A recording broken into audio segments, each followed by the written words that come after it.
She Was the Quiet One by Michele Campbell. Read for you by January Lavoie.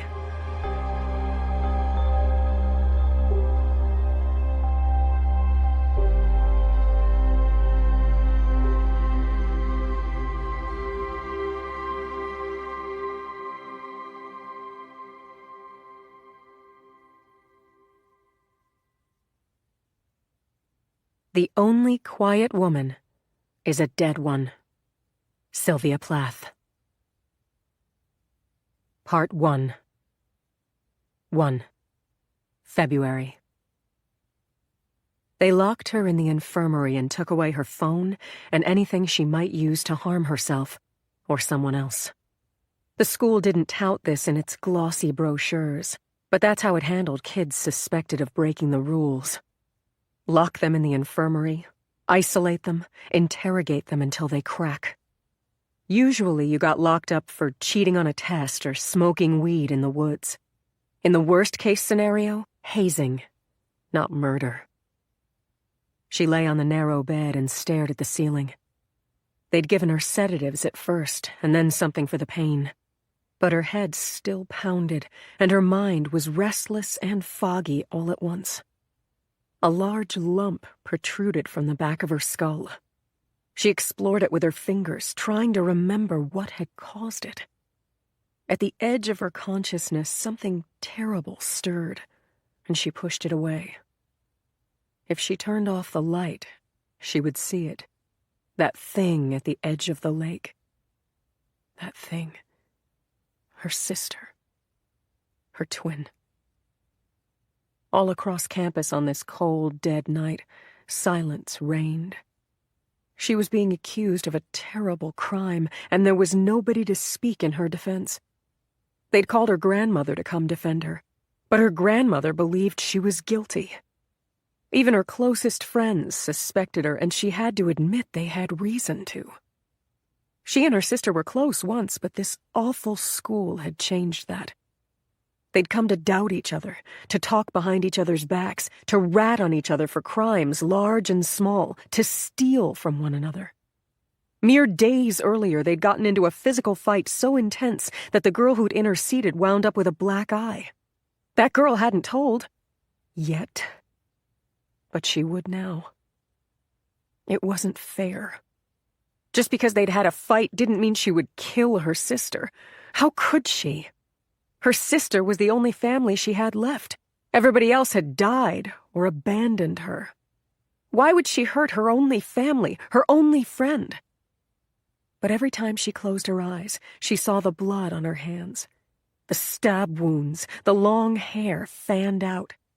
Her sister's face, white and still in the moonlight. She was there when it happened. Why? It couldn't be because she was the killer. That wasn't true. She was innocent. She knew it in her heart. But nobody believed her. 2. The September before. Sarah Donovan was a bundle of nerves as she fed her kids a rushed breakfast of instant oatmeal and apple juice. 4-year-old Harper and 2-year-old Scotty were still in their pajamas, their good clothes hidden away among half-unpacked boxes. Today was opening day at Odell Academy, the prestigious old boarding school in New Hampshire, and Sarah and her husband Heath had just been appointed the dorm heads of Moreland Hall. They'd been laboring in the trenches as teachers for the past 5 years, and this new job was a vote of confidence, a step up into the school's administration. It came with a raise and faculty housing and the promise of more to come. Sarah ought to be thrilled. Heath certainly was. Yet she couldn't shake a sneaking feeling of dread. "Hurry up, sweetie, 2 more bites," Sarah said to Scotty, who sat in his high chair playing with his food, a solemn expression on his funny little face. Scotty was like Sarah, quiet, observant, a worrier with a lot going on behind his eyes, whereas Harper was an open book. She met life head-on, ready to dominate it, just like her dad. "If you're done, Harps, go brush your teeth." Mommy, I'm gonna wear my party dress. Harper announced as she climbed down from her booster seat. She was beautiful, and she knew it, with big blue eyes and a wild mane of curls, and she loved to dress up and show off. "You have to find it first. Look in the box next to your bed." Harper ran off, and Sarah glanced at the clock. They had a half hour till the students and their families began to arrive. Sarah had spent the afternoon yesterday preparing for the welcome reception, and as far as refreshments and party supplies were concerned, she was all set. 5 large boxes from Dunkin' Donuts sat on the kitchen counter, along with multiple half-gallons of apple cider and lemonade, napkins and paper plates, party decorations, and name tags. All that remained was to move everything to the Moreland Common Room and plaster a smile on her face. So why was she so nervous? Maybe because the stakes were so high. Heath and Sarah had been brought in to clean up Moreland Hall's unsavory reputation, and the task was daunting. Bad behavior happened all over Odell's campus, but it happened most often in Moreland. Sarah thought it must have something to do with the fact that a disproportionate share of Moreland girls came from old Odell families. Moreland had been the first dorm at Odell to house girls when the school went co-ed 50 years before, and alumni kids often requested to live in the same dorms their parents had. Sarah had nothing against legacy students per se. She was one herself, having graduated from Odell following in the footsteps of her mother, her father, aunts, uncles, and a motley array of cousins. But she couldn't deny that some legacy kids were spoiled rotten, and Moreland's legacies notorious among them. At the end of the last school year, 2 Moreland seniors made national news when they got arrested for selling drugs. The ensuing scandal dirtied Odell Academy's reputation enough that the Board of Trustees ordered the headmaster to fix the problem once and for all. The previous dorm head was a French teacher from Montreal, a single guy who smoked 2 packs of cigarettes a day. Hardly the image the school was looking for. He got demoted, and Heath and Sarah, respected teachers, both Odell grads themselves, were brought in to replace him. A wholesome young couple with 2 adorable little kids to set a proper example. That was the plan, at least. But there was a problem. Neither Sarah nor Heath had a counseling background. They knew nothing about running a dorm or providing guidance to messed-up girls. Sarah had spent her Odell years hiding from girls like that, and, to be honest, Heath had spent his chasing them. That was all in the past, of course. The distant past.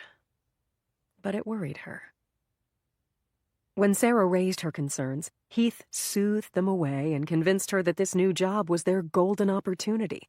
How could they say no? Heath had big plans. He wanted to advance through the ranks and become headmaster one day. The dorm head position was his stepping stone. He didn't have to tell her how much he wanted it, or remind her how desperately he needed a win. She knew that too well. Teaching high school English was not the life Heath wanted. There had been another life, but it crashed and burned, and they'd barely survived. With this new challenge, Heath was finally happy again. She couldn't stand in his way. And he was happy. He strode into the kitchen now looking like $1,000,000, decked out in a blue blazer and a new tie, with a huge smile on his handsome face. "Ready, babe?" he said, coming over and planting a kiss on Sarah's lips. "Just about. You look happy," she said, lifting Scotty down from his high chair. "You bet. I've got my speech memorized. I've got my new tie on for luck. The one you got me for my birthday. How do I look?"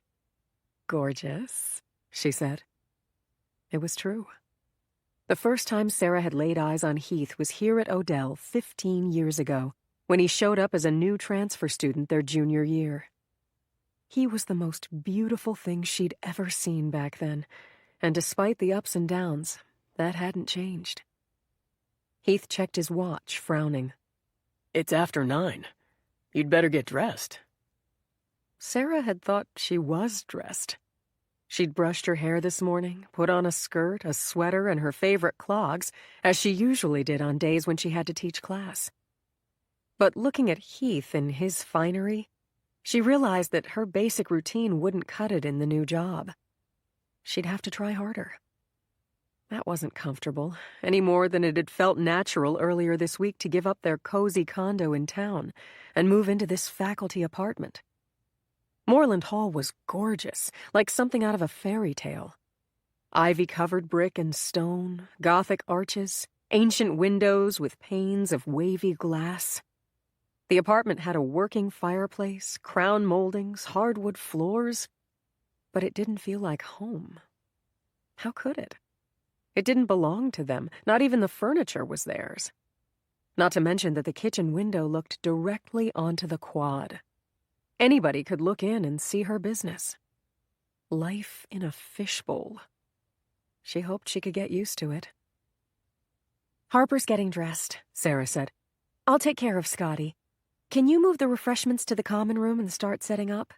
"Sure thing. And, babe, don't be afraid to do it up, okay? You look hot when you dress up." Heath grinned and winked at her, but Sarah couldn't help completing the thought in her mind. Unlike the rest of the time when you look like you just rolled out of bed. But Heath hadn't said that, and didn't think it. That was Sarah's insecurity speaking. It took 15 minutes to clean up Scotty, coax him out of his pajamas and into some semblance of decent clothes. 5 more minutes were spent swapping out Harper's Elsa costume, which was what she'd meant by party dress, for an actual dress. That left Sarah 10 minutes to dress herself. She dug through boxes but couldn't find her good fall clothes.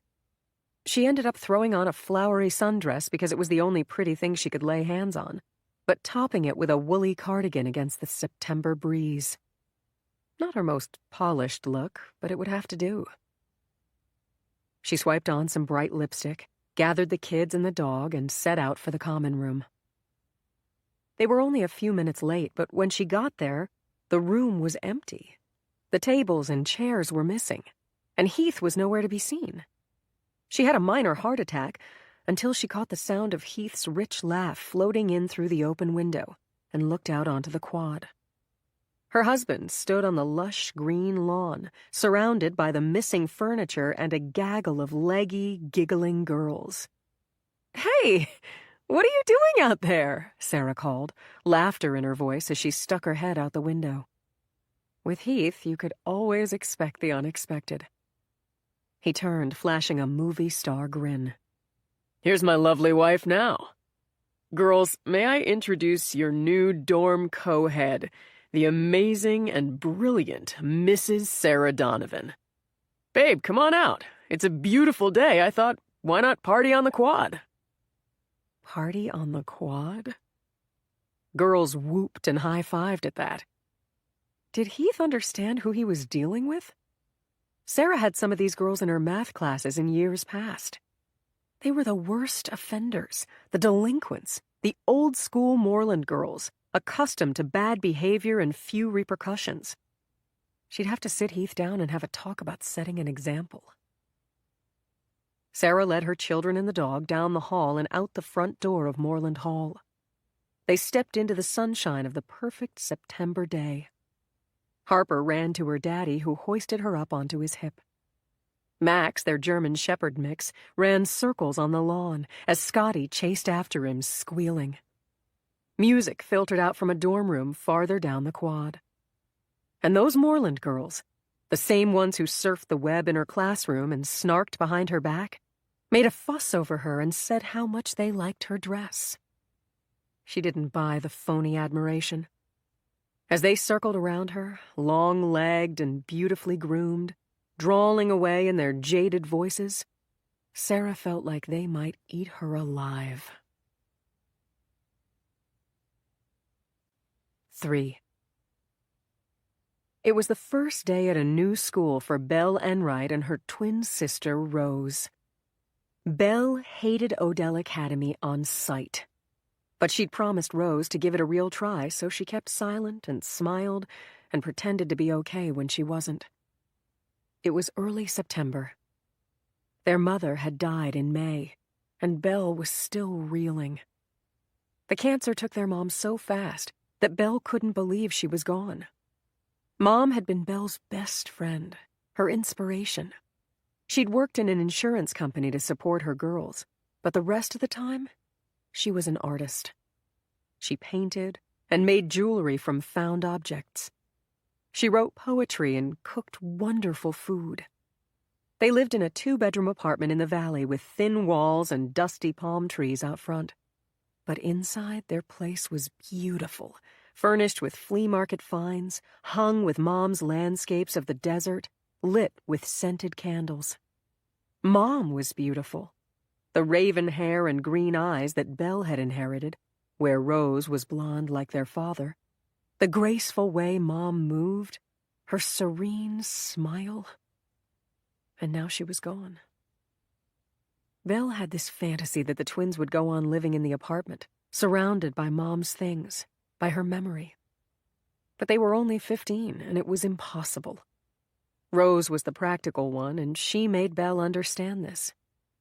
In the week after Mom died, Belle lay in bed and cried while Rose made funeral arrangements and phone calls. Mom was a dreamer, like Belle, and hadn't provided particularly well for the twins' future.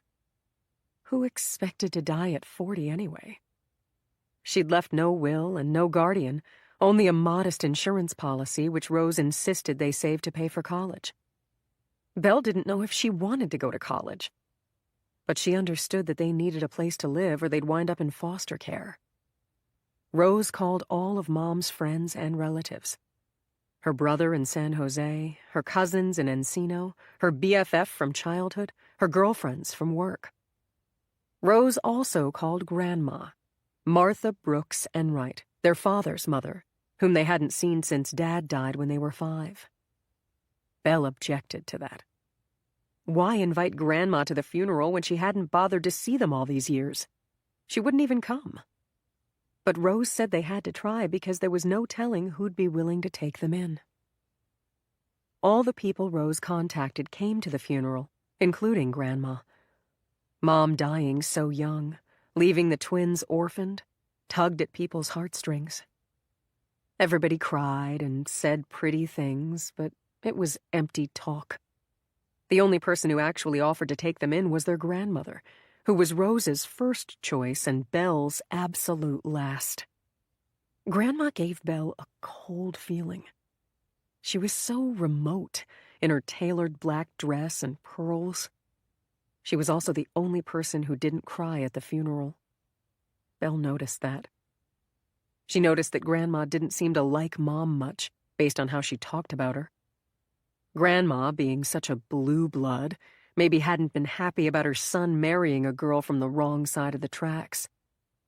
Belle's parents had met in college, at an event honoring the Enright family for endowing a major scholarship. Mom was one of the scholarship recipients. That's how different their situations were. John Brooks Enright was there representing his rich family, and Eva Lopez was there to say a required thank you. But opposites attract. They fell in love. When Dad died, Mom moved the twins back to California, and they didn't see Grandma again or even talk to her on the phone. She sent checks on their birthday. That was it. After the funeral, when Grandma took them to a restaurant and offered to have the girls come live with her, Belle confronted her. Why hadn't Grandma come to see them all those years? Wouldn't you know, she claimed it was all Mom's fault, that she'd tried to visit but was told she wasn't welcome. Belle didn't believe it for a minute, and afterwards she told Rose so. But Rose thought maybe Grandma was telling the truth. And besides, what choice did they have? Grandma was the only one willing to take them in. At the end of May, a week and a half after Mom died, the twins went east to live with their grandmother in her big house in Connecticut. Grandma let them keep one painting each to hang in their rooms, but everything else went to Goodwill. They got on the plane with just one suitcase. Grandma would buy them new clothes better suited to life in a cold climate. It turned out that Grandma was very, very rich, something their mother had never told them. Rose thought they'd won the lottery. But to Belle, it all felt wrong. The Mercedes, the big house with its echoing rooms and elaborate decor, the housekeeper who came every day but barely spoke. She tried to settle in, to get used to the strange new circumstances. Maybe eventually she would have succeeded. But then the rug got pulled out from under them all over again when Grandma announced that she was shipping the twins off to boarding school come September. Boarding school was something rich people did, but to Belle it just seemed cold. Not only would they go to some pretentious prep school, but they would live there and come home only for holidays. The whole idea was the brainchild of Warren Adams, Grandma's silver-haired, silver-tongued boyfriend. Warren was a lot like Grandma. Good-looking, dressed fancy all the time, talked with an upper-crusty accent. Belle didn't trust him. Warren claimed he was merely Grandma's lawyer, but if that was true, why did he hang around her house so much? He said he'd been a close friend of Grandpa's, but then why was he moving in on Grandpa's wife? And he insisted that boarding school was the best place for the twins, but Belle suspected that Warren wanted them out of the way so he could have Grandma and her money to himself. Rose didn't care. She didn't care if Warren wanted them gone or even if Grandma did. Odell Academy was one of the top schools in the country, and Rose wanted to go there. She was ambitious like that, and Belle was too depressed to argue. They applied, they got in, and now the day of reckoning had arrived. That morning, Grandma woke them early. They packed their fabulous new belongings into the Mercedes and drove the 3 hours from Connecticut to Odell Academy in New Hampshire, where they drove through imposing brick and iron gates onto a lush green campus. Beautiful as it was, Belle felt like she was going to prison. "Isn't it lovely?" her grandmother said with a sigh. "I remember bringing your father here." In the back seat, Belle fought tears. But she could see Rose sitting next to Grandma in the front, staring out the window, awestruck. "It's the most beautiful place I've ever seen," Rose said reverently. They drove past perfectly manicured lawns, following signs to registration at the alumni gym. The gym parking lot was full of luxury cars with plates from New York and Connecticut and Massachusetts. The gym itself was housed in a grand marble building that looked like a palace. It made Belle miss her humble high school gym back in California, with its scarred floor and grimy lockers. She missed her old friends, the beach, their little apartment.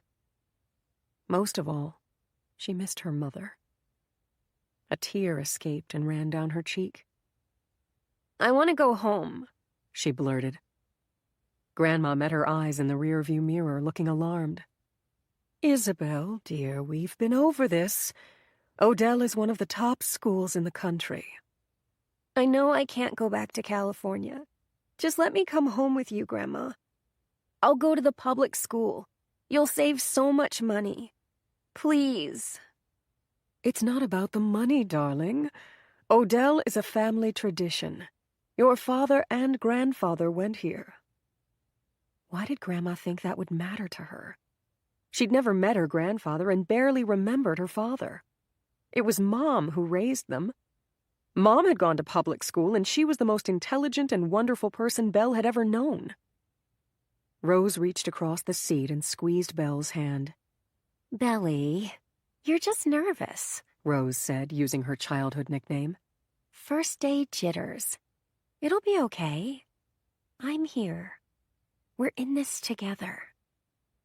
Belle tried to take comfort in that. It was true. She had her twin.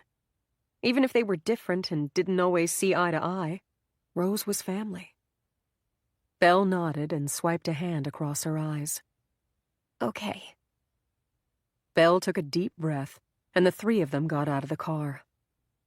Inside, the alumni gym wasn't just a gym, but an entire athletic complex, complete with an Olympic-sized swimming pool and indoor tennis courts. Registration tables had been set up on the basketball court, a cavernous space surrounded by bleachers and flooded with light from tall windows. Bright blue banners crowded the walls, trumpeting Odell's many championships against other prep schools. The room vibrated with voices and laughter as kids and their parents greeted and hugged. Rose and Belle were coming in as sophomores, which meant that most kids in their grade knew each other already, but Belle tried not to care. Look at them, all stuffy and preppy and head-to-toe vineyard vines. Who needed them? There must be other cooler kids here somewhere. Kids like her friends back home who smoked weed and surfed and let their hair grow wild. She and Rose had moved in such different crowds. Rose was a good girl. She got perfect grades and did Model UN and stocked shelves at the food pantry. Her friends were dweebs like her. Belle meant that in a kind way. She loved her sister. Still, she wouldn't be surprised if Rose fit right in at this stuck-up school.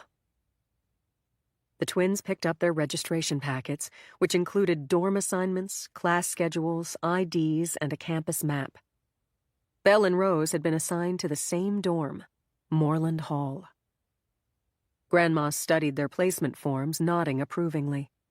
They usually separate siblings, but I requested that they keep you together because of your loss. I'm so glad they listened. They got back into the car and followed the map to Moreland Hall. As they drove up to the turnaround behind the dorm, a group of pretty girls with long hair and long legs and wearing matching blue Odell t-shirts waved signs that read, "Welcome home, Moreland girls." Home. As if this place could ever be that for Belle. The dorm was vast and built of dark brick, with arches and turrets and mullioned windows. Like a haunted house. It gave Belle the creeps. But she'd promised to try, and she would. The twins got out of the car. One of the t-shirted girls stepped forward. She was blonde and perfect-looking, but when she flipped her hair, Belle caught the unmistakable tang of cigarette smoke, which piqued her interest. Smoking was against the rules here, supposedly. But maybe not everyone followed the stupid rules. Hey, I'm Darcy Madden, the girl said. We're the senior welcome committee. So, welcome, I guess. Hi, Darcy. I'm Rose Enright, and this is my twin sister, Belle, Rose said, stepping forward and smiling eagerly. Darcy rolled her eyes. Right, the orphan twins, Darcy said. I heard all about you. It's a scam, right? You don't even look like twins to me. Belle's got black hair, and Rose has, what would you call that? Dirty blonde? We're definitely twins, Rose said, coloring. But we're fraternal, not identical. I look like my dad's family. Belle looks like our mom. Twins, maybe, but orphans? Since when do orphans wear Lacoste? Darcy said, looking at Rose's pink polo with its tiny alligator, a glint of amusement in her eyes. I am so an orphan. The definition of that is your parents dying, and mine did, Rose protested. Darcy caught Belle's eye, and they both laughed at Rose's earnestness. Belle then immediately felt guilty for laughing at her sister. But come on, Rose was uptight. A little teasing would do her good. She's just joking, Belle said to Rose.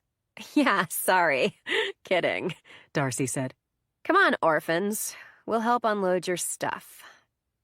Darcy beckoned, and more welcome committee girls ran over.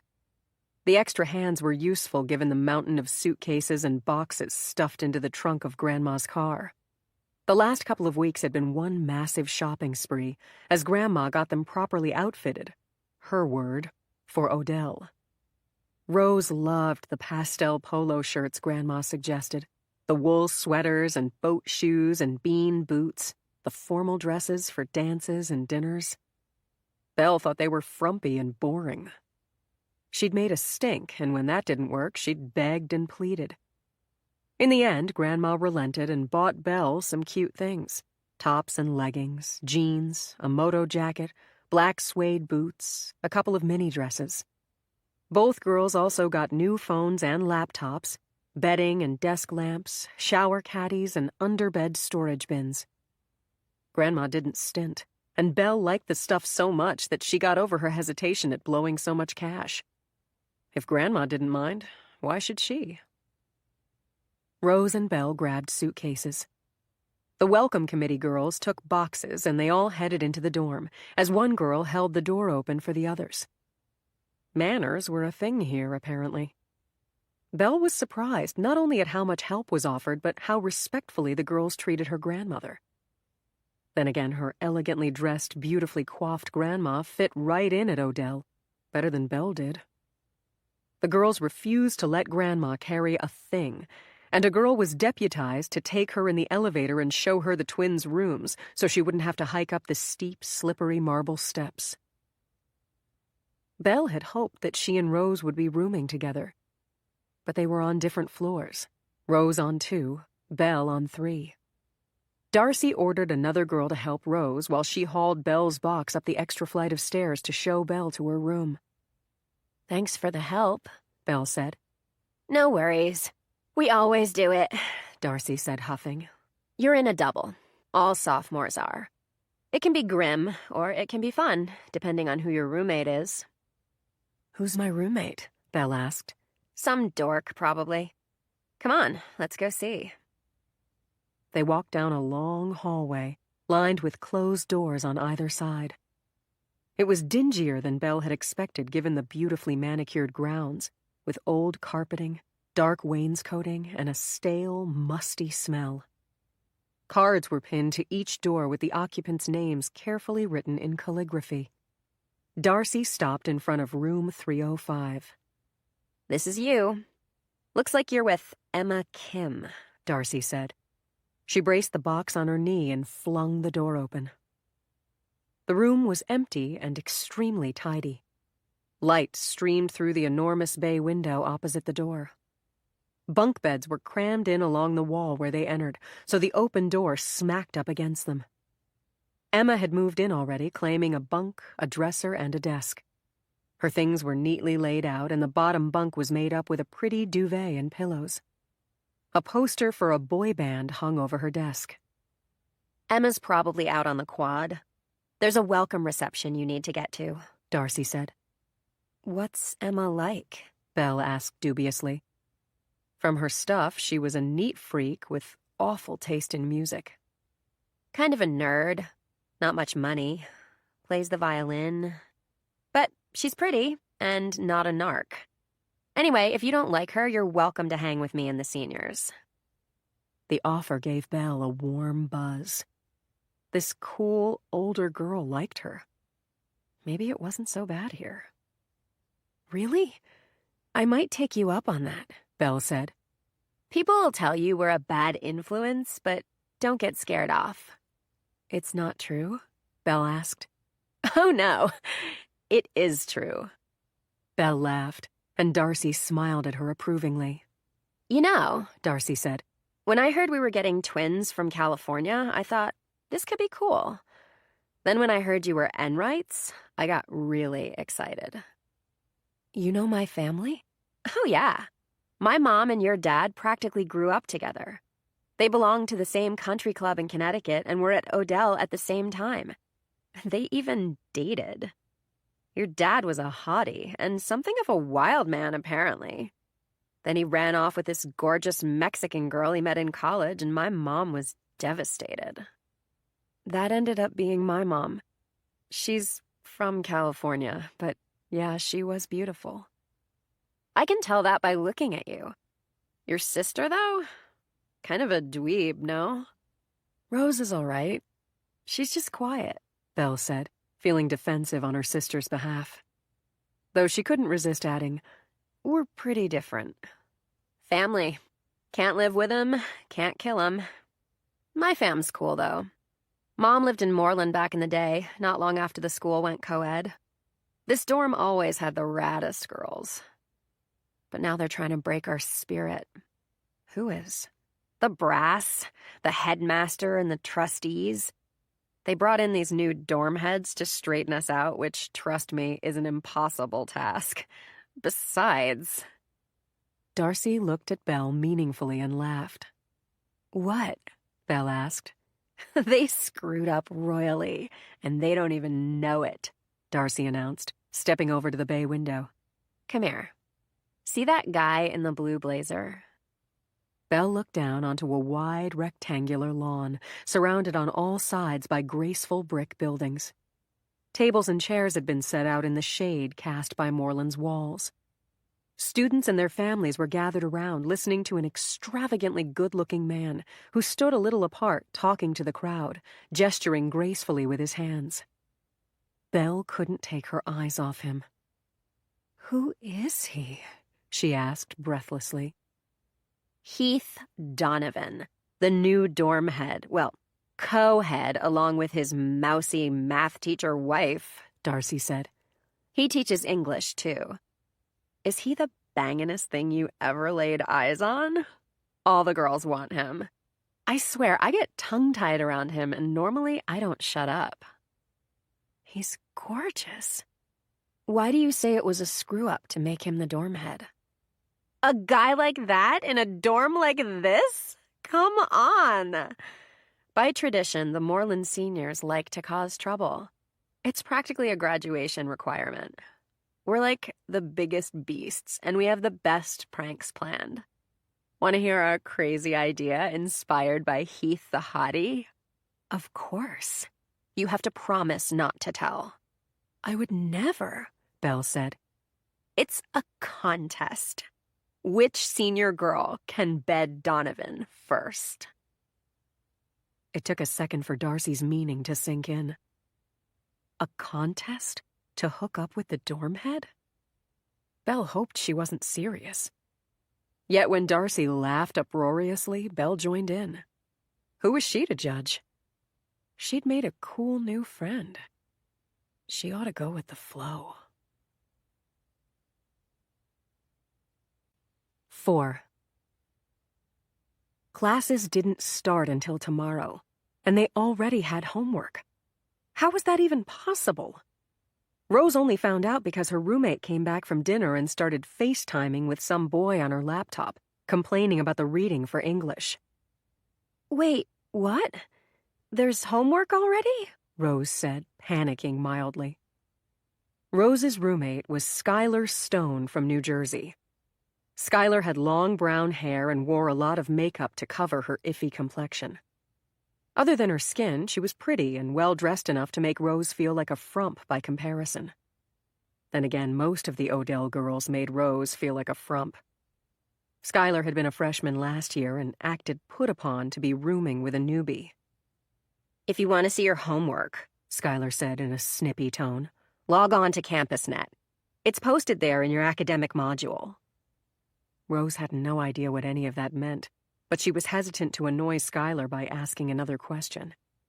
Instead, she grabbed her laptop and headed up the stairs to the 3rd floor to find her sister.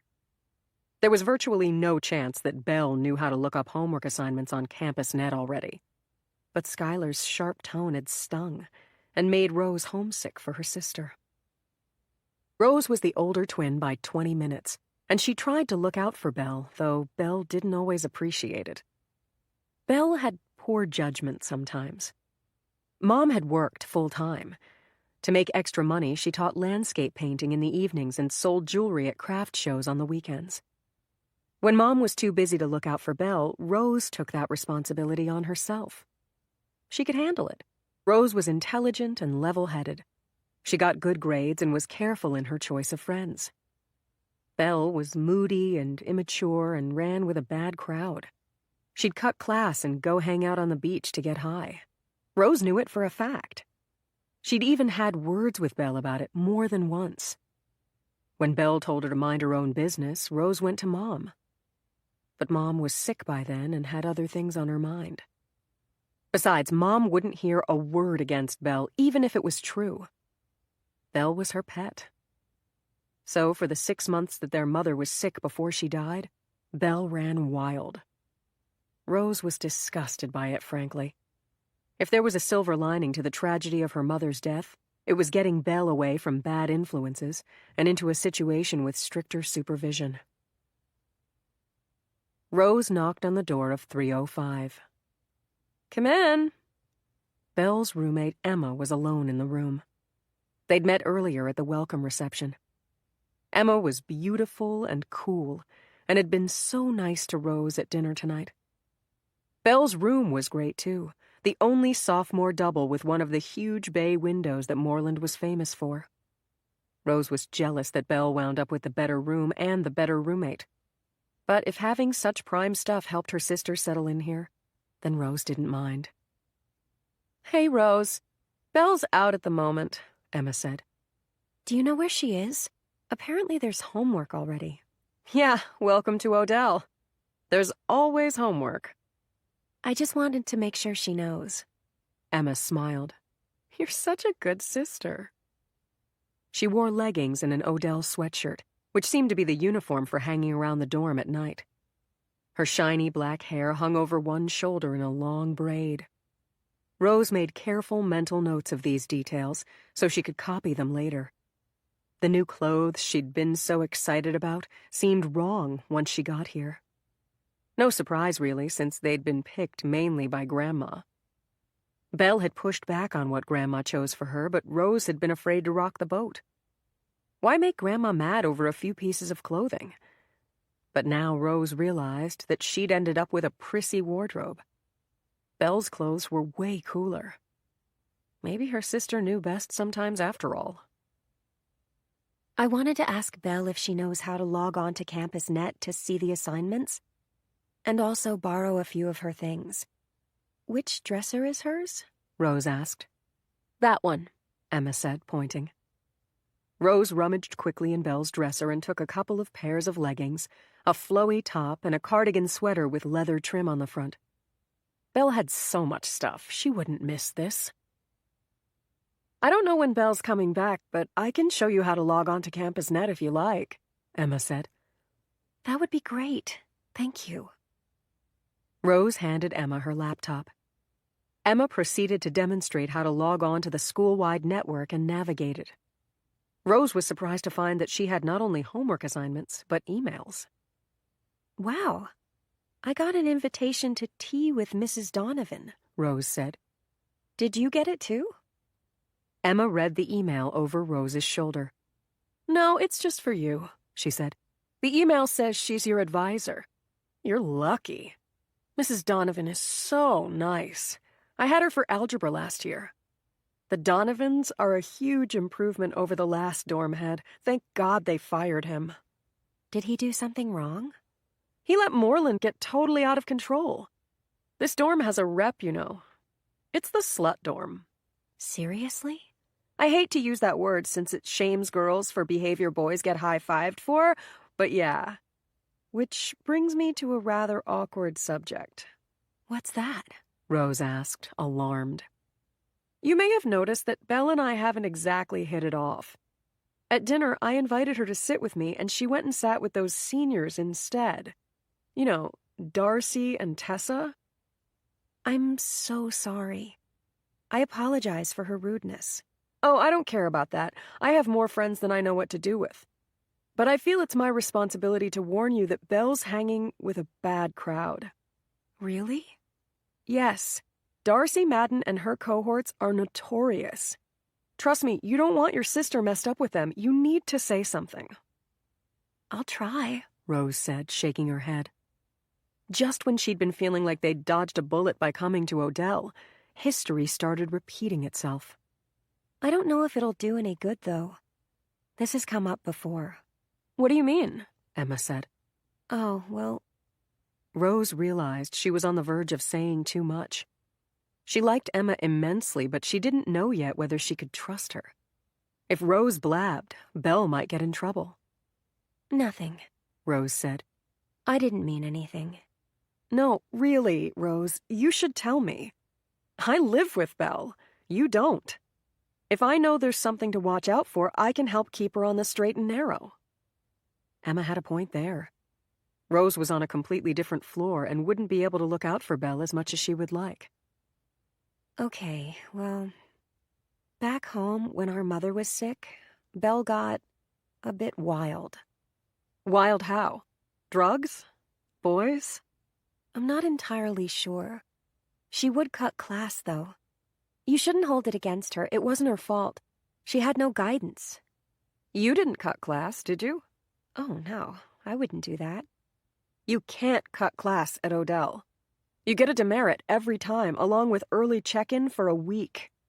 2 demerits, and you can't compete for the school in sports or other activities. 4 demerits is a suspension. I'll let Belle know, Rose said. You should. I will too. Word is the Donovans are planning a big crackdown.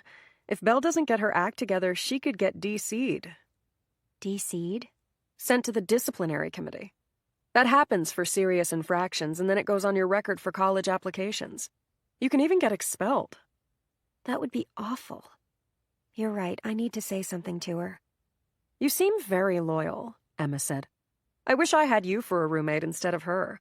She strikes me as a real flake, but I bet you and I would be a great fit. Rose flushed with pleasure, though she felt guilty for talking about her sister like that with Emma. Then again, Belle was flaky. You couldn't deny it. Rose shouldn't feel bad if Emma had figured it out for herself. 5. Rose woke up on the first day of classes to find that a perfect ray of sunlight was streaming through a crack in the window blinds. It felt like an omen. Life started fresh today. She jumped out of bed and hurried to get dressed, humming under her breath. Skylar groaned and pulled the covers over her head. Are you always this cheerful in the morning? Skylar said. I can't handle it. I'm just excited to go to class. Rose had stayed up late last night doing her introductory assignments, but she didn't feel tired in the least. On the contrary, she was energized. Every word she'd read was emblazoned on her brain, and she couldn't wait to get into the classroom to talk about the material. Like all the great boarding schools, Odell used the Harkness method. Rose had read up on the Harkness method before starting here, and it sounded like the perfect fit for her. Small classes, discussion-based learning. At her old school, she'd hated the big, chaotic rooms. The teachers turned their backs and talked to the chalkboard while kids surfed the web or goofed around. If Rose spoke up in class, kids rolled their eyes. Odell was different.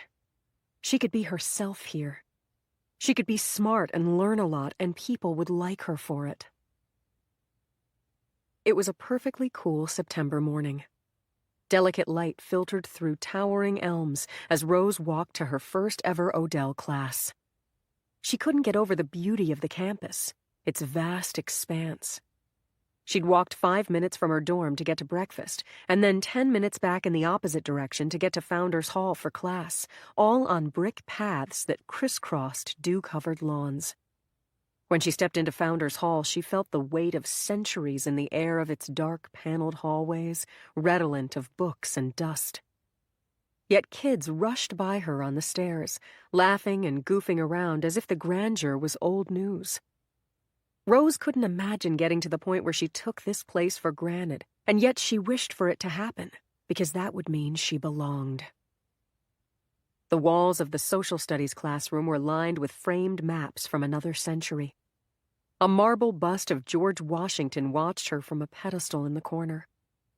The teacher was eloquent and thoughtful, and the discussion lively from the start. Rose made her first comment about 10 minutes in, something about how the Constitution was the result of compromise, and Mr. Mendez liked it so much that he wrote it on the board. For the rest of the class, kids kept referring to Rose's point, and she was so proud of herself that she had to take care not to act cocky. English class, second period, was amazing too. Mrs. Sunderland went around the room and asked each of them to name a favorite book and say how it had influenced them.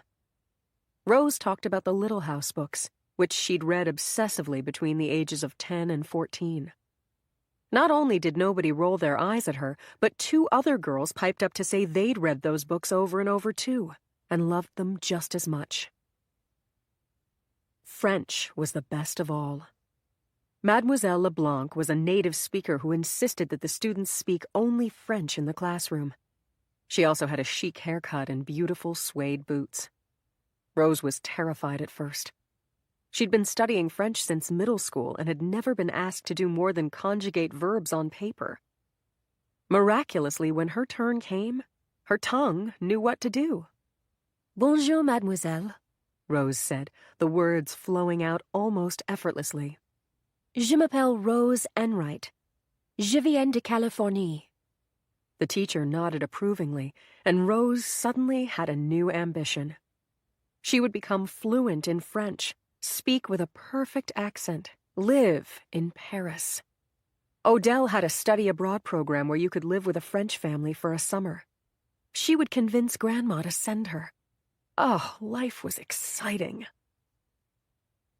Emma Kim was in Rose's French class, and when the period ended, she fell into step beside Rose, as if it was perfectly natural for them to walk to lunch together.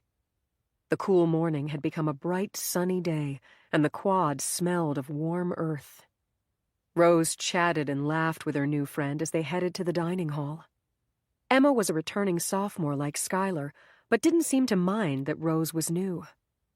Rose cherished the hope that they would become close friends.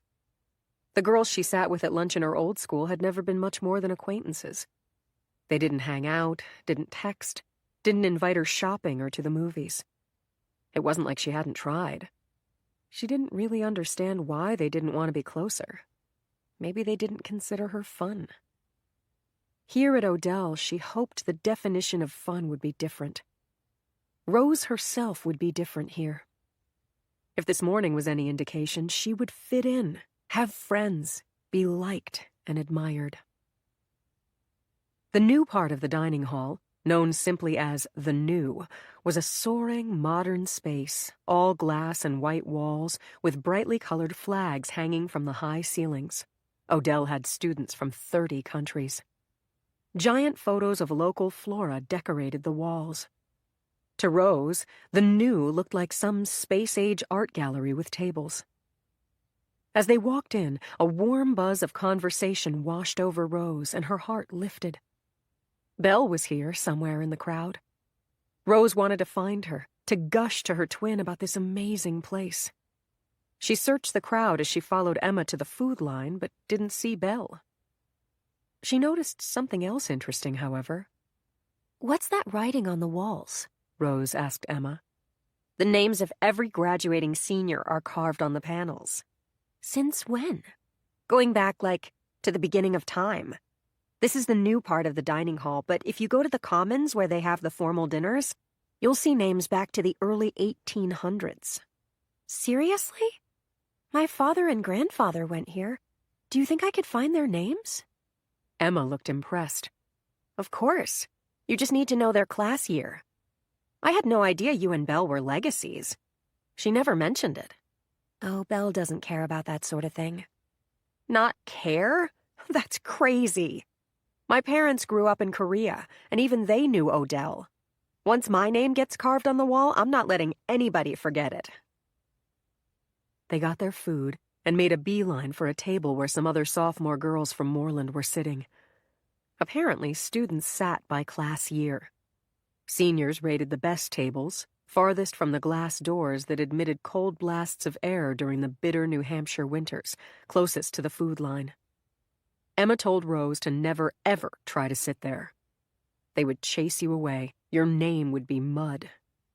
Freshmen were relegated to the outskirts, to an area they called Siberia. The other grades filled in the middle. Kids in the fast, popular crowd tended to sit at co-ed tables, whereas your normals were more likely to sit single-sex, like the Moreland table they were at now. Skylar was at the Moreland table, sitting next to a girl named Lucy Ogunwe, who ran track and sang in the choir, and was in Rose's civics class. There were girls Rose recognized and others she hadn't met yet.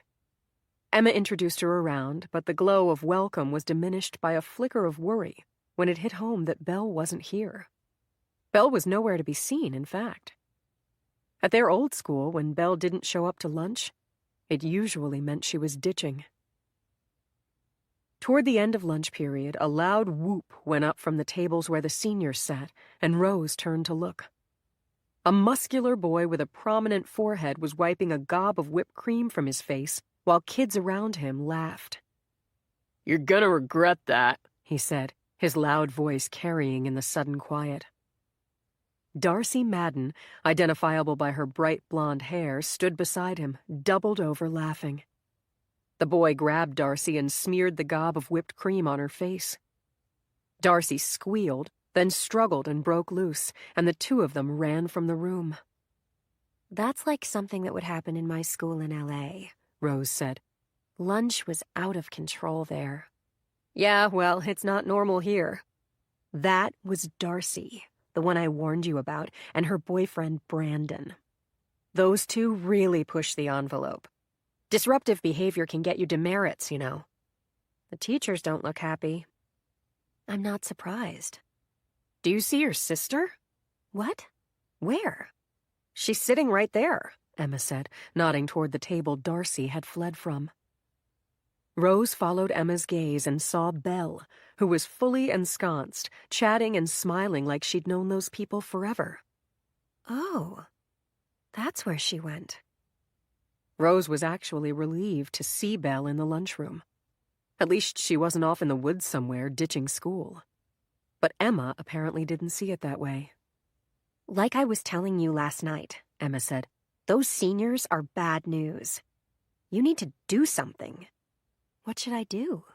Go over there. Talk to her. Now? Really? Yes, really. She's your twin sister, right? It's on you to look out for her reputation. If Belle gets in trouble, it'll reflect badly on you. That was a new concept to Rose.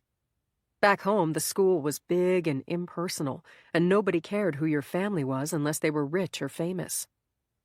But what Emma said made sense. At Odell, everybody knew everybody. Heck, her ancestors' names were carved on the wall. And she didn't want Belle to get in trouble. She wanted to be a good sister and help her find her way here. You're right. I'm going to say something, Rose said. Rose got up and marched across the dining hall toward the senior tables. Belle saw her coming and narrowed her eyes, shaking her head slightly to tell Rose to keep away. Rose hesitated. She didn't want to embarrass her sister in front of the seniors, but she was also conscious of Emma and the other Morelanders watching to see what she would do. She had to do something, right? Emma had said so. She strode up to the senior table. What are you doing? Belle asked, looking alarmed. What are you doing? Rose replied. What does it look like? I'm eating lunch. Come sit with the sophomores. Why? I'm happy here. You shouldn't sit at a senior table. It's not done. A tough-looking girl with wavy red hair looked at Rose with a bemused expression. Who is this chick? She asked Belle. My sister, Belle said. The redhead reached over and patted Belle on the head playfully. It's cool, sis. Darcy said Belle could sit with us. She's like our new mascot. Mascot? That sounded a bit condescending, and yet Rose felt a tentacle of jealousy stir. She met her twin's eyes pleadingly. Belle, come sit with me, please. I need to talk to you about something. Get lost, Rose. I'm busy. In front of strangers, no less. Belle was probably just showing off for her new friends, but still, that really hurt. Rose was only trying to help. Couldn't Belle see that? Why didn't she just come along instead of turning this into a scene? You don't have to be so nasty, Rose said. Hey, is that my sweater you're wearing? Belle said. Yeah, it's cute. I borrowed it. Without asking? Since when do I have to ask? Since when do we share clothes? We don't like the same things. We're not the same size. Give it back. Fine. I'll give it back tonight, Rose said. She means now, the redhead said in a snarky tone. You are big, sis. You'll stretch it out. Rose's cheeks burned. This nasty girl had just called her fat in front of a table full of seniors. Not only did Belle not rise to her defense, she actually smirked. Screw you, Belle. I don't want your skeevy clothes anyway. Rose tore the sweater off and threw it in her sister's face. The look of shock in Belle's eyes gave Rose a sick thrill as she turned on her heel and fled back to the Moreland table. Rose had always been the loving sister, had always looked out for Belle. Come to think of it, she didn't get much in return, did she? Belle never repaid the favor, never invited Rose to hang out with her cool friends. To the contrary, she'd been willing to humiliate Rose in front of the seniors. The Moreland girls had left already, which came as a relief. Hopefully they'd missed the conclusion of that awful scene. Rose's tray sat alone on the table, the half-eaten tacos swimming in a pool of congealing orange grease. She bussed her tray, worrying kids would gossip about her now. Her fabulous first day of classes had been ruined, and her self-confidence, which had been soaring this morning, was now in tatters. All because of Belle. As much as Rose loved her sister, she would struggle to forgive her for this. 6. Transcript of witness interview conducted by Lieutenant Robert Krishunas, State Police, Major Crime Unit, and Detective Melissa Howard, Odell, New Hampshire PD, with Miss Emma Kim. Krishunas. Miss Kim, I'm confirming for the record that your parents have given us permission to speak with you, and that you're being interviewed solely as a witness. You're not a suspect, target, or person of interest in this case. Kim. I should hope not. Krishunas. That's just something we say for the record. Okay, let's get started. Can you tell us, how well did you know the Enright sisters? Kim. Pretty well. We were in the same grade. Belle was my roommate, although we weren't exactly friends. Rose I was quite friendly with. Krishunas. When you say you weren't friends with Belle, do you mean that you didn't get along with her? Kim. I get along with everybody, Detective. But with Belle, we moved in different crowds, and to be honest, I didn't always approve of her behavior. I kept my distance. Krishunas. Yes, and we want to go into detail about Belle's bad behavior. But for now, let's stick to the state of the sisters' relationship. What can you tell us about that? Kim. Once they came to Odell? Krishunas. Anything you can tell us about their relationship would be helpful, as far back as you know. Howard. For instance, if you know, were Rose and Belle close growing up? Kim. From what Rose said, I think they were friends to each other, but my sense is they weren't close because they're so different. Were so different. Krishunas. In what way were they different? Kim. In every way. I mean, here at Odell, kids couldn't believe they were actually twins. First of all, they look nothing alike. Belle was this sultry brunette and Rose was fair, but beyond that, Belle was drop-dead gorgeous. And Rose was, well, normal. Pleasant-looking. Some might say plain. Krishunas. Did that cause problems between them? Kim. Problems how? Krishunas. Jealousy? Kim. Oh, so girls are all catty and jealous if one is prettier and the other isn't? I'm sorry, but that narrative is so trite. Howard. I don't think the lieutenant meant it that way, Emma. We're interested in specific instances of bad feelings between the Enright sisters that you were aware of. Kim. If they were jealous, then they were each jealous of the other. I think they both wanted to be more like the other. Rose was really into school, and she was very successful at Odell from the start. Teachers liked her. She was especially close to her advisor, Mrs. Donovan. Howard. Yes, we're going to be speaking with Mrs. Donovan. Kim. Rose studied really hard, did lots of extracurriculars. Her grades were good. Where Belle struggled academically, and I think it bothered Belle that Rose was so into school. Howard. Bothered her how? Kim. Like she found it annoying and prissy, but she was also jealous. Belle, on the other hand, immediately got accepted into this fast, popular clique. Rose didn't like that. She worried Belle would get in trouble. But deep down, she was jealous of Belle's social life. On a Saturday night, Belle would be off partying, but you could always find Rose in the library. Krishunas. Rose was quiet, Belle was wild? Kim. That's too simplistic. In some ways, Belle was the quiet one. She hung out with the older kids, but she was a follower, not a leader. Like with the attack. You know, the slipper incident? Krishunas. Yes, we're going to go over that in some detail in a moment. Kim. Okay, that was all Darcy Madden's doing. Belle was just along for the ride, like I said, a follower. Also, Belle barely ever talked in class, which is somewhat unusual here, and part of the reason she didn't do well academically. Belle and I didn't have any classes together because I'm on the honors track, and she was definitely not on the honors track. But I heard from other kids that she'd sit there like a bump on a log, terrified to open her mouth. Except in English. Krishunas. You say that like it was important. Kim. Well, let's just say that Mr. Donovan was her English teacher. I can talk about that if you want to. But Rose was very self-confident. Honestly, even though you could say she wasn't as popular as Belle, Rose fit in better here. Krishunas. When you say Belle was popular, you're talking about with those seniors she hung out with? Kim. Yes, exactly. Krishunas. You say they were a fast crowd. Kim. Yes.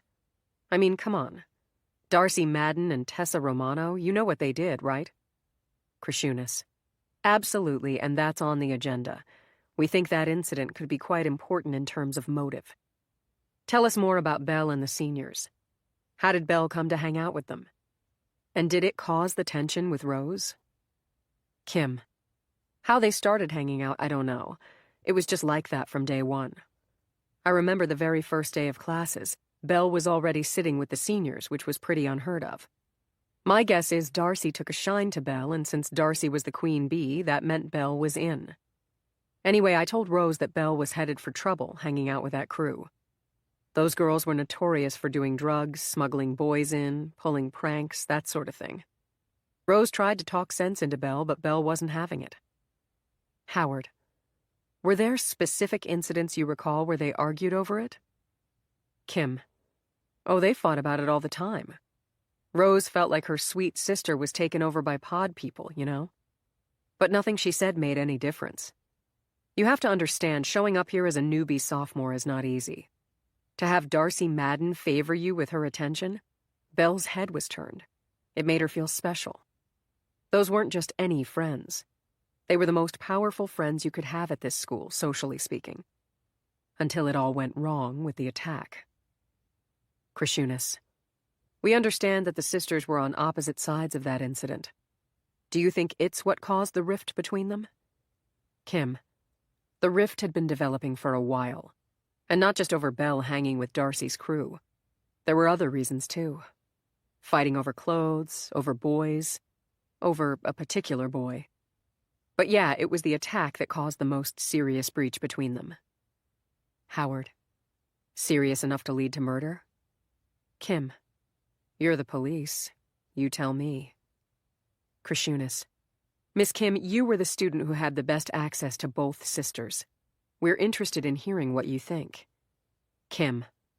Honestly? I think there are several possible explanations.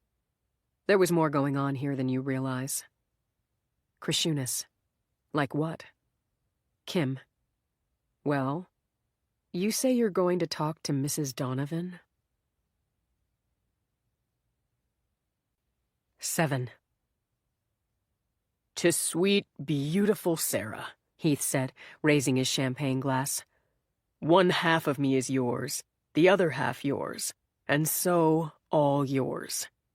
Happy 30, darling. I love you more than ever. I love you too.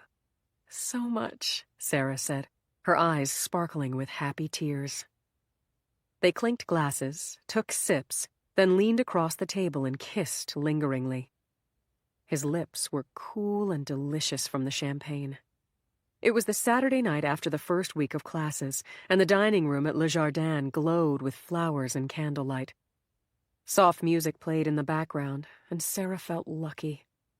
She would have settled for putting the kids to bed, making a pot of spaghetti, and opening a bottle of red wine. But this was a milestone birthday, and Heath had surprised her with dinner at her favorite restaurant, expense be damned. Life with him had its ups and downs, but it was never less than exciting. What you said just now, was that Shakespeare? Sarah asked. Yep. The Bard of Avon never fails to impress. There are some benefits to being married to an English teacher, you know. He ducked his head sheepishly, and she read his thoughts. Heath loved his work, but he was ashamed of the size of his paycheck. He'd never intended to spend his life as an English teacher. There had been a more fabulous, lucrative goal once, and he'd come achingly close to achieving it.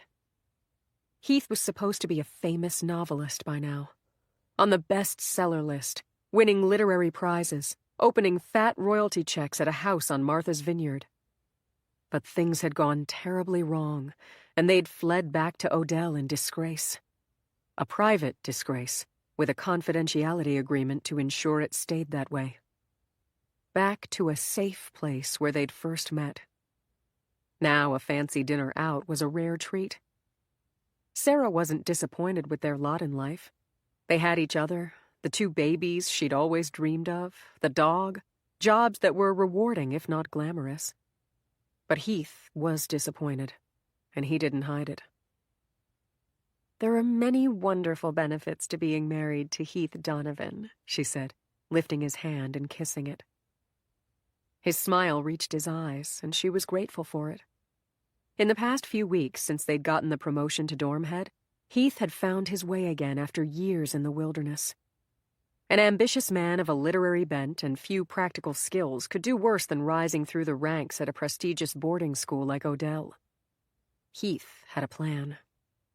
Dorm head today, but tomorrow, head of the English department. Then dean of faculty and eventually headmaster. It would take time, but at least he was dreaming again. Heath wasn't Heath when he didn't dream. Sarah was starting to believe that the demons were banished, but she wouldn't say it out loud for fear of jinxing it. They sipped champagne and chatted about their week. There were a couple of new girls in Moreland, twins who'd been orphaned. Heath and Sarah had taken them on as advisees and would keep a close watch. They both remembered their early days as students at Odell. How tough the place could be, how hard it was to get your feet under you. Sarah hadn't been thrilled about the dorm head job. She took it for Heath's sake. But if this job gave her the chance to help girls like the one she'd been once, shy, insecure, daunted by the school and everyone in it, then something good could come of it. Heath opened his menu and studied it, an adorable wrinkle forming between his brows.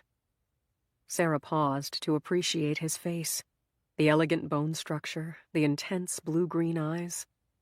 Even his ears were perfect, small and neat and dignified. He looked up and caught her staring. "What?" "Just thinking how lucky I am." "Me too. Always, love," he said. "Hey, what do you say we split the seafood tower for the first course?" She looked at the price and raised an eyebrow. "Oh, come on, we just got raises," he said. "YOLO, am I right?" She laughed. "You sound like a Moreland girl." "Uh-oh, it's starting to rub off. Seriously, it's your birthday, so I'm making an executive decision. We split the seafood tower. You get the Dover sole because I know you want it. I get the filet mignon. Then we order the chocolate lava cake with a candle and 2 spoons. You always know what I like," she said. "That's why you married me. So what do you say?" "You've got a deal." They placed their orders, and Sarah pushed the thought of money from her mind. It wasn't something she'd worried about much before the setbacks of the past few years. Sarah came from a tight-lipped, old-money, old Odellian family. She grew up in a stately house in a wealthy town in Massachusetts, where life was comfortable but cold and restrained. Nobody showed off, nobody cried or danced or displayed much emotion of any kind. Her mother wore sensible shoes and tweed skirts and belonged to the junior league. Her father commuted into Boston to a law firm that his own father had worked at before him and that he would work at till he retired or died in the harness, whichever came first. They went to dinner at the country club and to church on Sundays and talked about trimming the hydrangeas and how the neighbor's house needed painting. Money was never discussed, which was possible only because they had plenty of it, of course. Heath arrived at Odell like a whirlwind junior year on a tennis scholarship. Most kids who came late in the game never made it to the Golden Circle, but Heath was different. Kids were bored with each other by then, and Heath, so good-looking, so athletic, so charming, was a sensation. Sarah got assigned to be his peer tutor in math, or she never would have gotten near him. They had no classes together, and Sarah didn't run with the popular crowd. Not that she wanted to. They were a rotten bunch. The same beautiful, mean girls Heath sat with at lunch had tormented Sarah since freshman year. Yet Heath took a shine to Sarah despite the disdain of his friends. Maybe he took a shine to her because his friends didn't like her, because she was different from them, low-key and non-judgmental. Heath found refuge in talking to Sarah. He was confident on the surface, but that was an act. His parents were going through a brutal divorce. His father had left his mother for another woman, and Heath's mother, who doted on him and raised him to believe in his own greatness, tried to kill herself. There were lawyers involved, involuntary commitment to a mental institution, money problems. Nobody at school knew except Sarah. She kept Heath's secrets and loved that he trusted her. Once he kissed her, that was it. She was done. Though they didn't get engaged till the end of college. Her parents were none too happy. They thought Heath was beneath her. Their first few years as newlyweds were bliss. They lived in the city. She worked in a consulting firm. He freelanced for magazines and wrote his novel on the side. Sarah thought Heath was a literary genius, even if his novel hit a bit too close to home for comfort. It was the story of a relationship between a wealthy young woman and a penniless young man that began at an East Coast boarding school. The boarding school details were lifted straight from their Odell years. The couple was even named Henry and Sophia, H and S, Heath and Sarah. But the resemblance ended there, and the latter half of the book, in which Henry and Sophia move to France and get caught up in a decadent expat social scene that ends in murder, was searingly brilliant. Sarah wasn't the only one who thought so. Heath got a book deal, a major one, and had a famous director interested in the film rights. They were on the way to realizing their dreams. Well, his dreams. Heath's big break was well-deserved. He was a rare talent, a genius. They'd both known it since high school. The world had now caught on and was giving him the recognition he deserved. They were so happy. Then the accusation of plagiarism surfaced. An early reviewer caught it. Whole passages lifted directly from Fitzgerald's Tender is the Night. Not the revised edition, but the first convoluted one that wasn't widely read. Heath denied it, and Sarah believed him with all her heart. It was only when the publisher pulled the book prior to publication that she went out and bought a copy of Tender is the Night and compared for herself. Heath must have thought that nobody would check, because when you put the pages side by side, the plagiarism was obvious. She was almost as angry about his carelessness as his lies. How could he have been so cavalier about something so important to their future? He was used to being admired and adored. That was why. Heath was confident that his transgressions would be overlooked or forgiven. And she tried to forgive. But it was hard. Heath was asked to pay back the advance, which was a problem since they'd already spent it. That hadn't been Sarah's doing.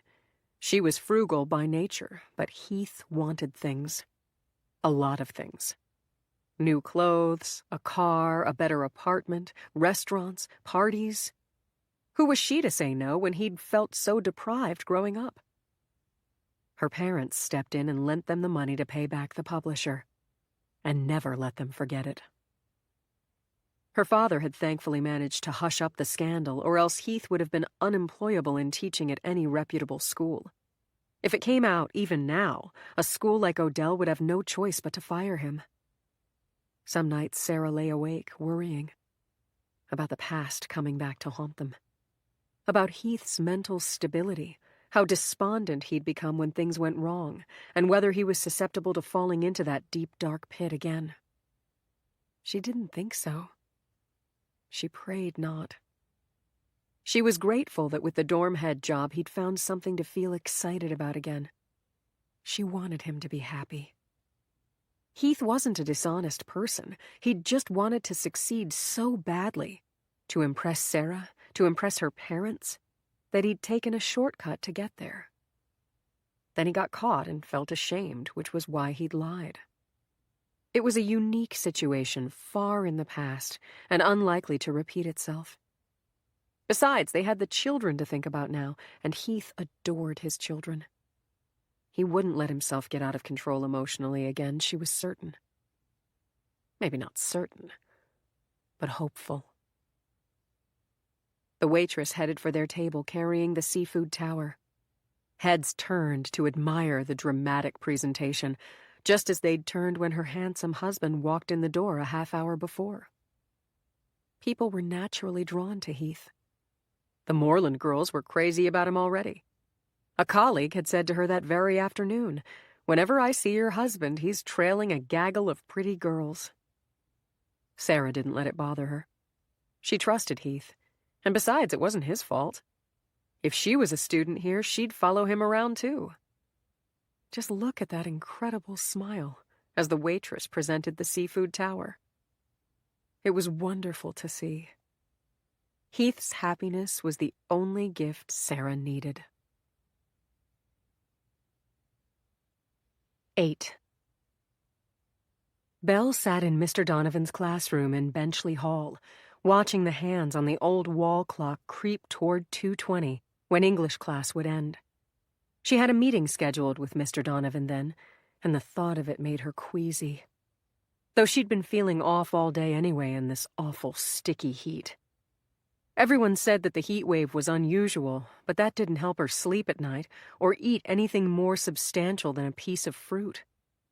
Heat in LA had never bothered her, but the climate here was just evil. The fan buzzing in the corner lulled her, and her eyelids drooped. But then Mr. Donovan spoke, and she bolted upright, her eyes flying open. Heath Donovan was the one thing in this new life that made Belle feel wide awake.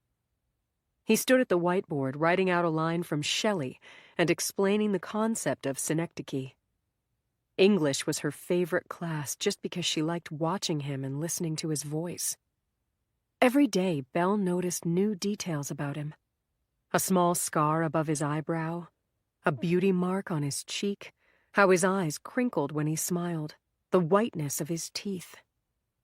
She paid attention not only to what he said, but how he moved, when he laughed, what he wore. Today he was wearing khaki pants and a blue check dress shirt with the sleeves rolled up. The outfit looked amazing on his tennis player's body. He wasn't overly jacked like so many of the jock boys. He was lean and elegant. She didn't try to notice these things. He just made an impression on her whether she liked it or not. Mr. Donovan turned to recite the line to the class. "Its sculptor well those passions read," he quoted in his deep, rich voice, "which yet survive, stamped on these lifeless things, the hand that mocked him." He asked for a volunteer to identify the synecdoche in that line, and Belle averted her eyes. If she tried to speak, she'd stutter and blush and generally make a fool of herself. Not because she hadn't done the reading. This was the one class she always prepared for.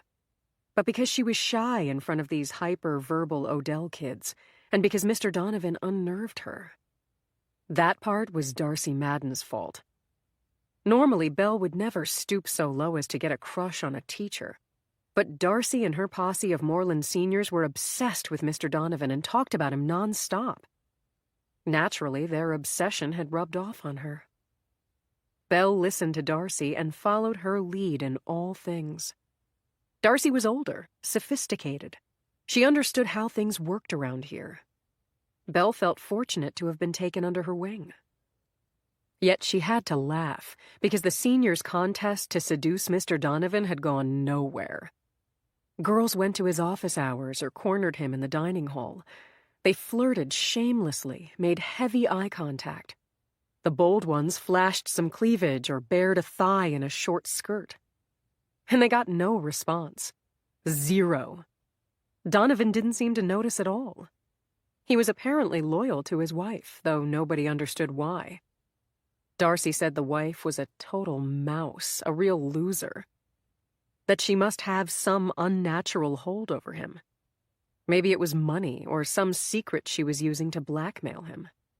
Otherwise, he'd be susceptible to the senior's charms like any man would be. To Darcy's own charms, anyway. Belle had to agree. Darcy was killer. She had those perfectly regular features.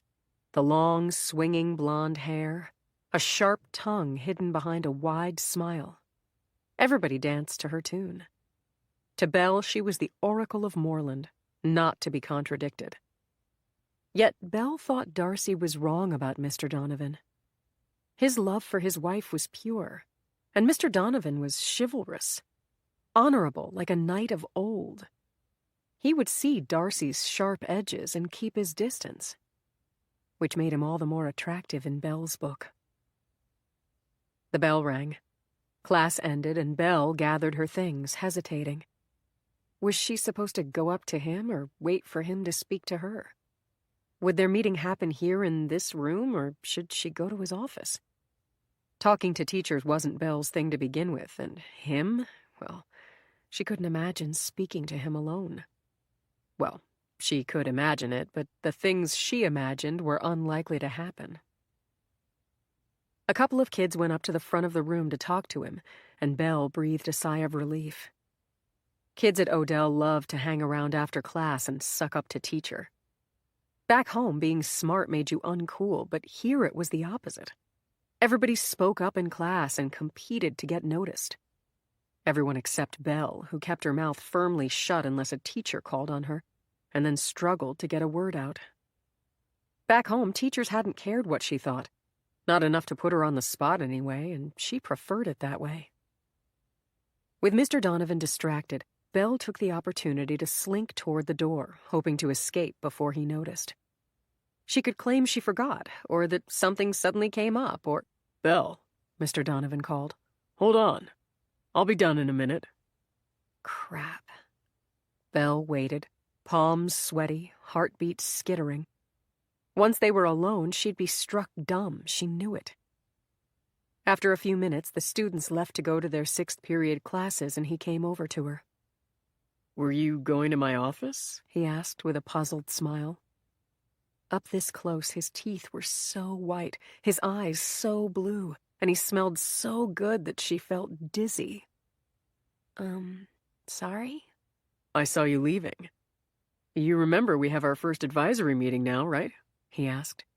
Oh, right. Yes. No, I didn't forget. I just wasn't sure, where to or what to do, Belle said, her cheeks burning. She sounded like the biggest idiot. "It's so warm today. I thought we could grab an iced coffee and sit outside.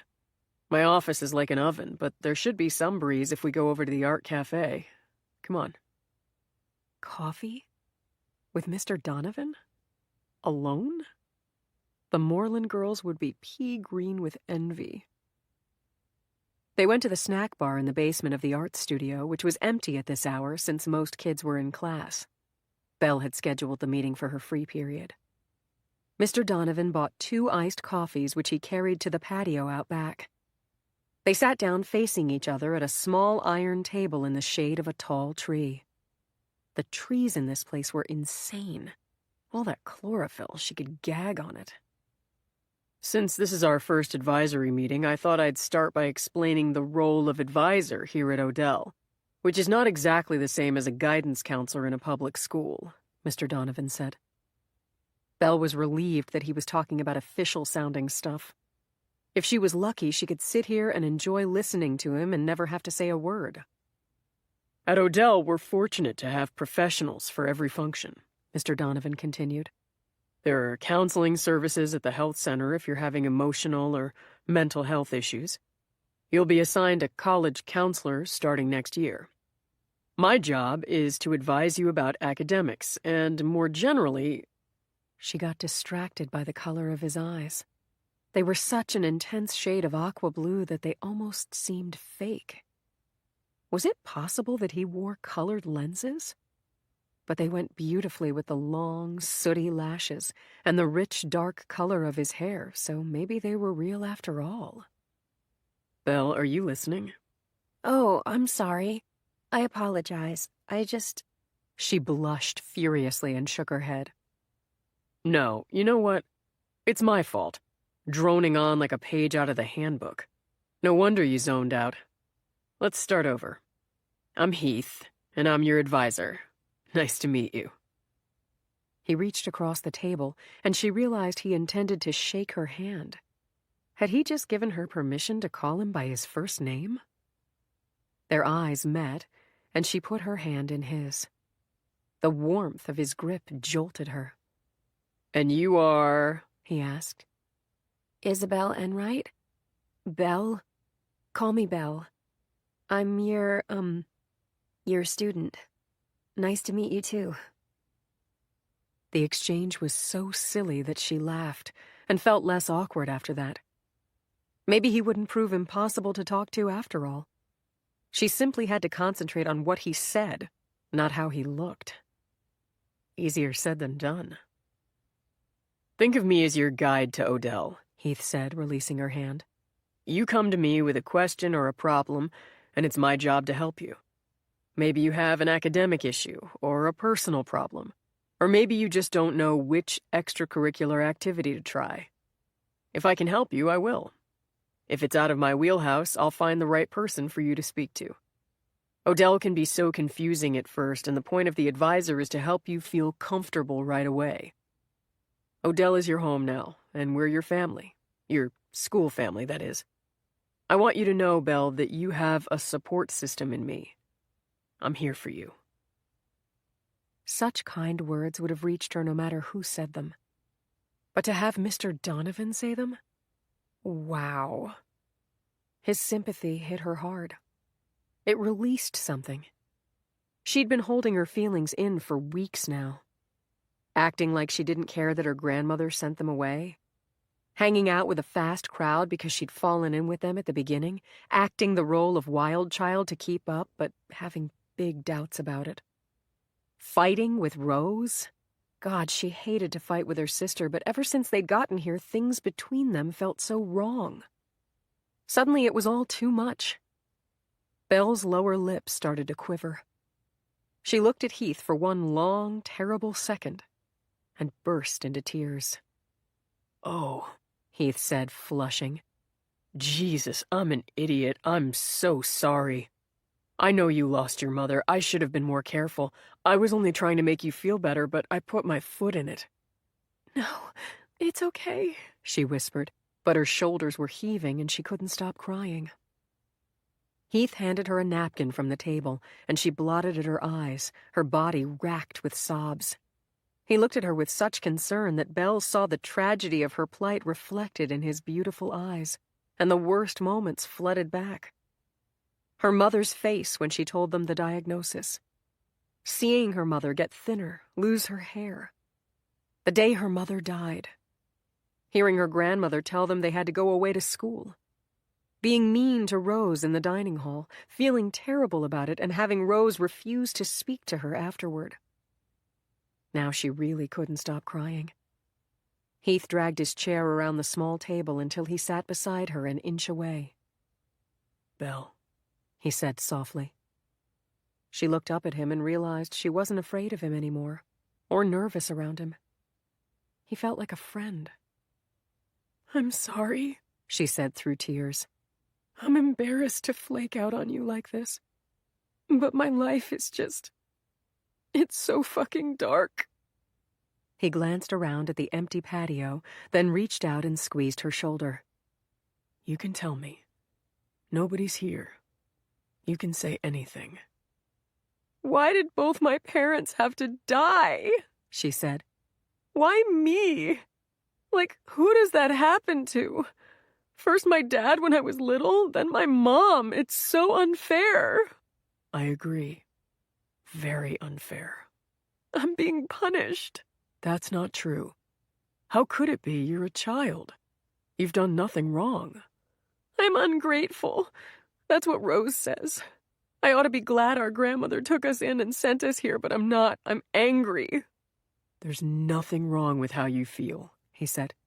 It's completely normal. What I'm really saying is I don't like Odell. I actually kind of hate it. I understand. This place can grind you down, make you feel like you're not good enough. It did that to me at first. Really? Yes. It took me a long time to prove myself here, to find my place. Wait, you went to school here? You didn't know? I was actually very happy at Odell. Not right away, but eventually, right? I mean, I came back to teach, though sometimes I think I'm still trying to show them. Maybe that's why I came back. I could tell you stories about what it was like, what I went through. I've been low myself. I've been so low. You can't imagine. She looked up into his eyes, holding her breath, afraid he would stop confiding in her. Tell me, she whispered. I shouldn't. I can't. Well, maybe I'll tell you another time. But believe me when I say that bad things have happened in my life. Here at Odell and elsewhere. Things that almost pulled me under, that I thought I would never recover from. But I did. I got past it, and you can too. You remind me of myself, you know. I do? How? Maybe I'm projecting. But the way you're so quiet in class, and yet I can tell how deeply you're feeling things. You're a dreamer. So am I. Yes. You see. You understand me. Her eyes filled with tears again. That gives me some insight into how to help you, Belle. You need something to dream about. A focus, something special to work toward. If you could find that, I think you could be successful here. I think you could even be happy. Will you try? I want to, Heath. I worry that I'm not up to it, Belle said. There, she'd used his name. Was he going to rebuke her? But no, he took her hand, and she held on like he could save her from the flood. Don't sell yourself short. If you could see the girl I see, I know you'd believe in yourself. You are up to it, he said, and there was so much sympathy in his voice that she nearly melted. But I'm not as smart as the kids here, she said. It's not true. I've seen your file. I admit your grades aren't anything to write home about, but your scores are off the charts. You're very smart, Belle. You just have to do the work and you'll succeed. That's not the only problem, she said. People are mean here. Everyone's a poser. I feel so lost. You have your twin sister to fall back on, don't you? Not really. Rose and I used to be good friends, but this place is driving us apart. She doesn't like who I hang out with. She doesn't approve of my behavior. We fight all the time. I hate it. Odell can put pressure on relationships, it's true. You have to ignore the noise. Find some time when it's just the two of you and hash things out. Will you try? I want to make up with her. I do. I've been feeling so alone. You're not alone, Belle. You have your sister. You also have me. Belle wiped her eyes and gazed at him. You mean that? I do mean it. I'm your advisor, and it's my job to help you be happy here. As a matter of fact, I have a suggestion. Belle was hoping for something intimate and personal, like the two of them having dinner together. Now that would give her something to live for. Instead, Heath suggested that Belle join the cross-country team, which he coached.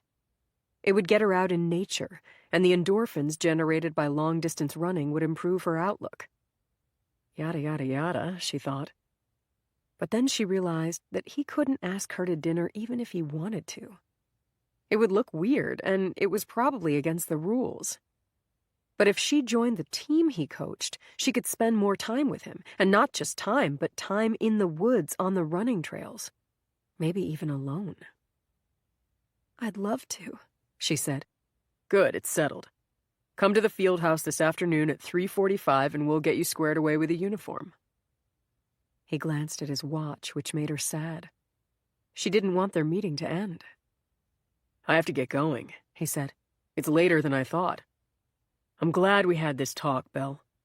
Everything's going to be all right. You're going to be happy here, I promise. Okay? If you say so. I do say so. He stood up and glanced around quickly, making sure that nobody would see. Come here. You seem like you could use a hug, He said, holding out his arms. Belle didn't hesitate. She stepped into his embrace and gloried there, letting herself bask in the warmth of his body, his breath against her hair. She drank in the scent of his shampoo, which made her think of the ocean, of sandalwood. She would have stayed like that forever, but he released her and stepped away. Okay, see you at the field house later, He said. Then he was gone. The air felt cooler now, fresher, sweeter, and it smelled of flowers and grass. Somewhere somebody mowed a lawn, and the buzz of the lawnmower was cheerful to her ears. Belle started walking toward moorland, and the deep green of the trees and the grass was pleasing to her now. There would always be a before and an after. A before and an after their talk. A before and an after their embrace. Before, she was lost, but now a light shined on everything she saw. Belle could go tell Darcy and the seniors what happened and bask in their envy. But she wouldn't. She didn't want to share this. Her friendship with Heath Donovan was her secret. Hers alone. 9. He just got glasses yesterday, poor thing, and doesn't quite know what to make of them, Mrs. Donovan said. Rose sat at the Donovans' kitchen table, holding little Scotty in her lap. The air was fragrant with the scent of the chocolate chip cookies fresh from the oven. The child fidgeted with the bright green eyeglasses attached to his head with a strap, so Rose held him away from her and made funny faces to distract him. He watched her solemnly, his eyes behind the lenses wide as saucers. "You're so good with him," Mrs. Donovan said. "Do you babysit?" I'd babysit for this guy anytime. "He's the sweetest," Rose said, lowering her nose and drinking in the scent of the child's flaxen hair. Mrs. Donovan laughed. "I'll take you up on that. He is a sweetie. He was a preemie, you know. He doesn't talk much yet. He's a little delayed. Watch out, though. His sister is a holy terror, and it's a package deal." She seems so fun. Is she here? Harper is fun. She's a handful, though. She's in her room playing Goat Simulator on the laptop so we can have some peace and quiet. Playing what? Goat Simulator? It's this video game where the kid pretends to be a goat running wild in a town. It's actually a pretty good metaphor for Harper's life, come to think of it. Anyway, she's obsessed with it. Mrs. Donovan placed a plate of cookies on the table in front of Rose. Max, the golden retriever, lounged at Rose's feet, his tail thumping back and forth with the rhythm of a metronome. This afternoon tete-a-tete was like a dream come true.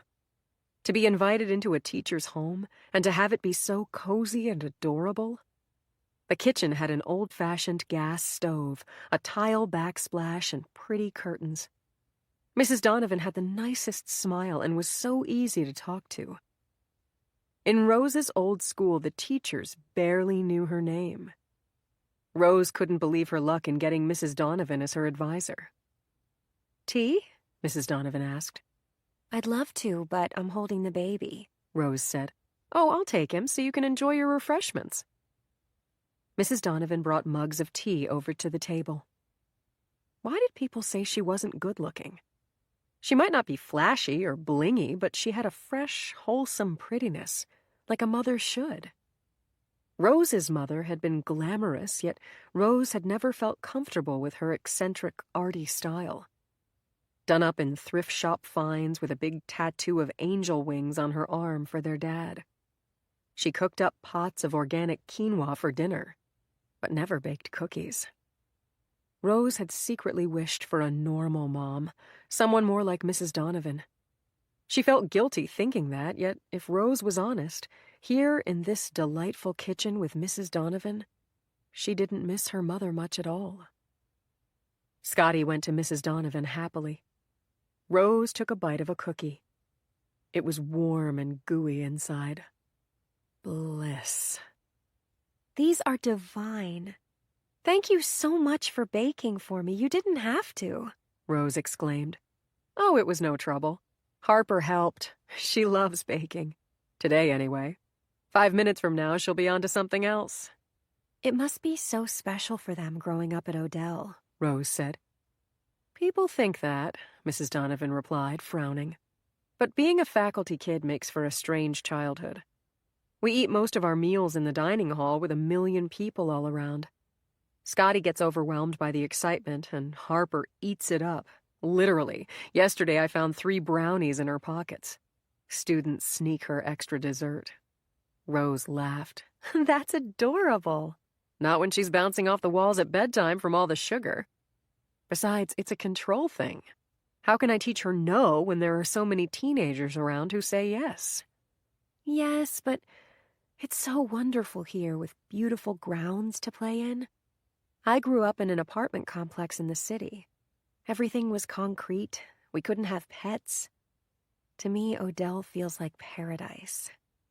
You're not alone in thinking that. Some people see the campus and it's love at first sight. My husband was like that. He lived and breathed Odell when we were students, and that's still true. Even if he wasn't sure about being a teacher, he knew he wanted to be here, Mrs. Donovan said, and laughed sheepishly. He doesn't like being a teacher? Oh, I didn't mean it that way, Mrs. Donovan said, coloring slightly as if she'd said too much. Heath loves his work, especially now that we're dorm heads and truly immersed in the community. He finds it very fulfilling. There was a false note in Mrs. Donovan's voice that made Rose wonder how she herself felt about Odell. And you? Do you like your work? Rose asked. Thank you for asking. I love teaching math. But I'm a bit of an introvert, so the dorm head job, living here on campus, doesn't come as naturally to me as it does to my husband. But I think it's important work, so it's satisfying in that sense. Historically, Moreland has had challenges. I had run-ins with girls from this dorm when I was a student here. It just seems to attract the mean girls. There are mean girls here now, Rose said. I realize that, and I want to be part of fixing the culture. Heath and I are trying to foster a healthy atmosphere in Moreland, but it's tricky. We have to identify the girls causing the trouble, hopefully before they do anything too disruptive, and get them to change their ways if possible. Rose wondered if Mrs. Donovan had heard the gossip. There was a rumor going around that the Moreland seniors, the same girls Belle hung out with, were engaged in a competition to seduce Mr. Donovan. Rose was so outraged when she heard that she wanted to hit somebody. If it was true, they ought to be expelled. She had half a mind to tell Mrs. Donovan about it right now and put a stop to it. But how awkward was that? Telling Mrs. Donovan other girls wanted to sleep with her husband? It was too embarrassing and would spoil their cozy tea date. Enough about me, Mrs. Donovan said. How are you doing, Rose? You've been through so much with your mom's passing. Odell can be a tough transition in the best of times. Are you settling in all right? Yes, I love it here. I couldn't be happier. Mrs. Donovan looked at her skeptically. I'm very glad to hear that, but you don't have to say it if it isn't true. I know you're off to a great start academically. You're doing excellent work in math class. I've also heard from some of your other teachers that you're a confident speaker at the Harkness table, which is a big indicator of success at Odell. Her teachers said good things about her. Rose nodded, arranging her features so she wouldn't look too pleased with herself. I adore my classes, Mrs. Donovan. I feel so engaged, like I'm really learning. What about outside of class? Are you feeling comfortable socially? Mrs. Donovan asked. I'm doing so much fun stuff, Rose said cheerily, grabbing her backpack and pulling out her notebook. Here's my list so far. Auditioning for the fall play. I joined the debate team. I'm working on the literary magazine. Joined Model UN and French Club. Oh, and I might audition for the chorus. I've never sung in front of people except for karaoke, but I was pretty good at that. Mrs. Donovan looked at her in astonishment. Rose, that's a wonderful list. I'm very impressed. But you have to be careful not to take on too much. Rose felt it should be obvious that she could handle anything she took on. Was Mrs. Donovan selling her short because of her background?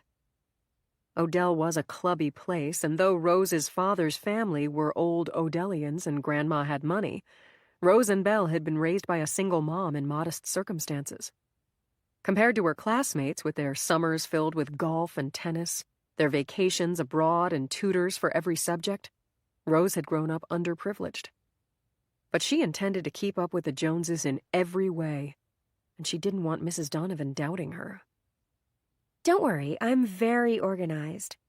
When my mother was sick, I bought the groceries, I did the laundry and the cooking. I dealt with the doctors. I even paid the bills with help from my grandmother. And I still got straight A's, although, admittedly, my old school was easy compared to Odell. Mrs. Donovan's face softened with sympathy. You poor thing. To be burdened like that at your age? No wonder you're trying to be Superwoman. We have excellent therapists in the health center. You should talk to someone. That's not necessary. It can help you process your grief over losing your mom. I try not to dwell on things that make me sad. I put them out of my mind and go on the best I can. Everybody needs to talk things out, Rose. That reminds me, I've been meaning to ask about your sister. My sister? Yes. Is everything all right between you and Belle? Everything's fine. Why? Rose asked, alarmed. I heard through the grapevine that the two of you had a falling out. Damn it. Kids had been gossiping about that incident in the dining hall, and it must have gotten back to Mrs. Donovan. Rose had been livid about the whole incident, to the point that she hadn't spoken to Belle since, despite Belle's multiple attempts to apologize. This whole mess was Belle's fault, and Mrs. Donovan needed to know that. There was an incident in the dining hall the first day of classes, Rose began. Go on. Belle, well, she can be immature, and she doesn't always have the best judgment. We were talking a minute ago about Mean Girls in Moreland. I'm afraid Belle's fallen in with that crowd. Darcy Madden and her friend Tessa, that red-headed girl. She was sitting with them at lunch, and I tried to get her to move tables. I'm worried they'll get her into trouble. Mrs. Donovan looked at Rose with concern in her eyes. I can't comment specifically on other students' disciplinary history, but you're right about that group being a problem. So that caused trouble between the two of you. We haven't spoken since, Rose said, conveniently omitting the fact that she was the one refusing to speak to Belle, not the other way around. I'm sorry to hear that, Mrs. Donovan said. Is there anything you can do? Rose asked. Do? To get Belle to stop hanging out with them. Well, I suppose I could ask Heath to mention it to her. He's her advisor. That would be great. I'll be honest, if Belle gets in trouble, I'm afraid it'll reflect badly on me. Rose, you keep mentioning Belle getting in trouble. Is she doing something she shouldn't? Something specific, not just socializing with the wrong crowd? If you're aware that other students are breaking the rules, you're supposed to report them, even if it's your sister. The honor code requires it. Do you understand? Rose thought again about the contest to seduce Mr. Donovan. Belle's new best friend was behind it. She hoped that didn't mean her sister was involved with it. But she didn't have proof, and she was afraid to say anything.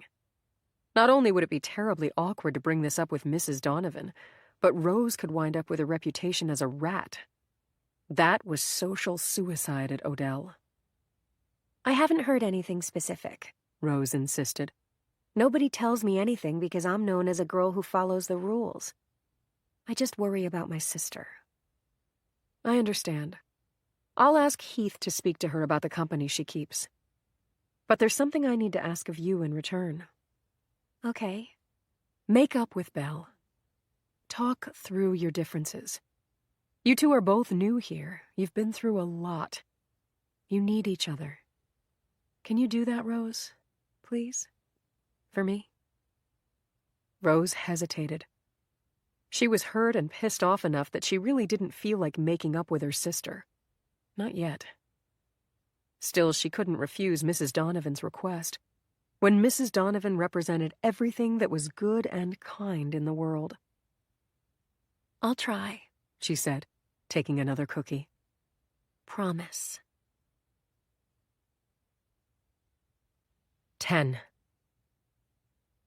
Belle had a stalker. Zachary Cuddy from her Spanish class wouldn't leave her alone. She'd hooked up with him the second week of school on the night of the opening dance and immediately realized her mistake. She'd been trying to shake him ever since, but he wouldn't take no for an answer.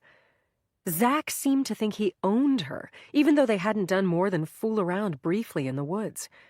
Yet nearly every day he'd claim the seat next to her at morning convocation or wait for her after Spanish to escort her to her next class. Yesterday, she'd turned around in the lunch line to find Zach standing right behind her, literally breathing down her neck. She nearly screamed. She'd tried ignoring him, laughing at him, running in the opposite direction, telling him to knock it off or she'd tell a teacher. Nothing worked. He'd just look at her with puppy dog eyes and beg her to tell him what he'd done wrong so he could fix it. Zach was one of several mistakes in Belle's brief Odell career that could be laid at Darcy Madden's door. Belle did whatever it took to please Darcy, and unfortunately the things that pleased Darcy had a certain twisted quality. Yet Darcy's friendship cast a circle of light so bright that Belle ignored the consequences. To be inside Darcy's circle was to be among the chosen.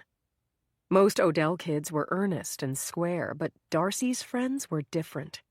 They laughed and did wild things, bad things even, but they were bulletproof and never suffered. Darcy and her crew hailed from old Odellian families with gobs of money.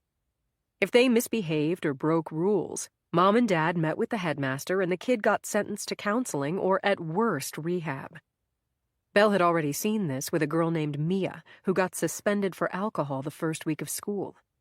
She went home for 3 days and came back smiling with a tan, a new pair of Saint Laurent boots, and a fifth of bourbon that they drank the same night in Darcy's room.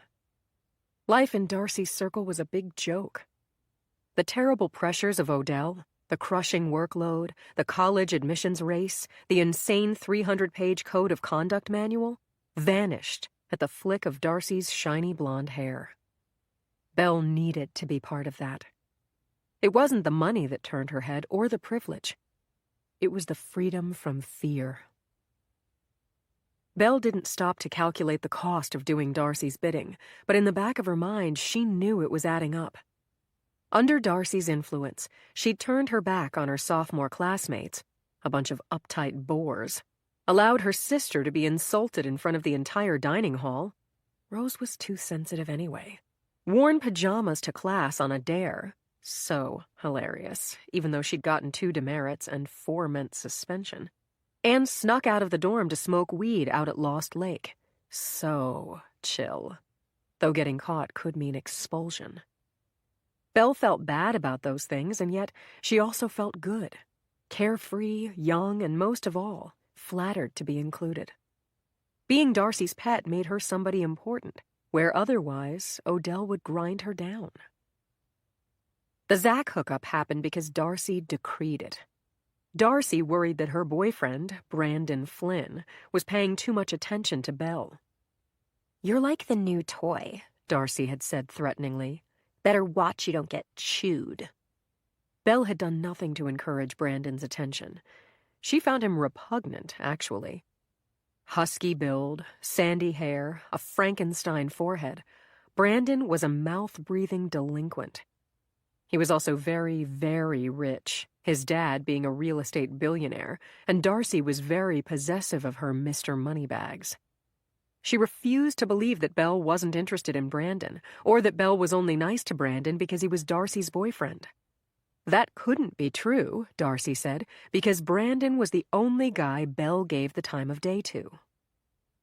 That's when Belle let slip that there was someone else she pined for. It slipped out, and then it was too late to take it back. Belle couldn't tell Darcy about her Mr. Donovan obsession without getting roped into their awful contest. She had to make up another boyfriend. That's where Zach came in a major miscalculation. On the night of the opening dance, the alumni gym was dark, stuffy, and jammed wall to wall with kids swaying to Rihanna. Belle was milling about with Darcy and Tessa, waiting for Brandon to text them that he'd scored weed so they could all meet up at the lake. From the corner of her eye, Belle saw Zach Cuddy heading her way and immediately knew that he was going to ask her to dance. He'd been harassing her since the first day of class. Her first instinct was to turn away and pretend not to see him, but she saw her opportunity and caught herself.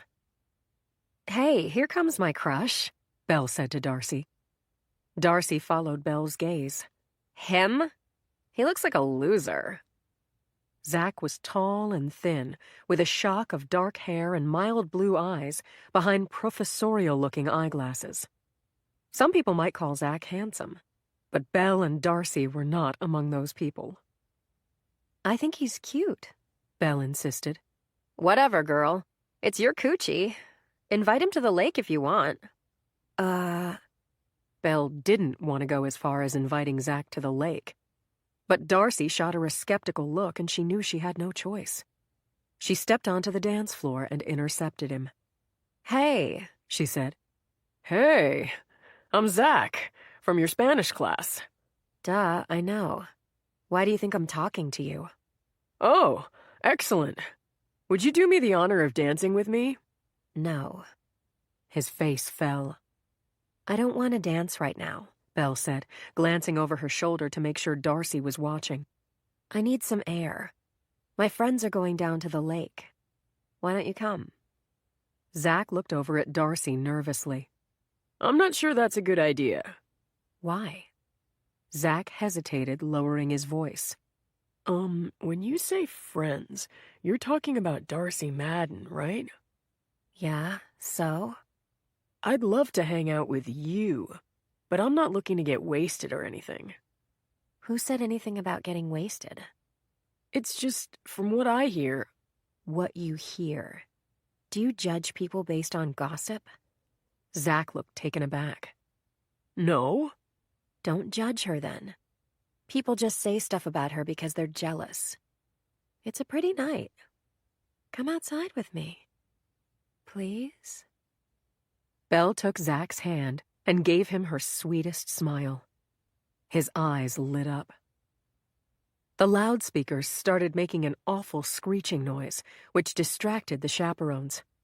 Darcy and Tessa slipped out the back door, and Belle pulled Zach along, hurrying to keep up. Outside, the night was warm, lit by a fat harvest moon hanging low in the velvety sky. There was a loud sound of crickets chirping and the smell of mulch and wet leaves as they headed for the path into the woods. Zach's hand trembled in hers. "Are we seriously going to the lake? I've never been there at night," he said. "I have," she said. "It's gorgeous. Come on, hurry." Darcy and Tessa had been swallowed by the trees. Belle raced to keep up, flicking on the flashlight on her phone to light the way. The Odell campus bordered a 1,000-acre nature preserve. Pristine land made up of dense forest, open fields, hilltops, valleys, and babbling streams, all crisscrossed by a network of hiking trails. Lost Lake sat about a mile into the nature preserve from the border of campus. The path that led there was dark and mysterious, but with her friends in front of her and a boy by her side, Belle felt safe. More than safe. She felt happy to be alive. It was a beautiful night, and she was on a crazy adventure, with a slight edge of hysteria, as if she was high already even though she hadn't smoked anything. That was the effect Darcy's shenanigans had on her. Belle stumbled on a root, giggling as Zach caught her. "Are you okay?" "Fine. Relax, Zach, you're too uptight," she said. They didn't talk again until they reached the wide meadow that bordered the lake.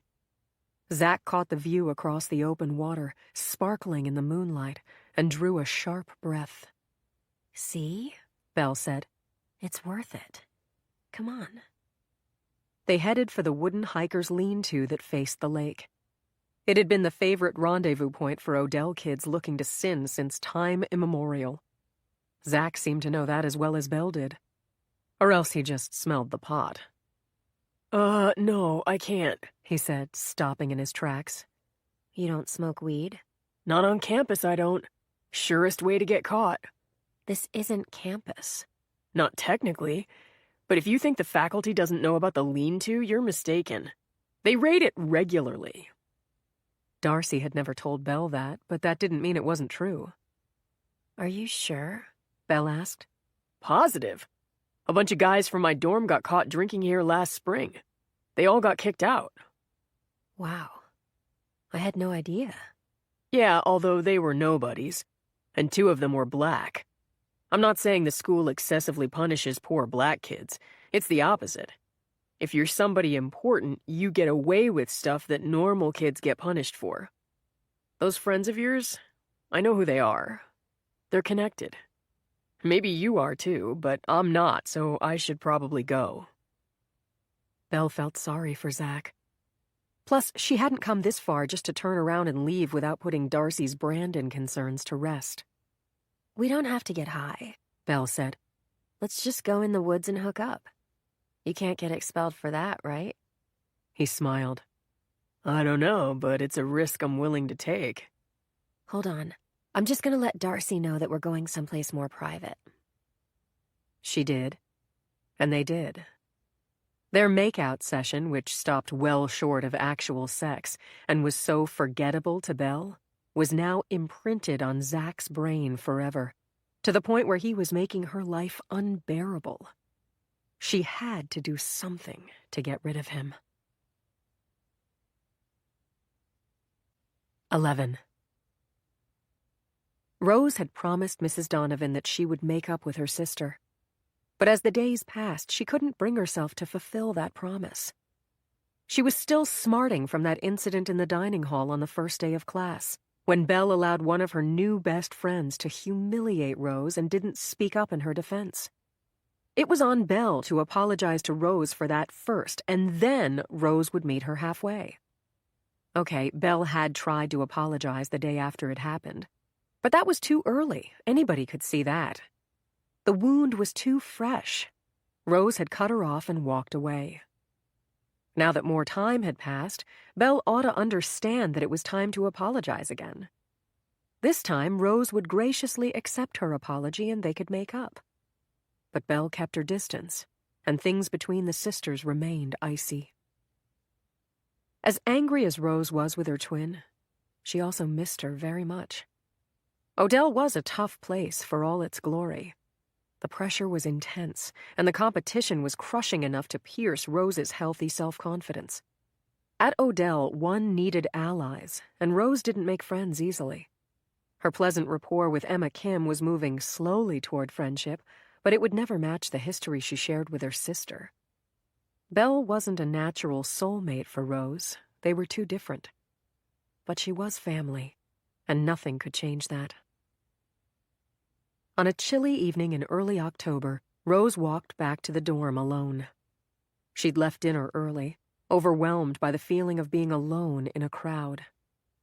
Emma had disappeared from the dining hall lately because she was rehearsing non-stop for the fall orchestra recital. That left Rose to navigate the Moreland sophomore table on her own. She knew she ought to try harder to make other friends, but she was too proud to put herself out there. So tonight, and too often lately, she'd ended up sitting quietly while conversations swirled around her, feeling left out. The sharp chill in the air as she walked toward Moreland, the deep shadows cast by the setting sun, the empty paths pressed on Rose's heart. When she caught a glimpse of Belle in the distance, climbing the steps to Weston Library, suddenly that incident in the dining hall seemed frivolous.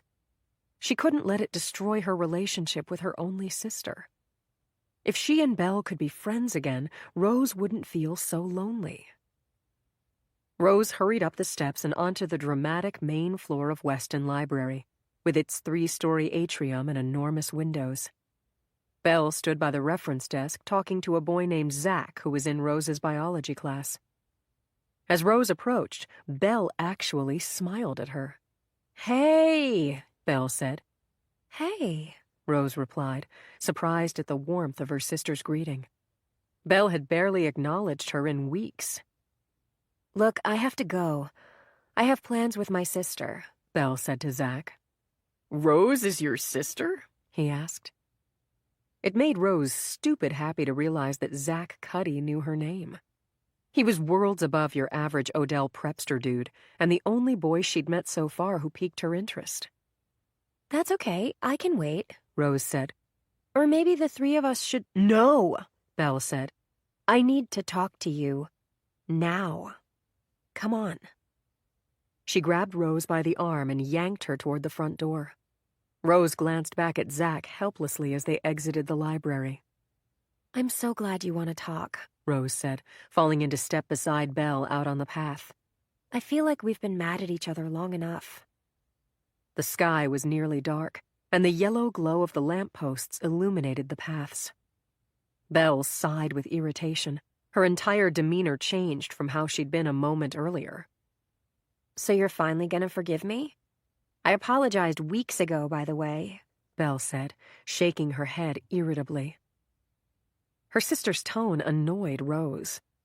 Belle still didn't get how hurtful her action, or her inaction, had been. Put yourself in my shoes. Getting called fat on my first day of school in front of the entire dining hall? It was awful. Come on, she didn't call you fat, and practically nobody heard her.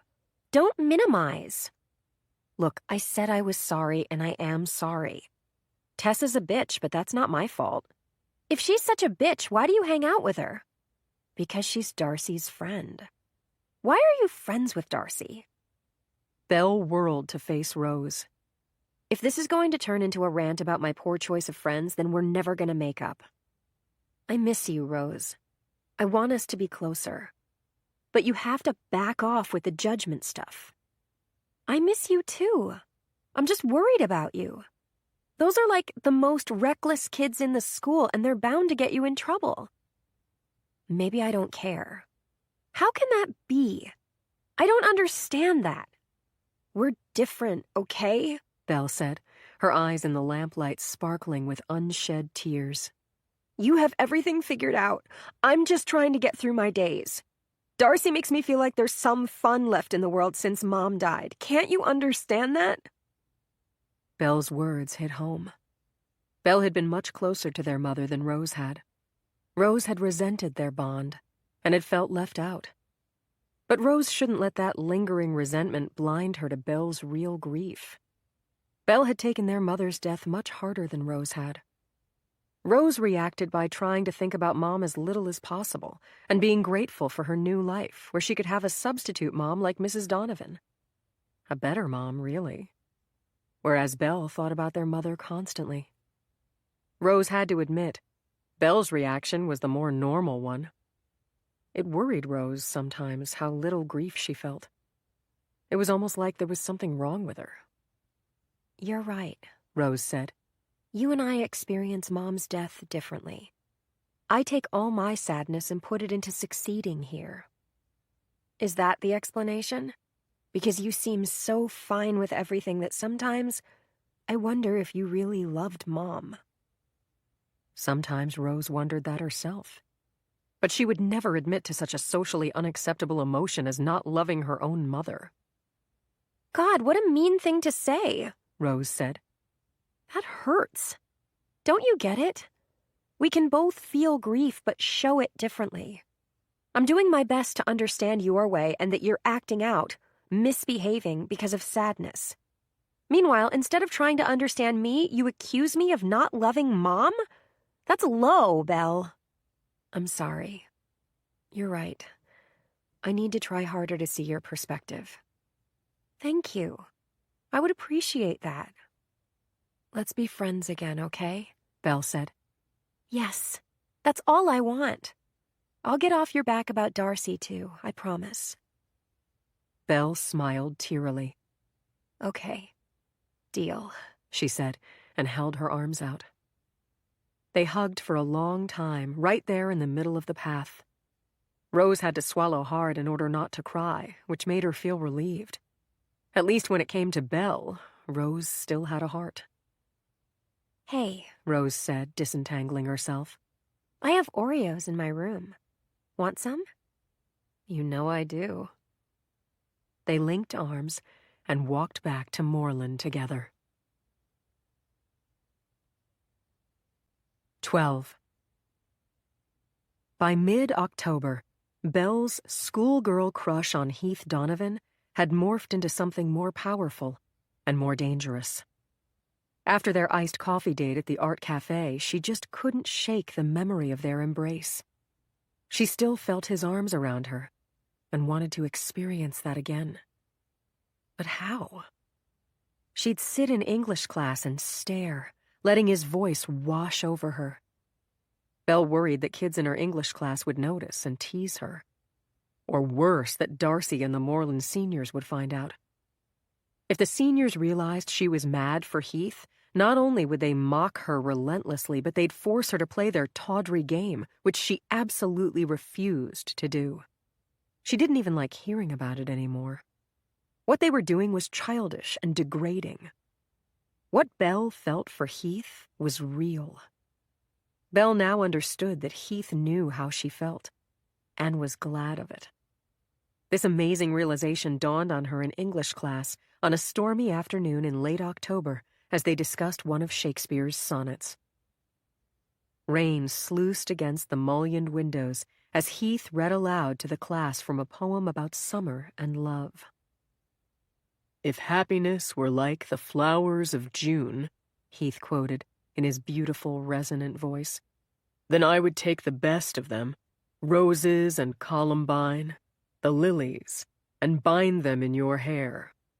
I think of you as the day wanes and as the sun sinks deep into the ocean, and as the stars turn round above."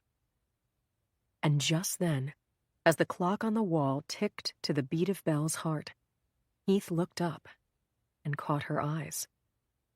He'd been gazing down at the page, then those incredible blue-green eyes flicked up and settled on Belle, at the precise moment he spoke of binding flowers in her hair.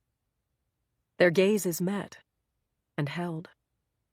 Everything else faded away, and she was transported with him to a field on a perfect June day. She could smell the grass, as she had that afternoon they sat together on the patio, when she told him her troubles and he comforted her. She could feel the breeze and feel his arms around her again, his breath on her hair. And she finally understood that Heath Donovan wanted her to love him. Otherwise, why, out of 15 students in the room, 7 boys, 8 girls, why would he look directly at her at the very moment he said those words? This wasn't just a foolish crush. It wasn't a one-way street. She meant something to him, too. There were other signs. Belle had joined the cross-country team at Heath's urging, and he was teaching her how to run. Okay, he was teaching all the girls on the team, but he paid special attention to Belle. She wasn't imagining it. There was so much more to running than she'd known. Form, pacing, strategy, appreciation for the terrain. The sprawling Odell campus was situated in a valley ringed by rugged hills. The nature preserve and its hiking trails were their own private wilderness to train in. After a brutally hot Indian summer, the weather had turned wet and raw, and Belle's afternoons were spent slogging through the muck on the trails with 20 other girls. They had practice 5 days a week, rain or shine, and meets on Saturdays. At first it was torture, and she did it only to be near Heath. But as the weeks went by, calluses formed on her feet, muscles hardened in her legs, and she got faster until she was keeping pace with the best girls on the team, and with Heath himself. Heath ran alongside them on practice days. He was that kind of coach. He didn't spare himself even in the worst weather. He'd start at the front of the pack and slowly drop back, checking on each runner or group of runners in turn, giving them pointers, boosting their spirits. Belle made sure to run alone. She wanted to be certain that whenever Heath caught up with her, they would have privacy. She'd get 10 or 15 minutes alone with him on a long run. more than he gave any other girl. They'd set a pace where they could comfortably maintain a conversation. The gray skies and whistling wind would drop a cloak of intimacy over them as they ran. Other girls might be in sight, but they were out of earshot, and Belle could say anything. She looked forward to these runs as if they could save her life, and in a way they did. Belle told Heath all her troubles. He was the only person on Earth she could talk to. With everyone else, Belle put on an act full of snark and bravado. None of her friends or even her own sister suspected how lost she felt inside. But Heath knew the true her. Out there in the woods, just the two of them and the wind, Heath listened like he really cared. He told her things about himself, too. Personal things. As successful as Heath Donovan had been during his student days at Odell, he'd felt like an outsider then, as Belle did now. Heath got into Odell on a tennis scholarship, and he came late, not till junior year. As soon as he got there, his parents split, and money was tight. He couldn't keep up with the rich kids, not even with Mrs. Donovan, who was his girlfriend then, and later became his wife. That was the only time he mentioned his marriage. He didn't speak of his children to Belle either, even though she could see him with them in the dining hall on any given night. She understood this to mean that he was being sensitive to her feelings. She couldn't bear that he belonged to these other people and not to her. Heath understood that, so he didn't shove it in her face, and for that she was grateful. If there was a doubt in Belle's mind that Heath knew her feelings, and maybe even felt something in return, it was put to rest the day she blew out her knee during practice. It happened just a couple of days after the moment that their eyes met in class. Belle was still floating from that. They were out for a 6-mile run, the trails slick from days of rain. The weather had turned dramatically colder. Belle was running by herself, wondering when Heath would catch up with her, when her foot flew out from under her on a steep, icy stretch of trail. She hurtled downward, trying desperately to arrest her fall, and landed hard against a granite outcropping with her leg twisted underneath her. A bolt of pain shot through her right knee, so bad that it took her breath away. Lucy Ogunwe, one of the faster girls on the team, came up to Belle from behind and bent over her, panting. "Hey, are you okay?" she asked. Tears flooded Belle's eyes. She was too stunned to reply. "No worries. Donovan's right behind," Lucy said, nodding toward the trail above. "Hey, Coach! Enright fell," Lucy called out to him. "I think she's hurt." Heath ran up to them, taking in Belle crumpled on the ground, clutching her knee, the sheen of ice all around her. "Do me a favor," he said to Lucy.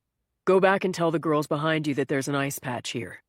Tell them to slow it down to a walk. Stay safe." "Got it," Lucy said, and set off in the direction Belle had come from. Through a scream of pain, Belle realized that Heath had just sent Lucy away. They were alone now. He knelt down beside her. "Where does it hurt?" he asked, tenderness in his voice. "My knee." "Can you sit up and lean back against the rock?" "Here, let me help you," he said. Heath put his hands on her waist and gently lifted her to a sitting position. The motion tweaked her knee and she cried out. "Did I hurt you? I'm sorry, sweetheart," he said. The endearment was too much for Belle.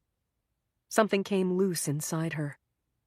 As Heath bent over her, his face mere inches from hers, his eyelashes wet with rain, she reached out and laid her hand on his cheek.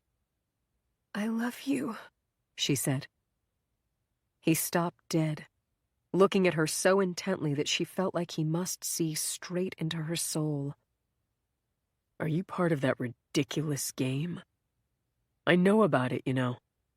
I'd be very disappointed in you, Belle." Despite his words, Heath didn't move away or shake off her hand. The warmth of his cheek under her cold fingers spurred her on. "Never," she said, her words tumbling out in a rush. "I hate those girls. They're childish. What I feel for you is real, Heath. It's not a game. I know you feel it too. Please tell me you do." His eyes, as they locked on hers, were troubled.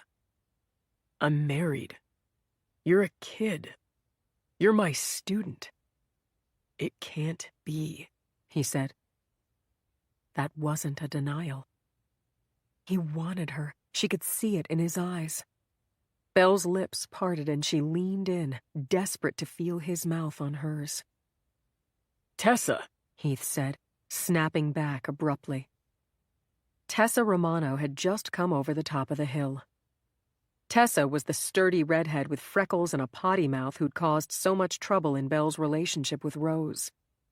Belle couldn't think of a worse girl to discover them like this. Tessa didn't really like Belle. Of all the Moreland seniors, Tessa was most likely to spill her guts to Darcy the second she got back to the dorm. "What have we here?" Tessa asked, her eyes lighting up luridly. "Belle took a fall and hurt her knee," Heath said, his face going stony as if a mask had dropped over it. "Come here, please, and give me a hand. Let's see if we can get her to her feet without her putting weight on the right leg." They got on either side, and Belle draped her arms over their shoulders. Leaning on them, she managed to stand up and hobble down the steep slope. Every step was a blur of pain and anxiety. What must Heath think of her now, that she'd been so undisciplined in such a risky situation? Would Tessa tell people? Could Heath get in trouble? He must hate her now. 30 awful minutes later, they reached the bottom of the hill. Heath had called ahead, and they emerged from the woods to see a security department car waiting on the road to whisk Belle to the infirmary. Heath helped her into the back seat. "I'll call the infirmary later to check with the doctors. You'll probably need to go on the injured list. Would you like Tessa to stay with you?" I want you to stay with me, she thought. But she couldn't speak the thought aloud. If people started to talk, he might never spend time with her alone again. I'm fine, Belle said curtly. Heath closed the door with a sharp click, and the car drove away.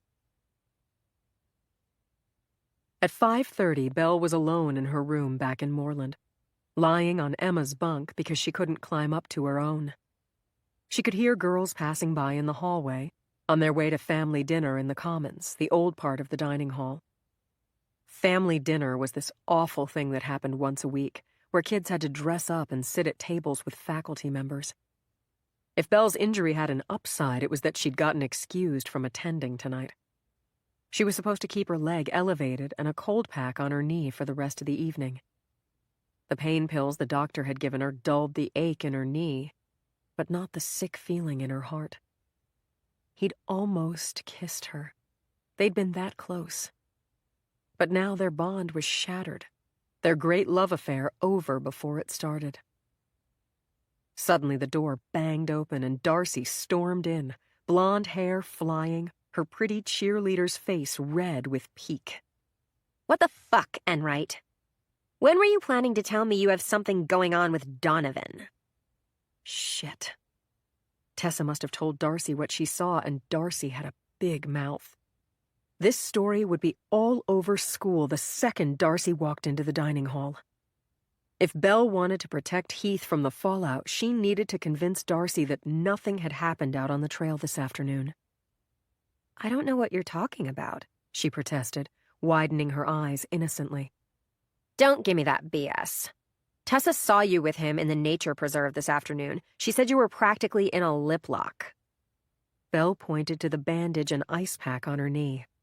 Hello? You see my injury? I fell and blew my knee out. Mr. Donovan helped me up. That's all Tessa saw. He had to put his arms around me to lift me. He's the coach. He's not going to leave a runner lying on the ground. Darcy looked at Belle's knee and frowned. That's not what she said. She says he pays all sorts of attention to you. The other girls are jealous. Well, she's lying then. Exaggerating anyway. Tessa's been loyal as a dog for 3 years at this school. You I've known for like 5 minutes, and you expect me to believe you over her? Sorry. I swear, Darcy, nothing's going on. I would never horn in on your contest. Not without your permission. I should hope not. I don't need anybody cock-blocking me, especially not you, after all I've done for you. If I thought you were trying to steal my prize, I would never. Tessa has a wild imagination and she misinterpreted, that's all, swear to God. Darcy put her hands on her hips. I don't know who to believe. What you're saying makes sense on the surface, but I get the feeling you're holding out on me. Belle placed her hand over her heart. For a skeptic and a liar herself, Darcy was surprisingly susceptible to flattery. Belle laid it on thick. Believe that I'm your true friend, Darcy. There's nothing but love and gratitude in my heart for you. Okay then, prove it. How? It's almost November, and the Moreland seniors haven't pulled any good pranks yet. We need to keep up our reputation, and I have something radical in mind for tonight. A revival of a prank my mom's gang used to pull back in the day. You'll see. You want me to help with that tonight? You see the shape I'm in. I'm not mobile. Aww, your little boo-boo hurts? Tough titties, Enright. Take a Vicodin or smoke some weed, whatever you need to do, but you're not getting out of this one. Time to earn your keep. If you want the benefits of hanging out with me, you have to do some dirty work. That gave Belle a chill. Darcy at her worst could be savage. What exactly is this prank? Belle asked. It's a surprise, Darcy said snarkily. Be at my room at midnight and you'll find out, Darcy said. She turned on her heel and was gone. Belle laid her head on the pillow and wished she'd never come to this damn school. The two things that had kept her going had both fallen to shit today. Her friendship with Darcy was supposed to be easy and fun, but now it just seemed sick and twisted. And her love for Heath, which just a couple of hours ago she believed was reciprocated, would never amount to anything now that her conduct had exposed him to gossip and ridicule. Everything was ruined, and she couldn't face it. Her glance fell on the bottle of pain pills on the dresser. 13. Transcript of witness interview conducted by Lieutenant Robert Krishunas, State Police, Major Crime Unit, and Detective Melissa Howard, Odell, New Hampshire PD, with Mrs. Sarah Donovan. Krishunas. Mrs. Donovan, you and your husband were the dorm parents for Moreland Hall, so that meant you were in charge of supervising these girls, correct? Donovan. Sure, yes. We ran the dorm. We did curfew check, room check, ran dorm meetings, that sort of thing. We did milk and cookies socials in the common room 2 nights a week. But there were 40 girls in Moreland. Or 39 after the... My point is we couldn't possibly know everything that was going on with each girl. If you're suggesting... Krishunas, this isn't about your job performance, ma'am. We're investigating a murder. I'm trying to get the background on these 2 sisters and how closely you monitored them. This is standard procedure. Just tell the truth and it'll all be fine. Donovan. Yes, of course I'll tell the truth. Howard. Now, Rose Enright, she was your advisee, correct? You must have known what was going on with her. Donovan. Yes, I knew Rose quite well, much better than I knew Belle. I have only the most wonderful things to say about Rose. Krishunas. What can you tell us about Rose's relationship with her sister? Conflicts they might have had with one another. Or other people who got drawn into their conflict who might wish to harm one of them because of a relationship with the other, if you see what I'm getting at. Donovan. All I can say is Rose told me from when I first met her that she and Belle were very different. But those differences were not enough in my view to explain this murder. Rose was very responsible and believed in following the rules. Belle's judgment was not as good. She made friends with some questionable elements in the dorm, and that got her into trouble. Those people ought to be looked at. This is not necessarily about the relationship between the sisters. If you focus too much on that, you may miss other important aspects of the Enright girls' lives. Krishunas. Don't worry, we'll get to the other stuff. This is just background right now so we can understand the relationship between Belle and Rose. Donovan. To understand it, you need to know that they tried to be friends. Rose made a great effort to be closer to Belle and not to criticize her. They got along fine right up until the slipper attack. Cresciunas. The slipper attack drove them apart. Donovan. It was a huge deal, and they were on opposite sides of the incident. There were repercussions, terrible repercussions for a number of students and for the school itself. Cresciunas. We think this incident is very important to the case. You were in a unique position to know what happened that night. So, if you could, walk us through that incident in Moreland Hall in detail. 14. Those girls are up to no good. Sarah sat at the head of one of the Moreland Hall tables in the Commons, eyeing Darcy Madden and Tessa Romano as they smirked behind their hands. Once a week, in imitation of bygone days when masters and students dined together, the entire school gathered in the old dining hall, affectionately known as the Commons, for a formal meal called family dinner. The Commons, with its cathedral ceiling and stained-glass windows, dark paneling and dusty chandeliers, was a suitably grand and gloomy setting for the occasion. Everybody got dressed up and made polite conversation. In her own student days, Sarah had found family dinner excruciating to sit through. She was sympathetic to students who got the squirms or the giggles. But Darcy and Tessa were not your average students. They were a bad lot, and they'd been planning a sick piece of mischief that targeted Sarah and her family personally. She thought it had been nipped in the bud. Heath had told her so. But if it had, why were they smirking like that? The girls looked pointedly in Sarah's direction and burst into a raucous fit of laughter. "Darcy, is there something you'd like to share with the rest of us?" Sarah asked, fixing the girl with a cold glare. Darcy gave a brazen smile. "Yes, Mrs. Donovan. I was just saying that the cod is especially tender tonight." Tessa guffawed, and some of the other girls at the table shook with suppressed laughter. Sarah's face went hot.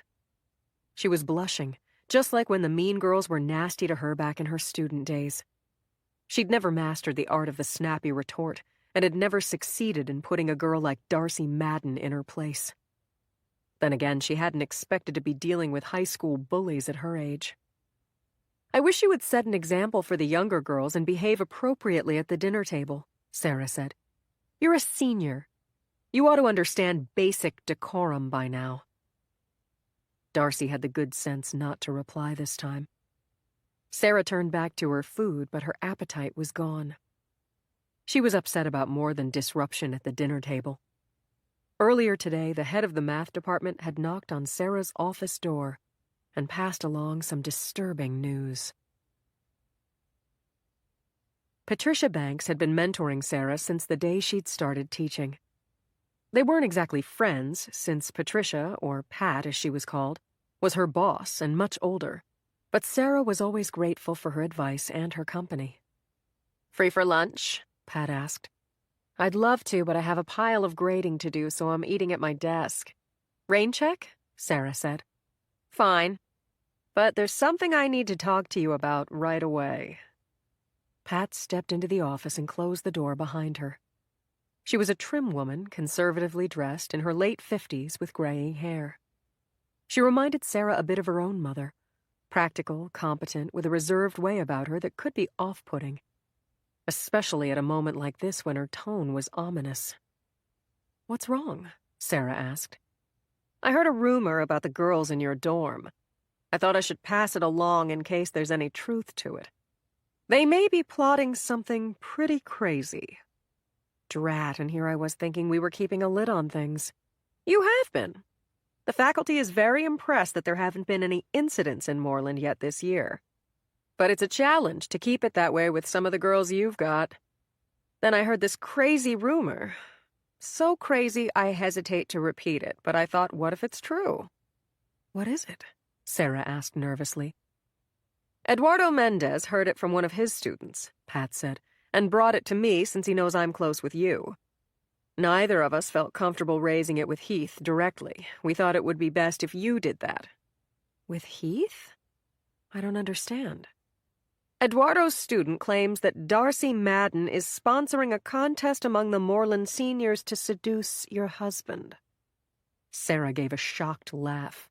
A contest? Like with prizes and everything? I don't know about that part. But girls are supposedly being dared to... And please forgive me, Sarah, I know this is embarrassing. It's embarrassing for me to raise it, so I can only imagine how you feel. They're being dared to come on to him. I have no doubt that even if this is true, your husband would behave impeccably. But given the sensitive nature, well, Eduardo worried it might sound like an accusation if he brought it to Heath. Nobody means it that way. Your husband is known as a completely upstanding, honorable man. I'm sure he'll be as horrified to hear this as the rest of us. But if this is true, these girls could put him in a compromising position through no fault of his own. Defensive measures may be called for. That's why I felt I should warn you. Sarah shook her head in amazement. I expect bad behavior from Darcy. Drinking, boys. But this? It's bizarre. I know. Who did Eduardo hear it from? The girl didn't want her name used. He says she's not in your dorm and she's not involved in this herself, but she has friends in Moreland and she heard it from them. He believes her? Yes, which doesn't make it true. Maybe it's a joke, maybe the student misunderstood. We can always hope. Still, my advice to you is to raise it with Heath. Better safe than sorry. If he's noticed unusual behavior, we can go to Liz Geller to discuss what steps should be taken. Liz Geller was the dean of students, just below the headmaster in the chain of command at Odell. But Liz had recently been diagnosed with breast cancer. Isn't she on health leave? Oh, you're right. Well, let me know what Heath says and we can take it from there. Thank you. Really, Pat, I mean it. Thanks for looking out for us. Happy to. You two have taken on a lot with Moreland. Everyone on the faculty is pulling for you. Let me know if there's more I can do. As soon as the door closed behind Pat, Sarah got out her phone and texted Heath that she needed to talk to him right away. He wrote to say he was at lunch. She should come to the dining hall. Grading the tests could wait. Sarah had to find out if Heath had noticed any odd behavior from the Moreland seniors. Pat was right. Those girls could cause trouble. Ever since that first day when Heath moved the welcome reception to the quad and rebranded it as a party, Sarah had worried that he was too innocent for this job, too easygoing. His approach to reforming Moreland seemed to be to make friends with the girls, to be their buddy. He didn't see the pitfalls. The dorm head job hadn't been her idea, but she wanted them to succeed. She wanted Heath to succeed. Sarah needed to protect him. Sarah looked around for Heath when she got to the dining hall and didn't find him right away. Then she spotted him near the conveyor belt where trays were bussed, talking to a dark-haired girl whose back was turned to Sarah. Belle Enright, maybe? As Sarah approached, something in Heath's expression caught her attention. The intensity of his gaze, the rapt way he listened as the girl spoke. He looked enthralled. She looked at Belle and saw why. Belle possessed an epic sort of beauty that Sarah never had, even in girlhood. The willowy limbs, the lustrous skin, the long, shiny hair. Sarah felt a momentary pressure in her chest, as if she couldn't breathe. Then the girl walked away, and Heath looked up and saw Sarah watching. He smiled at her like everything was normal. The gossip is making you paranoid. Hey, babe, Heath said, walking over and giving Sarah a peck on the cheek. what's up? Your text sounded urgent. Can we find somewhere more private to talk? He looked concerned. Sure. The Commons is empty, come on. Was that Belle Enright I saw you talking to? She asked as they walked. Uh-huh. What were you talking about? Tomorrow's reading assignment, He said. Why? Just curious, she said. He shot her a puzzled glance. She decided not to elaborate because, really, there was no basis to worry. Heath had never given her cause to think he'd cheat, and certainly not with a kid. He would never do that in a million years. The warning about Darcy Madden's contest was messing with Sarah's head. She needed to get a grip. Focus on the problem at hand. The Commons was deserted, echoing and dim. They sat down facing each other at a long, empty table. "What is it?" Heath said. "Pat Banks told me something crazy, and I need to ask you about it. Supposedly, Darcy Madden is running a contest to see which Moreland girl can seduce you first. Do you know anything about this?" She'd expected Heath's jaw to drop, or for him to burst into hysterical laughter. Instead, he nodded. "Yes, but it's nothing. Don't worry about it," he said. "Wait a minute. You knew about it?" "It's just talk among a bunch of silly teenage girls. No need to get upset." "Is it true, or it's not true?" "Is what true?" "Is there a contest to seduce you or not? And if there is, how did you find out about it?" "Honey, it's nothing. I noticed some of the girls acting strangely around me just within the past couple of weeks. They'd flash some thigh or twirl their hair seductively, then giggle. I could tell something was up, so finally I said something to one of them." "To who?" "To whom?" "To Ashley Weatherby. She's captain of cross-country this year, and I know her fairly well." "I know who she is. She's part of Darcy Madden's gang. Are you saying Ashley made a pass at you?" "I wouldn't call it a pass. She was just acting silly. She came to my office one day wearing these itty-bitty shorts and a sports bra and leaned on the edge of my desk. I said, 'Wouldn't you be more comfortable in the chair? Aren't you cold? And by the way, what's up with all you girls flashing me lately?'" Sarah could picture the scene. Ashley Weatherby was petite and curvaceous, with long, strawberry blonde hair. If girls like that were throwing themselves at her husband, Sarah wanted to know. "And? What did she say?" Sarah demanded. "She said it was a game, that Darcy started it. I told her to cut it out and to tell that to the rest of them, or else I might start to think I was being harassed and feel compelled to report them. I'm pretty sure she delivered the message because they've cooled it noticeably. So, problem solved. Nothing to worry about." "I can't believe this happened and you didn't tell me. I'm your wife, the mother of your children, and the co-head of Moreland. I deserve to know." Heath took her hands and looked deeply into her eyes. "Darling, you're right. I'm sorry. That was a mistake." "How could you withhold that?" "To be honest, I'm worried that you're not happy with the new job. That you only took it for me because I wanted so badly to get into the administration. I feel guilty about that. When something comes up that seems particularly annoying or stupid, I want to protect you from it. The bottom line is, I handled this so as not to upset you." So he wanted to protect her from the unpleasant aspects of the dorm head job. Sarah wished it was that easy. As much as she adored Heath and appreciated his efforts to take care of her, she didn't always trust his judgment. In this case, keeping Darcy's little plot to himself could have serious consequences. Sarah took her hands away. "Your heart was in the right place," she said. "But in the future, please don't shelter me. Think about how dangerous this situation is. If it comes out that this contest was going on and that you knew but did nothing, it might look like you condoned it. It still might. In fact, I think we should say something, report it." Heath's eyes darkened. "Sarah, it's resolved. I told them to cut it out, and they did.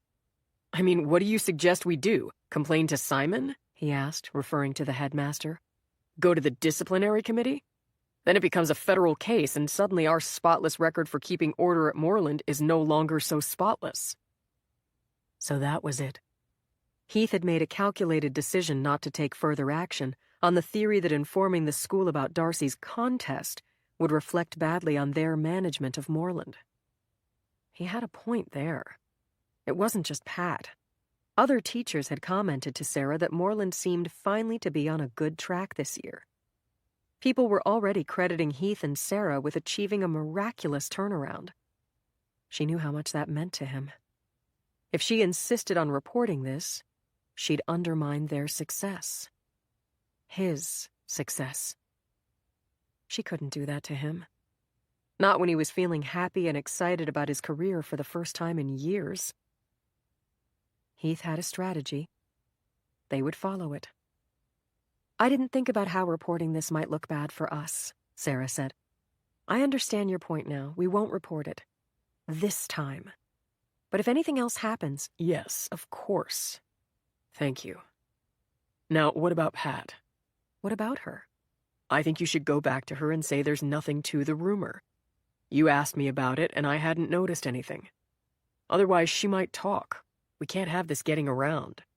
Heath, that would be a lie. I know, but what else can we do?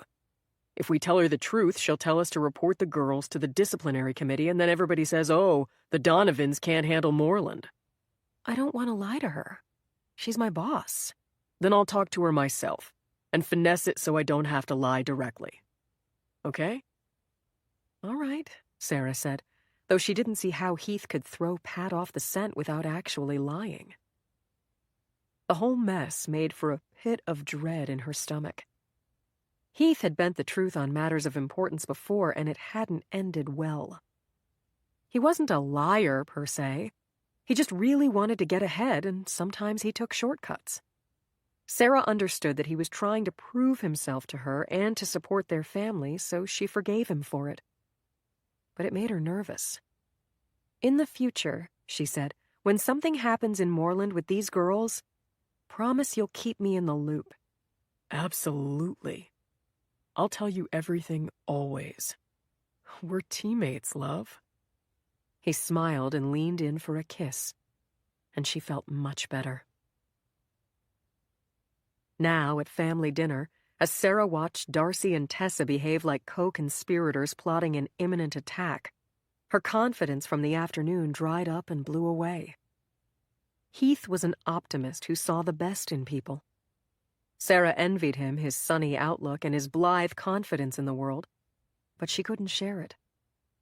Whether those girls were still working on their outrageous contest, or whether they had some other mischief in mind, she didn't know. But she knew she'd better keep her eye on them, or their scheming would come back to bite her and her family. 15. At family dinner on Friday night, Rose sat next to Lucy Ogunwe, who told her that Belle had gone to the infirmary after slipping and falling on a patch of ice during cross-country practice. She'd hurt her knee pretty badly, Lucy said, and wouldn't be coming to dinner tonight. Rose was more upset to hear that than the injury really warranted. She understood that a knee injury couldn't possibly be life-threatening, but their recent reconciliation had left her feeling protective enough of her twin that the thought of Belle laid up in pain was terrible. Rose jumped up and went to the head of the table to talk to Miss Chowdhury, a science teacher who was one of the dorm associates in Moreland Hall. I just learned that my sister was hurt in an accident this afternoon, Rose said. She's in her room all alone. May I be excused to take dinner to her? That's very sweet of you, Rose. Go ahead, you have my permission, Miss Chowdhury said. Rose went up to the buffet and filled a plate for Belle, making sure to add extra rolls and a brownie because Belle liked them especially. She covered the plate with a napkin and carried it down deserted pathways, all the way back to Moreland Hall, where she climbed the stairs to the 3rd floor. There was no answer when she knocked on Belle's door.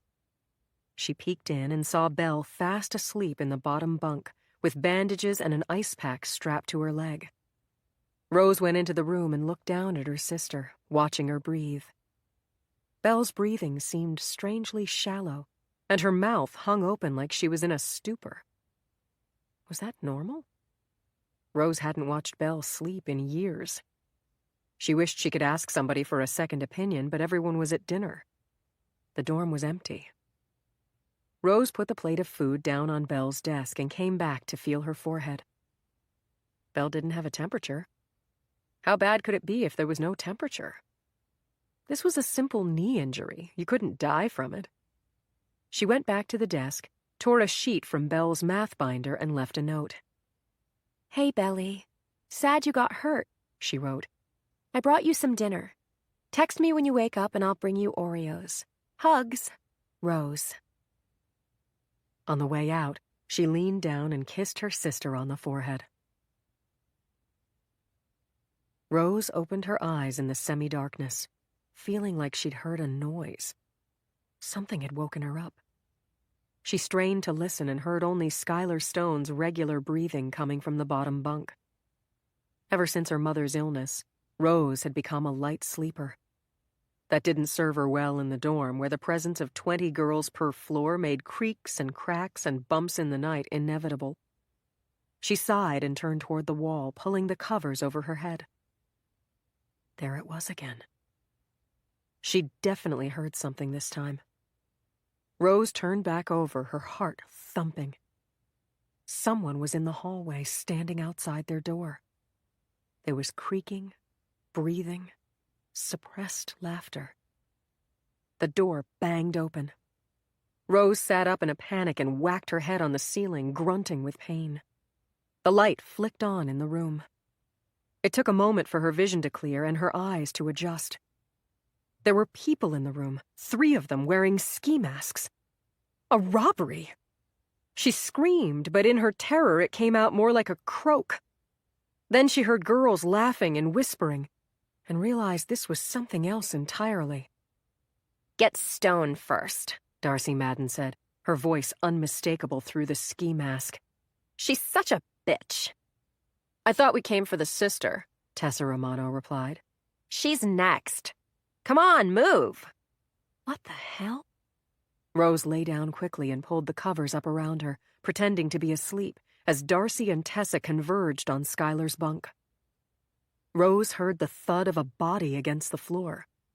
They must have dragged Skylar from her bed. Were they physically attacking her? Rose peeked out from under her blanket, trembling. What's happened? Skylar mumbled. Old Moreland tradition. You're getting spanked. Rip her clothes off, Darcy said. Rose watched in horror as Darcy grabbed Skylar's arms from behind while Tessa tugged at her top. It tore with a loud ripping sound, exposing her small breasts. Her pants, idiot, Darcy said. I'm not spanking her tits. You said clothes. God, do I have to do everything around here? Tessa proceeded to strip Skylar completely naked, while the third intruder slumped against the wall near the door and watched. Skylar was wide awake now, thrashing on the floor like a hooked fish. Perverts! Stop! Rose, help! Oh, she's a wild one, Darcy said, laughing. She looked over at the third girl. Come on, Snapchat it. They're waiting. The third girl raised her iPhone, moving in a strangely unhurried way, as if she was drugged or wading through deep water. Rose saw the brace on her knee, the dark hair tumbling from the ski mask, and realized that it was Belle. Shit! Darcy pulled a fuzzy pink slipper from her pocket as Tessa grabbed at Skylar's thrashing legs. Skylar kicked and flailed, trying desperately to cover herself with her hands, but it was 2 against 1. Rose, she's filming me! Make her stop! Skylar was right. Belle had a phone in her hand, pointed at Skylar, whose privates were exposed for the whole world to see. For all her Jersey attitude, Skylar was modest and changed in the bathroom rather than let Rose see her naked. If Darcy was to be believed, they were Snapchatting it, streaming it to someone who wasn't in the room. A boy? Multiple boys? Fucking savages! This would destroy Skylar! Rose grabbed her pillow and jumped down from the top bunk, landing on top of Darcy, who yelped. Panting, Rose whacked at Darcy and Tessa with all her might, but they didn't stop.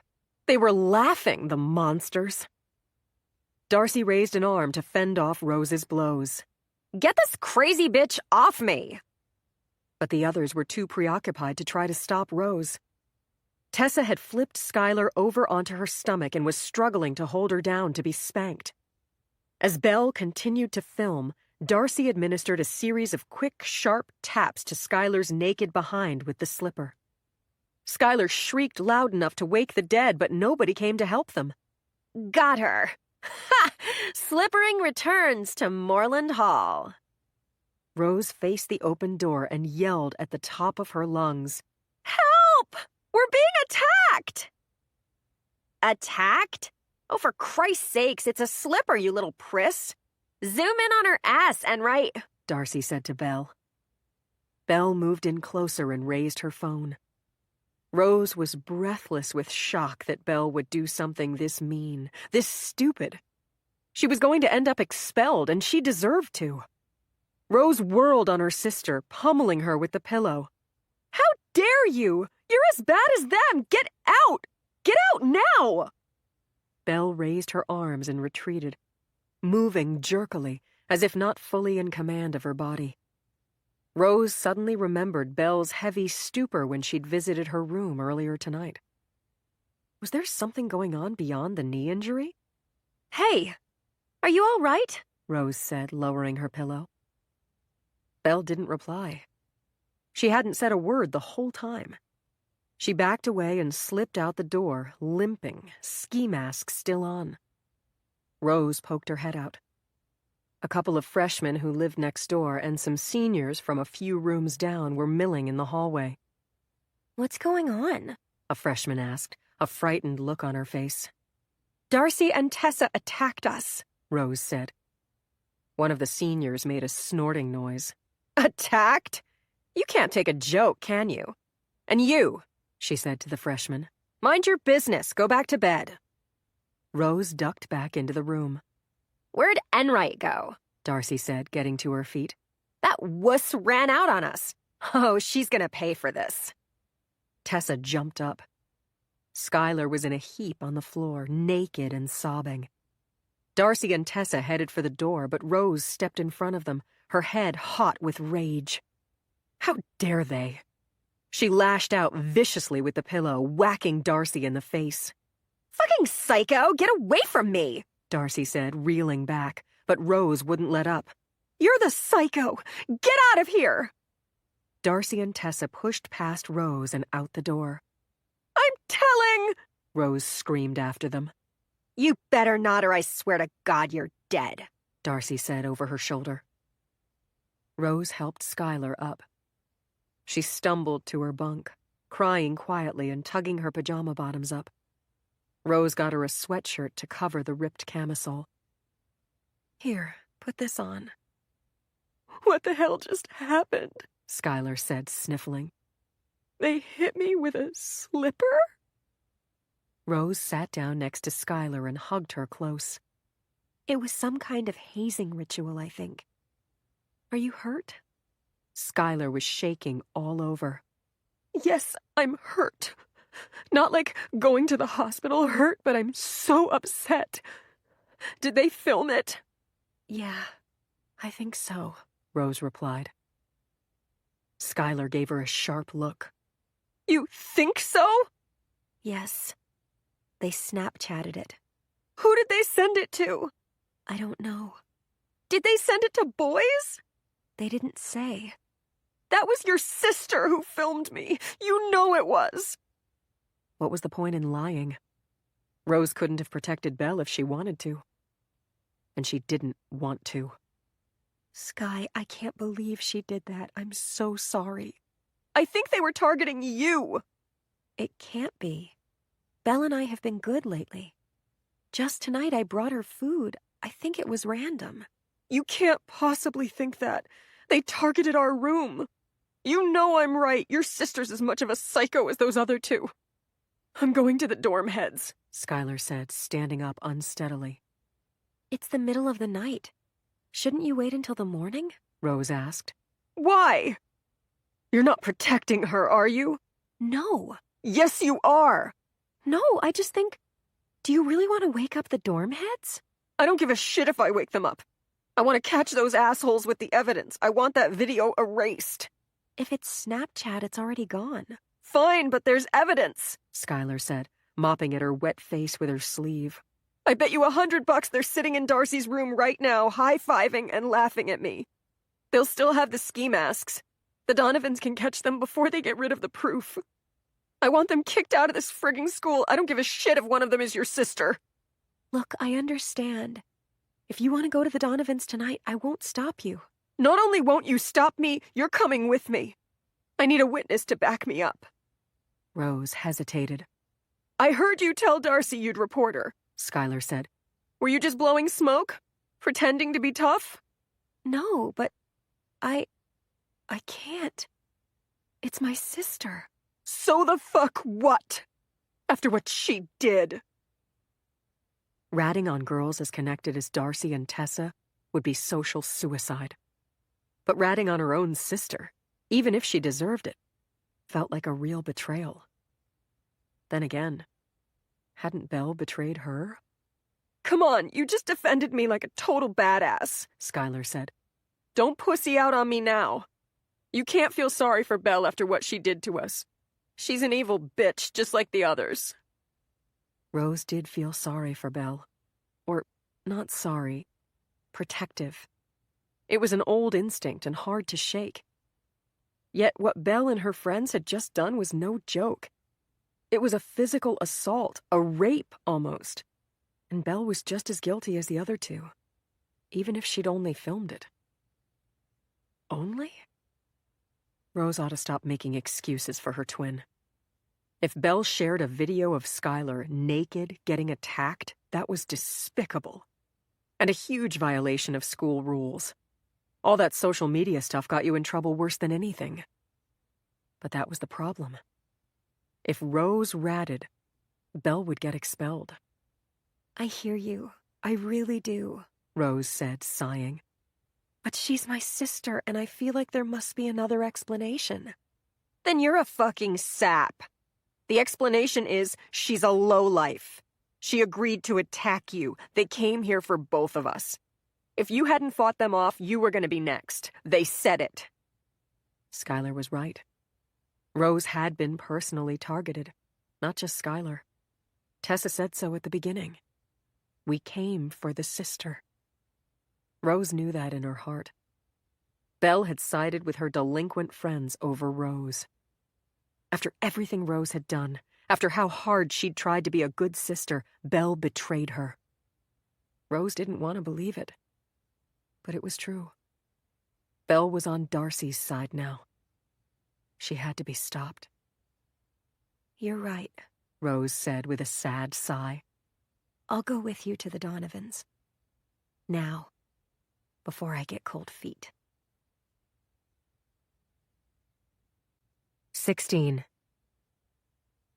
Transcript of witness interview conducted by Lieutenant Robert Krishunas, State Police, Major Crime Unit, and Detective Melissa Howard, Odell, New Hampshire PD, with Miss Skylar Stone. Howard. Thank you for sharing your story with us, Skylar. I know the incident itself was traumatic for you, but it's important to our investigation, so we really appreciate you talking to us. Stone.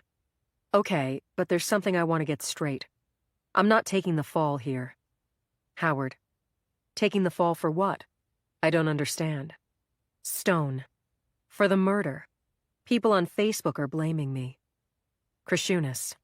How is that possible when you were no longer at the school at the time of the killing? Stone. I know, right? But kids are putting out there that I started the feud between Rose and Belle. I pressured Rose to squeal to the Donovans, and that made the twins turn on each other.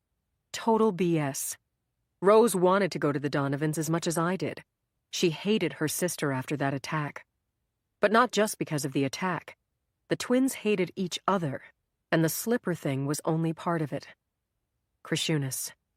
Tell us what you know. Why did the twins hate each other? Stone. Stupid shit. Emma Kim will tell you that Rose made a habit of stealing Belle's clothes. Belle had really cool clothes. She had an eye, a style about her. Rose used to go in and quote-unquote borrow them all the time. They had a fight about that in the dining hall on the first day of school. Ask anybody. But it wasn't only clothes they fought over. There was a boy, too. Those girls were at each other's throats. Krishunas. Which boy? Stone. Rose was crazy for Zach Cuddy. I mean, obsessed with him. She went on and on about him all the time. She would web-stalk him. Krishunas. Web-stalk? Stone. You know, chase him on Facebook and Snapchat and Insta. Like anytime he was on or posted something new, she'd try to chat him up. But Zach wasn't having it because he was obsessed with Belle. Honestly, I never thought Belle was as gorgeous as people say, but, you know, that kind of dark and sultry look gets them. The big lips, the witchy eyes. Cresciunas. You say the twins fought over this, Zach? Spell his last name? Stone. Cuddy. Cresciunas. They had actual arguments over him? Stone. Oh, I don't know. Ask Zach. But there's something to it. He was stalking Belle, too. Cresciunas. Zach Cuddy was stalking Belle. Actually stalking her, physically, not just online? Stone. Yeah, kids were saying that. I even heard Belle say it. Cresciunas. Thank you, that sounds significant. We'll look into it. Stone. Good, because I'm tired of being the scapegoat. Howard. During the slipper attack itself, you mentioned that Rose fended off the girls by hitting them with a pillow. Did that include hitting her sister? What we're trying to get at is previous incidents of violence between the twins. Stone. Look, Rose went after Belle, but she did it for me. I was begging Rose to make them stop filming. Do you understand? They sent out nude pictures of me. Howard. Yes, that's terrible. We're very sorry. Stone. I don't know why more isn't being done about that. Cresciunas. That case is currently pending. Detective Howard and I are not personally involved in investigating it, but we can put you in touch with... Stone. My dad and the lawyers are handling it. I'm just saying Belle was the one holding the camera. At first she was kind of slumped over, but Darcy egged her on and she ended up Snapchatting the attack. Supposedly she was high on painkillers. I don't buy that, but they used that as an excuse. Cresciunas. Who did? Stone. The administration when they made the disciplinary ruling. Complete BS. I mean, come on, Belle basically made child porn when she Snapchatted me. If she was sober enough to work the phone, then she was sober enough to pay for what she did. Rose always said Belle gets away with murder. Howard. Rose said Belle got away with murder? Stone. Yeah, and she hated her for it. Belle attacked me, and Rose was the one who suffered. After that night, the whole school decided we were snitches. They turned on us. It ruined our lives. My family took action to protect me, at least. Rose's family turned on her. Personally, I think Belle was behind that. She wanted the grandmother's money for herself. No wonder Rose hated her sister so much. Cresciunas. There were issues over the grandmother's money? Stone. I don't really know that for sure, but I did hear that the grandmother was pissed. She's friends with Darcy Madden's folks. Speaking of Darcy, have you looked into her? Darcy didn't take it lightly getting ratted out. She was livid at Belle and Rose both. Since Belle didn't get in trouble, kids thought she snitched too. Belle's very close to Donovan. Tells him everything. Cresciunas. Hold on, slow down. You're saying... Stone. I'm saying you should question Darcy and Tessa Romano, too. They're the biggest criminals who ever set foot on this campus. They posted threats on Facebook, you know. Cresciunas. We didn't know. Threats against whom? Stone. Against me and Rose. I never saw them, but I heard. Cresciunas. You're saying Darcy and Tessa posted threats against you? Stone. Darcy did, but then her lawyer made her take the post down. That's what I heard. Cresciunas. All right, we'll look into that. Stone. You should. Boy, were they ever pissed off about what happened. I wouldn't put it past either of them to kill someone. 17. Sarah, wake up. Somebody's at the door, Heath said, shaking her shoulder. Who? What time is it? Sarah sat up and rubbed her eyes. There were tears in them. She'd been dreaming that Heath had left her for another woman. It's 1:45. You get the baby, I'll get the door, he said. Scotty was screaming and the dog was barking. How had she managed to sleep through that? She threw a robe on and ran to the kids' room. It was close inside, smelling of the diaper pail. Scotty stood grasping the bars of his crib and sobbing, his face bright red in the glow of the nightlight. He raised his arms to her. "Shush, shush, little love, don't wake Sissy." Sarah lifted him out, found his pacifier, popped it into his mouth. He immediately quieted. She walked with him over to the bedroom door, cradling him against her shoulder and swaying soothingly as she strained to hear. He was wet. She could feel the heaviness in his diaper. She caught the high pitch of a girl's voice speaking in an alarmed cadence. What the hell was going on? Whatever it was didn't sound good. She remembered Darcy and Tessa's behavior at dinner tonight. Sarah was eager to hear what was happening, but if she took Scotty into the living room, he'd be up for the rest of the night. It took 10 minutes to get him changed and rock him back to sleep. Sarah finally emerged, bleary-eyed, to find Rose Enright and Skylar Stone sitting on the edge of the sofa, looking tired and upset. Heath stood over them, shifting impatiently from one foot to the other like he couldn't wait to get out of there. "What's going on?" Sarah asked. "I need to fill Mrs. Donovan in and consult her about this. Give us a minute," Heath said. Heath pulled Sarah down the hall to the kitchen and flipped on the light. She sat down hard on a chair, keyed up with fatigue, and pulled her robe tight around her. "What happened? They look upset," Sarah said. Darcy Madden and Tessa Romano came into their room while they were sleeping and spanked Skylar with a slipper. Apparently they filmed it too, and she's worried that they'll show the video to boys. Or already did. God damn it, I knew they were up to something. We should have intervened sooner. Do you want to call Simon or should I? Simon Barlow, the headmaster of Odell Academy, had hired them to be dorm heads, and presumably could fire them as well if they didn't measure up. Given what had just happened, he might decide to do just that. Sarah was starting to think it wouldn't be such a bad thing. "I don't want to call Simon yet," Heath said. "Let's get the facts first." "What facts do we need?" Sarah said. "This sounds like a classic case of slippering. You remember slippering from when we were at Odell, don't you, Heath?" "I do. Some seniors slippered me freshman year. They didn't even take pictures, and it was still humiliating." Slippering was a hazing ritual that started before there were even girls at Odell, at the now-defunct finishing school down the road known as Miss Chase's.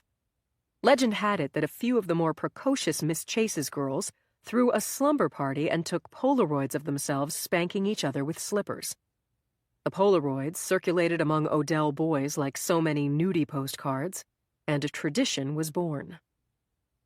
When the two schools merged in the 70s, slippering arrived at Odell in full force, though it grew less popular over the years. Sarah assumed it had died a well-deserved death long ago, but apparently everything old was new again. "Darcy Madden's mother was an old-time Moreland fast girl," Heath said. "Darcy's probably gotten the message at home that pranks like this are all in good fun and she's trying to revive the tradition." That's no excuse. "I'm not saying it's an excuse." Then what are you saying? It's our job to address this and we're screwing up. This very afternoon I said we should report Darcy over that contest idea, and you talked me out of it. If we'd done that, this never would have happened. You're saying it's my fault that Darcy attacked Skylar Stone? This isn't about blame. It's about doing our jobs. We were hired to clean up Moreland. You're the one who wanted this job, and yet when these girls misbehave, all I see from you is laughing it off and making excuses. "Sarah, what's gotten into you?" Heath asked. "I feel like you're turning on me. Are you angry about Darcy's contest?" I think I took that pretty well, actually.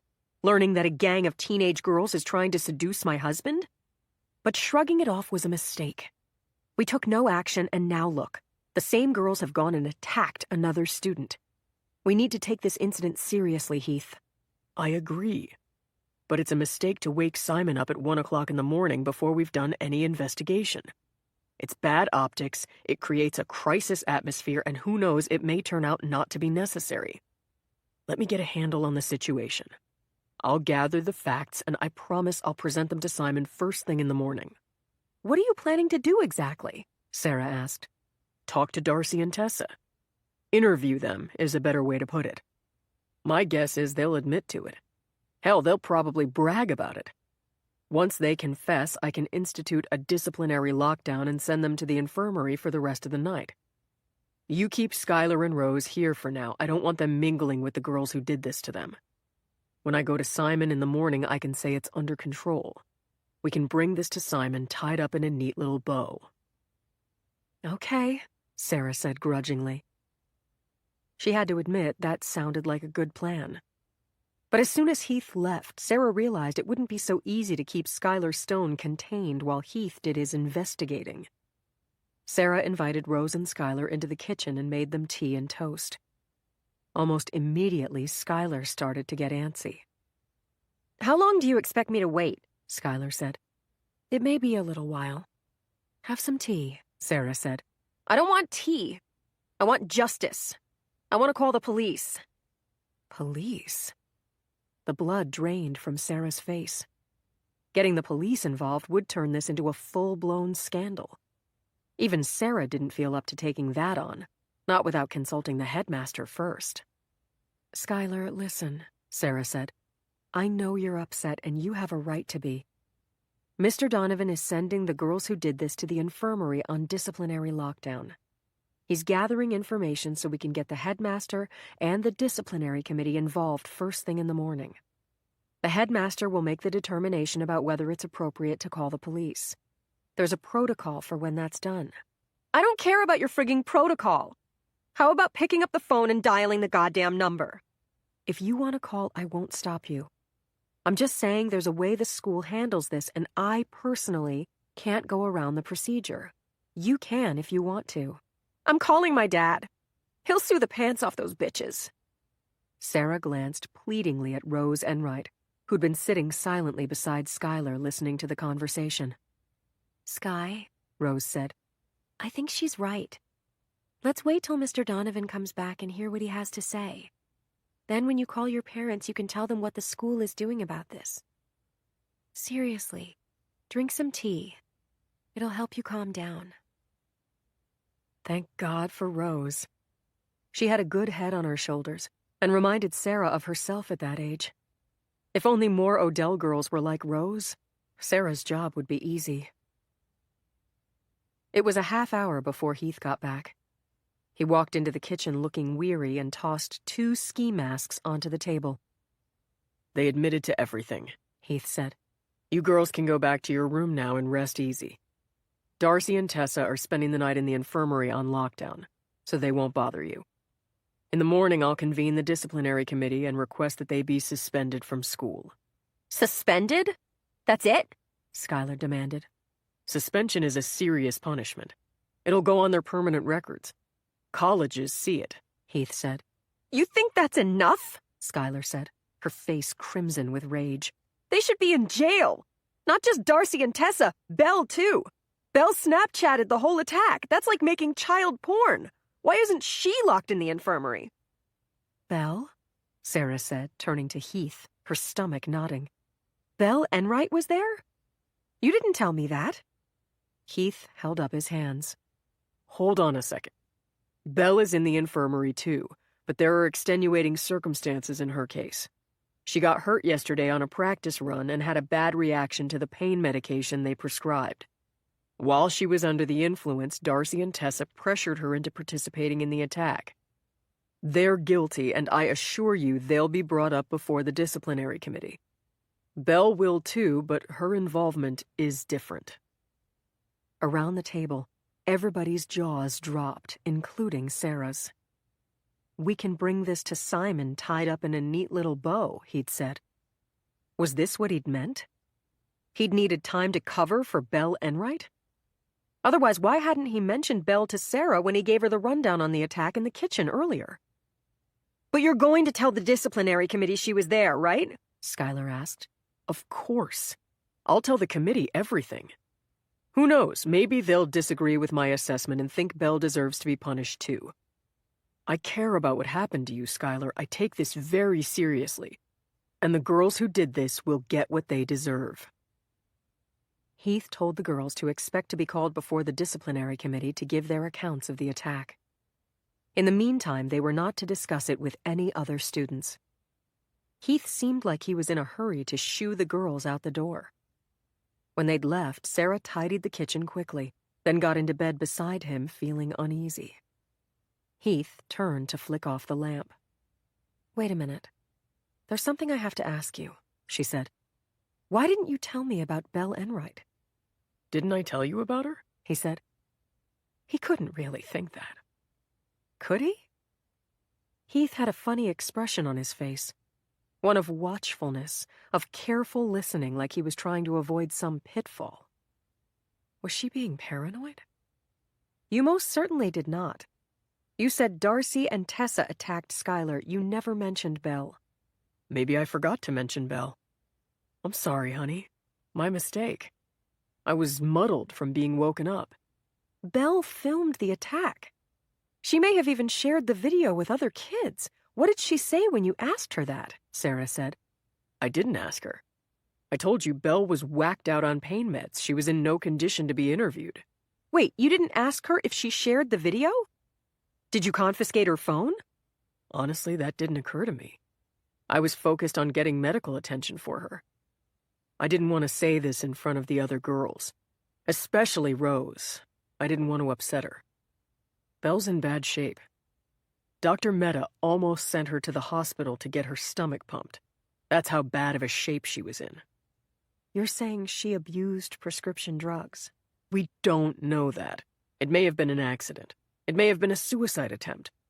The one thing I do know is the meds were prescribed to her by the Odell infirmary for an injury that Belle sustained during a cross-country practice that I'm responsible for.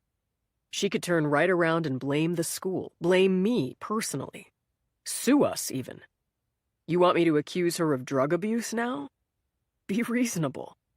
I'm trying to handle this situation in a way that's fair, but without making us look bad, you and me. We already look bad for not reporting Darcy's contest. Nobody knows about that, and nobody has to. If we lie, I don't want to be part of a cover-up. Sarah, a cover-up? Really? These are kids we're talking about. Kids fantasizing about a teacher. Spanking another kid with a bedroom slipper. It's stupid stuff, and besides, I already said I'm going to Simon first thing in the morning. Nobody is covering up anything. Why are you questioning me like this? Don't you trust me? Heath looked at her with hurt in his eyes. The fact was, she didn't entirely trust him. She worried that he was cutting corners again to get ahead, like he'd done years ago with his novel. The glibness, the willingness to bend the truth when it suited him, to take the easy way out. He was doing it all over again. She could see it. Yet Heath reacted so badly when things went wrong. She had to remember how vulnerable he was to failure. Mentally fragile, like his mother had been. She had no choice but to back him up. Otherwise, she might undermine his confidence, and the consequences might be terrible. They couldn't go through that again. You're right, sweetheart, Sarah said. You promised to go to Simon first thing. That's good enough for me. Tell you what, I'll come with you so we can present a united front. But I'm the one who interviewed the girls. I know what happened. Sure, you can do the talking. I'll be along for moral support. Oh. Heath, I need to. We're co-heads of this dorm. Don't exclude me, please, or I can't be comfortable in the job. I understand. You're right. We'll go together. Now let's get some sleep. I'm beat. Heath kissed her and snapped off the light. Sarah lay in the darkness, staring at the ceiling. Something still didn't feel right.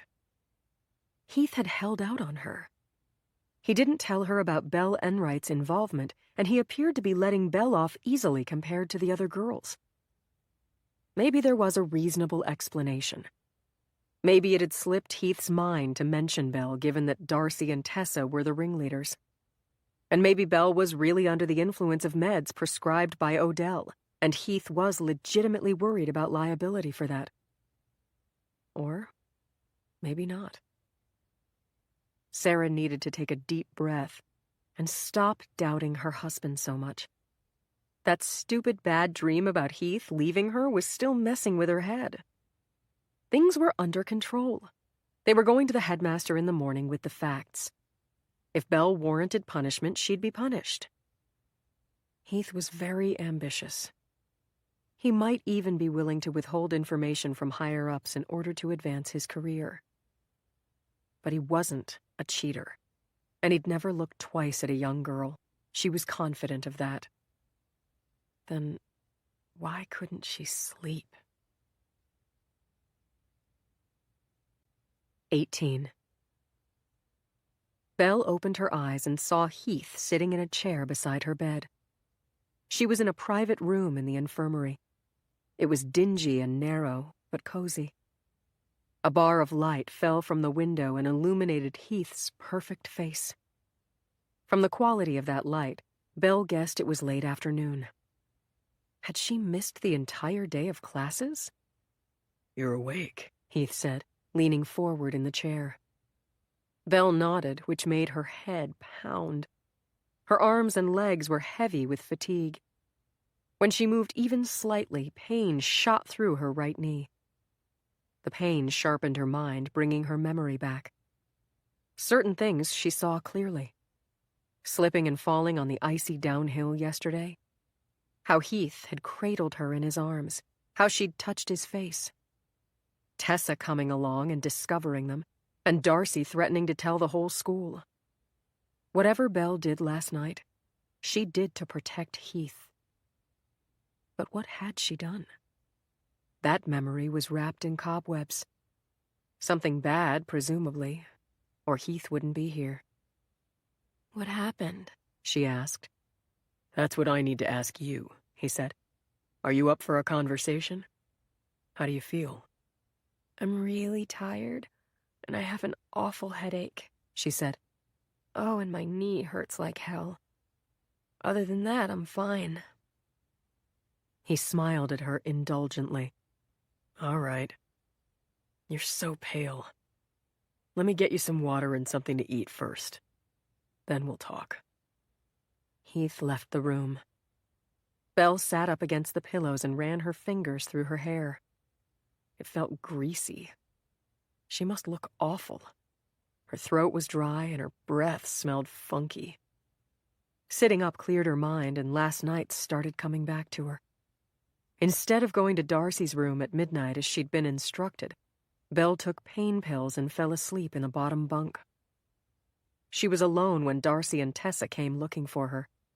Emma had a fear of heights and had taken a sleeping bag to the common room rather than sleep in the top bunk. Darcy shook Belle awake and told her to get her ass in gear. She was helping them with their prank, like it or not. Rose and Skylar were the targets, because Belle had to extra double prove her loyalty now as punishment for being late by going after her own twin. They yanked Belle out of bed and... Heath walked back into the room carrying a tray. He'd brought some Tylenol, a container of applesauce, a carton of chocolate milk, and a bottle of water. He put the tray on a wheeled table and moved it into place so she could reach it. The nurse said Tylenol is okay, but nothing stronger, Heath said, looking down at her. Belle took the pills under his watchful eye, ate the applesauce, and drank some chocolate milk. The infusion of sugar brought the color back to her cheeks. Or maybe it was Heath's presence that did that. The room was quiet and so still that she could count the motes of dust hanging in the air. This moment felt beautiful and surreal. Just the two of them, alone in the mellow old room. But the spell was bound to break. This was not a social call. He went back to his chair. Do you know why you're here? He asked. I did something wrong? Belle asked, pushing the table aside. Not exactly. Hold on, I need to ask you something sensitive, Heath said and got up to close the door. You're in the infirmary because you took too many pills last night, Belle, he said, sitting back down and fixing her with a solemn gaze. How many did I take? You don't remember? No. There were 8 in the bottle the doctor gave you. You were supposed to take 1 every 4 to 6 hours, but you took all 8 at once last night. No wonder I feel so tired. His blue-green eyes were full of concern. I'm worried about you. You basically overdosed. They had to make you throw up and administer Narcan. Ick. Do you remember that? He asked. No. Belle, did you take those pills by mistake? I need to know. What do you mean by mistake? I mean, did you take too many on purpose? For whatever reason. You can tell me. I won't judge you. The most important thing is to get you the help you need. Heath wasn't accusing her of taking the pills recreationally, Belle realized. He thought she'd tried to kill herself. What's more, he seemed to actually care whether she had. Belle had a vague recollection of taking the pills. Darcy had told her to take something so she wouldn't have to face the crappy thing they were going to make her do, whatever it was. And what the hell was it? She'd done something bad, she knew. Was she in trouble? But the reality was, Belle took the pills for a different reason. She wanted to blot out the pain. Not the pain in her knee. The pain in her heart. Was that the same thing as suicide? She hadn't really intended to die. She could tell Heath this. He would understand. I didn't exactly try to kill myself. Not straight up like that. I just wanted to not be here. Not think, not feel or remember. I wanted the pain to stop. That's what I was afraid of, Heath said, and the words sounded like they came from deep in his heart.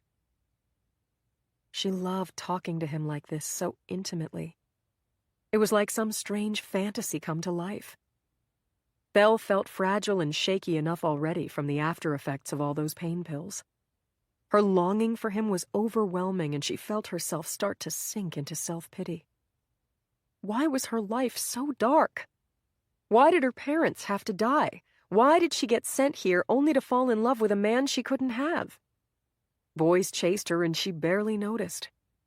Heath was the only one she wanted. I'm sorry to be so sad, she said, her eyes welling. I hope you're not disappointed in me. He flushed. Her tears got to him, she could tell.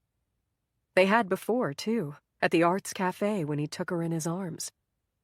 Belle wasn't crying on purpose. She truly felt hollow inside. But the sympathy in his eyes when she cried made her cry harder, in the hope that he'd hold her again. Heath leaned forward in his chair. I'm going to tell you something very personal about myself. Nobody at Odell knows this, and it would be bad for me if they found out. You can't tell anyone. Do you promise? I'll never tell. You can trust me to keep a secret, any secret. I promise. I tried to kill myself once. I did it with pills, just like you. As his words sank in, Belle realized that the two of them were so much alike. Heath was her soulmate, really. She didn't feel like a girl when she was with him. She felt like a woman, his equal. She could ask him anything now, and he would answer honestly. Why? There was something I wanted, more than I'd ever wanted anything in my life, Heath said. He met her eyes, speaking steadily and comfortably, as if telling her his darkest secret was the most natural thing in the world. And just when it was in my grasp, I lost it. The worst part was it was my own damn fault. I'd done something wrong, you see, and I got caught. Everybody turned on me. I can't say they weren't justified, but it was awful to feel so abandoned. Not just by the people I'd been working with, but my wife, her parents. Everybody blamed me. I couldn't take the humiliation, to be honest, and the loss. See, I have this idea that I'm meant to do important things. Oh, you are. You are. I just know it, she said breathlessly. So to fail like that was extra difficult for me. I decided I'd rather end things. That was a mistake. Fortunately, my wife found me and called an ambulance. Heath looked away. He was so close, but she couldn't comfort him the way she wanted to, with her fingertips, her lips against his skin. It was so unfair. "Thank you for telling me," Belle said, her hands twitching to touch his beautiful face. She'd done that just yesterday. She could still feel the warmth of his cheek under her fingers. "I told you that because I want you to know there's hope," he said. "That you're not alone. That things can get better. That one day you'll be happy again." I'm happy now. I'm happy being here with you. I'm happy that you trust me enough to tell me that. He looked back at her, his eyes lingering on her face as the tears rolled slowly down her cheeks. "If you're happy, then why are you crying?" he asked. Because I love you, and you don't love me back, she whispered. Heath was out of his chair in an instant, sitting on the edge of her bed. "I do love you," he said, his voice low and intimate. "I care about you so much, Belle." No, but I love you for real, Heath. Not like a teacher and a student. I want us to be lovers. I know that's wrong to say. She saw the look of pleasure, of gratification in his eyes.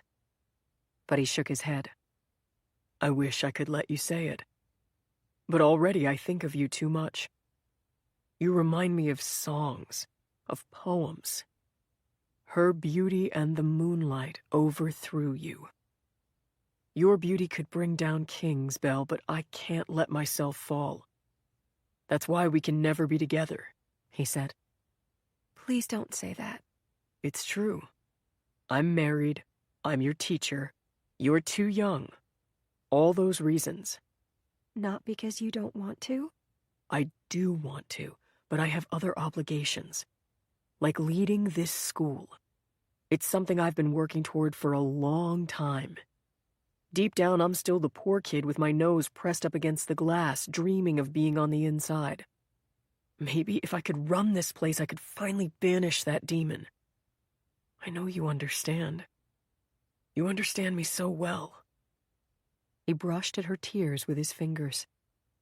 His hands were shaking, she noticed. What did that mean? Glancing quickly at the open door, he leaned forward and touched his lips lingeringly to her forehead. Belle couldn't believe this was happening. Was it real, or just a beautiful dream? It was real. She could feel his weight on the mattress, his warm breath on her skin. He kissed both her cheeks, then the tip of her nose. Her insides melted. He grazed her lips with just the merest taste of a kiss before pulling back. "I shouldn't have done that," he said, moving back to his chair. Yes, you should, she said, smiling through her tears. "You can never tell anyone." Of course not. Never. I would never tell about anything we do, she said. He got up and paced the narrow strip of floor, drawing deep breaths. "I need some air," he said, pointing to the window. "Do you mind?" Go ahead. Heath cracked the window and cool air rushed in. "I have to ask you about a difficult subject," he said. "The slipper attack last night. Do you remember?" Belle turned her face to the pillow. Sort of. I'm not sure. Was it bad? "Yeah, it was pretty bad. Darcy and Tessa stripped Skylar Stone's clothes off and spanked her. You filmed it. Snapchatted it. Your phone has been confiscated. The school will have the phone examined, and if they can prove you shared that video, well, normally, I could get suspended? they're looking to crack down. Suspended, maybe even expelled." Belle started to tremble. I can't, She said. I don't want to leave you. "I don't want that to happen to you," He said. She was bereft that he made it sound so impersonal. Like he would only be sad for her if she got kicked out. Not for himself. You'd miss me, right? She asked, the tears starting up again. "We're not talking like that, okay?" But I can protect you. I can help you get out of this, Belle, if you do what I say. I'd do anything you say. Pay careful attention. We're convening the disciplinary committee soon. You'll be called in and asked about the slipper attack. Here's what you say. Heath proceeded to script her entire statement for her. Belle was to claim she'd mistakenly taken too many pills, and that as a result the entire night was a blank. She mustn't say anything against Darcy and Tessa because Heath didn't want her getting blamed for any punishment they received. Her best course was to claim full and complete memory loss and throw herself on the mercy of the committee. She might have to agree to counseling, but that was nothing, and not a bad idea anyway, given how depressed she'd been. Are we clear? Heath said. Yes. Thank you. I'll say it just like you told me. But what's going to happen to Darcy and Tessa? Belle asked. Normally they'd just be suspended and get a notation on their disciplinary record. But Skylar Stone's parents are threatening to sue the school. Darcy and Tessa may need to be sacrificed. They'll probably be expelled.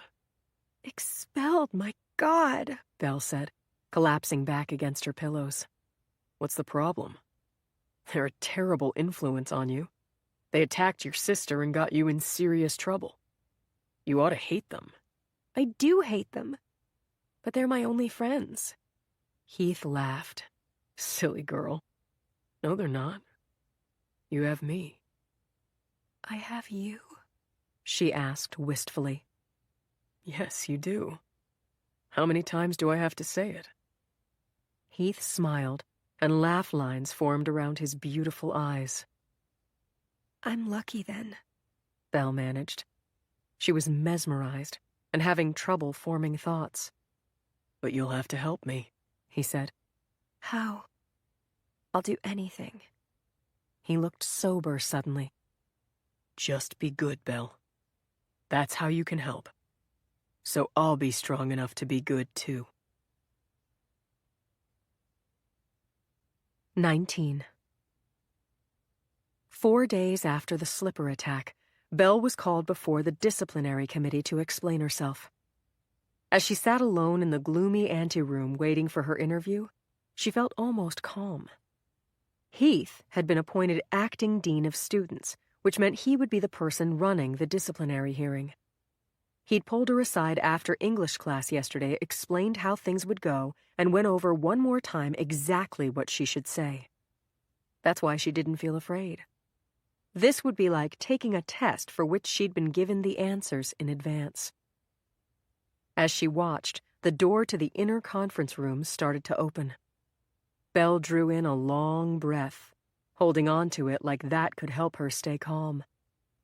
It was daunting to think of sitting in the hot seat, facing a long table of disapproving faculty members, explaining how she'd taken an overdose of pills. It was an accident, she was supposed to say. A mistake. I was tired, in pain, confused. I never meant to take those pills. I can't remember anything that happened afterward. I don't remember the attack, the Snapchat. I don't know who I sent the video to. You can look at my phone. Please look at it. I have nothing to hide. But I can't be much help. It's as if none of this ever happened. I'm terribly ashamed to have been involved with something so sordid. It was a dreadful mistake to take those pills. I'm no longer friends with those girls. My mother died recently. I'll be more careful with prescription drugs in the future. I would like to make amends. I wrote a letter of apology to the victim. Please forgive me. All I want is to move past this and contribute to the Odell community. What if they didn't believe her? None of it was actually true, after all. She'd taken the pills accidentally on purpose because she knew something ugly was about to go down. When Darcy and Tessa came for her, Belle was too doped up to resist, but she'd planned it that way. She wanted to make it easier to do what they said. And she did remember. She remembered everything. She'd kept that to herself. Nobody knew, not even Heath. She hadn't been entirely honest with him, but only because she cared so much what he thought of her. That was understandable, right? Today wasn't about being honest anyway. The point of her testimony was to make sure she could stay at Odell, so she could be close to Heath. Otherwise, Belle wouldn't have given a shit whether she got expelled or not. She didn't feel guilty or remorseful either. Darcy and Tessa were the ones who'd planned the attack, and they were the ones who deserved to be punished. It was only fair. Belle had faith. She would follow the course Heath had laid out for her. He'd get her through this. He knew best. This must be him now, coming to collect her, to squeeze her hand supportively, to whisper that she shouldn't worry as he led her to her chair.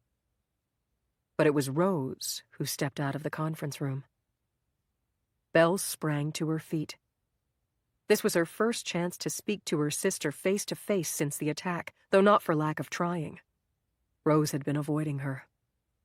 Belle might not feel guilty, but she felt sad. She missed her sister.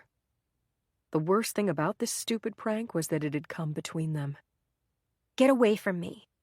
The last thing I need now is you, Rose said, her voice full of contempt. She tried to push past, but Belle blocked her way. Wait, Belle said. I came to your room 3 times to explain what happened, and every time Skylar chased me away. That's right. I told her to. You don't get to just freeze me out. You have to let me explain. I'm your sister. Rose snorted. Like that counts for anything with you? It does. It means a lot. What about the part where I'm your sister? Shouldn't that mean something too? Like, don't bring your sleazy friends to my room in the middle of the night to physically attack me? Rose, I was drugged out of my mind. If you want to fry your brain with that garbage, be my guest. But don't use it to justify what you did to me. To you?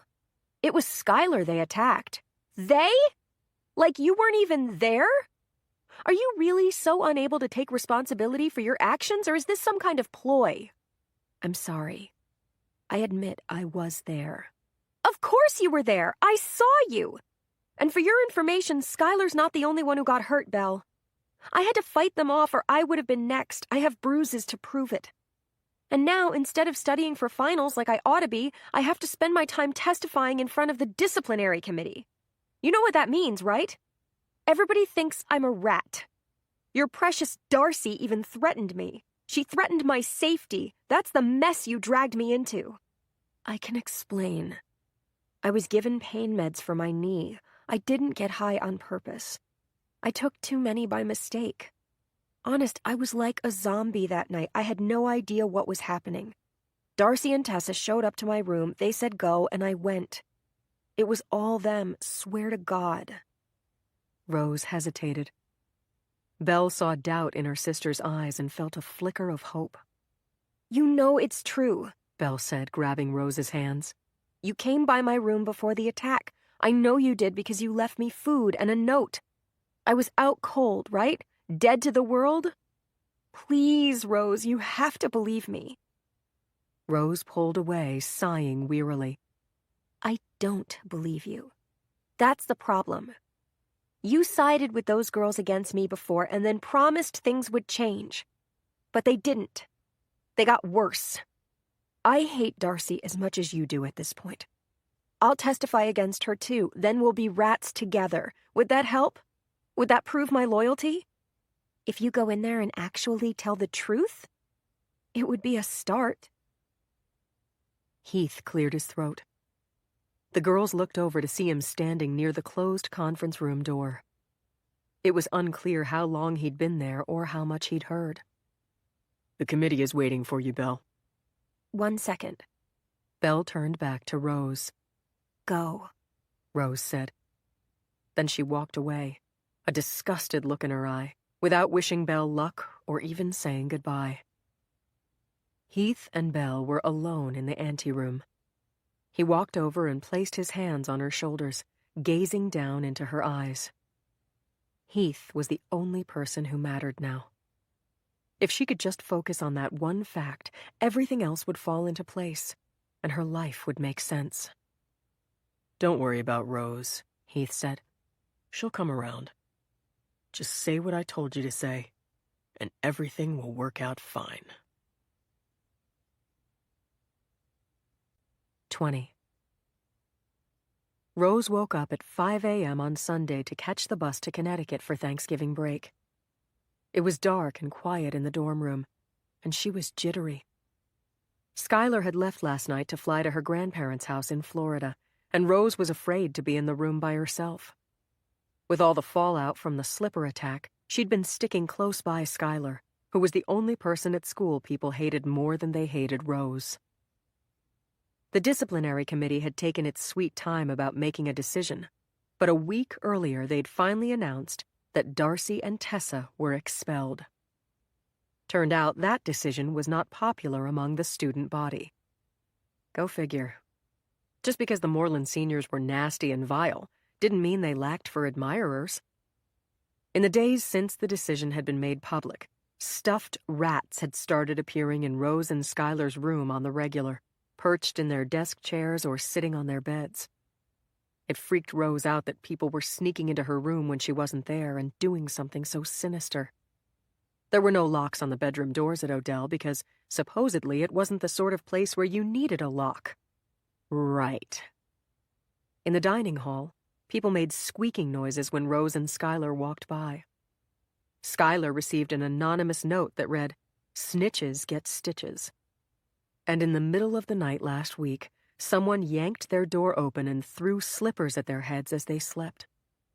Whoever did it ran away before they could see her face. Rose and Skylar talked it over and decided not to file a complaint about the harassment. If they complained again, things would only get worse. It was hard to know whether they were in actual physical danger. Emma Kim had told Rose that Tessa Romano had been spotted on campus, even though she was now forbidden to return. That was just gossip, but it had the ring of truth. Unlike Darcy, who lived in Connecticut, not far from Grandma, actually, Tessa was a local girl, a townie from a family that owned several restaurants in town. Rose had heard through the grapevine that Tessa would be enrolling in the local high school after Thanksgiving break, which meant she'd be a mere 10-minute drive from the Odell gates. Close enough for a drive-by attack. But there was no actual evidence that Tessa was planning to retaliate. That was speculation or gossip. And as for the things Rose did have evidence on, the rubber rats, the nasty notes, she didn't know who was behind them. Rose's hair was still wet, and it was pitch dark out as she dragged her suitcase from Moreland to the parking lot in front of the library, where several buses sat belching exhaust into the damp, chill air. Odell ran buses to New York, Boston, and the closest airports every school holiday. The New York bus stopped in Westport, where Rose would get off. Spring Hill, Grandma Martha's estate, was a 15-minute drive from there. Presumably, Belle would be on the same bus, although Rose was no longer on speaking terms with her twin. No longer? Better to say yet again, since Belle kept doing things that made it impossible to stay her friend. Standing outside the conference room that day, Belle had led Rose to believe that she would tell the committee the truth about Darcy and Tessa and back up Rose and Skylar's claims about the attack. Rose had actually been stupid enough to believe that. But Skylar's father had seen the transcript, in which Belle claimed to be so doped up that she had no memory of the entire night. Belle lied her ass off, basically, because she was a goddamn coward. She left Rose and Skylar twisting in the wind, the lone rats. So much for sisterly loyalty, for being on the same team. It was one betrayal too many. Belle could be bleeding on the ground now, and Rose would walk by without stopping. No, she would stop, long enough to look down and laugh. That's how hurt she was. That's how furious. That's how much she hated her sister. Hate was not too strong a word. Rose stood on line at the side of the bus, waiting to put her suitcase in the luggage hold. Without warning, somebody bumped her hard from behind. The impact sent her feet skidding out from under her on the slippery sidewalk. If the girl behind her hadn't grabbed her arm, she would have landed flat out on her butt. Thank you, Rose said. Sorry. It wasn't your fault, the girl said. That was weird. It was like he went out of his way to bump you. What's his problem? They stared after the boy who'd bumped Rose, who was now boarding the bus. His Frankenstein-like head looked familiar. That was Brandon Flynn, Darcy's boyfriend. Wasn't it? Are you okay? The girl asked. Oh yeah, I'm fine, Rose said, nodding, not wanting to cause a fuss. But she knew now that the bump was no accident, and it unnerved her. Rose climbed the stairs onto the bus. It was a luxury long-distance bus with a bathroom in the back and plush seats and television screens that showed movies the whole way. Rose had her earbuds, so if nobody talked to her, she would zone out watching movies and try not to mind. Rose was moving forward, scanning the seats for friendly faces, when she tripped over something in the aisle and went flying. She landed on her hands and knees on the narrow strip of floor, the breath knocked out of her. Her backpack swung around and clonked her on the head. For a split second, she was stunned, but then she got to her feet, praying nobody had noticed her flame out like a total klutz. No such luck. Brandon Flynn sat in an aisle seat right next to where she'd fallen, smirking. Zach Cuddy, the cute boy from her bio class, sat across the aisle from Brandon. Rose was mortified because she'd developed a serious crush on Zach. He was tall, dark, and handsome, except with glasses and smart as a whip. Her idea of the perfect man. She talked to him every chance she got and found herself blushing like an idiot, palms sweaty and heart racing. Perfect Zach had now seen Rose trip like a bumbling idiot while the jerk who tripped her sat there laughing. Zach probably knew why that asshole tripped her, too. It was a small school, and gossip traveled like fire in the wind. What the fuck was that? Zach Cuddy demanded. Rose's heart stopped, but Zach's words weren't intended for her. He was glaring across the aisle at Brandon Flynn. Mind your business, Cuddy, Brandon said. You tripped her. I saw it. I did not. So you're a liar as well as a thug? They both jumped to their feet. Brandon was built like a jock, as tall as Zach, but thicker and more muscular. Rose stood in the aisle between them, quaking in her Uggs. She glanced up to the front of the bus, but the driver was outside, handling the students' luggage, and there was no other adult in sight. All around them, kids were getting up, leaning into the aisle, craning their necks to ogle the confrontation. Emma Kim sat one row behind. She stood up, too. He's right. I saw you do it, Emma said. You tripped her on purpose. That's bullying, Flynn. You want to get expelled like your skanky girlfriend? Shut up, the senior said. Enright's a snitch. She deserves what she gets. You want some too, Emma? Come and get it. Brandon Flynn had just admitted to tripping Rose intentionally and called her a snitch in front of the entire bus. There was no way out of this nightmare. As much as Rose might want to deny it, everybody in the school knew she'd told disciplinary committee what Darcy and Tessa did. She might as well stand her ground and keep her self-respect. I'm not afraid of you, Rose said, right to his ugly face as loudly as she could. You want to hurt me? Just try it. You'll wind up expelled, too. Atta girl, you tell him what's what, Zach said, and took her arm. Back off, Flynn. This girl is not afraid of you. Rose, come sit with me in the back where the company is better. I'm coming too, Emma said, gathering her things. I refuse to sit near a bully. You're gonna regret crossing me, Cuddy. I know where you live, Brandon said. He just threatened you, Rose whispered. Yeah, he pulls shit like that on the regular. He's like the worst of the jock thugs. I hate his guts, Zach said, guiding Rose toward the back of the bus. Should I be worried about him coming after me? Like Emma said, he's a bully. If you stand up to him, hopefully he backs down. And you did stand up to him. I thought you were going to punch him out. Zach smiled at her. He had a lovely smile. She was even more smitten with him now that he'd stood up for her. I wanted to punch him.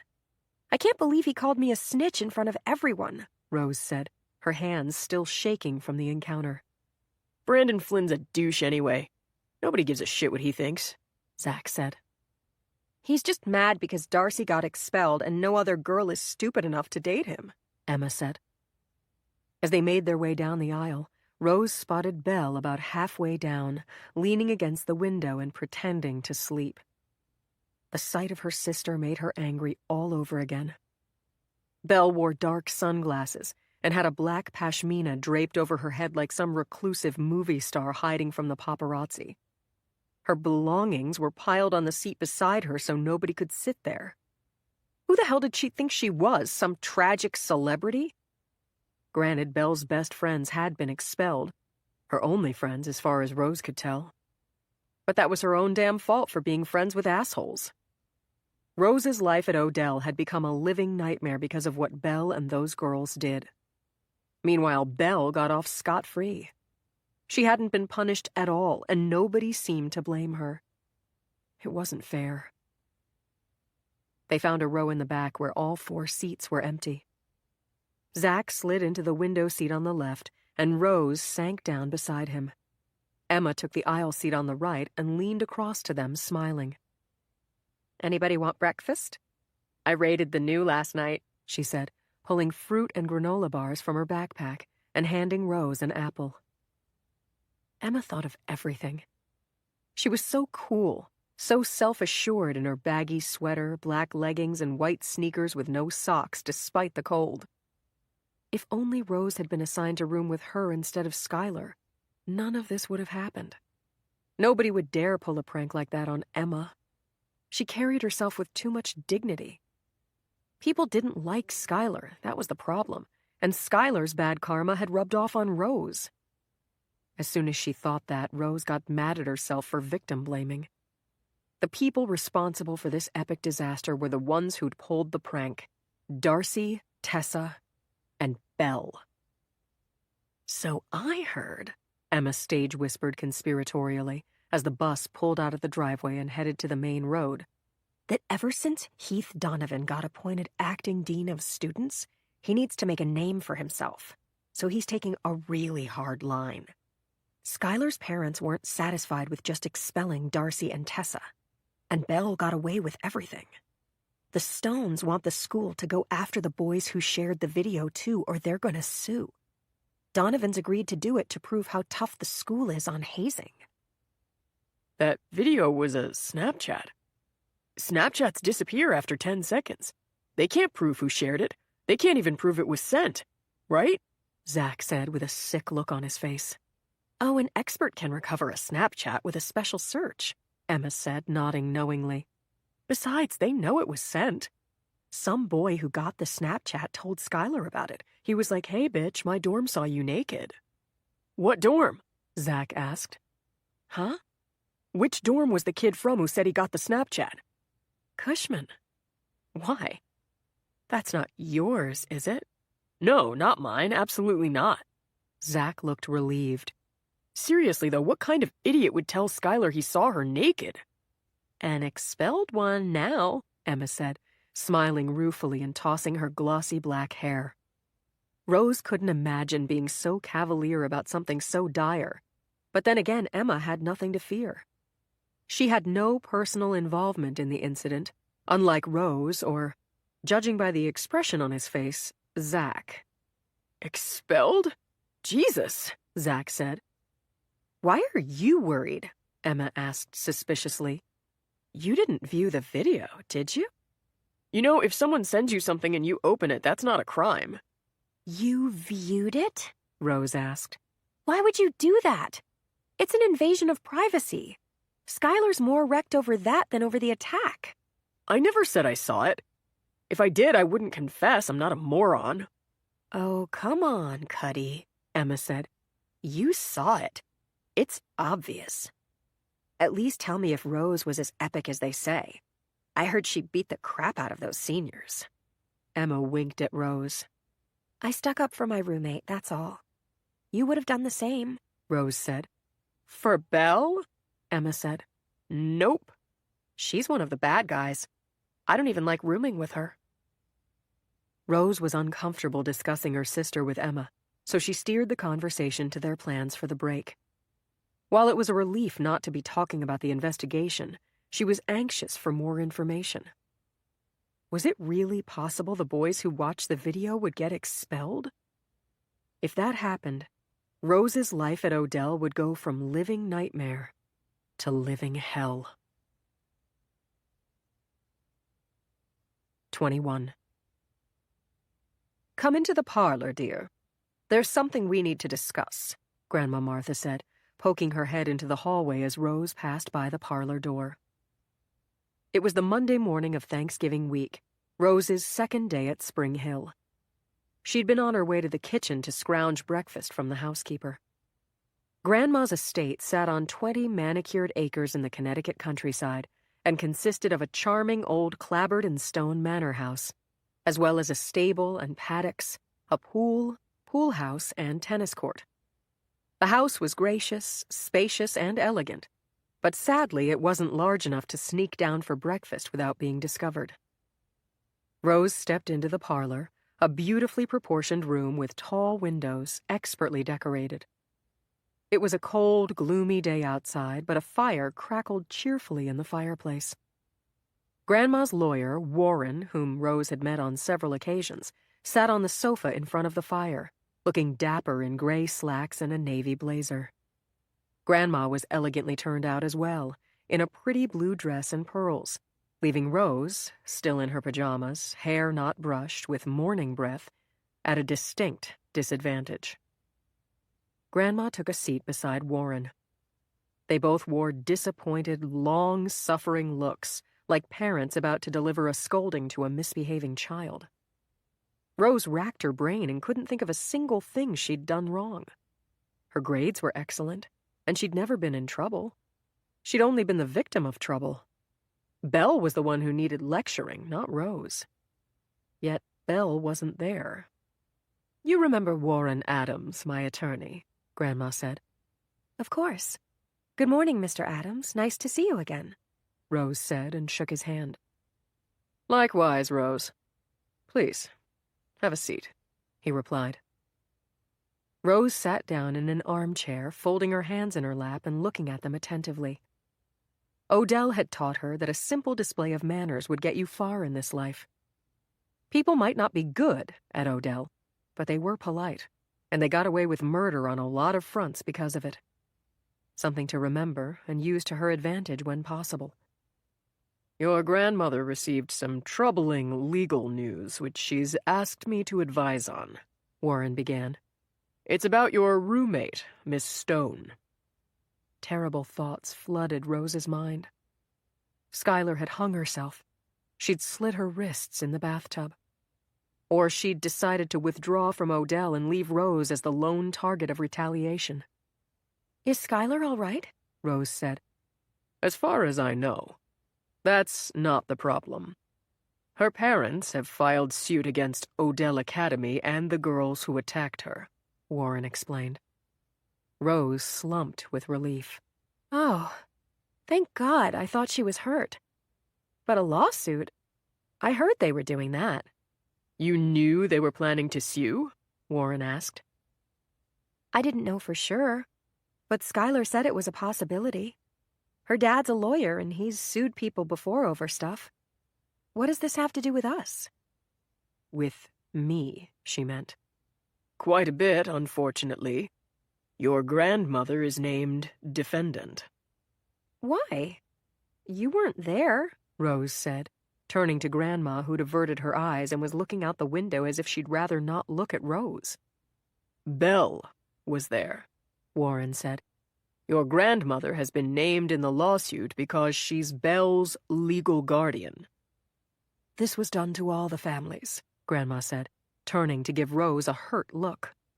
"Darcy Madden's family is named because of Darcy's conduct. I know the Maddens quite well from the club. They're extremely upset, as you can imagine. Not just because their granddaughter's been expelled and referred to the police, though they're beside themselves about that, but mainly because anybody who's named, well, their assets are at substantial risk. These Stone people are asking for $20 million. That enormous number seemed to float out of Grandma's mouth and hang in the air between them.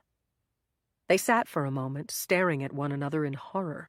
both at a loss for words, as the gold clock ticked on the mantel. Above it hung a portrait of Rose's grandparents with her father, painted when Brooks Enright was no more than 10 or 11. He'd been a handsome boy, square jaw and fair hair, wide forehead. Rose looked a lot like him, though his features didn't sit quite so well on a girl. Brooks looked like someone who'd be a reliable friend in your hour of need. If only he were alive to defend Rose now. I had no idea, Rose said. Skylar, that bitch. She could have at least given me a heads up. Is there nobody I can trust? As you can imagine, Warren said, the lawsuit puts you in an extremely awkward position, Rose. Your grandmother is a defendant based on your sister's conduct, and you will surely be called to testify for the other side. Well, if they ask me to testify, I'll just say no. I'll refuse, Rose said. I'm afraid that won't be possible. Not if they subpoena you, and I expect they will, Warren said. Well then, I'll say it never happened. Or that Darcy and Tessa did it alone and Belle wasn't there. Warren and Grandma glanced at one another sadly. Let's assume for a moment that what you're suggesting wouldn't amount to perjury, since, obviously, perjury is frowned upon, Warren said, raising an eyebrow. That more favorable version of the facts would unfortunately come too late, since you've already given a statement to the disciplinary committee saying exactly the opposite. You know about that? Rose asked. It's quoted in the lawsuit. In your statement, you made quite clear that Belle was involved in the attack. Though, frankly, I'm not sure why you thought that was necessary, given that the 3 attackers wore ski masks and Belle never spoke. You could have said you weren't sure, Grandma said. The bottom fell out of Rose's stomach. She'd been promised confidentiality if she spoke to the committee. She never thought anyone in her family would find out about her statement. She certainly never thought that Skylar would put it in a lawsuit for the whole world to see. If she'd known that, she would have kept her mouth shut. But why was this Rose's fault? All she did was tell the truth. Belle was the one who caused the trouble. She ought to get the blame. This is not my fault, Rose blurted. They told me I had to tell the truth about what happened, or I'd get hit with a code of conduct violation. I followed the rules, Grandma. I'm the good sister. You should be mad at Belle, not at me. She went along with those girls voluntarily. She says she was drugged. She took some pills. Big deal. They stripped Skylar naked and hit her with a slipper, and Belle was awake enough to film it. Warren chuckled. Rose and Grandma both gave him shocked looks. Come on, you have to admit that's funny, he said. In my day, people would have been embarrassed to make such a fuss about a silly prank. Don't you understand? Belle Snapchatted the whole thing, Rose said, horrified. What is that? Some Facebook sort of thing? Grandma asked. It's a video sharing app. They took a video of Skylar stark naked with her privates showing and sent it to a bunch of boys. Belle did that. Skylar is completely humiliated. Grandma looked pained. I agree. That's not nice.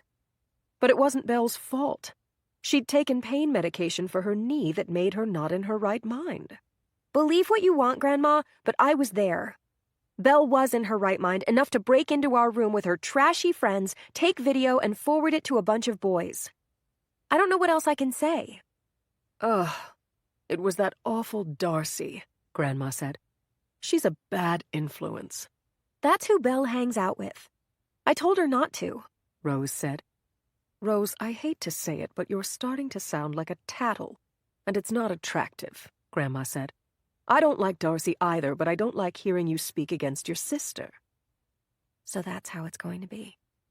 Just like with Mom, when push comes to shove, Belle is Grandma's favorite. It isn't fair.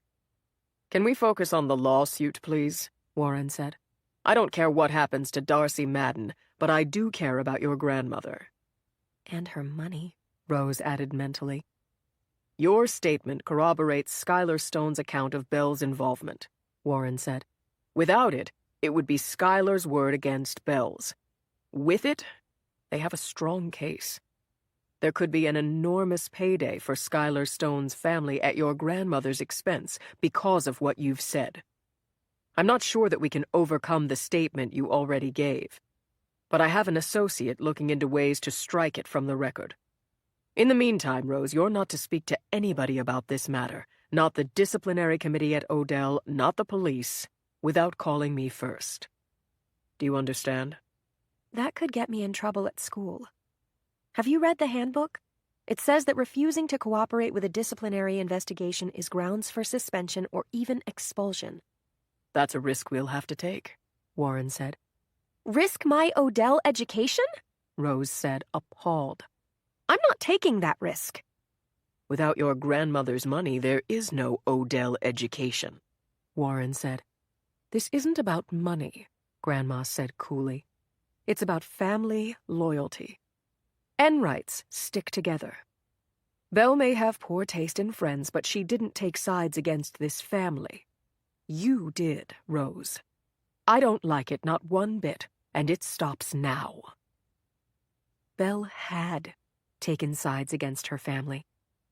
Belle had taken sides against Rose and attacked her in the dead of night, but nobody cared.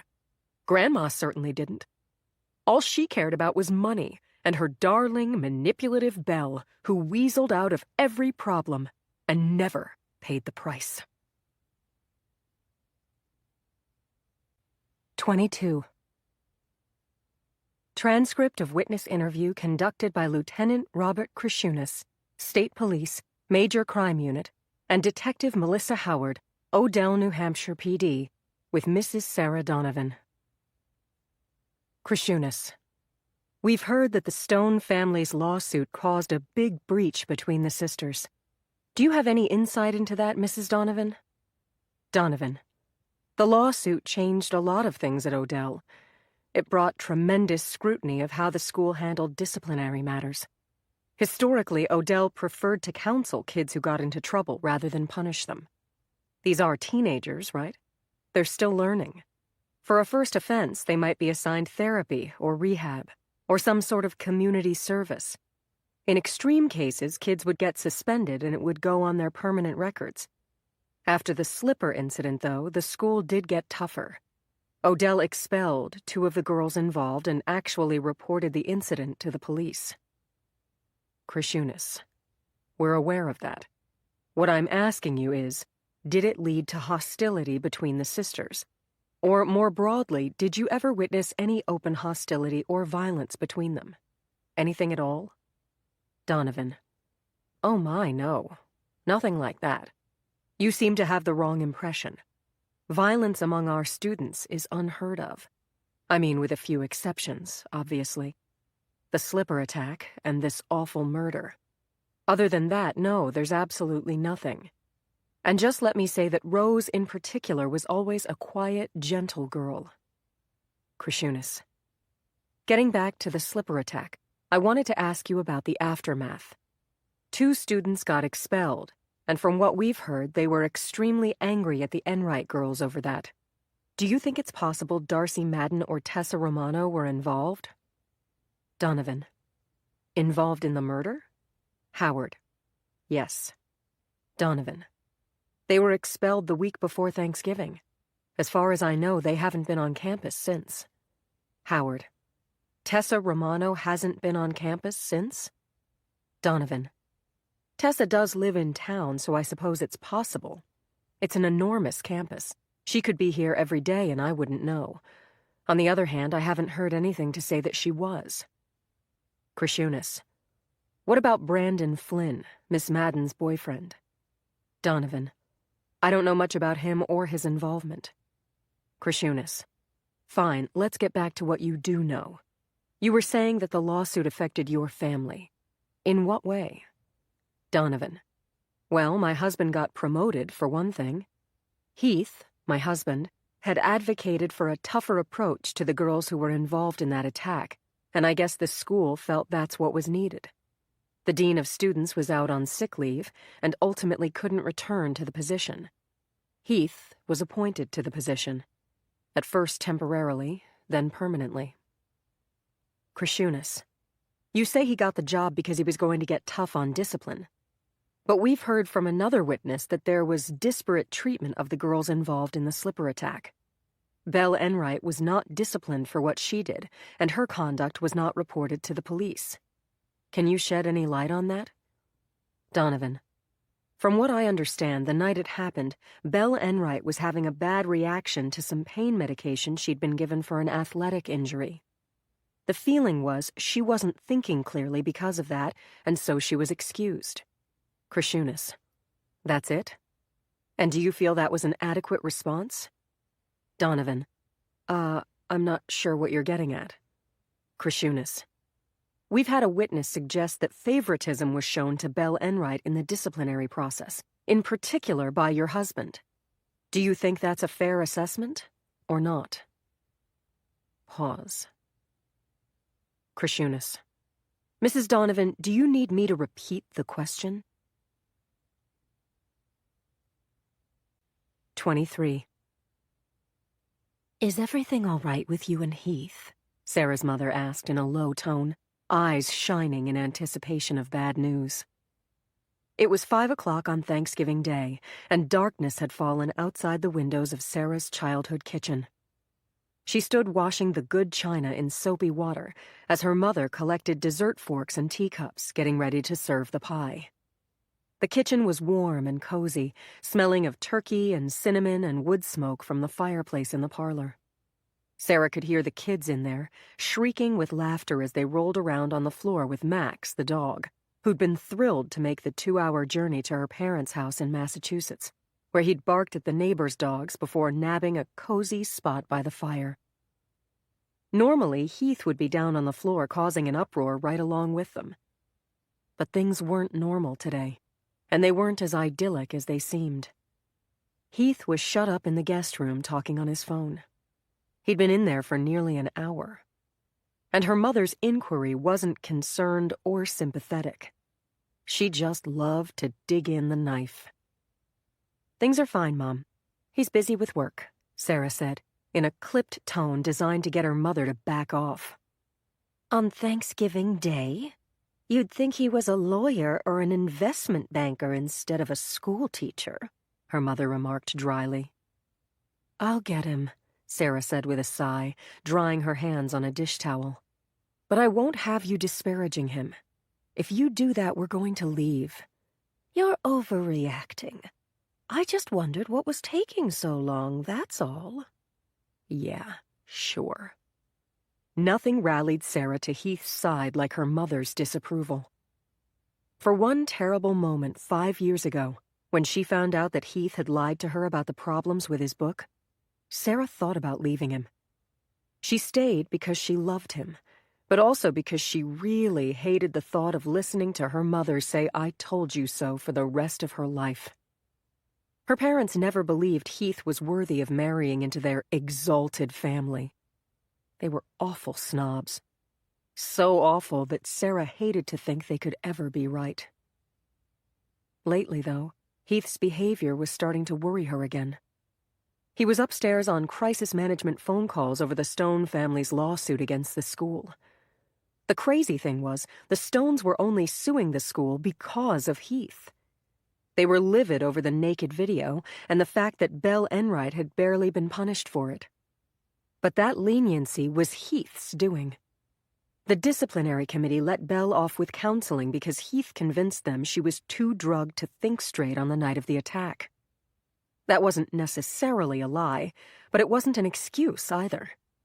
Judging from what Rose said about her sister, Belle was in league with the Moreland bad girls of her own free will.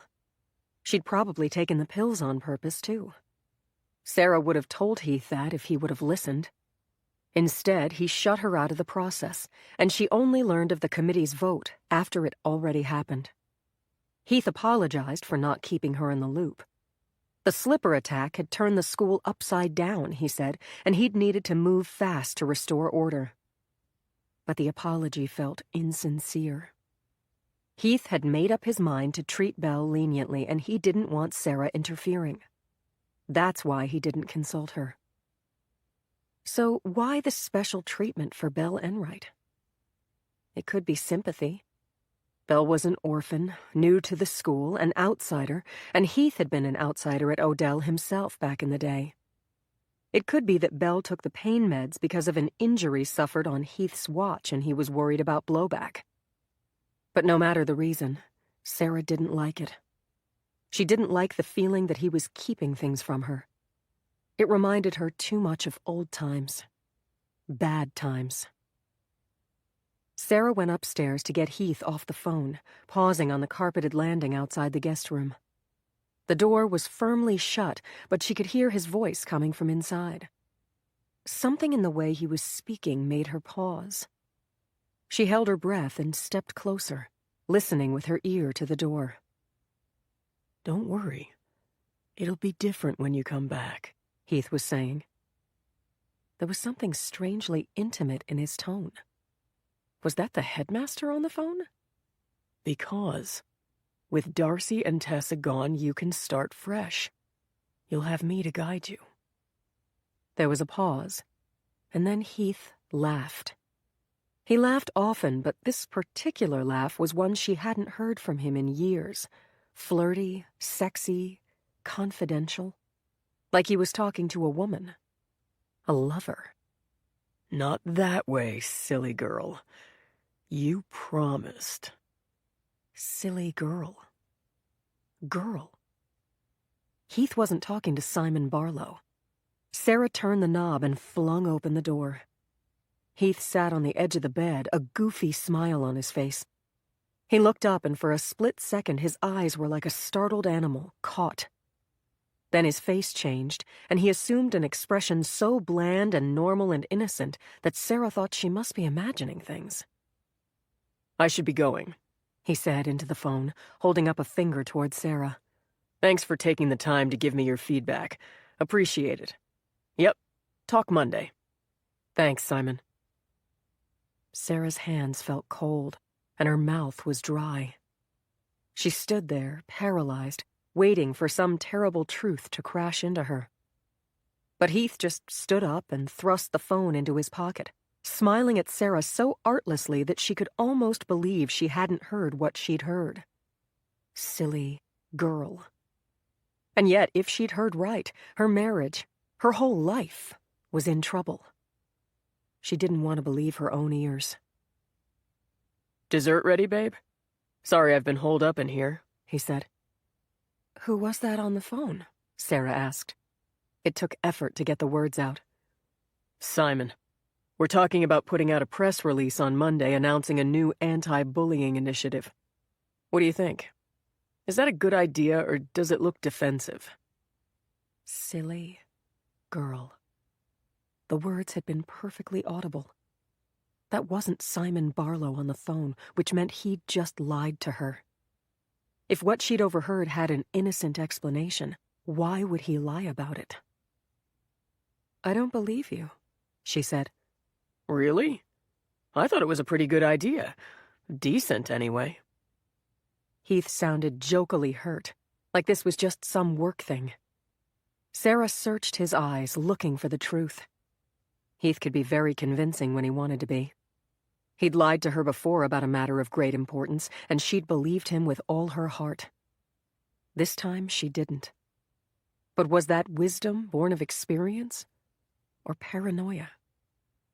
Sarah, her mother called from downstairs. Dessert is on the table. Please come down and collect your children. Heath raised an eyebrow and smiled conspiratorially. "Your mother may be hard to stomach, but at least the pie will be good. Let's go," he said, calling on their old solidarity. Sarah gave a sick smile in return. If she'd heard what she thought she'd heard, Heath was involved with another woman. No, not a woman, a girl. Belle Enright. It had to be. And yet, that wasn't possible. There had to be some other explanation because the Heath she knew wouldn't do that. They went downstairs for dessert. Sarah couldn't eat any pie, but nobody noticed. For the rest of the holiday weekend, Sarah went through the motions, play acting the happy wife, mother, daughter. She made pancakes for breakfast and let Harper help, using the same colored mixing bowls Sarah had loved as a girl. Everybody went for a horse and buggy ride at the local orchard. They bundled under blankets and had hot chocolate and cider donuts afterward for treats. Sarah and her parents sat around reading the newspaper while Heath went for a run and the kids played on the floor nearby. Soon it was time to pack up the car and say their goodbyes. On the surface, everything looked serene and happy, but inside, Sarah was in tatters. If Heath was having an affair, her marriage and her family were a charade. And if it was with a young girl, a student, well, that was unthinkable. Not just unthinkable, illegal. She wanted to disbelieve her own ears because to do otherwise, she would have to accept that Heath could stoop that low. And she didn't accept that. True, he'd lied before, but in an instance of poor judgment by someone with an inordinate need to prove himself. He'd always been faithful, and he'd never shown signs of being a creep or a pedophile. Maybe she'd heard the words right, but they meant something else, something other than an affair.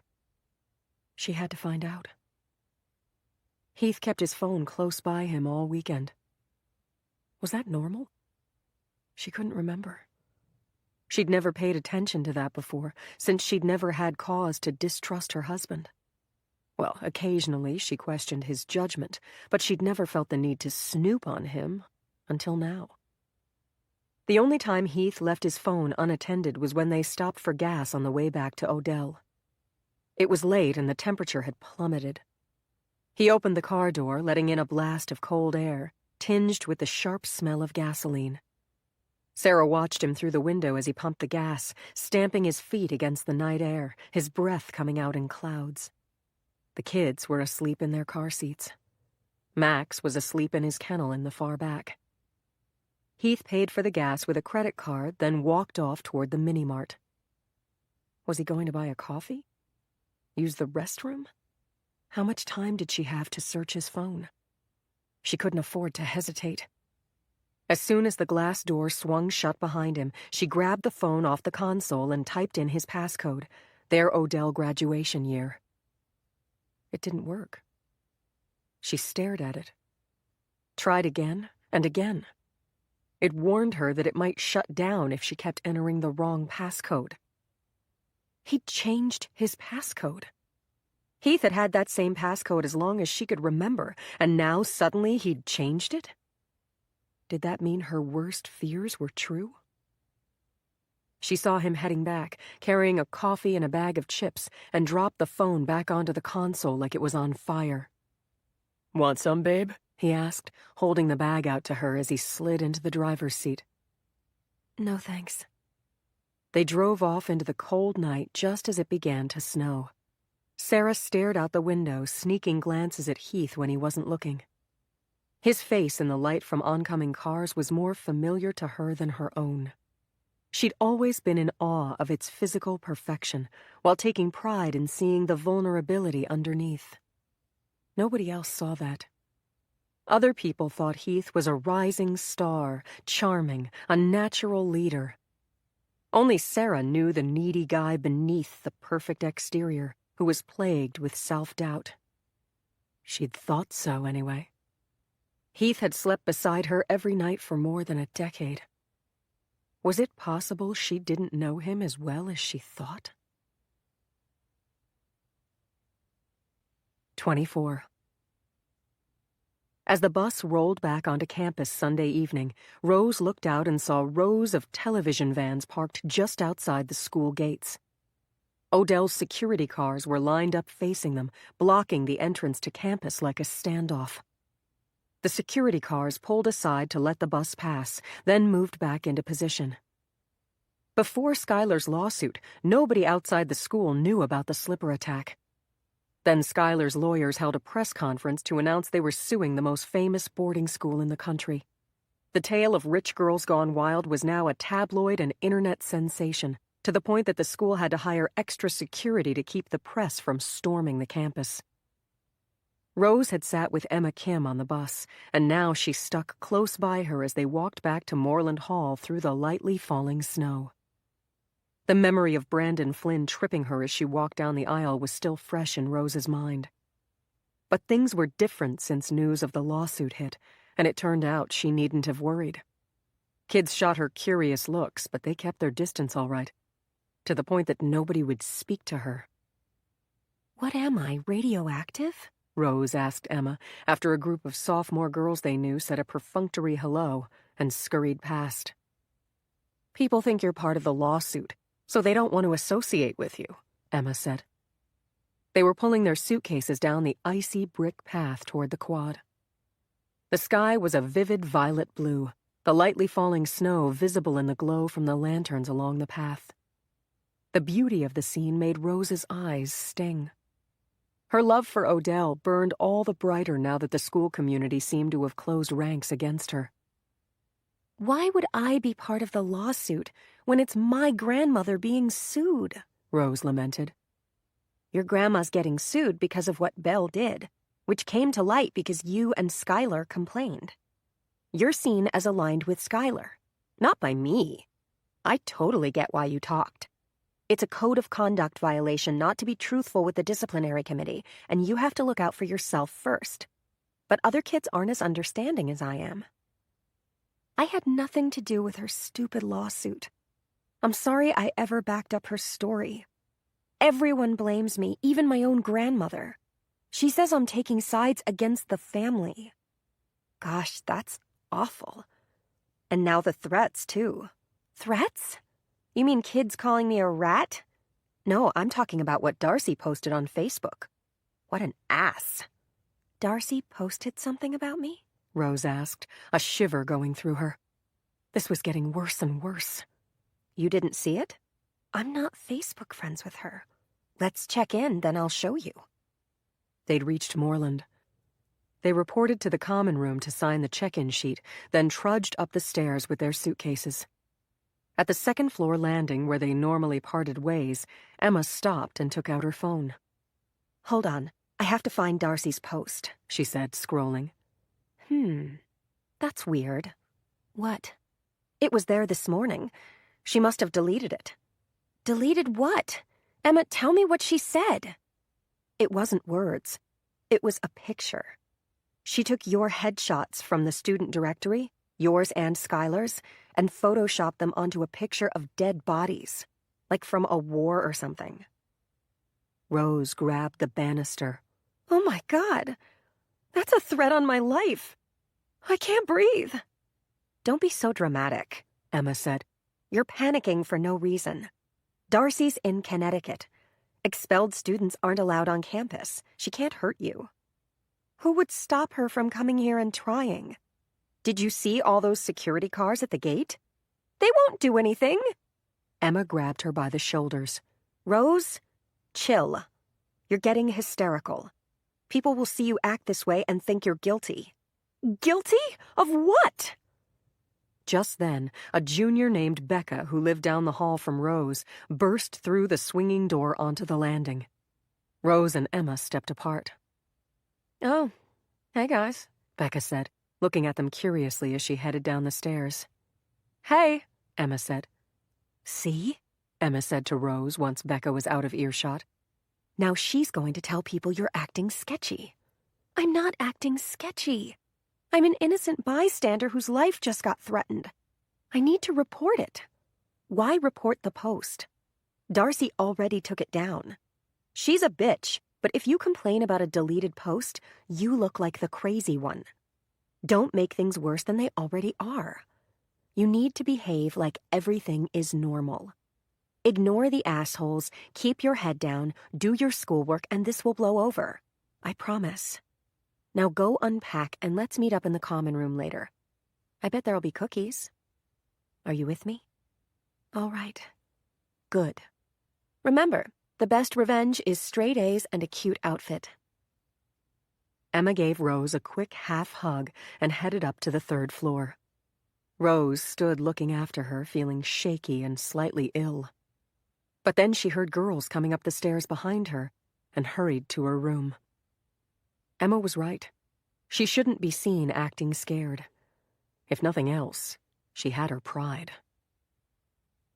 Inside, the room was dark, and Rose's heart sank. Skylar was supposed to be back from Florida by now. Her flight must have been delayed. Drat. Rose really didn't want to be alone. In the dim glow from the window, the sense that something was different filtered into Rose's consciousness. She reached out and flicked the light switch on, and it hit her like a punch in the stomach. Half of the room was bare. Skylar's bed was stripped. Her bulletin board and posters were gone. Her desktop and dresser top were swept clean. Rose ran to Skylar's wardrobe and flung the door open. Skylar's clothes were gone. This wasn't light packing for vacation. Skylar was gone. She'd taken all her things and left the school without saying goodbye. 25. On Monday, Rose went down the food line in the new, heaping her plate high. Maybe a double portion of mac and cheese and a big piece of chocolate cake would quell the nervous flutter in her stomach. News of Skylar withdrawing from Odell Academy had been circulating since last night. Kids were looking at Rose funny today, keeping their distance like she had a contagious disease. She lingered after French class to wait for Emma because she dreaded walking to lunch alone. But Emma blew her off with the excuse of violin practice. In the middle of the day? Come on. Emma obviously didn't want to be seen with Rose at the moment when Rose most needed a friend. Rose was actually afraid to be alone. That's how much she worried that Darcy Madden would show up and make good on her threat. Enright, have you become undead or are you just ignoring me? Said a voice from behind her. Rose turned to see Zach Cuddy in all his glory. Bright blue eyes behind nerdy glasses, lanky frame, oddly formal manner. Normally, Zach speaking to her would give her a rush, but today she was so distracted by her problems that Zach barely registered. I just said your name like 3 times, he said. Oh, sorry. I didn't hear you. They reached the end of the food line and stepped over to beverages. Rose filled her glass with chocolate milk from the dispenser. Zach got an ice water. He had a salad and some lentil soup, which made her ashamed of the enormous pile of carbs on her plate. Are you sitting with anyone? Zach asked. You mean for lunch? What else would I mean? She'd been wanting to have lunch with Zach Cuddy, like, forever. Yet she found it odd that he would suddenly be interested in having lunch with her on the very day that other kids decided to treat her like a pariah. Are you asking to sit with me? I usually sit at the Moreland sophomore table, Rose said. But I might not be welcome there today, she thought. And I've been dreaming of sitting with you my entire Odell career, so yeah. If you don't want to sit there, I'll sit with you somewhere else, Rose said. I need to talk to you about something in particular, Zach said. About bio? No, it's rather sensitive, actually, so we can't discuss it here.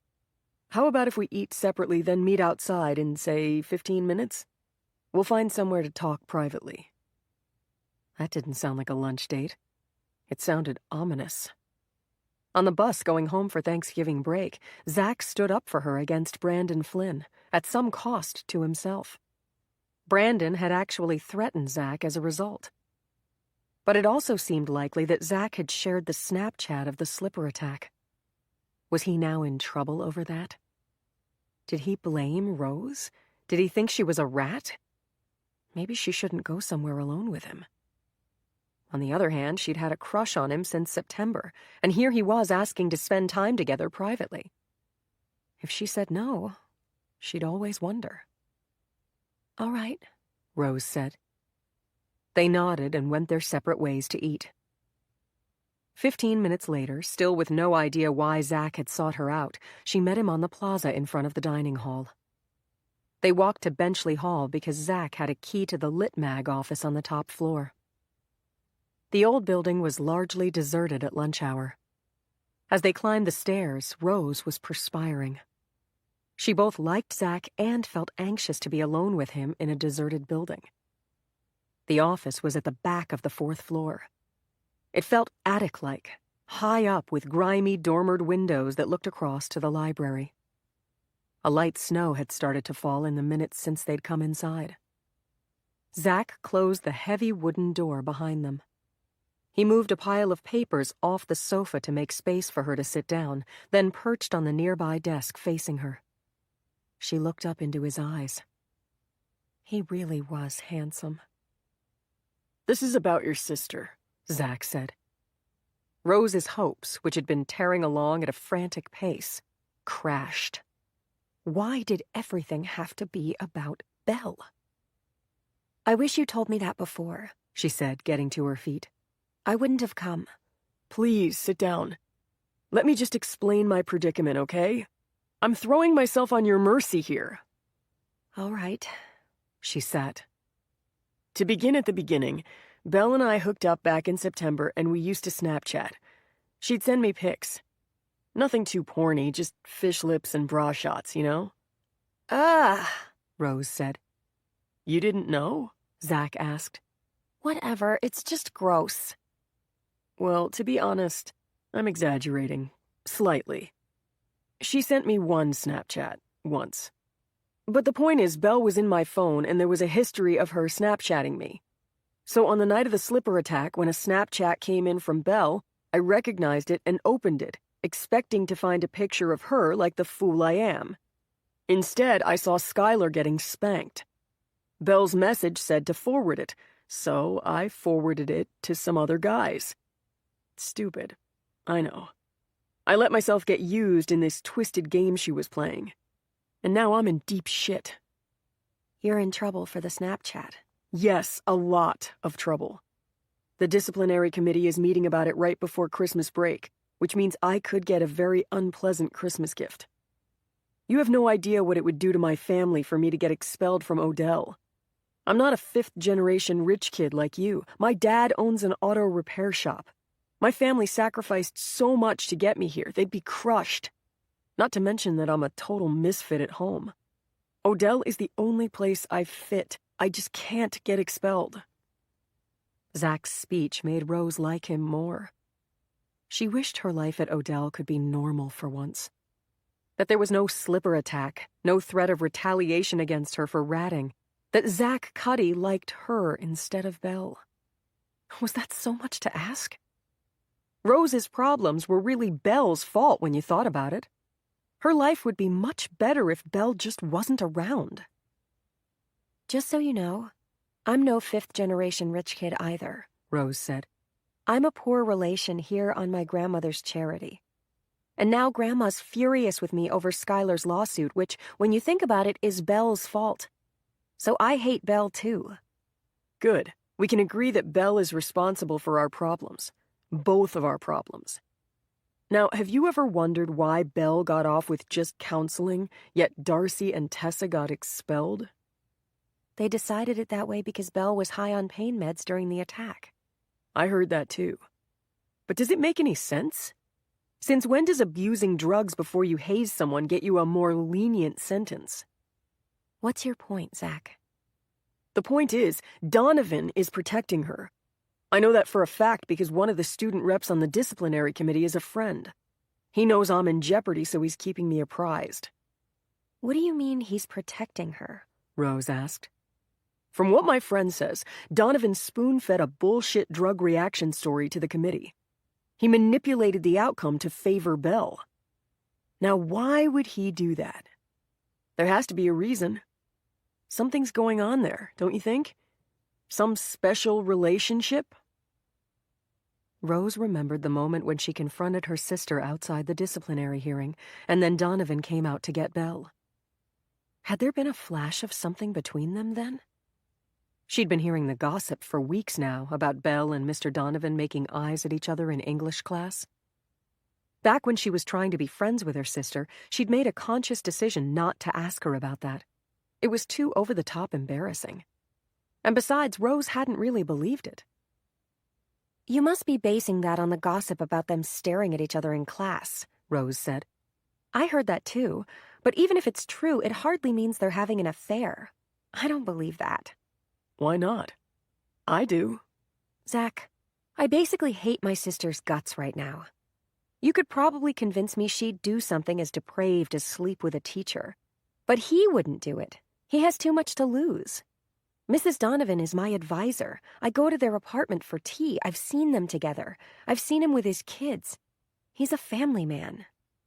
You don't understand men, then. Plenty of loving husbands have a side piece, and your sister is very pretty. This conversation is starting to creep me out, Rose said. She was about to get up again, but Zach waved her down. I have proof, he said. What proof? I saw him kiss her when she was in the infirmary the day after the slipper attack. Rose's jaw dropped. Kiss her, like, how? He sat on her bed. It was a romantic kiss. You were in the room? No, I was outside. Were you spying? Zach blushed. I wanted to visit Belle, but they said no visitors. So I went around the back. I was going to knock on the window and say hi. Instead, I saw that. You saw Mr. Donovan kiss Belle in a romantic way? Yes. Wait a minute. I'm not buying this. Why would you even visit her? What do you mean? You say Belle sent you that Snapchat the night before. You already knew she did something that could get you into trouble, so why visit her? He blushed deeper. I guess, well, honestly, I don't know. I'm a sap. This sounds fishy. And I still don't get what it has to do with me. Rose, whatever's going on between Belle and Donovan is happening inside Moreland Hall at night. Wow. You've really thought about this. Yes, and you should too. It's not good for her. You could find out what's really going on. You want me to spy on my sister? I'm asking you to help me figure out what the truth is. If Donovan's sleeping with a student, a vulnerable young girl, he should be made to stop, don't you agree? And if I had real evidence, like a picture or something, I could... He stopped. You could what? I could get Donovan to back off me. To back off you? Yes. Otherwise, he's going to expel me. You want me to spy on my sister, get a photo of her having, sex with a teacher, and not just any teacher, the dean of students, the head of my dorm. Then you want me to give you the photo so you can blackmail him into not punishing you for sharing a nude photo of my roommate that made her leave school. When you put it that way, it sounds bad, but... Yeah, no. I'm leaving. Rose stood up. I'm a nice person, really, Zach said, walking backward in front of her as Rose headed for the door. I hope you'll think about it. We could talk more, get to know each other. I'd like for us to be friends. Rose, please. We have a lot in common. I could message or FaceTime you. We could grab coffee. She laughed bleakly as she stepped around him into the hallway. The boy she'd been crushing on all year finally wants to call her. And it's about this? What the hell? Maybe she should let him. Her life was out of control anyway. She might as well get something out of it. Go ahead, Rose said. It's a free country. 26. December. It was only because Belle received a card in the mail from Grandma with a check for $100 inside that she remembered it was her birthday. She was turning sweet 16. But she didn't feel much like celebrating, and even if she had, there was nobody to celebrate with. It was the middle of finals week, cold and snowy out, and people were busy. They bustled by without saying hello. After Darcy left school, the seniors had let Belle know she wasn't welcome at their table in the dining hall. When that first happened, she kicked around the new in search of another home, randomly sitting with kids from her classes or from cross-country. Everybody seemed to look askance at her, and who could blame them given her sketchy reputation? Finally, Belle gave up and passed her mealtimes alone in the quiet nook, an alcove in the commons where you could go to read or study while you ate. It was a gloomy spot where geeks and psychos lurked, but nobody bothered her there. Belle ate her birthday dinner in the quiet nook, with her geometry textbook open in front of her for company, silent and alone. When she'd finished and was walking through the new to take her tray to the conveyor belt, Belle spied Rose at one of the sophomore tables, sitting between Emma Kim and Zach Cuddy. Since when were Rose and Zach friends? There was a cupcake in front of Rose with a lit candle stuck in it. Belle watched her sister blow out the candle, smiling as Emma clapped and Zach rubbed her back. An electric green bolt of jealousy shot through her. By rights, they ought to be Belle's friends, not Rose's. Yet she had to admit it was her own fault they weren't. She'd squandered them. She'd made big mistakes, and her life at Odell was off the rails. But since she couldn't see a way to salvage it, why not double down? Belle hadn't seen Heath alone since he'd visited her in the infirmary on that dreamlike afternoon, nearly a month ago now. She'd given up cross-country because of her knee injury, which meant giving up her solo runs with him. And since becoming dean of students, Heath had been too busy to find time for an advisor meeting. They'd exchanged cell numbers, and Heath had called her unexpectedly over Thanksgiving break. That had been wonderful, until he started talking funny and she realized he'd been caught in the act. He hung up abruptly, and when she got back from break, he told her they needed to stay away from each other because people were starting to talk. She tried to be understanding, but it was hard. When she called him now, his phone went straight to voicemail. If she asked to meet with him alone, he made an excuse to avoid her. She thought nonstop about the time he kissed her, to the point that the memory had become faded from overuse. It was her birthday, and the only thing she wanted was for Heath to kiss her again. To make that happen, she'd have to take matters into her own hands.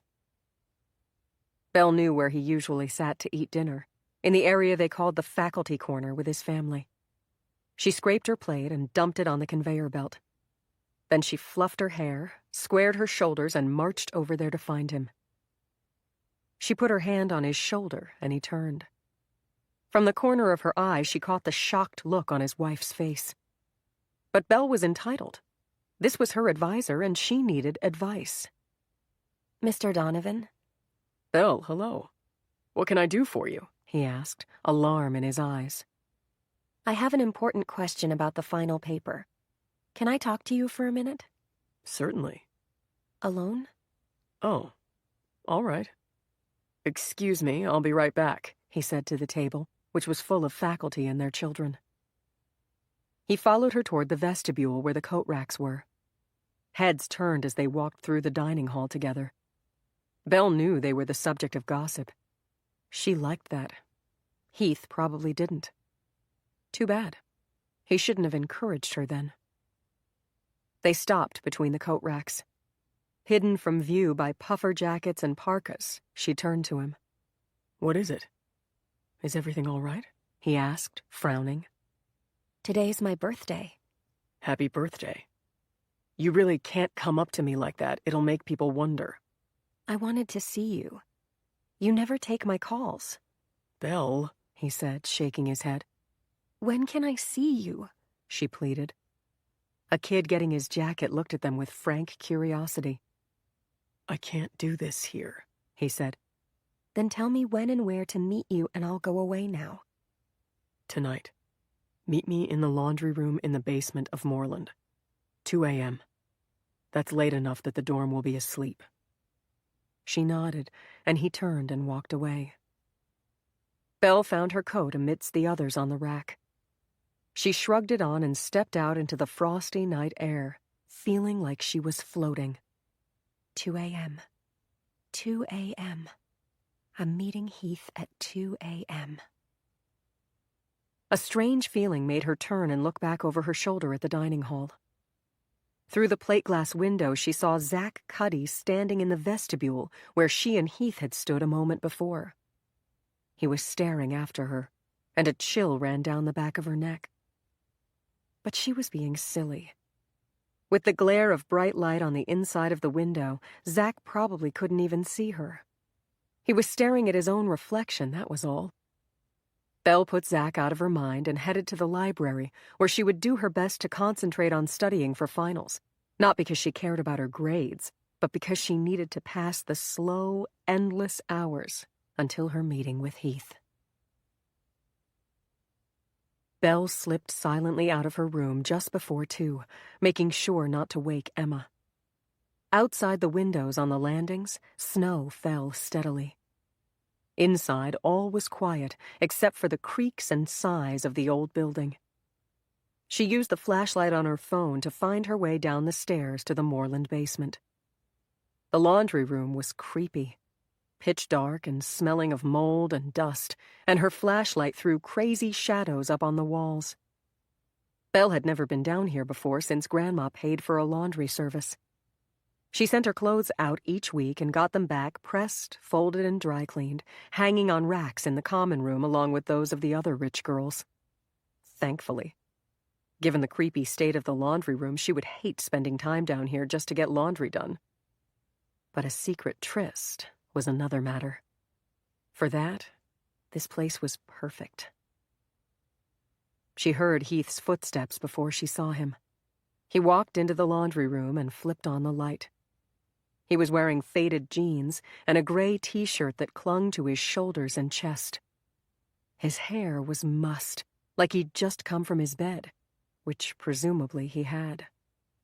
She'd never seen him dressed so casually, and he looked gorgeous. "You're standing here in the dark?" he said. I thought that's what I'm supposed to do. Aren't we having a secret rendezvous? "Is that what this is?" he said, walking up to her. She was trying to sound jokey, but he seemed almost angry. Her heart started pounding so hard that the front of her camisole twitched. I was hoping, she said. It is my birthday. "How old are you?" he asked. 16. "Well, that is the age of consent in this state," he said. Are you all right? You seem "What? mad at me." Do you know what you're doing to me? Ever since I got caught talking to you on the phone, I've been afraid of what might happen. I tried to put you out of my mind. I can't. Then you come up to me in the dining hall tonight, so brazen. God, that was crazy, Belle. You can't do that." He took her by the waist and pushed her backward till she banged up against a counter that was used for folding clothes. He grabbed her and lifted her up onto it. What are you doing? She said, her voice shaking. You asked to be alone with me. Isn't this what you want? It's what I want. He put his hands in her hair and yanked her head back and started kissing her neck roughly until she moaned. It hurt, but it also felt good. Just like that afternoon in the infirmary, she was in a dream state. This couldn't be happening.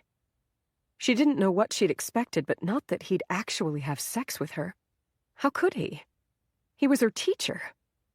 But when he pressed against her, he was hard. If you want me to stop, tell me now, he said. His voice was harsh, like it belonged to a different person. She did want him to stop, or at least slow down. But if she said that, he might leave, and she didn't want that either. Before she could decide what to say, his hands were on her breasts. He kneaded them roughly through her Henley, as his mouth closed on hers and his tongue pushed in. She couldn't speak, couldn't breathe. His hands moved to her hips now, and he tugged her leggings down, her panties coming along with them. She'd hooked up with boys before, on the beach back home, with Zach in the woods after that dance. But hooking up, in Belle's parlance, just meant making out or heavy petting. Belle was still a virgin, and this didn't feel right.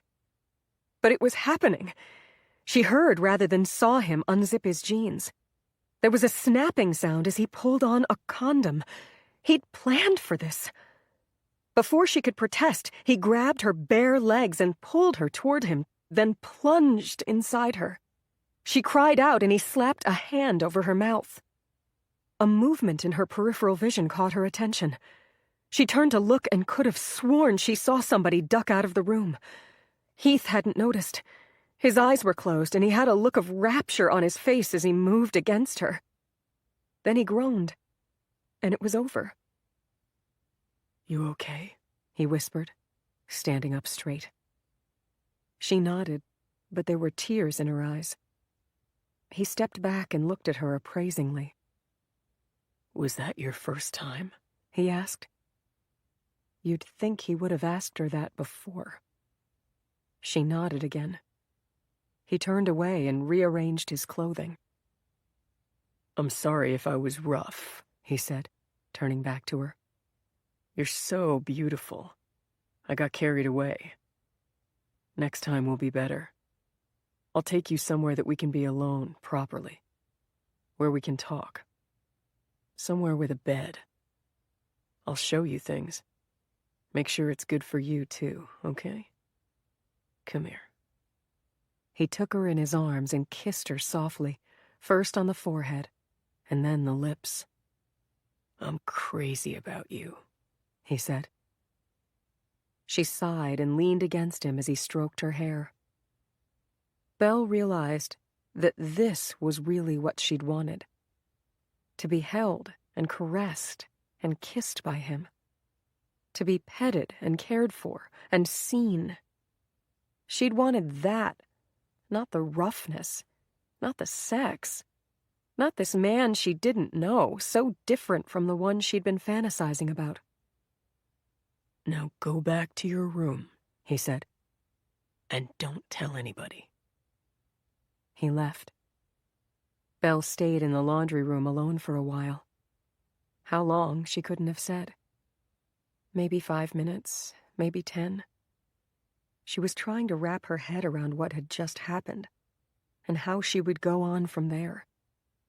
Finally, she dragged herself back up to the 3rd floor, where she went into the bathroom, took a long, hot shower, and cried. Maybe none of that actually happened, she thought to herself. But the ache in her body told her it was real. 27.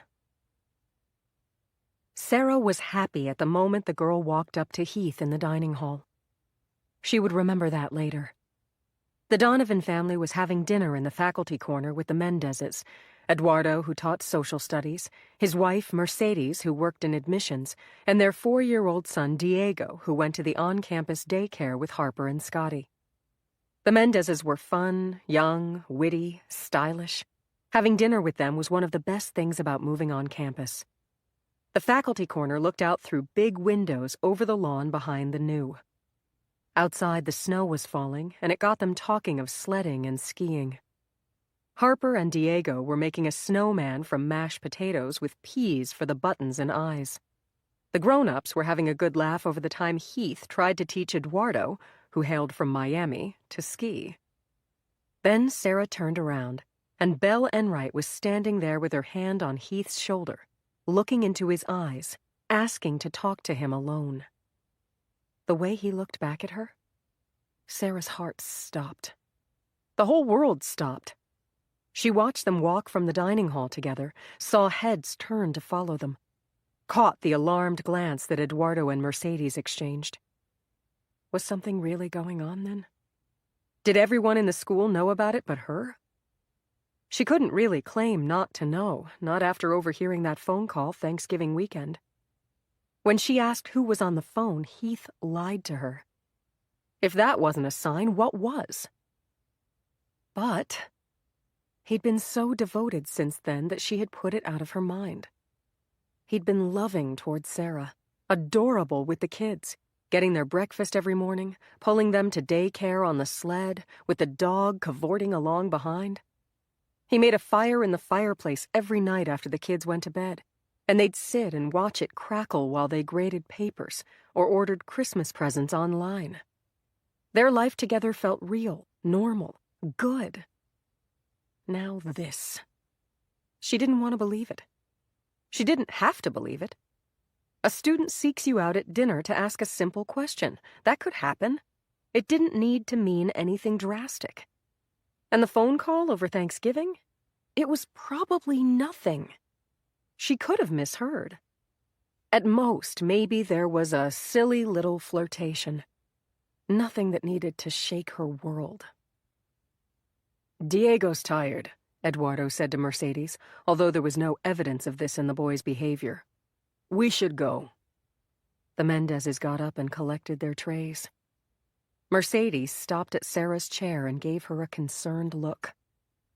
"If you need anything, you know you can call me, right?" "Oh, sure. Likewise. You can always call me, too," Sarah said with forced heartiness. Mercedes nodded, puzzlement in her eyes, and turned away.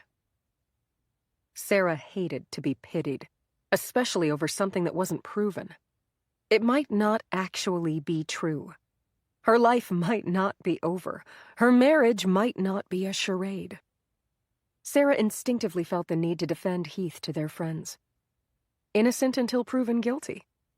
Besides, if there was truly something wrong, somebody would have said something by now, right?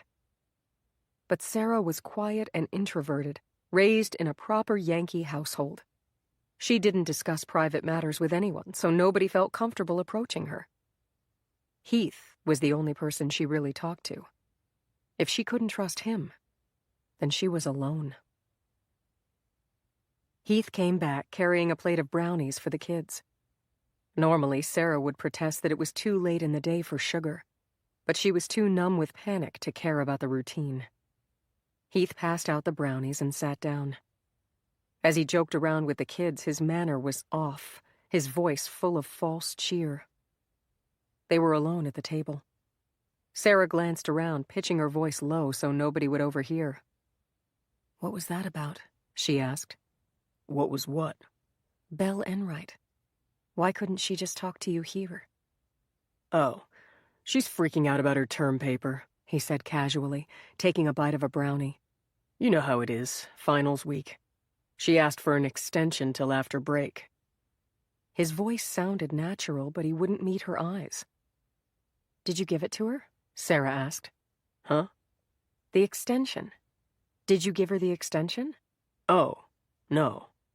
Then I'd have to do it for everyone, right? She had the definite feeling that he was lying. But there was nothing more she could do or say to be sure, at least not here and now in the dining hall. The kids finished their brownies and they went home. At 7:30, the doorbell rang. It was Rose Enright, showing up for an extra help session that Sarah had completely forgotten about. Heath volunteered to give the kids their baths so Sarah could tutor Rose in the kitchen. "Sorry, I don't have tea or cookies," Sarah said to Rose as they sat down at the kitchen table. "I have to confess, I forgot about our appointment." That's okay. Rose said, though Sarah could tell she was disappointed. I know how busy you are. Thanks for meeting with me. "The good news is, judging by your problem sets, you're in terrific shape for the final," Sarah said. I hope so. I don't always feel that way. Rose opened her textbook. Sarah could hear the water running and the kids giggling in the hall bathroom. Heath said something to them that elicited a squeal, but his voice was muffled, and Sarah couldn't make out the words. It tore at her heart to listen to him, in there with the kids like everything was normal. Rose asked a question about square roots of negative numbers, but Sarah had a hard time focusing and gave the wrong answer, which fortunately Rose caught. You seem distracted, Rose said. How are you? Is everything okay? Dear sweet Rose, worrying about Sarah when it ought to be the other way around. She couldn't let her personal problems get in the way of doing her duty toward this girl. No, how are you? Sarah said. I'm sorry I haven't checked in on you recently. Things have been crazy since the slipper thing, but that's no excuse. I apologize. This must have been harder on you than anyone. Witnessing the attack, losing your roommate. Yeah, it has been rough. Not just the attack, the lawsuit, too. My grandmother's getting sued because of what Belle did, and she's mad at me for telling on Belle to the disciplinary committee. I don't get it. Belle's actions caused the problem. Once she did what she did, you had no choice but to tell the truth about it, or else you could get expelled. Yeah, tell that to my grandma. Do you want me to? I could talk to her and explain what the handbook says. Honestly, it wouldn't accomplish anything. Grandma's on Belle's side. I'm used to it. My mom really favored Belle. She makes herself seem helpless, then they help her. Like with the slipper thing. Grandma believes Belle had a bad reaction to the pain medication, so nothing is Belle's fault. Do you believe that, Rose? Not really. Do you? I wasn't there. But you've always said Belle has poor judgment. It's possible she went along willingly and the drugs were an excuse after the fact. That's what I think.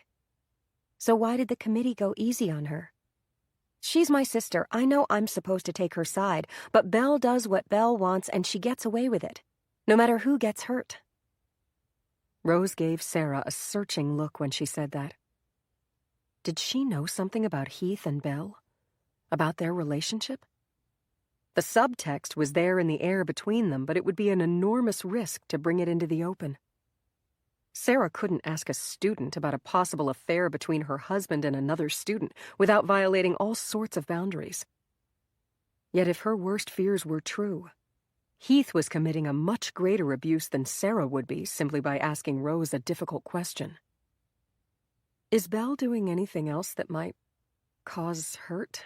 Sarah asked. To herself? To someone else? Is someone hurting her? Rose looked down at her hands and blushed. You can tell me, Sarah said. No matter what it is, I'll figure out what to do. There was a long pause. The water had stopped running in the hall bath, and the kitchen was dead quiet as Rose visibly struggled with what to say. If Heath was listening, he would be able to hear their conversation. Just then, Harper came running into the kitchen, stark naked, dripping wet, followed by Max barking like crazy. Heath was a step behind, carrying Scotty wrapped up in a towel.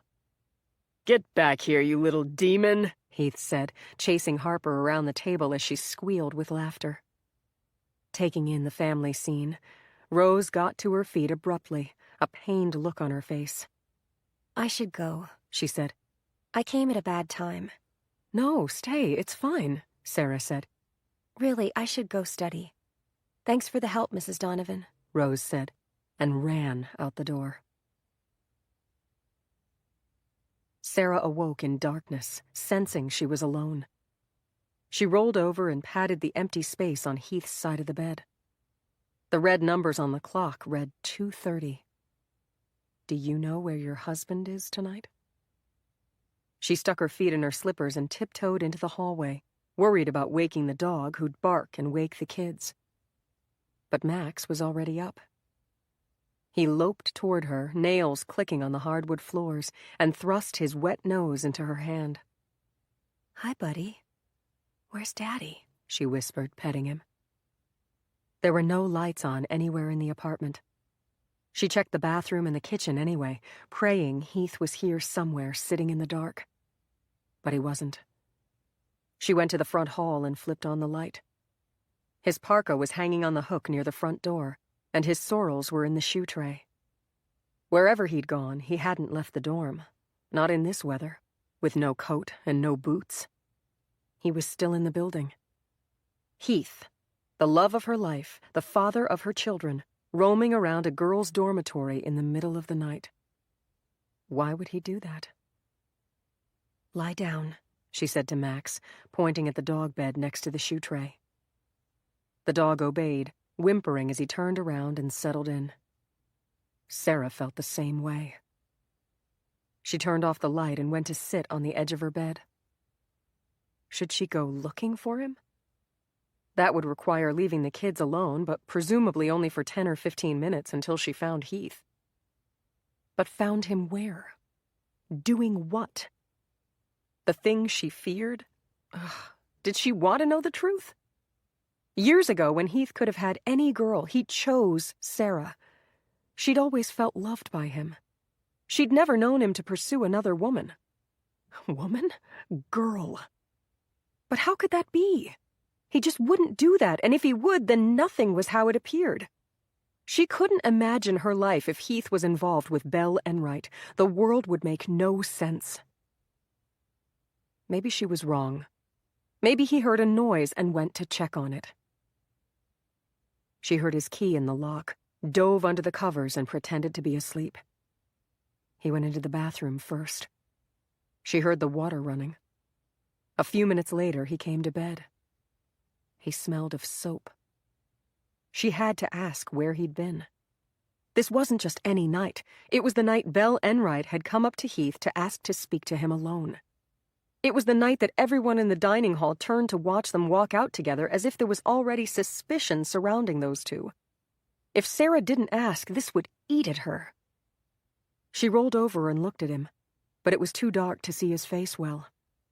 Otherwise, she might have been able to look in his eyes and know. "Hey," she said in a false, hoarse voice, to make it sound as if she'd just woken up. "Where were you?" "Just now? In the bathroom," he said. That was true, and yet it wasn't. The cleverness of the answer worried her. "No, before. I woke up and you were gone. You weren't in the apartment." He paused. She could almost hear him thinking there in the dark. "I heard a noise and went to check it out," he said. "But it was nothing. Go to sleep, hun." Heath rolled over.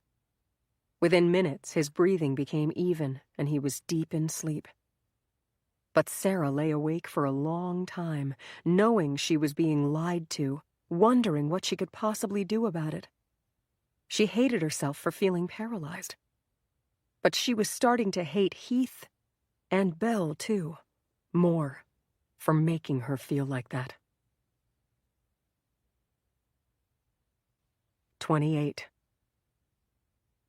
After their strange conversation in the Lit Mag office, Zach Cuddy didn't simply message Rose.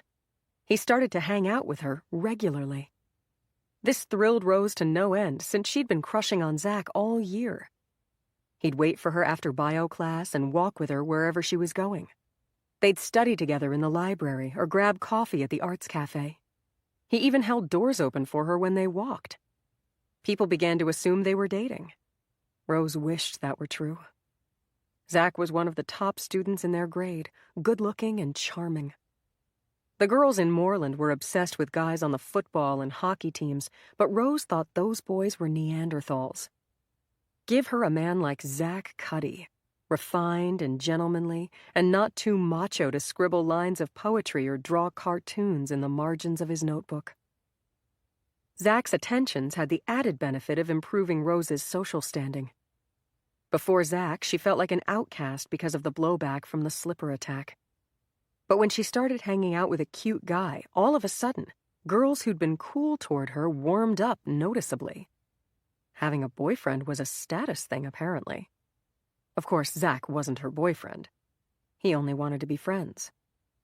But she didn't tell people that.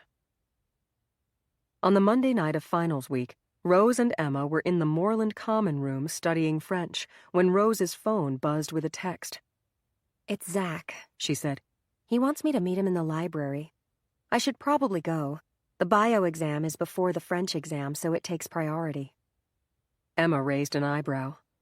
"I think what you mean is, Zach Cuddy takes priority over boring old me." Rose laughed. "Word to the wise, be careful," Emma said. "We're not doing that. Not yet. I didn't mean sex. I meant, watch out." "Watch out for what?" "Well, doesn't it seem odd how Zach is so into you all of a sudden?" It took a second for Emma's meaning to sink in. "You don't think he actually likes me, do you?" Rose said with an accusing tone. "I didn't say that. But Zach can be a smooth operator, more than you'd expect. Don't forget, he hooked up with your sister." "What's that supposed to mean? Like I'm sloppy seconds or something? Or, no, wait a minute. You think he's still into her? That he's using me to get to her?" "I don't know that for sure.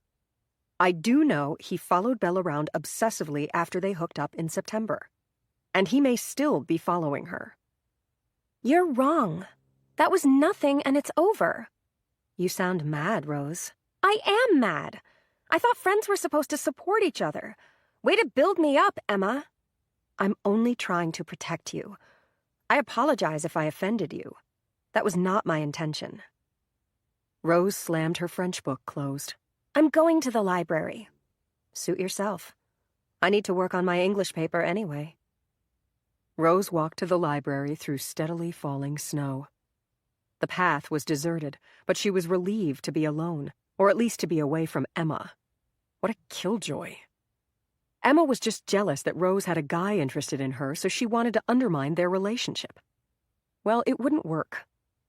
Rose caught fat flakes on her mitten and lifted them to her tongue, trying to banish the bad feelings. But the snow tasted of cold, bitter air, and the campus felt desolate, with the wind sweeping across the plaza and the lights of the library disappearing in the white gusts.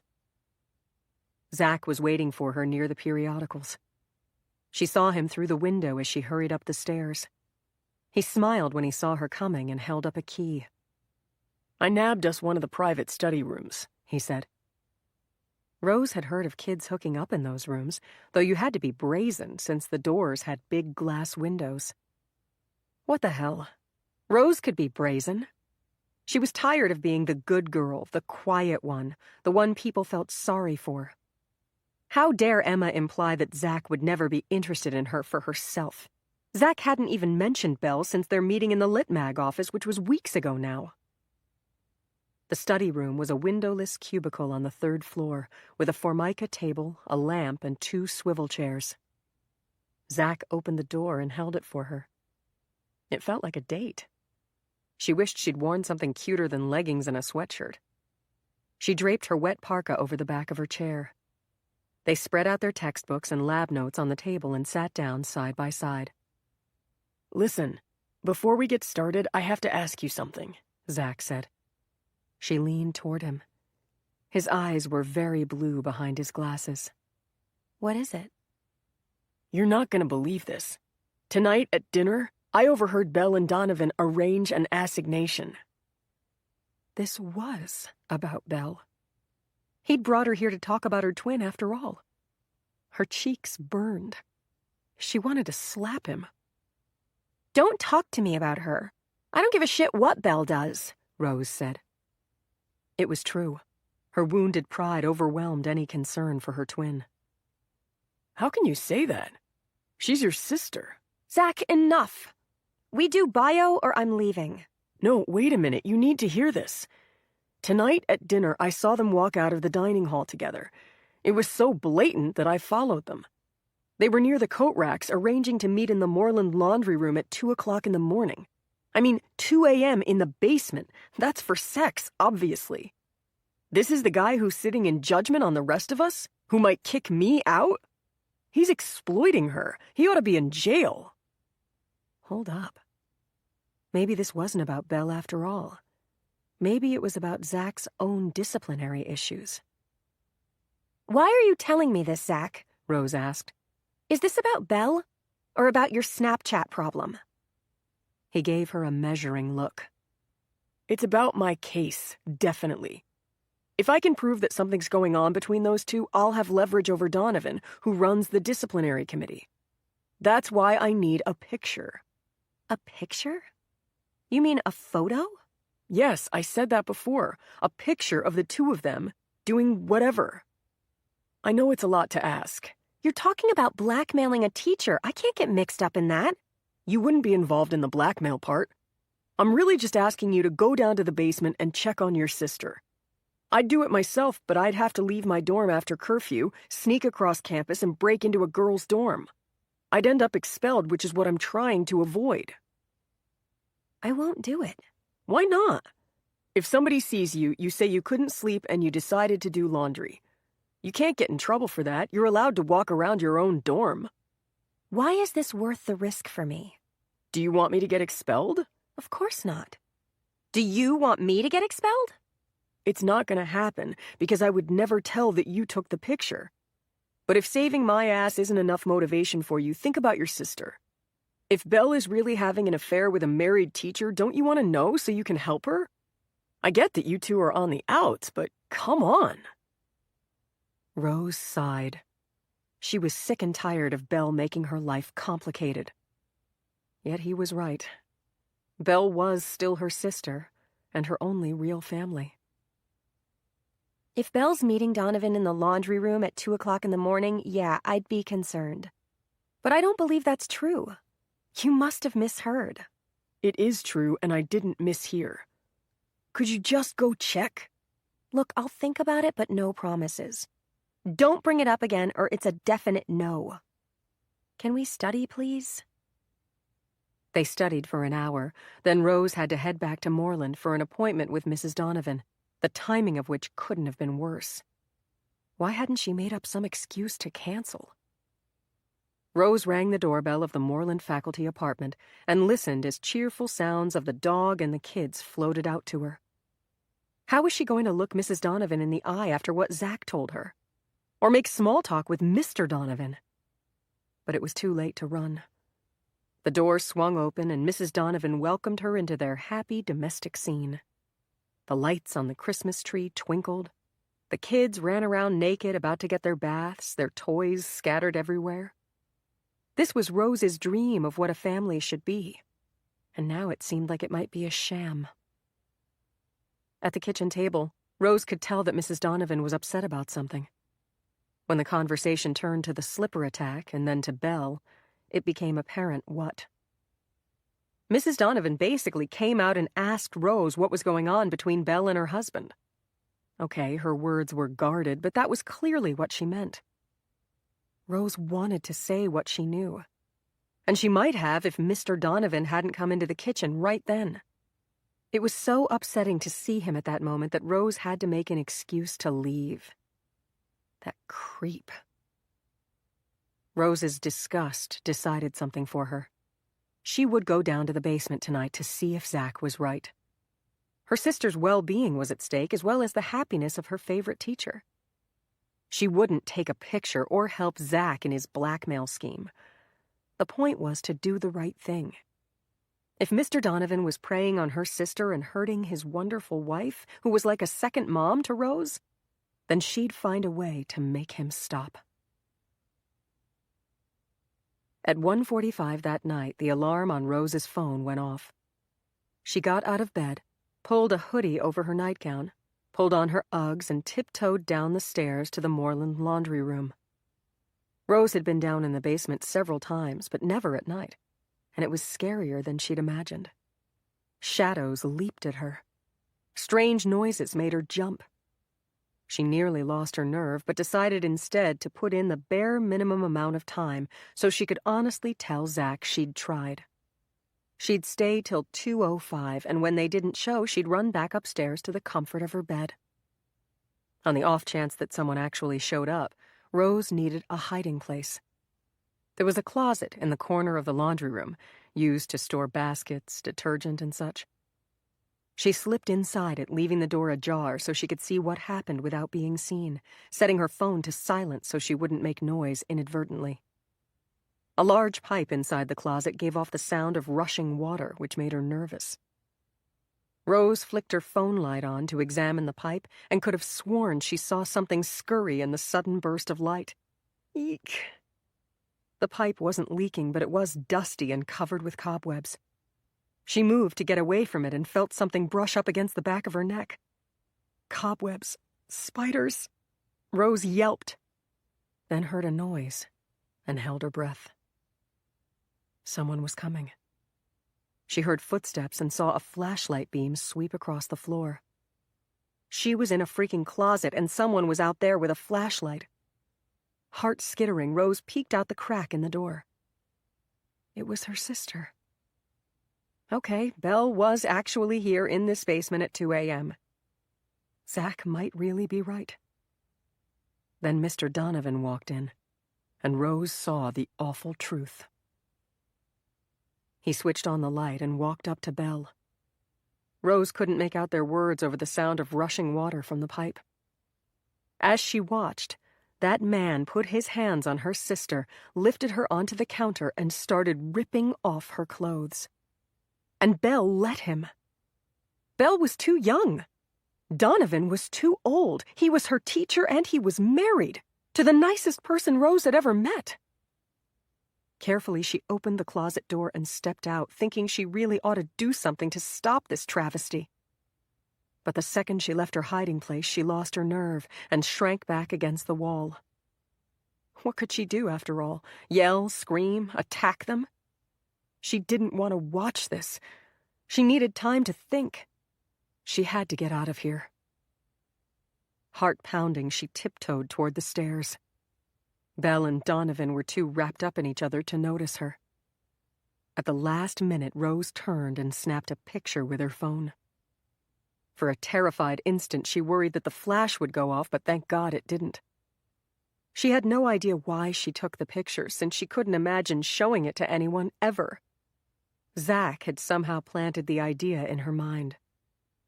Then she hurried out and ran up to her room, where she barely slept for the rest of the night. 29.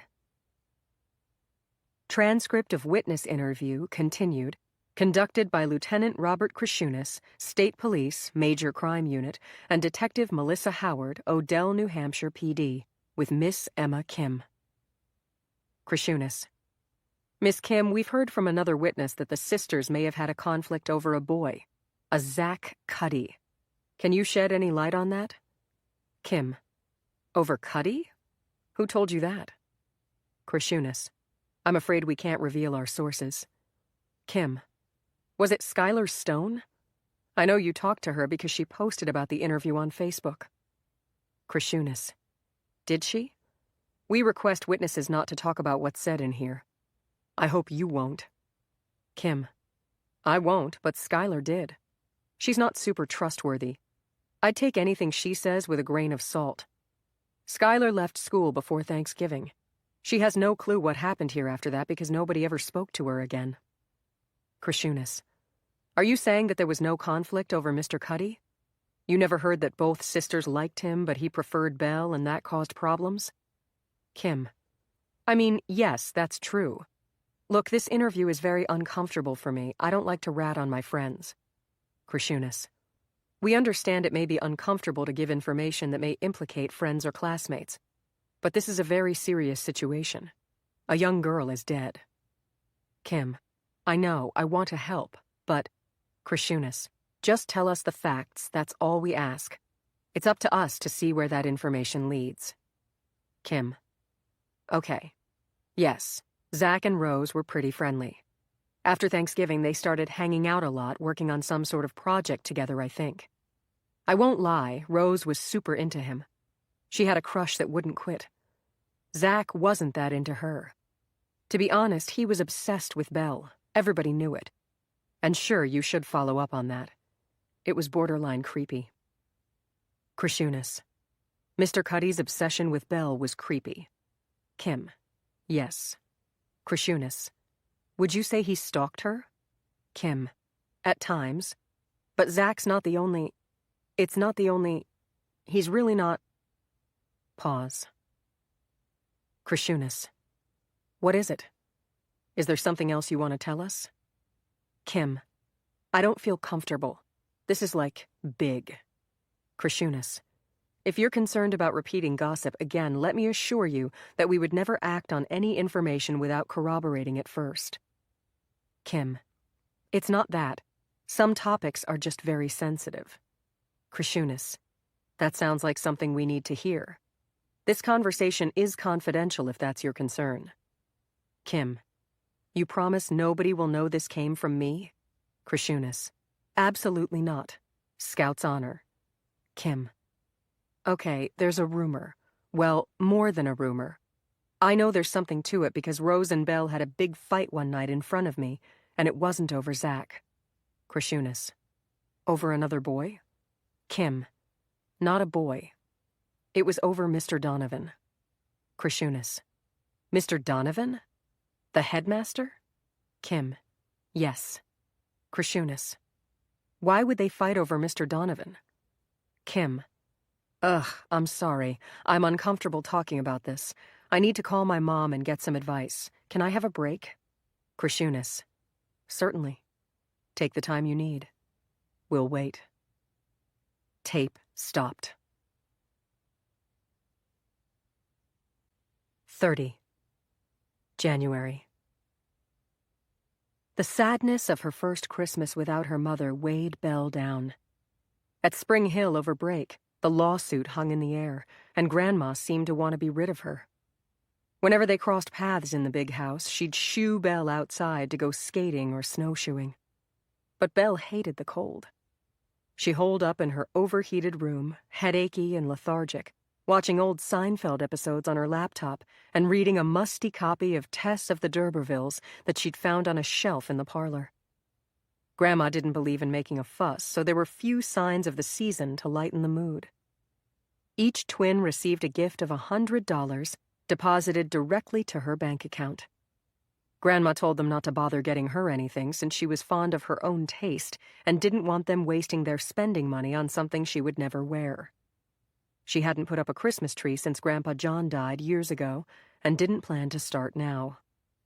A red runner on the dining room table and a ham for dinner on Christmas Eve, courtesy of the prepared foods counter at the grocery store, were the sole concessions to the holiday.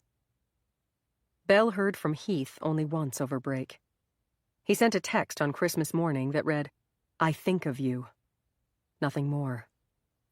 It was a reference to the Shakespeare sonnet he'd read aloud in class, the one she loved so much, where the man twined flowers in his lover's hair. I think of you as the day wanes, and as the sun sinks deep into the ocean, and as the stars turn round above. Heath knew she loved that poem, and he knew he could use it to get to her. As much as Belle wanted to hate him, his text made her heart race every time she looked at it. He'd taken advantage of her innocence. She was just a girl. She was afraid of what might happen next with him. But Heath saw her. He was the only person in her life who did. Belle knew she ought to stay away from him, but she also knew she couldn't. She had just zipped her suitcase and set her alarm to wake up for the bus the next morning when Rose knocked on the door unexpectedly. The twins' rooms at Spring Hill were situated side by side at the end of a long hallway and shared a bathroom, yet Belle had managed to spend the 10 days of break living next door to her sister without speaking to her, except at the dining table, where they made the bare minimum small talk for Grandma's sake. The distance between them wasn't Belle's choice. Rose was still angry over that slipper nonsense and shut down every attempt. Which was sad, because Belle was in over her head with Heath and knew it. She would have welcomed her sister's advice. "Hey, come on in," she said. Was it possible that Rose was ready to make up? Belle thought it was rich that Rose had stayed mad so long since she had things to atone for too, like ratting out your own sister to the disciplinary committee. But Rose had taken so much grief for that from other people that Belle was more than ready to forgive. Rose sat down in the overstuffed chair beside Belle's bed, like she planned to stay a while. The room was impeccably decorated in the style of 30 years before. Matching chintz drapes and bedspread and gilded moldings. Cushions everywhere with fringe on them. Precious pictures of dogs and horses in gold frames. The room was claustrophobic in the best of times. Given the tension between them, it felt all the more so. "What's up?" Belle said, feeling nervous and antsy. She wanted to make up with Rose, but she didn't want to have to go through some big emotional conversation to do it. "I'm here to give you a heads up," Rose said. "Okay. About what?" "I know you messed around with Mr. Donovan before the break. I'm telling you not to do it again or else I'll have to take action." The room felt hot all of a sudden, and Belle couldn't breathe. She'd had this fantasy that she could confide in Rose and get support or advice. But she should have known her own sister better than that. Rose's specialty was judgment and condescension. And apparently also threats. "Yeah, what the hell are you going to do about it?" Belle was tempted to say. But it would be a mistake to acknowledge that Rose was right about Belle and Heath. Belle had to deny it. Lie. Then Rose would fold her bluff and go away. "That's just gossip. If you believe it, you're stupider than you look," Belle said as calmly as she could manage. "Belle, I know. All right? I know it's true. I saw you. All break, I've been trying to figure out how to raise it with you. You saw me what? I saw the two of you together. He's my teacher, my coach, my advisor. We're friends. We spend time together and there's nothing wrong with that. Don't lie to me. I'm trying to help despite everything you did to me." "What did I do to you? You're the one who ratted. Ugh, you and your delinquent friends just about ruined my life with that insane attack. Darcy threatened my life on Facebook, and you expect me to feel guilty for telling? I said I was sorry. And if it makes you feel better, they threatened me too. Tessa was on campus right before break, lurking around outside Moreland, and she told me to watch my back. Tess was on campus? How? She lives right in town. She probably walked. Why would she threaten you? They think I cut a deal to rat them out, and that's why I got off easy. I didn't. I told them I didn't. God, Belle, you're an idiot. First those lowlifes, and now Donovan. Could you be any more screwed up? Why do you have to be so fucking condescending? If you would act normal, I might tell you stuff. I'm starting to think there's no hope for you. Donovan's taking advantage of you, and you let him. That's just gossip.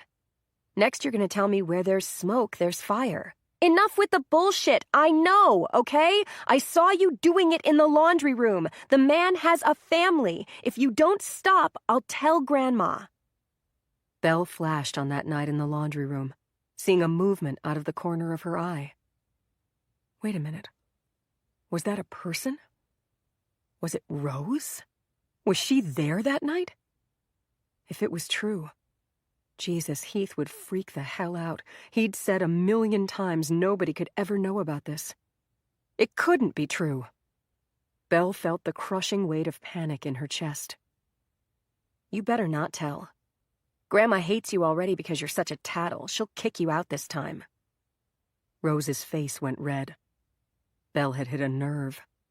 You think you're so smart, Rose said, near tears. I can prove it. I have pictures. Pictures of what? But Rose wouldn't answer.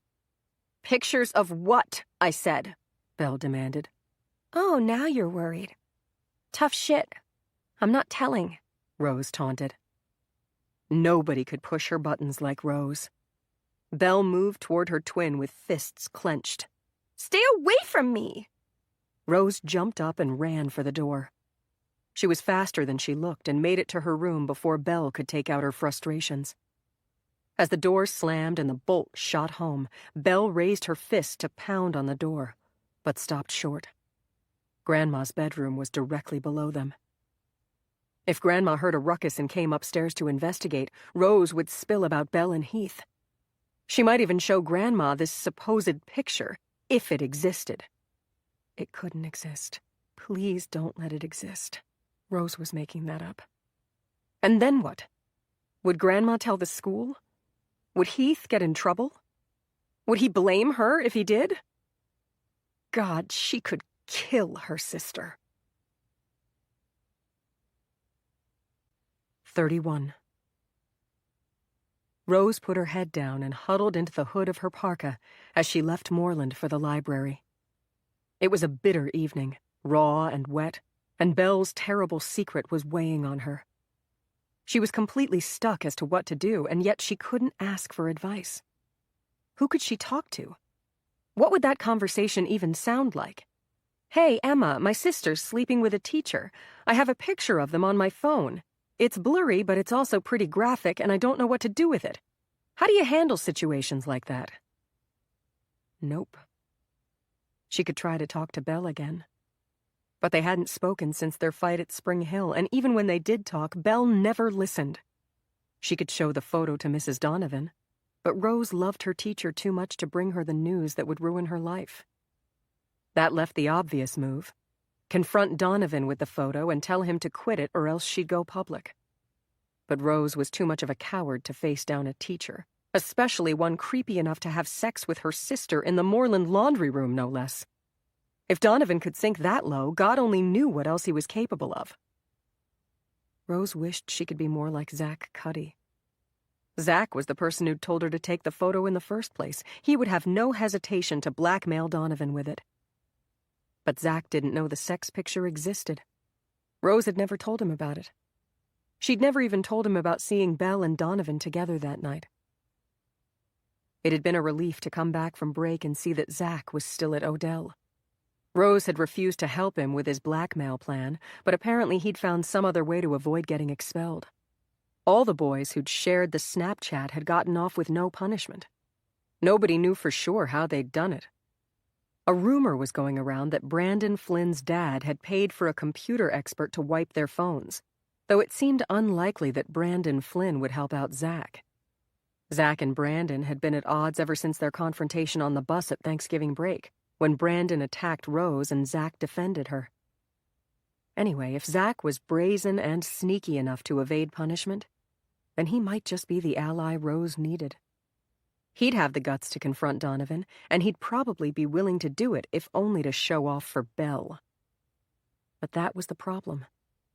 If Zach still had a thing for her sister, Rose didn't want to encourage it. On the other hand, who else could help her with this bizarre predicament? She couldn't keep the secret much longer. It was so upsetting and distracting that she could barely study. And midterms were only 3 weeks away. She stopped under the light of a lamppost, whipped out her phone, and texted Zach to meet her in the library.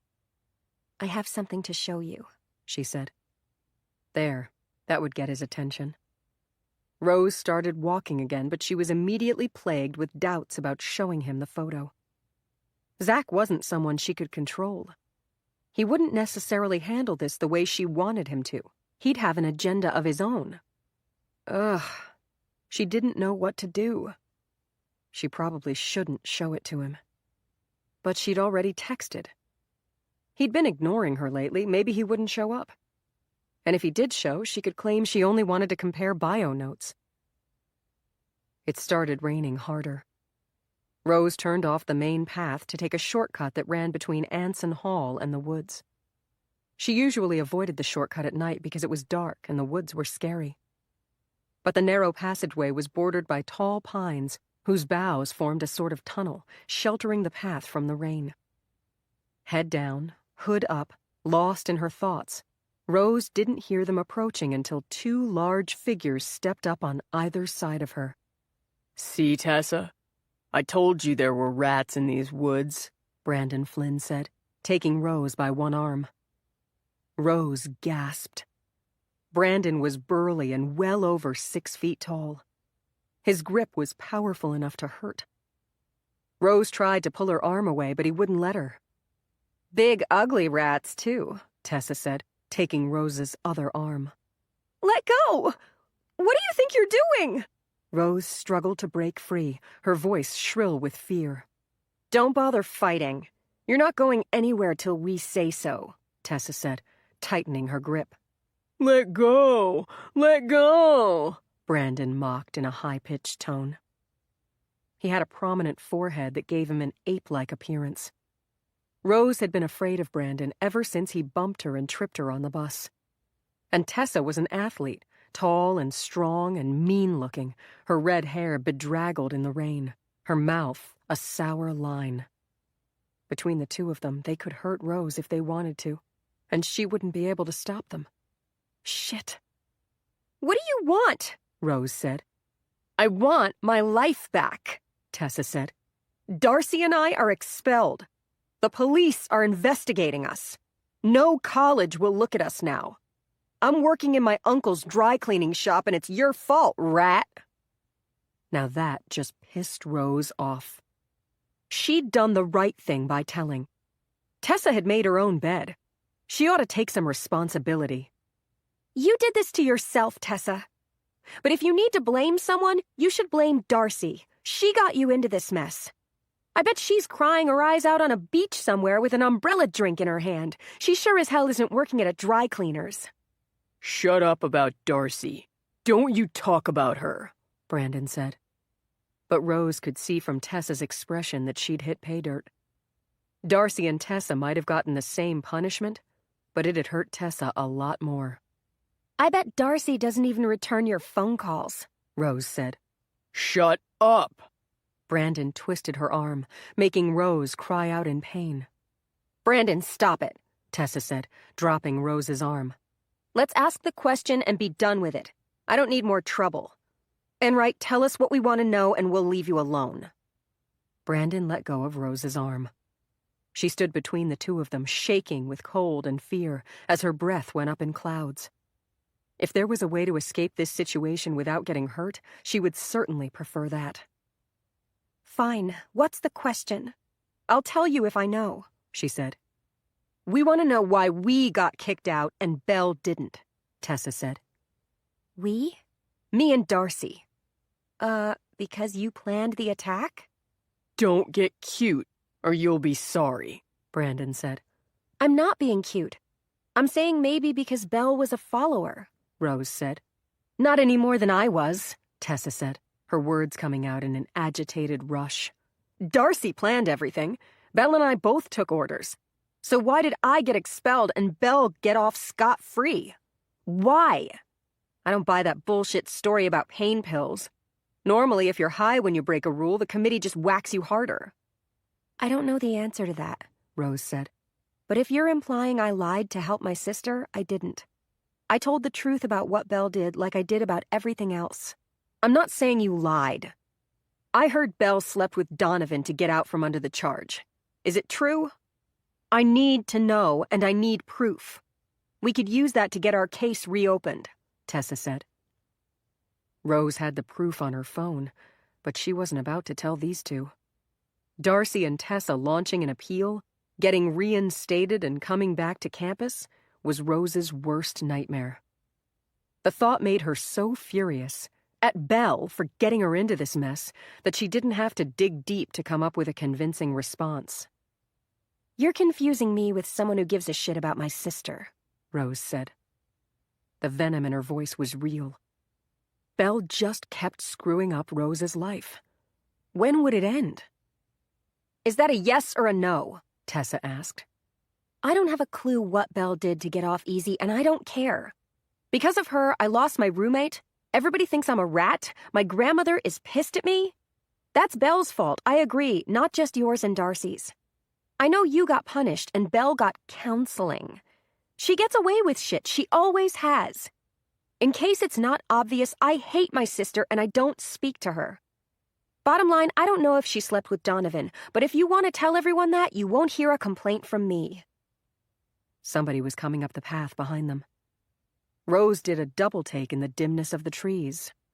Well, hello, Zach said, coming up to them. Not who I expect to run into on a rainy night. Especially you, Tessa. I thought you were banned from campus. Mind your own business, Cuddy. Odell doesn't tell me what to do anymore. Maybe not, but they could charge you with trespassing. Though criminal charges, no big deal, right? And you, Flynn, bite me. You want to fight? If that's the only language you understand, you talk like a total twat. And you talk like someone who was bashed on the skull with a lead pipe and failed to seek medical attention. Brandon raised his fists. He was thick as a gorilla, with a wide neck and meaty fists. Zach was no match for him. Rose held her breath, waiting for Brandon to lay Zach out flat on the path. But in the blink of an eye, Zach whipped a pocket knife from his jacket and held it up, the blade glittering dangerously. Everybody gasped. Are you fucking crazy? Brandon said. You started this. I'll finish it if I have to. Zach, please, you'll make it worse, Rose said. Tessa poked Brandon. Let's go. Enright doesn't know shit, and this is getting ugly. Come on, it's cold out here. Brandon backed off grudgingly. You got off easy this time, both of you, he said. Better watch your backs. And Rose, tell your slutty sister that too. We know she's hiding something, and we're coming for her. Rose trembled with shock as she watched them walk away. Zach put his arm around her protectively. His presence helped her catch her breath. Are you all right? He asked. Shaken up.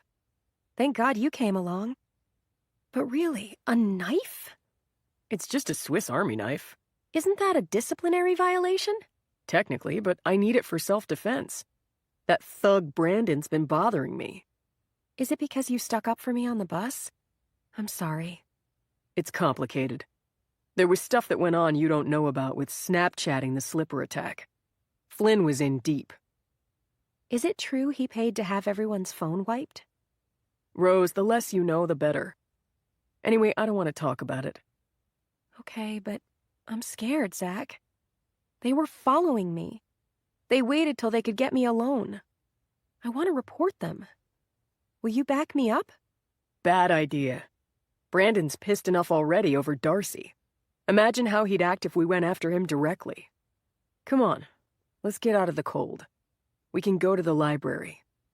I want to see this mysterious thing that you mentioned in your text. I'm dying of curiosity. 32. Sarah sat at a long conference table surrounded by members of the Board of Trustees and the senior administration of the school. Everybody listened attentively to Heath as he gave a PowerPoint presentation about his brainchild, Odell's new anti-bullying policy. Sarah was there in her capacity as head of Moreland Hall, since Moreland had experienced a serious bullying incident. But she was also Heath's wife. So when her phone buzzed in her pocket, she studiously ignored it. It wouldn't do to check her phone while Heath was in the middle of the most important presentation of his career. A minute later, it buzzed again. There was a terrible flu bug going around the kids' daycare, and she had visions of Scotty and Harper crying out for Mommy as they burned with fever. She eased the phone from her pocket and glanced at it surreptitiously under the table. The alert was for an email from a sender called anonymouse@yahoo.com. Anonymouse? Like anonymous, but a mouse? The subject line read only, "Important message." Must be junk. She shoved the phone back in her pocket. Heath took questions about his plan and answered every one of them brilliantly. When his talk was done, everyone applauded enthusiastically. Then they adjourned for a 10-minute coffee break. Sarah went up to the front of the room, wanting to congratulate her husband, but she couldn't get close. Heath was surrounded by trustees. They fawned over him to the point that Simon Barlow, the headmaster, looked pink with jealousy under his mane of white hair. Simon had been headmaster for 25 years, and people were saying he was stale in the job. Now he had a rival on his tail. Masterful pivot, the chairman of the board was saying. No question this is going to help us settle the lawsuit. "I'd like to put you in touch with the school's lawyers," another trustee said. "They could really benefit from hearing your ideas." And the marketing firm, too, the chairman said. "I'd like to have Heath repeat his presentation." Sarah backed away. It was clear she wouldn't get a word in. And this was somewhat hard to watch. As happy as she was for Heath's success, she worried it would go to his head. Sarah went back to her seat and opened the email she'd gotten a few minutes before. She read it, blinked, and read it twice more. The lights in the room seemed to dim as she stared at the screen. "Your husband is cheating on you," it read. "He's screwing a student. Everybody knows but you." Everybody knows but you. Sarah glanced up, afraid that people were watching her. But nobody had noticed her private drama. Was it true? Did they know? How could they? Would the trustees be patting Heath on the back like this if they thought he was screwing a student? No, that made no sense. They couldn't know. Nobody knew. Then why did she feel like everybody in the room could read her mind, could see this email? Maybe because the email hadn't come out of the blue. Sarah had been fretting about Heath and Belle Enright since overhearing that phone call on Thanksgiving Day. She remembered Belle coming up to him in the dining hall, and the heads swiveling as the two of them walked out together. He's screwing a student. Everybody knows but you. Everybody in the dining hall that night had seemed to know. What? Something. That same night, Heath snuck out of the apartment and didn't return until 2:30 in the morning. But he'd explained where he was. He heard a noise. Plausible, right? She'd been struggling ever since over whether to believe him. Did this email settle the question once and for all? But how could it? It was anonymous. It could be a prank. People were malicious. They enjoyed inflicting pain. Anonymouse could be a student of hers, upset with the grade she'd given, who'd overheard gossip and decided to use it against her. Or a student of Heath's who wanted his attention and got mad when he didn't deliver it. Anonymous could even be Belle Enright herself. Who was to say? Kids did stupid shit all the time. Maybe this was a lie. The problem was she believed it. There were too many signs, and she'd been ignoring them for too long. She looked at her husband now, surrounded by admirers, and felt like she couldn't breathe. A strange weakness swept through her, and she had to hold on to the edge of the table to steady herself. This was real. He was cheating. With a student. Right? But if he was and everyone knew, why the hell didn't they say something or do something? How could the administration of a school suffering its worst ever scandal ignore evidence that the dean of students was sexually involved with a student? How could her friends and colleagues know that her husband was cheating on her and not say a word? A conspiracy of silence that big seemed impossible, or at least implausible. Sarah sat there, panicky, shaky, her palms sweaty, not knowing what to do next. How could she go on with her life, not knowing for sure whether the email was true? She had to do something. She would write back, ask for details, truth test the sender to see if he or she had any real information. She prayed that this would turn out to be a hoax. After all, if this was real, why would Anonymous withhold the name of the student? Why not come out and say it was Belle Enright? Maybe Anonymous wanted to play games. Drag it out. Toy with her. Maybe Anonymous was out to get her, or Heath. He was clearly on the rise in the administration. Just look at how they fawned on him. A man with his ambition was bound to attract enemies. There were plenty of reasons to doubt the veracity of this email. The headmaster went up to the podium and tapped the mic. The meeting was about to resume. Sarah was seated at the far end of the table, closest to the door. If she was looking for a chance to escape, for a moment when they were all distracted, this was it. Quietly, she pushed her chair back, crossed the few steps to the door, turned the knob carefully, shut the door behind her as softly as she could manage, her phone gripped tightly in her hand. Out in the hallway, she took a deep breath, feeling like she'd escaped from prison. The women's bathroom was in the basement 3 flights below, and she started down the staircase, holding tight to the banister because she was lightheaded and dizzy. The stairs were steep and ancient, made of marble, worn into grooves by generations of Odell students. Sarah had been among those students once. The younger Sarah, innocent, hopeful. She'd walked these stairs when her romance with Heath was new, imagining the perfect life she'd have with him. That didn't feel like so long ago, but obviously it was. The women's room was low-ceilinged, dank, and empty. Sarah shut herself in a stall and stared at her phone. She would write back, ask questions. There was barely any reception down here. She opened the email and clicked reply. The icons started spinning, struggling to load. Eventually, it allowed her to type, "Who are you?" Anonymous was waiting and wrote right back, but again there was a frustrating delay before the response loaded, during which Sarah saw that there was a reply in her inbox but couldn't read it. "A fly on the wall," Anonymous had written. "If you don't have the guts to tell me who you are, why should I believe you?" Sarah wrote. Again, delay. Then the reply appeared in her inbox. "I'm telling the truth. You know I am. He's weak, surrounded by pretty girls. What did you expect?" Sarah felt sick reading that reply, but it also made her angry.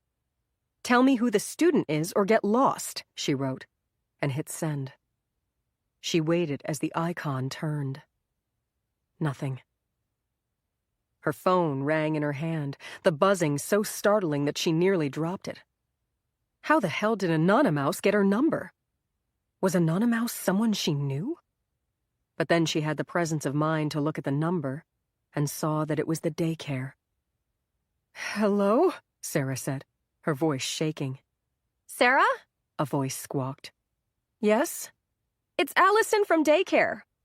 Her cell cut out. The children. Sarah tried dialing back, but she didn't have enough reception. She ran out of the bathroom, up the stairs, and out the door of Founders Hall. "Allison? It's Sarah. I lost you," she said when the call finally connected. Oh, Sarah, thank goodness. "What is it? The flu?" I'm afraid so. Harper threw up after lunch. We took her temperature. It's 102, and she broke out in a rash. We need you to come get her right away. Of course, the poor thing. "I'll be there in 10 minutes. I'll take Scotty, too. He's probably next," Sarah said. Thank you. They'll be ready when you get here. Only after she hung up did Sarah feel the cold. A light snow was falling and the ground was slick. She'd left her coat and handbag in the conference room. Ugh, she couldn't face going back in there to get them. She hugged herself for warmth and struck out toward the other side of campus, where the daycare was located. She'd collect her children and take them home to tend to them. Heath could get her things. Heath. Sarah couldn't afford to think about Anonymous now. Those emails would have to wait. She was a mother first, and her babies were sick. She was a teacher, and she couldn't leave her students hanging. She needed to cancel her afternoon classes. The phone was still in Sarah's hand. She opened her email to notify her students and saw that Anonymous's reply had finally loaded. "It's Belle Enright. No way I'm covering for that bitch. You don't believe me? I have proof. Take a look." With shaking hands, Sarah clicked on the attachment. 33. Transcript of witness interview conducted by Lieutenant Robert Krishunas, State Police, Major Crime Unit, and Detective Melissa Howard, Odell, New Hampshire PD, with Mr. Zachary Cuddy. Krishunas: "What happened to your hand, Zach? That looks serious." Cuddy: "Oh no, it's just a, squash injury." Krishunas: "Is it a cut or—" Cuddy: "It's nothing. Look, I really don't have anything useful to tell you, so if you don't mind, I need to get to my next class." Krishunas: "Zach, I understand that you have some hesitancy about speaking with us. I just want you to know I did get permission from your parents. Your father faxed me a signed permission form. Would you like to see it?" Cuddy: "Yes, I would." Pause. Krishunas: "Okay." Cuddy: "I see that's my father's signature. He's not very sophisticated about these things. Just because he's signed doesn't mean I have to talk." Krishunas: "That's correct. You don't have to speak with us, but let me tell you what I told him, and maybe it'll put your mind at ease. We're just trying to get some background information about the relationship between Rose and Belle Enright, and we understand there might have been tension between them over a romantic relationship with you. We were hoping you could shed light on that." Cuddy: "Yeah, see, that's the thing. You've got the wrong guy, sir. I really have nothing to add." Krishunas: "Are you saying you're not the Zachary who was romantically involved with one sister while the other one was pursuing you?" Cuddy: "That's right." Krishunas: "Was it some other Zachary?" Cuddy: "I have no idea. All I can tell you is I wasn't romantically involved, as you put it, with either of the Enright girls. You have bad information. Whoever told you to talk to me was lying or mistaken. And I'm late for class, so if you'll excuse me—" Sound of chair scraping. Howard: "Hold on, Mr. Cuddy. You're not being straight with us." Cuddy: "I resent that." Howard: "Well, that's the impression you're giving. Sit down for a minute. Tell us about your relationship with the sisters. Help us square it with what other witnesses have said, or else it looks like you're hiding something." Krishunas: "Detective Howard is right, Zach. We've talked to a number of people at this point. We have a picture of your relationship with the Enright twins that's more than what you're describing. When witnesses aren't fully honest, we have to ask ourselves why." Cuddy: "Maybe I was minimizing, but when you say romantically involved, that's a crock. Rose was in my bio class. We were friendly, that's all. I wouldn't even say we were close friends. Belle and I had a brief, call it a hookup, months ago. One time after a dance, and I've had nothing to do with her since. Okay? I'm serious, you're wasting your time with me. Looking in the wrong place. Krishunas, where should we be looking instead? You tell us. Cuddy. For starters, Darcy Madden, Tessa Romano, Brandon Flynn. Those three have been threatening the Enright girls for months, and they have a history of actual physical attacks. Krishunas. Darcy and Tessa we know. Who's this Braden, you said? Cuddy.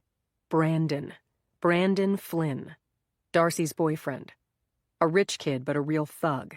He wrestles and plays rugby. Enormous guy, maybe 6'2", 250.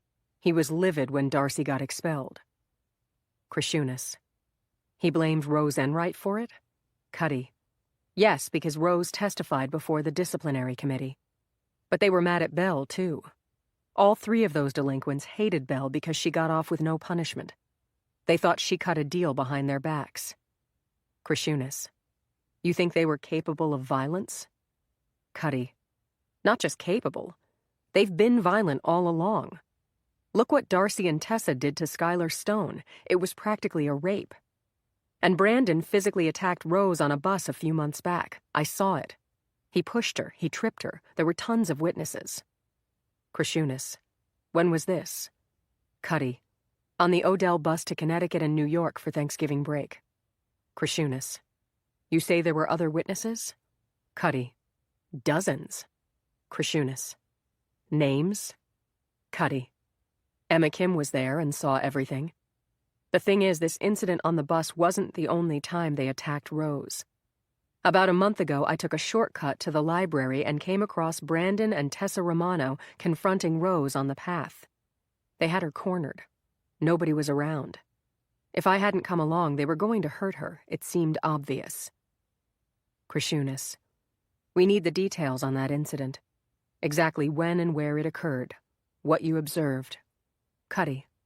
Sure. Howard. Wait a minute. Tessa is banned from campus, as I understand. Cuddy. You think she listens? She comes here whenever she feels like it. These three have no shame, no limits. Leave me alone. Go talk to them. 34. Max started barking in the front hall, and Sarah heard Heath's key in the door. It was evening, and the kids had just gone down. For the past 3 nights, Sarah had slept on an air mattress on the floor of their room, nursing them through an awful virus.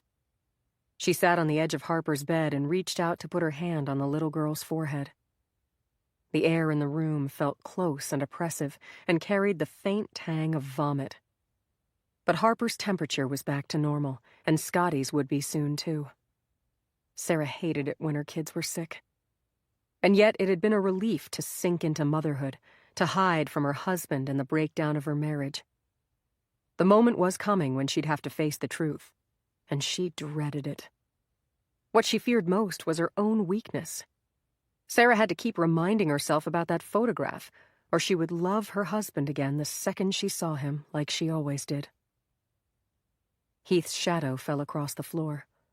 She looked up to see him standing in the doorway. How are they doing? He asked. Shh. Oh, sorry, babe, he whispered. Come to the kitchen when you're done. I have great news. She knew she shouldn't listen to his good news. She shouldn't listen to a word he said until she confronted him and got an answer to the enormous question hanging over their heads. There was still room for doubt. The image was blurry. It was impossible to tell where the photo was taken, or who the girl was. It might be Belle, it might not. But Sarah believed that the man in the photo was Heath. She knew his body too well not to recognize it in a photograph, no matter how dark or blurry. When you lived with someone for over a decade, you just knew. And pictures didn't lie. But force of habit brought her to her feet to follow her husband down the hall and hear his good news, like any normal day. In the kitchen, Heath stood at the counter, his back to her. He turned around and she saw a bottle of champagne in his hands. What's going on? she asked. We're celebrating. Heath, the kids have been throwing up for 3 days. I'm hardly in the mood to celebrate. Poor sweetheart. I wish you'd let me help more. He had offered to help, but she chased him away. She couldn't bear to watch him with their children, when he was probably having an affair with a girl who was little more than a child herself. Probably. In her heart, Sarah hoped desperately for some other explanation. But she didn't expect one. I know you're tired, but please toast with me, he said with a smile, and popped the cork. He arced the perfect spray of champagne into 2 glasses and handed one to Sarah, smooth as always. Heath was an expert at romance, quick with an endearment, always ready with the perfect quote. He knew when to put on romantic music, or to bring her flowers for no reason. He'd won her heart that way so many times. But this problem was too big to be solved with a bottle of champagne and a winning smile. "What are we toasting?" she asked. The temptation to pretend things were normal was almost irresistible. If only she could delete the photo and forget she'd ever received it. But she wouldn't be able to live with herself. She couldn't stand here gazing into her husband's beautiful eyes, not knowing the truth. Skylar Stone's parents settled the lawsuit, he said. Odell will pay a modest sum to the charity of Skylar's choice and institute my proposed anti-bullying curriculum. My project is what broke the deadlock. We're toasting to you, then. To Heath Donovan, savior of Odell Academy, Sarah said, a harsh edge in her voice. Heath looked at her with concern. Are you okay? I'm tired. I told you. Drink up, he said. A little bubbly'll lift your spirits. He clinked his glass against hers, flashing a movie star grin. Sarah sat down numbly in a chair and downed the champagne in 3 long sips. She put the glass down and looked searchingly at him. She was going to ask him about the picture. She really was. She was working up to it. The school got off easy, Heath said. The Stones were never able to prove that the Snapchat was shared. I think those sneaky kids wiped their phones. Without that, the case is just a couple of girls hitting another girl with a slipper. Hardly worth a big payout. The trustees must be happy, Sarah said. He poured more champagne into her glass. Thrilled. They've asked me to head up a new anti-bullying task force. Sarah, this is an enormous opportunity for me. They've asked me to expand my role significantly and take the lead in helping the school change its image. I have a plan to parlay our anti-bullying stance into favorable press. By the time I'm done, Odell will be the poster child for kindness and enlightenment. But that's not all. Wait till you hear this. He paused for a second, expecting her to squeal with excitement and beg him to tell. It scared her how much she wanted to. Simon is retiring, effective at the end of the school year, he announced triumphantly. Simon Barlow had been the headmaster of Odell even before Heath and Sarah were students there. He was a former Oxford Don, with a charming British accent and wise, sad eyes, who wrote famous books of essays on poetry and the arts. He gave witty speeches and hosted sophisticated dinner parties for donors, along with his husband, Michael Lazarus, who was head of the theater department. It was true that Simon was not known as a crack administrator. When things got messy or difficult at Odell, he tended to duck and delegate. But he gave Odell its intellectual panache. Sarah couldn't imagine the school without him. It would be a loss. Why? He's not 65 for another 2 years. It's part of the deal, Heath explained. Skylar's parents blame Simon for allowing a climate to develop where the attack could happen. His retirement was floated by the board as a concession, and they jumped at it. How convenient for Heath if Simon took the fall for this. Sarah wondered whose idea it had been, really. She'd always viewed her husband as an open book. He was outgoing, warm, emotional, too emotional sometimes. She assumed she knew what he was thinking, where he went, what he did. After seeing that photo, she was no longer sure. If Heath could lie to her about his fidelity, his very love for her and their children, then he could lie about anything. He was certainly capable of scheming to take over the school while pretending it was the trustee's idea. "Why only Simon?" she asked. "We were running the dorm after all." What are you talking about? "We were the ones in charge of Moreland Hall when the slipper attack happened. Shouldn't we offer to resign too?" Simon's not resigning. That would be too big an admission of fault. The trustees would never go for it. He's retiring to pursue other interests. "But I'm saying, why let him take the fall alone?" Sarah insisted. She didn't have the guts to confront the real problem, so instead she nagged at him about this. If she were braver, she would ask about the photo. Moreland was a problem for years, Heath said, and Simon let it fester. He's the wrong man to set a moral example, don't you see? We're the ones who turned the tide, you and me, our wholesome all-American family. Nobody blames us, and if you want proof of that, here's the real headline, Sarah. I'm in the running to become the new headmaster. The thought of Heath as headmaster was starting to seem wrong. Dangerous, even. "You? Headmaster?" His face changed instantly, his eyes darkening and his chin jutting out. How can you say that? I'd be great at it. You know I would. Your skill set is not the problem. You're going to support me in this, right? It's within reach. I can feel it, and I want it so much. You know I'm not happy teaching. Heath, you can't be headmaster. Not now, anyway. There's a problem, Sarah said flatly. Once the words were out, she knew that she had to press on. She had to find out the truth about his relationship with Belle. A man conducting a sexual relationship with a student must not under any circumstances become headmaster of this school. Sarah had an obligation to protect the students, even at the expense of her own husband's career. If the photo was real. You think I'm too young, too inexperienced? But they want a fresh face, someone with vision and vigor, a wholesome family. The chairman compared me to John Kennedy. That has nothing to do with it. I need to ask you something. Wait here. Sarah hurried to the kids' bedroom and grabbed her phone from the dresser. She pulled up the photo of Heath and the girl, woman, naked and locked in an embrace, then ran back to the kitchen and held it up in front of his face. "What's this?" she demanded. She watched his eyes focus on the screen. She saw the emotions flit across his face. Recognition, fear, then pure panic. But then he stepped back and became guarded. I have no idea, he said. It's impossible to see. Are you suggesting this has something to do with me? That's you in the picture. You and someone else having sex. Are you crazy? That's not me. Where did you get this? It was sent to me anonymously, along with an email that said you're sleeping with a student. Belle Enright, to be specific. So that's supposed to be a picture of me and Belle Enright having sex? Yes.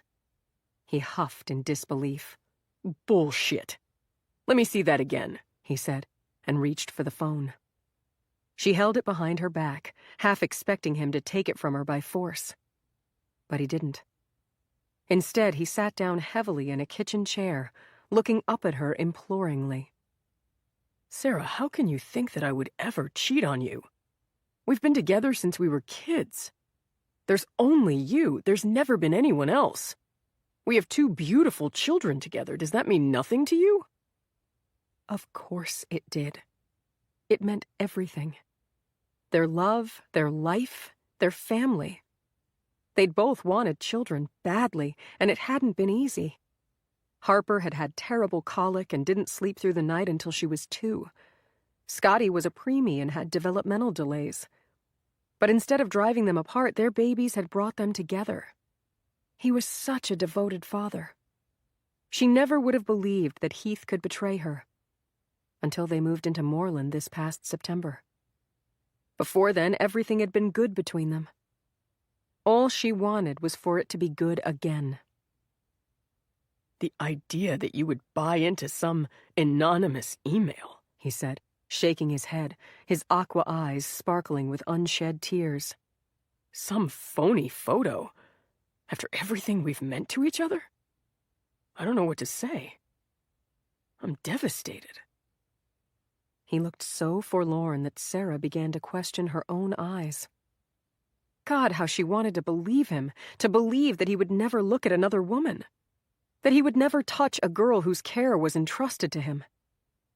She stared at the photo again for several seconds. The image was muddy, grainy, underexposed. The girl's face was not visible, neither was Heath's. Maybe he was telling the truth. But the broad expanse of his back, the curve of his buttocks, the curl of his hair against his neck, she knew them. I think it's you. Look, she said in despair, handing him the phone. If Heath would just say out loud that it was him in the picture, then she would know what to do. If not, then she was utterly confused. She couldn't take drastic measures that might hurt him or his reputation, or even destroy his career or harm their marriage unless she was sure. Heath rotated the phone to make the image larger. He expanded and contracted various parts of the frame with the pinch of his fingers, frowning in concentration. Look at the guy's ear. That's not my ear at all, he said, finally, showing her the screen, which had been manipulated to display an image of an ear massively enlarged. She glanced from the screen to Heath's ear. It was impossible to tell. Sarah worried that he might be manipulating her, and yet he seemed so genuinely hurt that she was tempted to believe him. In times of trouble, we fall back on old habits, and Sarah had been in the habit of trusting Heath for her entire adult life. She started to believe him again, and to doubt her own eyes. Your eyes could deceive you, right? I want to believe you, she said finally, but I just don't know. It wasn't me, I swear it. Somebody is trying to undermine my candidacy. They photoshopped this to discredit me. Who would do such a thing? Somebody who views me as a threat, obviously. There are plenty of those. I'm in the running to become headmaster. Some people want that job for themselves. Others don't want me to get it because they're worried I'll clean house, and they're right. There's a lot of dead wood around Odell, a lot of policies that need changing. People are afraid of me coming in and shaking things up. The panic in his eyes seemed genuine. It was true that he had enemies. Was she really going to ruin his career, destroy their marriage, risk his very life, given how he reacted to failure, over an anonymous email and a blurry photo? What if that wasn't him? I want to believe you. But I don't understand why, if someone wanted to discredit you, they would send this to me instead of going public. Because they know the picture's fake and that it won't stand up to scrutiny. If they go public, they'll be exposed. This way, they send it to you, betting that you'll confront me and that I'll take myself out of the running to be headmaster in order to avoid embarrassment. You're playing right into their hands. I see that, but... How can you do this to us, Sarah? He said. Don't you love me? Don't you trust me? I can't go on if you don't, baby. If you abandon me, well, I don't know what I would do. Heath tossed the phone on the table. He walked over to the cabinet, took out the barely touched bottle of scotch they'd gotten for Christmas 2 years ago, and filled his champagne glass to the brim. As she watched him down the scotch in one long gulp, Sarah flashed back to the worst moment of her life. It was in their New York apartment, shortly after Heath's dishonesty had been exposed. She'd forced him to admit the truth to her, and they had a terrible fight. He started drinking heavily, something he never did, just like now. She went out for a walk to clear her head. When she came back, it was dark in the apartment, and the bedroom door was ajar. She called his name. No answer. She walked into the bedroom and saw him face down on the bed, his arm hanging limply off the edge. She flipped on the light. There was an empty bottle of pills on the floor. She ran to him. He was pale white, cold, and lifeless. She dialed 911. They told her if she'd found him 5 minutes later, he wouldn't have made it. She'd begged him to get help. Get therapy, a diagnosis. Medication could help. But he never would. He said he'd watched his mother be slowly sucked dry by charlatans who'd ruined her mind and her health. Action was Heath's cure. They found a new life at Odell. He nurtured other dreams. Now they had 2 children together, and he was scaling new heights. Sarah had no choice but to support him. She couldn't ever go through that horror again. Sarah walked over to her husband, took the glass from his hand, and threw her arms around him. "Maybe I'm wrong," she whispered. "I've been exhausted. I'm not thinking straight. Heath, if you promise me it wasn't you, I'll believe you." I promise it's not me. I'm devastated that you would ever think that, but at least you told me. Now we have a chance to fight back. He pushed her away, then took her phone from the table and started typing. She heard a swoosh. "What did you just do?" I emailed the photo to myself, he said. "I know a computer forensics expert from my work on the disciplinary committee. I'm going to show it to him to see if I can figure out where it came from and how it was faked. I need to know what I'm up against. And that way, just in case they do go public, we can be ready with a defense." Heath would never give the photo to an expert unless he knew it was a fake. That gave her some confidence that he was telling the truth. But he was still fiddling with her phone. She leaned over to see what he was doing just in time to watch the photo disappear from her screen. Did you just delete that?" I have a copy now. There's no need for you to worry about this, Sarah. I have everything under control. From the bedroom came the sound of Scotty wailing. Her baby needed her. She'd found the strength to confront Heath, and he had given her a reasonable explanation. If she had any remaining doubts, she wouldn't indulge them any further. Not now. Not without more credible evidence. Heath was right. People were out to get him, so why turn her life upside down over something that was probably a hoax to begin with? Her children were sick, and her husband was more mentally fragile than she'd realized. She had to be strong for them. "I should go to Scotty," she said. She started to get up, but Heath stopped her with a touch. Thank you for trusting me, sweetheart. You won't regret it. All I ask is, if you start having doubts again, you come to me so we can talk it out. Okay? "Yes, I promise." Heath leaned in and kissed her lingeringly on the lips. With a relieved sigh, she kissed him back. It felt like coming home after a long and difficult journey. She went to take care of her son with a quiet heart. 35. From hd1234@yahoo.com to anonymous@yahoo.com. January 14 at 9:15 p.m. All right, who the fuck is this and what do you want? Leave my wife alone. You deal with me from now on. Do you have some kind of demand? From anonymous@yahoo.com to hd1234@yahoo.com. January 14 at 9:19 p.m. Hi, Heath. Yeah, I know it's you, even if you're not using Odell email. You think that's going to keep you safe? Keep your name out of this? Not a chance. And yeah, that's you in the pic, but I guess you know that already. What a bad boy you are. Wink. As for who I am, think of me as a little mouse or a fly on the wall. I see things. I know things. And what I wonder is why you'd risk it all over that stupid slut Belle. She's nothing special, not even that pretty. Your poor wife, how very sad. You ask what I want. I'll think about that. In the meantime, I love watching you sweat this. You'll be hearing from me, XOX Anonymous. 36. All through January, Belle led a double life.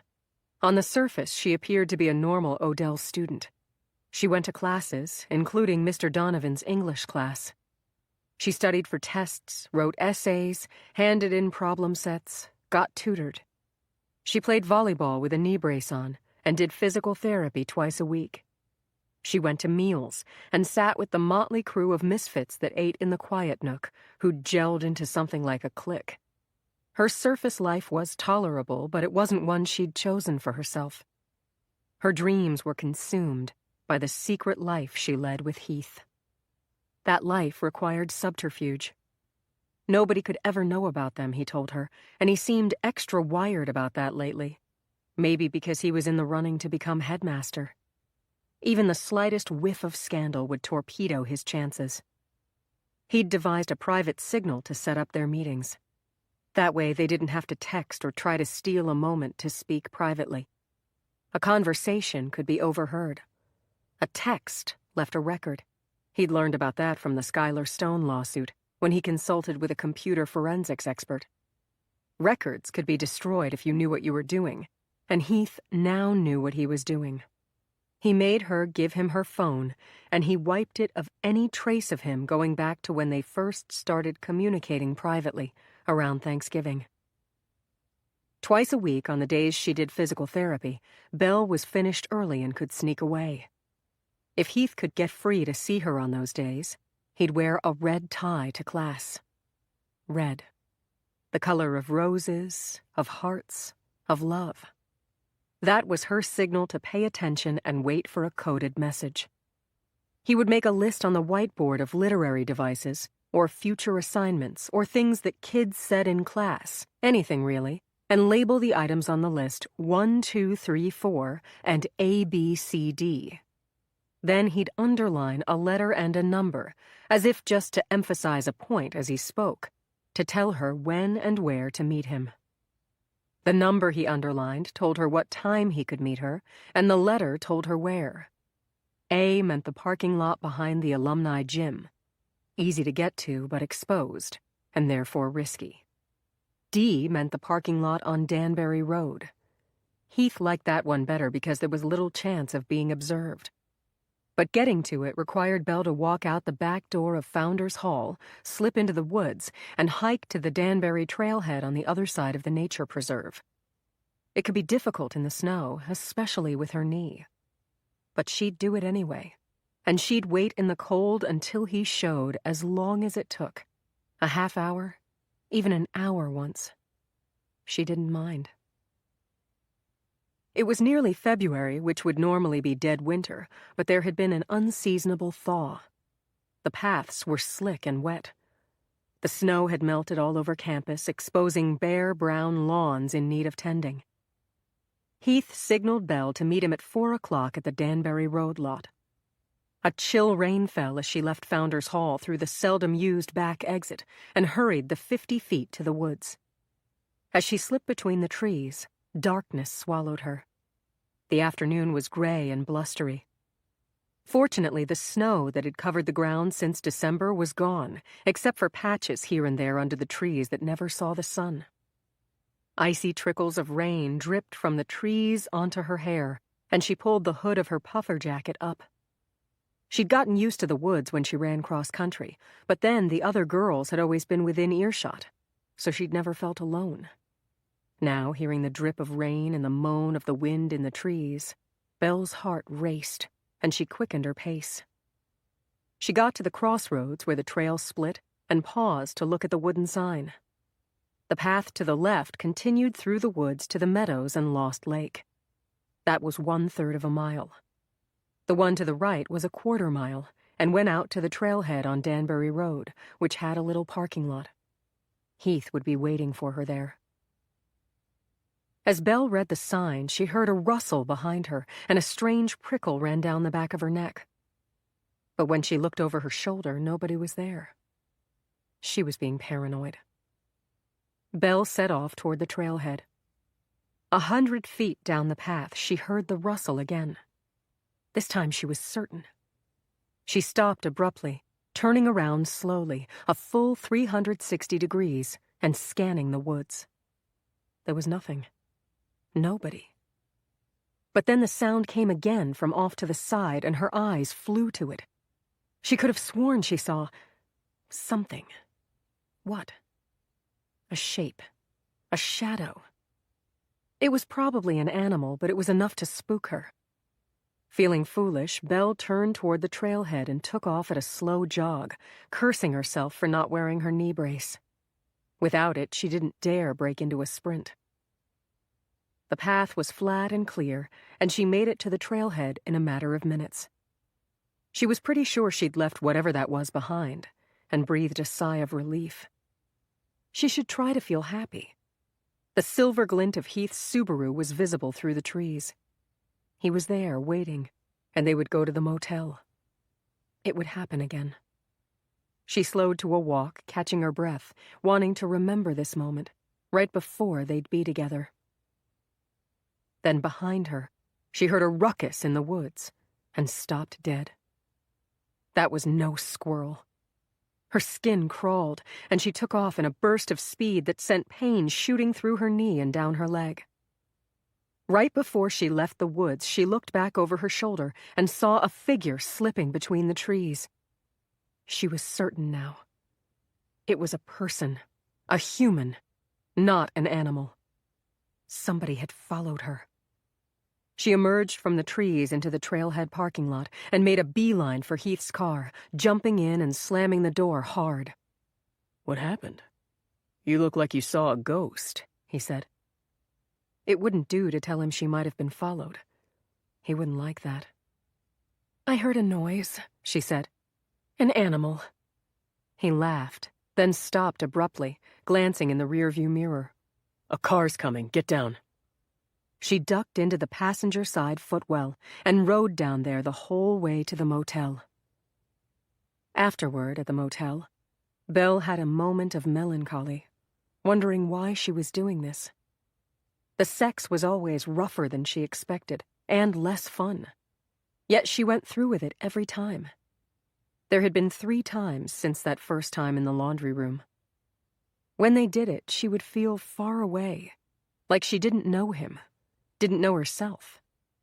But afterward, they would lie in bed and talk, and that was the good part, the part she waited for, the thing she lived for, really. Heath Donovan, the most beautiful man she'd ever seen, the teacher that every girl in school was mad for, would stroke her hair, kiss her eyelids, tell her things he told nobody else. Let your mind drift gently with the melody, as if carried by a soft breeze across a quiet night.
She would listen to that voice, gaze into those eyes, and feel seen and listened to by him. That part was worth any sacrifice. Heath was explaining to her something about the Board of Trustees. He was plotting to become the next headmaster. I don't understand, she said. If you become headmaster, what happens to Dr. Barlow? He gets put out to pasture. But he's been here, like, forever. That's just the point. Don't you see? Odell can't recover from the slipper mess with Barlow at the helm. He's tainted goods. The bad stuff all happened on his watch. That's true. You'd be way better. Everybody's in love with you. Dr. Barlow's old and kind of ugly, she said. He smiled and kissed her ear. My little love. You would think that, but the trustees have other considerations in mind when they make their selection. One of them is that the candidate have a sterling reputation. In other words, there can't be the faintest whiff of scandal about me. Do you hear what I'm saying? Yes, you told me that 1,000,000 times. Nobody can know about us. It's why you never text me anymore. It's why I never text you either, or come up to you in the dining hall like I did that time. I hate it, but I understand. His face darkened, and he looked away. About that night, there's something I have to ask you. Something serious. Belle held her breath. Whenever he talked like this, she became terrified that he would end their affair, and she couldn't bear the thought of life here without him. Ask me anything, she said. The first night that you and I were together, down in the laundry room, was anybody else there? Anybody else in the laundry room? That's ridiculous, Belle said, and laughed harshly. He turned and looked at her sharply. Had the laugh been too much? Did she oversell it? Belle gazed back at him innocently, her mind replaying that moment when she saw a movement from the corner of her eye. And the time Rose taunted her that she had proof of her illicit relationship with Heath. You're sure? He said, searching her face. I would have noticed. But why are you asking? No reason. He twined his fingers in her hair, leaned in close, and started kissing her neck. Under the blanket, his hands traveled over her body. She went warm and liquid at his touch. You're a delight, an obsession, an addiction. But one that has to stay secret. If you ever have any reason to think somebody knows about us, you must tell me right away. You understand? He grabbed her hips under the covers and pulled her tight against him, his fingers digging into her flesh. Heath, you're hurting me, she said. But she wanted him. She did. Say yes. Yes. We've got half an hour before we need to go back, he said, his breath warm against her ear. Let's not waste it. I'll go slow this time. I promise. Late that night, Belle sat at her desk, finishing a problem set that was due in a matter of hours. Emma had gone to sleep long ago, and the room was dark except for the glow from Belle's laptop. A soft tone sounded, and a message box popped up on the screen, informing her that she had an email. From someone called Anonymous. Stupid name. Belle assumed it was a prank from one of the geeks in the quiet nook. They were the types to think goofy stuff like that was funny. She was on their group chats now, and got looped in when they sent around group texts or emails. It was usually Harry Potter-themed or Game of Thrones. She'd thought about asking to be left off because really they were such geeks. But they were the only friends she had left at this stupid school. She ignored the emails since she ought to get this problem set finished and grab a few hours' sleep. But then it occurred to her. What if it wasn't the Quiet Nook geeks? Anonymous. The name, silly as it was, gave her a queasy feeling. She remembered Heath's nervousness this afternoon about the possibility of a third person in the laundry room. What had him so worried all of a sudden? He never explained. The connection, vague as it was, bothered her enough to distract her from the problem set. She clicked on the email. "Looky, somebody followed you, LOL," the subject line read, and she got a chill. The noise in the woods had been real. She'd tried to put it out of her mind, but she'd been right to be afraid. She'd been followed. There was an attachment in the email. Terrified, she held her breath and opened it. It was a photo of Belle getting into Heath's car. The shot was wide-angle and well-framed. You could see Belle's face clearly. She looked frightened, upset even. She remembered vividly how she'd felt in that moment. How she'd gotten spooked and ran, how her knee hurt and her breath came in gasps as she barreled toward Heath's car. Someone had been behind her in the woods. It wasn't her imagination, and it wasn't a coincidence. Somebody followed her, stalked her, and photographed her. But Belle wasn't the only subject of the picture. The license plate on Heath's car was plainly visible. You could see the back of his dark head in the driver's seat. You could just make out the blurry writing on the sign for the Danbury trailhead. You could see the muddy gravel of the parking lot and the trees. A young female student getting into a teacher's car in a deserted off-campus parking lot. It was irrefutable evidence that they were meeting in secret in a way they shouldn't. Rose. It had to be Rose who followed her. Over Christmas break, Rose had made that threat. She was going to expose them. She had proof. She never came out and said that her proof was a picture of them together, but wasn't it obvious? She'd photographed them once before, and now she was doing it again. Belle had been foolish not to take Rose seriously as a threat. Rose was a twisted person who'd always been bitterly jealous of Belle, of her closeness to their mother, her looks, her clothes, the fact that Grandma liked Belle better. You name it. It was crazy when you thought about it. What was there to be jealous of, after all? Belle wasn't happy, except maybe in those stolen moments with Heath, but not even then. Yet it seemed to be true. Rose was out to ruin everything that Belle cared about. Rose wanted her kicked out of Odell. That's why she'd snitched about the slipper thing. Instead of facing facts, Belle was weak enough to miss her sister and think about making up with her. She'd been naive and let the situation fester. Now Rose had more evidence. She had to do something about it before Rose actually followed through and went public. That would destroy Heath's career. And if that happened, she'd kill her. 37. With Skylar gone, Rose had a room to herself, but living alone was bleak and depressing. Rose couldn't get comfortable at school after all that had happened. Granted, the large-scale bullying had ended. Nobody threw toy rats into her room anymore, or made squeaking sounds when she walked by, or sent messages that snitches got stitches. But since the night that Brandon Flynn and Tessa Romano snuck up on her on a deserted path, she didn't sleep well and constantly looked over her shoulder. She buried her unease by keeping busy.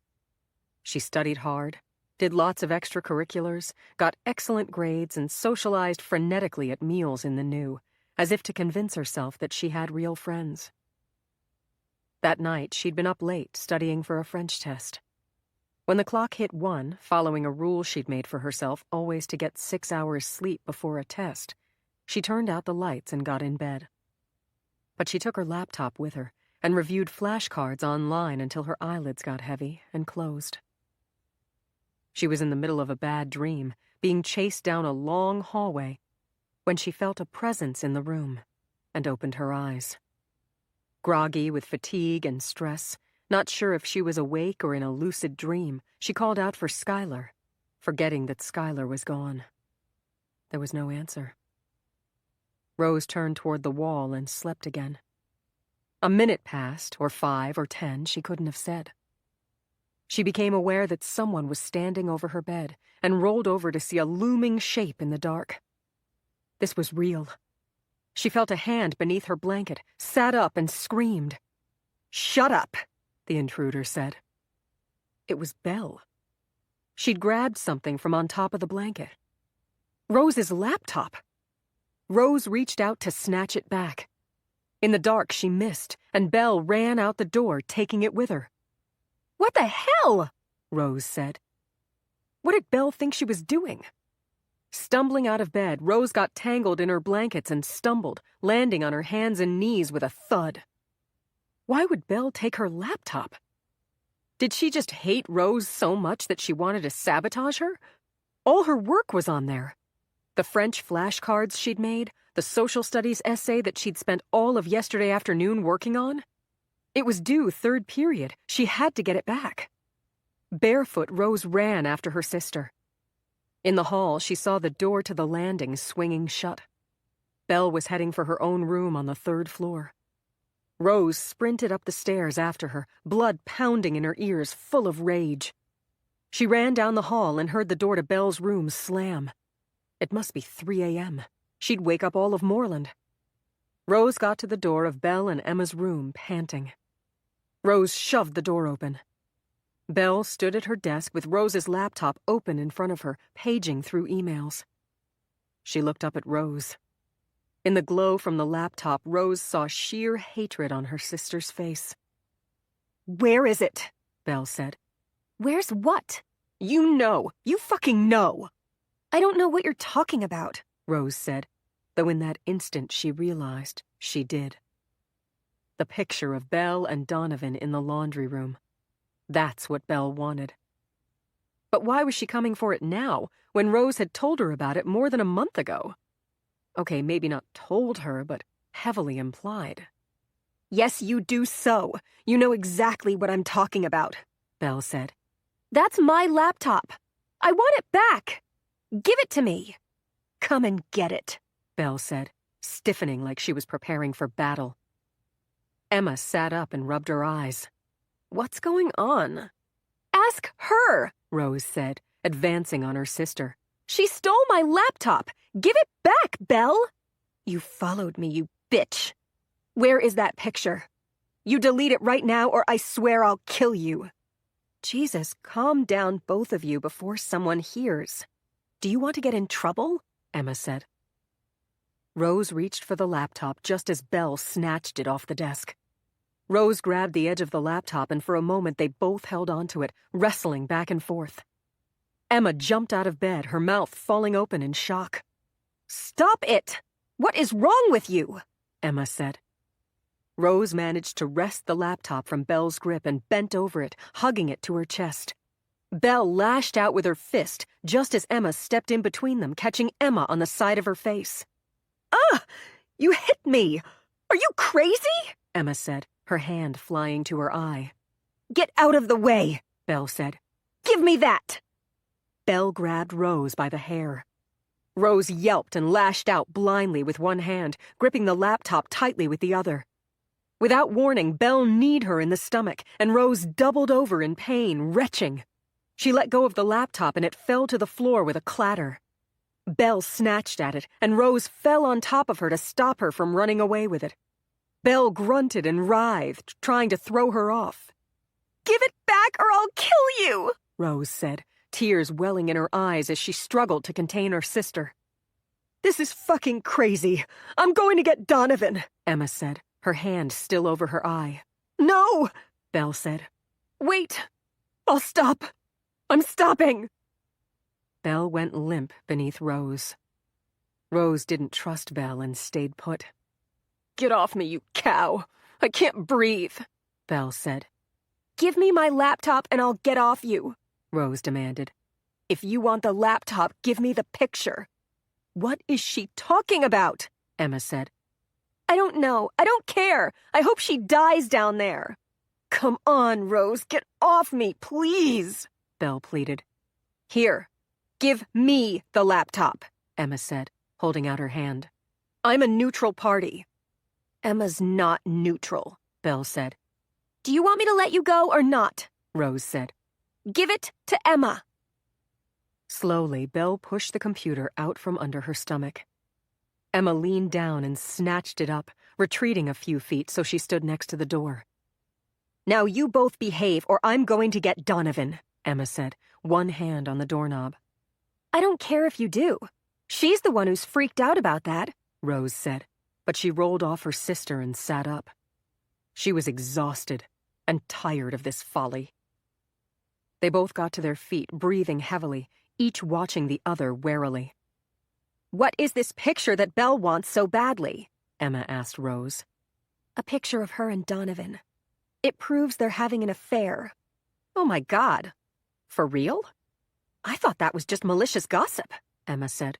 It is gossip. It's a lie, Belle said. If it's a lie, then why do you care so much about the picture? Rose demanded. It's just a picture of me getting into his car, but you're going to twist it and make it into something shameful. People are stupid enough to believe you. What? It is not a picture of you getting into his car, Rose said. You were getting into Donovan's car? Emma asked, looking shocked. Yes, it is. You followed me, Belle said. I admit I followed you. But the pictures of the two of you in the laundry room before Thanksgiving break, Rose said. Belle went pale. Shit. You really have that? I didn't believe you, she said. I told you. But it's not on my laptop. It never was. Where is it? You have to delete it, Belle said. Her eyes looked wild and her fists were clenched. I refuse to. That picture is my leverage to get you to stop the horrible thing you're doing, Rose said. Why do you give a shit what I do, Rose? I don't. But I care if you ruin Mrs. Donovan's life. She's a wonderful person who's been kind to me, and I won't let you hurt her. If you don't break things off with him, I'm going public with that picture. No, I don't believe you. If you were going to do that, you would have done it by now, Belle said, a desperate look in her eyes. Right? Maybe. But I'm not the only one who has that picture. Somebody else has it? Who? Is it you? Belle turned on Emma, who raised her hands to proclaim innocence. First I'm hearing of any of this. Then who? Please tell me, I'm begging you. Rose, you can't go public. It would be a huge mistake. It'll ruin everything. God, this is just like the slipper thing, Rose said. You do something completely evil, then cry bloody murder that I told, like the whole problem was my fault. Who else has the picture? Did they follow me in the woods today? Tell me. You have to tell me, Belle said, distraught. Now you want me to tell? After months of calling me a tattle? No way, Rose declared triumphantly. You're screwed, Belle. The whole world is going to know about you and Heath Donovan, and there's nothing you can do to stop it. 38. Transcript of witness interview conducted by Lieutenant Robert Krishunas, State Police, Major Crime Unit, and Detective Melissa Howard, Odell, New Hampshire PD, with Miss Emma Kim. Continued. Interview resumes. Krishunas. Are you ready to proceed, Miss Kim? Kim. Yes.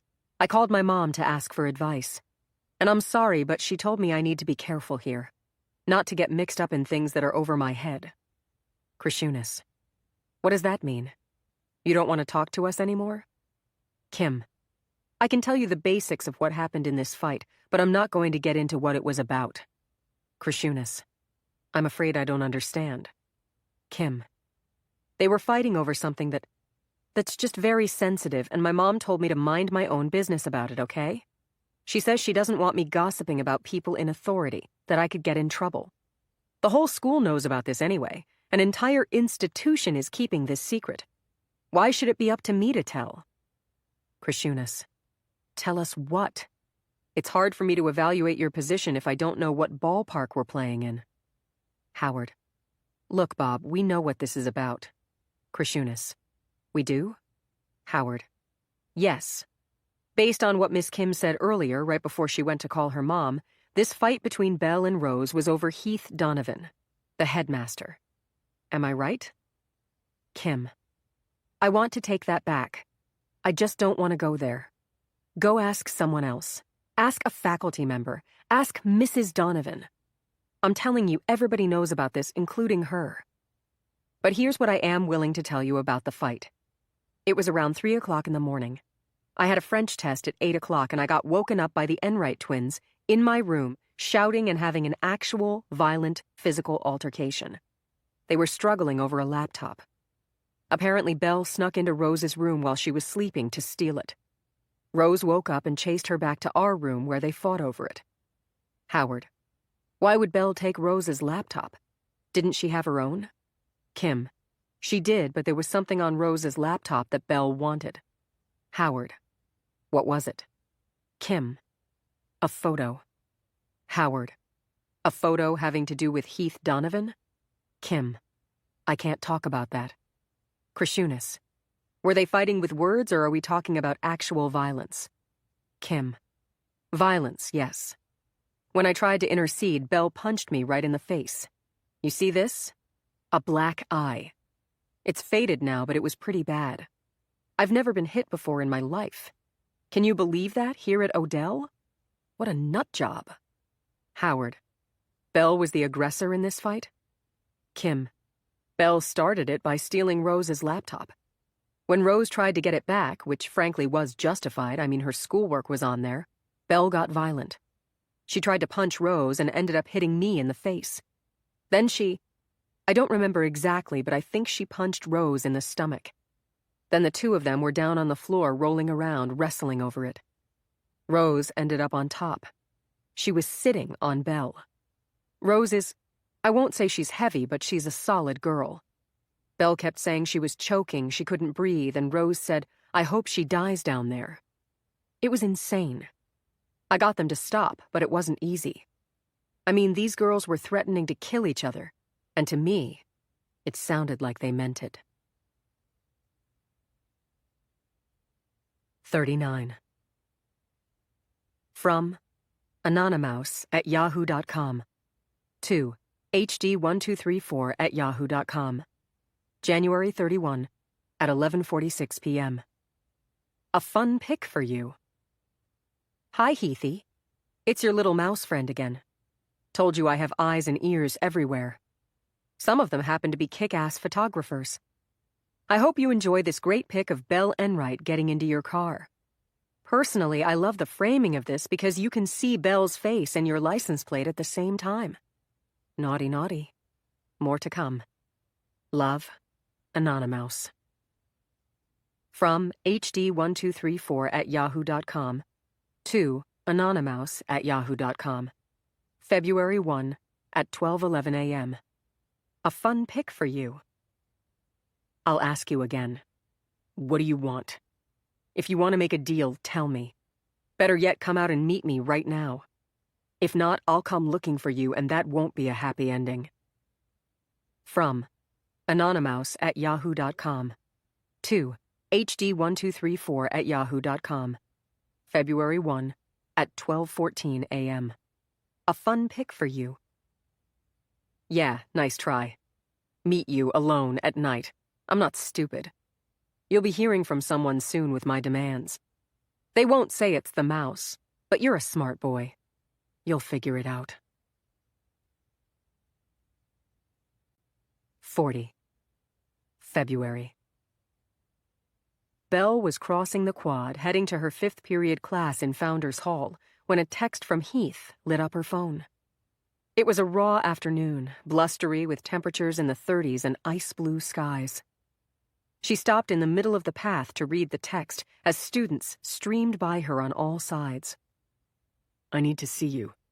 As soon as you can get away, now, if possible, the text read.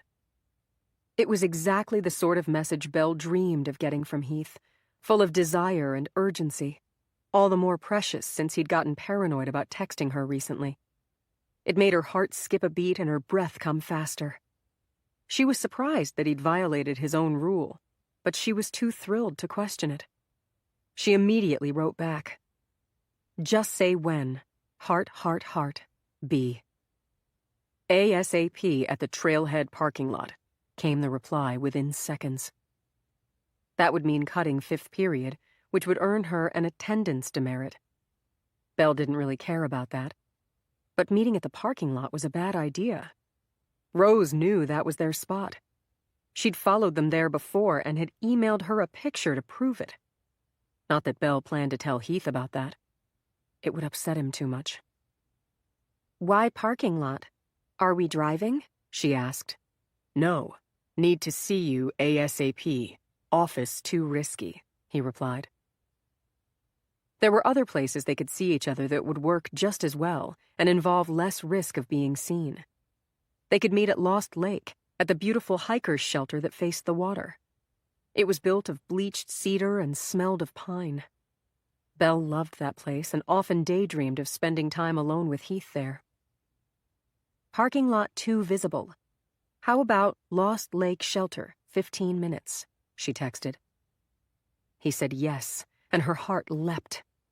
Belle shoved her phone in her jacket pocket and continued toward Founders. Once everybody else was in class, she'd slip out the back door and into the woods.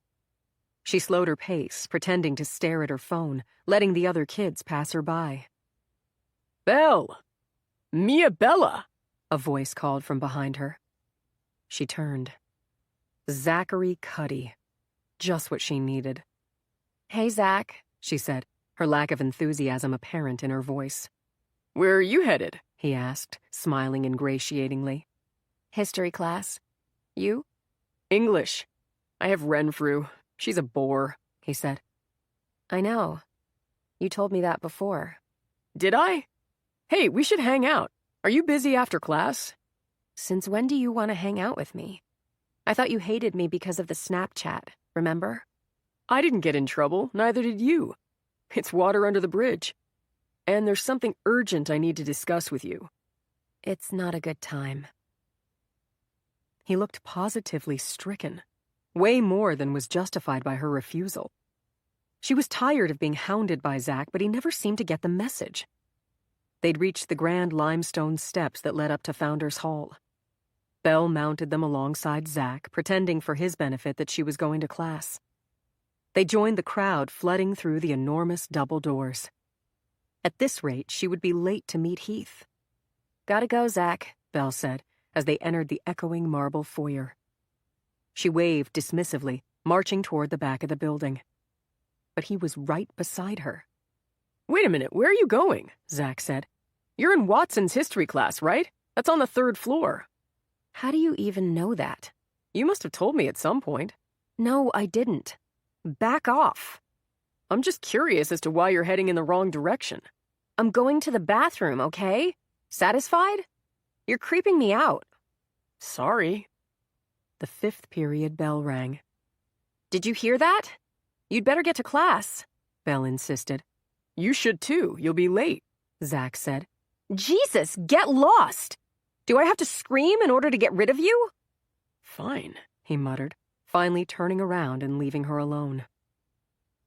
Belle lurked near the girls' bathroom, waiting until the halls emptied and fell silent. Then she ducked out the back door and ran to the woods. The trees closed around her, and she breathed easier. It was dark in there, and peaceful, smelling of rain and decaying leaves, and she was going to see the one person in the world who cared about her. Belle had a secret fantasy about running away with Heath. If she told him about it, he'd just get solemn and condescending and explain how it could never be. So she kept it to herself. In her fantasy, they were outlaws. They stole an old camper and drove on back roads all the way to California. She showed him the places she had loved as a child, the beach, the mountains, and they slept under the stars and cooked over campfires. But her dream would never come true. It was too perfect. At the sign at the crossroads, she went left. The path was narrow and uneven, and her knee ached. But soon she emerged into the wide meadow surrounding Lost Lake. The path cut through a flat, open area of sodden grass, running down to the water's edge where it continued around the lake's perimeter. The shelter where she would meet Heath was visible now in the distance, surrounded by a beautiful stand of white birch trees. She hadn't been there in a while. Last time the lake was frozen solid, but with this weird thaw they were having, it had started to melt. Ice bobbed and floated in thick, snow-covered chunks. As Belle approached the shelter, Heath stepped out and scanned the horizon. He beckoned her, then stepped back into the shadow. She ran the last 20 feet, ready to throw herself into his arms, but his expression when she got there put her off. What's the matter? She said. Did anybody see you? No, I was careful. Good. Have a seat. There's something we need to discuss, he said. This was not the welcome she'd been dreaming of. The shelter was a rough wooden structure with a roof and 3 sides. The front of it was open to the air and provided a lovely view of the lake. A built-in bench ran along the back wall. Belle sat down on it, and Heath sat beside her. He took her hands, but not in a romantic way, more like he was preventing her from running away. I've tried to deal with this without bringing it up to you because I didn't want to alarm you. But something's happened, and we need to talk. What is it? She asked. A while ago, somebody sent my wife a picture of us having sex in the laundry room. Was that you? Did you do that? He spoke matter-of-factly, but there was a coldness to his tone that chilled her. She wondered what he would do if the answer was yes. Fortunately, she wouldn't find out. Me? No. Of course not. Why would I? She said. Some misguided idea of breaking up my marriage? Having me to yourself? God, no, that's crazy. Heath, I would never do that. He stared her in the face, stonily. Then he breathed out. I believe you. Well, yeah, you should. But what happened? What did your wife say? The image quality was poor. I was able to convince her that it wasn't me in the picture. That might not be true the next time. The next time? That's right. There's a second picture of you getting into my car. It hasn't been sent to Sarah yet, or I would know. But somebody followed us and photographed us and is trying to hurt us by exposing our relationship. Just because they haven't succeeded yet doesn't mean they'll stop trying. Who is it? Of course Belle knew who was doing this. It had to be Rose. She'd admitted following them in the laundry room. She'd obviously followed Belle into the woods, too, and snapped the picture of her getting into Heath's car. But Belle couldn't tell Heath that. Not with the way he was behaving. He'd explode. Who did it, Belle? I don't know, she said, but her voice was shaky, and she could see he didn't believe her. I think you do know. It must be a student. Somebody close to you or someone who has a grudge against you. He grabbed her hands hard. This isn't a game. We have a problem and we have to take care of it. Who sent the picture, Belle? It might have been Rose who took it. Might have been? Or it was? She said she had a picture like that. I didn't believe her. Which picture? I don't know. It's confusing. I think both. When did she tell you this? Last night? That night in the laundry room was nearly 2 months ago. If Rose took that picture, why would she only tell you now? Are you lying to me? No, I swear. You were lying a minute ago when you said you didn't know who sent the picture. Stop. You're hurting my wrists. You're scaring me. Heath let go of her hands. I'm sorry. This subject is very upsetting. Belle had tears in her eyes. She'd never seen him like this. He was terrifying this way. We were having a fight, Belle said. That's why Rose brought up the picture. She hadn't done anything with it in all that time. She was just using it to threaten me. Threaten you how? I don't know. Show it to someone, maybe? Jesus Christ, he said, dropping his head into his hands. No, it's okay. We made up. Rose and I are friends again. She didn't do anything yet, and she won't now, I'm sure. Better to lie to him than have him this upset. He looked up, but his eyes were still troubled. I can't rely on that, Belle. The Board of Trustees meets in a week to vote on the new headmaster. I can't have any problems, don't you see? Yes, of course. No, I don't think you do. I need that picture. I want it deleted. Where is it? Is it on her phone? I don't know. I never saw it. You have to get it. I mean, all right. I can try. Not try. You have to get it. Do you understand the magnitude of this problem? He glared at her like there was something wrong with her. No, you know what, Belle? Forget it. I would be foolish to trust you to handle this situation. Have Rose come out here. I'll talk to her myself. Come here? Now? Not now. Tonight. Won't that be awkward? He laughed bitterly. Awkward? For Christ's sakes, this is what I get for sleeping with a dumb kid. Your sister is going to blackmail me with this photograph, and you're worried it'll be awkward?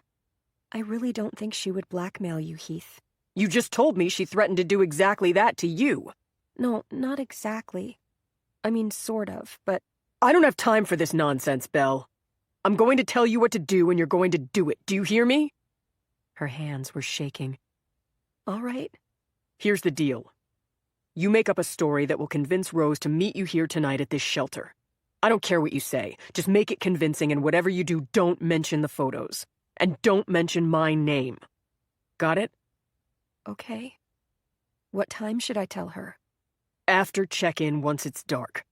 I'll send you a text with the time. He paused. That reminds me. Give me your phone. She handed him her phone and told him her passcode. He deleted their texts from earlier. Do you happen to know your sister's passcode? He asked casually. Why do you need that? Just in case she refuses to delete the photo. I might have to do it for her. Do it for her? How? What do you mean? I mean, I might have to take her phone and delete the photo. You won't, she began, but she was afraid to ask the terrible question that had formed in her mind.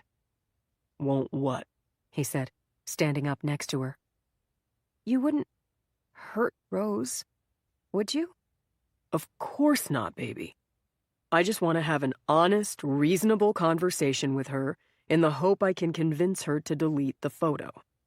That would be in everybody's best interests, don't you agree? She breathed out in relief, realizing only then that she'd been holding her breath. Yes, you're right. Thank you, Belle said. What is Rose's passcode? I know what it used to be like a long time ago, when we were close. We don't talk much lately. What was it before? When we were younger, her lucky number was 7. It was 4 sevens. I don't know if she changed it. Let's hope she didn't. Thank you, little love. Thank you for trusting me, he said. Heath put a finger under her chin and tilted her face toward his. I'm sorry if I was short with you. I've been under a lot of stress. Forgive me, he said. He leaned in and kissed her tenderly. At the touch of his lips, her fears melted like ice on the lake. Heath cared about her, and so long as Belle did as he said, everything would be all right. 41. Because of her awful fight with Belle, Rose's friends were treating her with a noticeable reserve, almost as if they were afraid of her. Emma had obviously told everyone that the fight got violent, as if that was Rose's fault at all in the slightest. Belle was the one who'd snuck into Rose's room in the dead of night, stole her computer with all her important work on it, then punched and pummeled Rose when she, quite understandably, tried to retrieve her property. Belle was the dangerous, unstable sister. Rose was the studious, quiet one, the good citizen, the reliable friend. But nobody seemed to see that. Kids kept their distance now. Not just now. Again. Just when Rose had gotten past the trouble over the slipper incident. Belle had started that one too, yet Rose wound up taking the blame. That happened every single time throughout her entire life. It was so unfair. At dinner on Tuesday night, Rose once again sat at the Moreland table, only to find her so-called friends politely ignoring her. She blinked back tears, not wanting anyone to see how hurt she was. But she wouldn't sit here and suck it up for longer than absolutely necessary. She'd go to the library and study by herself until check-in. She gulped down her meatloaf and green beans, then rose and said a terse goodbye. Rose bussed her tray and went to find her coat. Zach Cuddy stood near the coat racks, like he was waiting or watching for something. He'd been avoiding her too, though for a reason that had nothing to do with her fight with Belle. He caught sight of her now and turned away. I see you over there, Zach, Rose called. Don't try to sneak away. I'm not sneaking. Yes, you are, she said, coming up to him. You've been avoiding me. That's nuts, Enright. I deny that completely. But he had been avoiding her, and she knew why. He owed her an explanation, and he obviously had nothing to report. The night that Zach stopped Brandon Flynn and Tessa Romano from threatening Rose on the path, she was feeling shaky and vulnerable. He took her to the library and bought her a cup of hot chocolate from the vending machine. They found some cozy chairs in a quiet corner, and he sat with her as she calmed down. He was so attentive, so protective that her qualms about confiding in him evaporated. That was before her big fight with Belle, when Rose's main thought was to get Donovan to leave her poor sister alone. She made the mistake of showing Zach the photo of Belle and Donovan having sex in the laundry room. He stared at it with such rage that he almost scared her. His voice as he promised to take care of Donovan left Rose no doubt that he'd do something about it. If anything, she feared he'd do something stupid. But instead, it appeared he had done nothing. It had been more than a week since she gave him the photo. As of last night, when they had their huge fight, Belle was still involved with Donovan. So what gives? Zach, I've messaged you at least 4 times to tell me what's going on about that photo. You ignore me. Rose had done more than just message Zach repeatedly. She'd lurked near classrooms where she knew he'd be, gone to meals at times he liked to go, looking to bump into him. But he'd developed a sixth sense for when she was nearby. He always managed to leave her staring at his back as he beat a hasty retreat. Not this time. Zach looked about jerkily. Jesus, shut up. Somebody might hear. Nobody's listening. And if they are, I don't care. I trusted you and you did nothing except stalk my sister.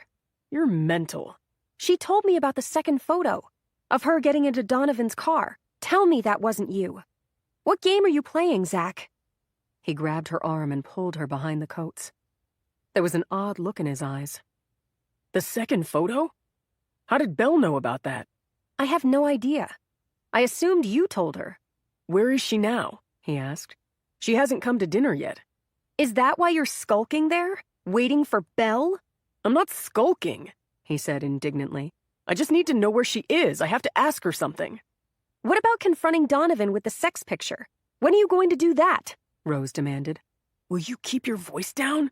He said in an angry whisper. That picture from the laundry room sucks, Rose. You can't even see their faces. That's why you haven't done anything? We need better evidence if we want to move against Donovan. And that's not the only problem. Something's weird with my phone. I think maybe it's bugged. I think Donovan's onto me. You're wigging out, Zach. No, wait. You're using this as an excuse to follow Belle around. If I gave a shit about her, I might worry about her having a crazy stalker. But I'm done with her, and I'm done with you, Rose said, grabbing her parka from the rack. She shrugged into it and headed for the door. See ya, she said. Outside, the weather had changed yet again. This climate made her head spin. The day had dawned, chilly, blustery, and clear. In the late afternoon, the sky clouded over and began to snow in wet, heavy flakes that quickly coated the trees and the lawns. A half hour ago, when she'd entered the dining hall, Odell had looked like a winter wonderland. But while she'd been inside, a warm front had moved in. The air was balmy now, and the snow was melting fast, giving off a strange, wispy mist. Rivulets of water dripped from the eaves of buildings, and the fog was thickening. It was almost eerie. Rose decided to skip the library. She went straight back to Moreland, where she studied in her room until 8, then went down to the common room for check-in. She was on her way back upstairs when her phone buzzed. She saw with surprise that she had a Facebook message from Belle. I need to talk to you, was all it said. Rose went back to her room and sat at her desk staring at the message, thinking about what to say. She'd just about decided not to reply when the phone buzzed again with a single-word message this time. Please, Belle had written. Why should I? Rose wrote back. We're sisters. I'm sad at how things are. Rose had been sad about that for a while now, wishing things could change. But after that fight last night, she was so angry that she didn't know if she could get past it. Something felt different, like maybe she'd given up on Belle for real this time. Used to be sad, now just pissed, she wrote. People blame me because of you. They think I'm crazy because of our fight. Rose, please, I'm desperate. Can you come to the shelter at Lost Lake now, please, pretty please? Belle wrote. Are you crazy? It's dark and I don't go out of bounds, she wrote, using Odell's slang for leaving your dorm after check-in. If you are there now, you are out of bounds too, so you better come back or I'm telling. I can't come back. That gave Rose pause. Why not? She wrote. Because of him, Belle replied. Who him? Donovan? Rose asked. Yes. I need your help. She paused. Was it possible that Belle was truly in trouble? That she was involved in something with Mr. Donovan that somehow put her in danger? Or was this just some scam, a way to seek revenge by getting Rose to leave the dorm and get in trouble? Things are so bad. Just come. I need you, Belle wrote. Rose didn't reply. Yes, there was something seductive about being asked for help. But she didn't trust Belle. How could she when they'd come to physical blows?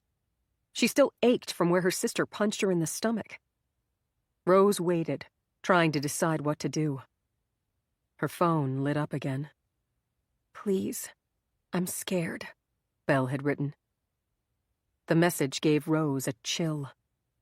She was about to message back when the green light next to Belle's name blinked off. Active 1 minute ago, Facebook said.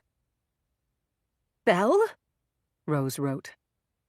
She waited, her heart pounding. There was no answer. Rose always followed the rules. She would normally never consider leaving the dorm after check-in without a pass from a teacher. Sneaking out was a disciplinary offense, and she planned to graduate from this school without a single black mark on her record. Plus, she didn't like the woods around Odell. They were thick and dark and spooky, even in the light of day. The thought of walking into them at night, in the cold and fog, was horrible to her. And yet, as the minutes ticked away, as Rose messaged Belle several times more and received no reply, as she dialed Belle's phone and got only voicemail, she began to think she had no choice. Belle was the only family she had left in the world, other than Grandma, who didn't think much of Rose, and would think even less if she failed to help her sister. She had to find Belle. Rose put her coat on. Then she had second thoughts and took it off again. Belle couldn't be trusted. This was a scam. Belle was trying to get Rose in trouble or get her alone in order to steal Rose's phone and get that photo. Rose shouldn't fall for it.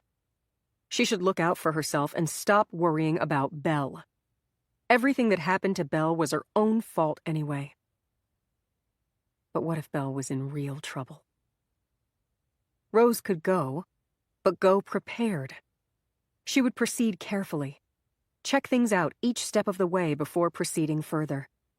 Be on alert in case this actually was some kind of setup. She entered the number for Odell's security into her phone, so it was ready to dial at a moment's notice.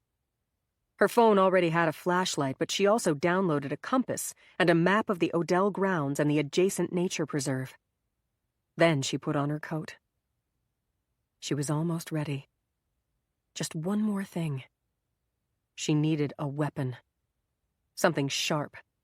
To defend herself with if things went bad. 42. Rose crept down the stairs and paused on the first-floor landing. It was milk and cookies night, and cheerful voices emanated from the common room. The smell of Mrs. Donovan's chocolate chip cookies wafted into the hall, and Rose felt a pang of longing. She wished she could go to Mrs. Donovan now, eat a cookie, share her troubles. Right, and say what? Your husband is a monster? He has my sister under his sway. I think she's trying to lure me into the woods. I want to blackmail them, but I'm too much of a wimp. Things were so far beyond that. All Rose could do was sigh as she tiptoed down the hall and out the front door of Moreland. On the quad, the fog had grown even thicker, eerily backlit by the full moon.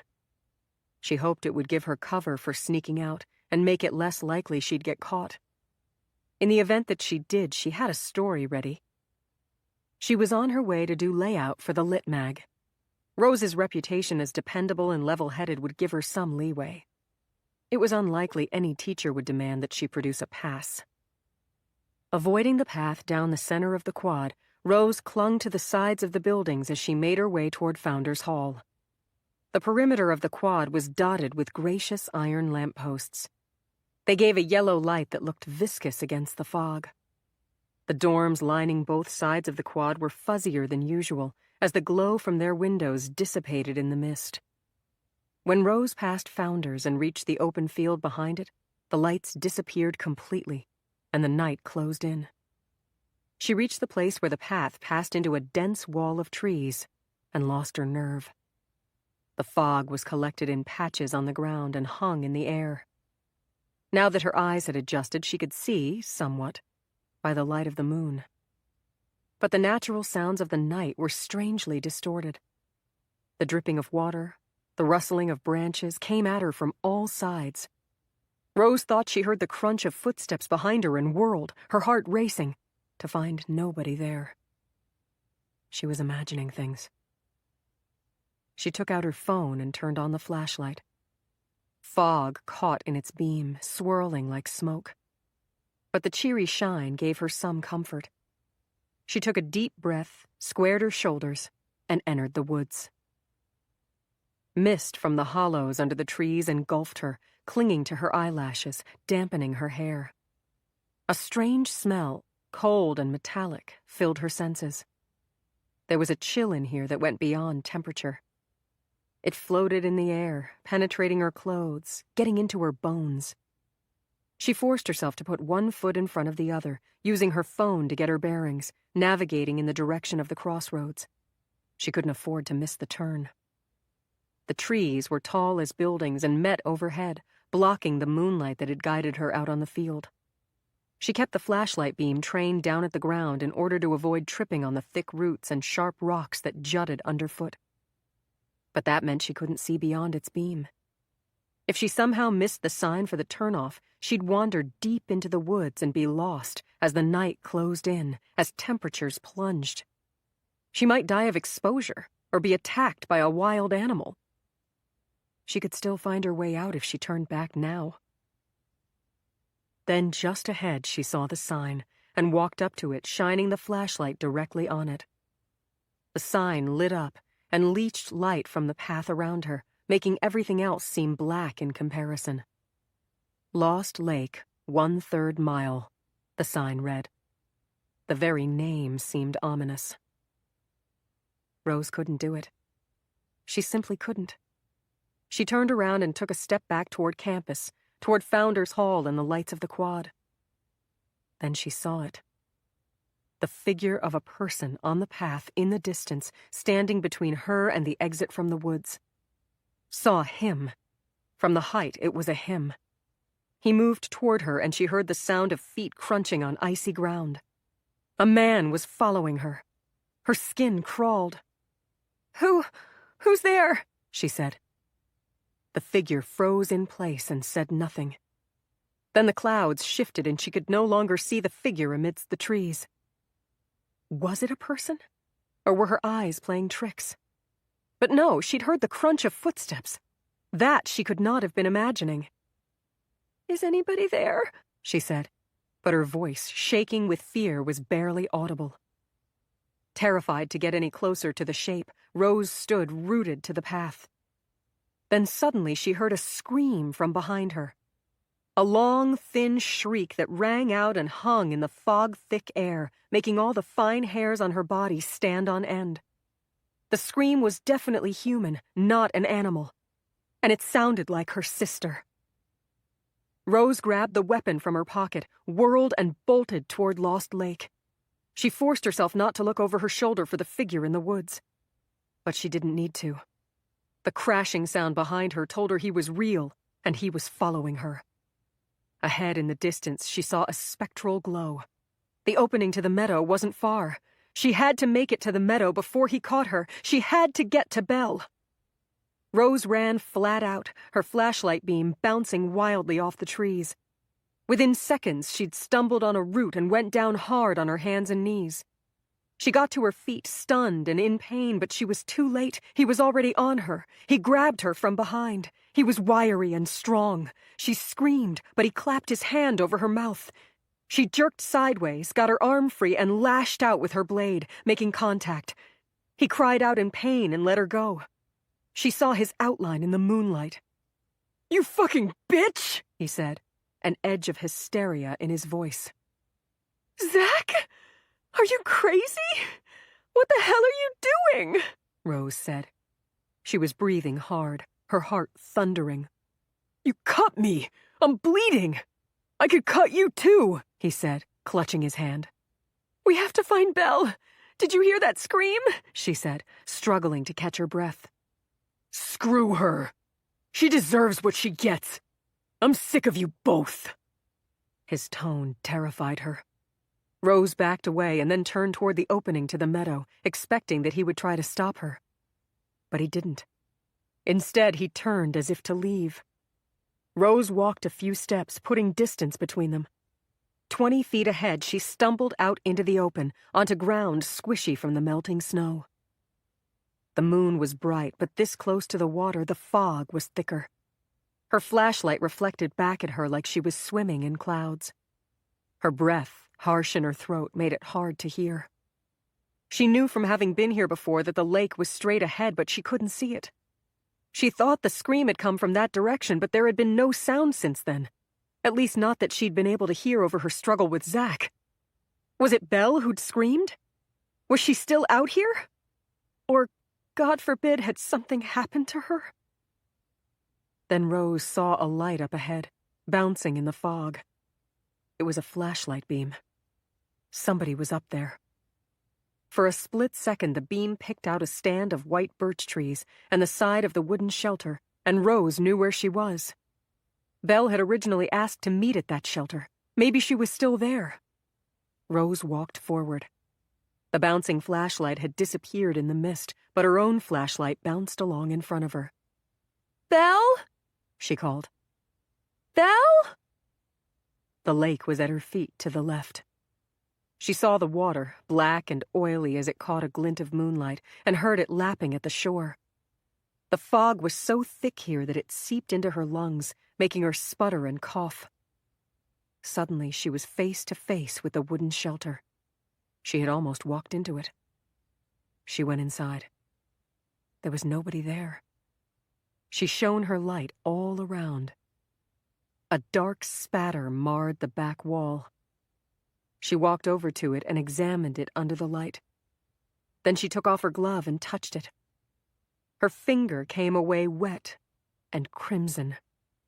She started to shake with terror. Belle? She said, but it came out a whisper. Rose's entire body shook with panic. She stepped out of the shelter onto the path. Then she saw it. The thing. At the edge of the lake. A lump, a mound, something unnatural pushing down the grass. She took a step closer. The moon escaped from behind a cloud, and she saw clearly now. She saw her sister's face, white and still, the long hair fanned out, the many rents in her jacket where the knife had gone in, the darkness of blood in the snow all around her. Rose saw a glint of silver in the snow, reflecting the moon. Instinctively, she reached for it, then stared down in numb horror at a large knife covered in blood. She held it in her hand, not wanting to understand what it meant. Rose dropped to her knees beside Belle's inert body, a strange keening sound coming from her own throat. She knelt over her sister, gathered her close, whispered, "Please, Belle, please wake up. Belle, please, please, wake up." She waited, but Belle didn't move. She put her cheek to her sister's nose and mouth. Nothing. Not a whisper of breath escaped. Had this evil knife taken her sister's life? But a knife didn't act on its own. There was someone standing behind her. He'd been there for a minute or two, but she hadn't allowed herself to know that. The hair on the back of her neck stood up. She was paralyzed with fear like in a nightmare and couldn't turn to look. He took a step back, and she heard the sound of a solid object whizzing through the air, coming at her. As if it was happening to someone else, Rose thought that this was the man who'd murdered her sister, and now he was coming for her. Pain exploded in her head at the same moment that her heart exploded, because she knew now. She knew for certain. Belle is dead. She's dead.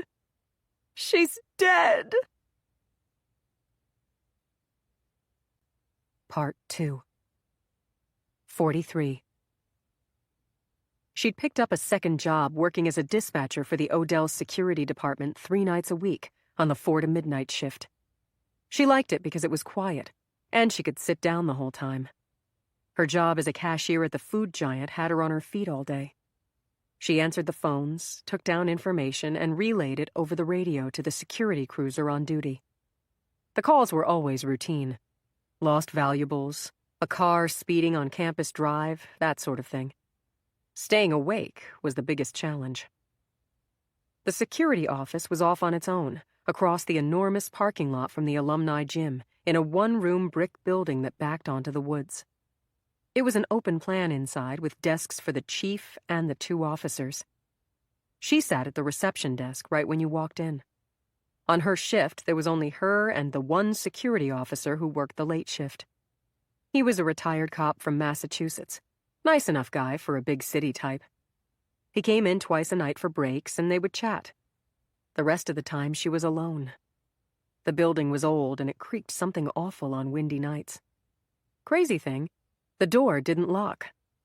A lot of buildings on the Odell campus were like that. No locks, because it was so safe here. Supposedly. The fact was, it made her nervous, being there alone at night. About 10 o'clock, the wind kicked up. It came through the old windows in places, making an eerie, whining sound. She turned up the space heater to fight off the draft and draped her coat over her knees. She'd forgotten her book at home, and her phone was out of juice, so she couldn't check Facebook. With nothing to do and the heat turned up, she found herself nodding off. Wouldn't do to have the officer come in and find her sleeping. She got up from her chair at the reception desk and went to the kitchenette at the back of the office. The kitchenette was really just a counter with a microwave, a coffee pot, and a mini fridge. The officer would be coming in the next hour, so she made a fresh pot. She was just stirring some creamer into her cup when she heard a noise behind her. "You're back early," she said, turning as she spoke. She froze. A girl stood there, covered in blood. It was on her face, in her hair, on her coat, on her pants, like something out of a Stephen King novel. Slowly, the girl raised her hands.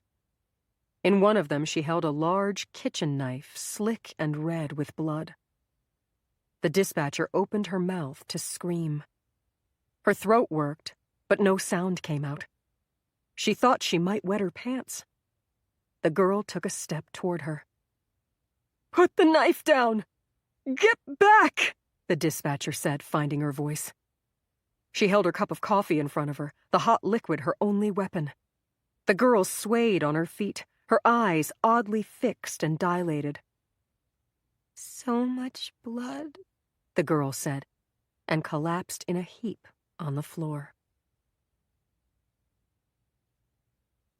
44. It was 11:30 when Heath got home. Sarah had left the bedroom door ajar so she would hear him come in. She was in bed, pretending to sleep. But she'd been lying in the dark for more than an hour and hadn't closed her eyes. Sarah hadn't gone to dinner tonight because the kids were still recuperating from that awful flu. She'd subsisted on grilled cheese and canned soup and milky tea for the past 4 days as she cared for them. She texted Heath around dinner time to ask him to bring her some dinner from the dining hall.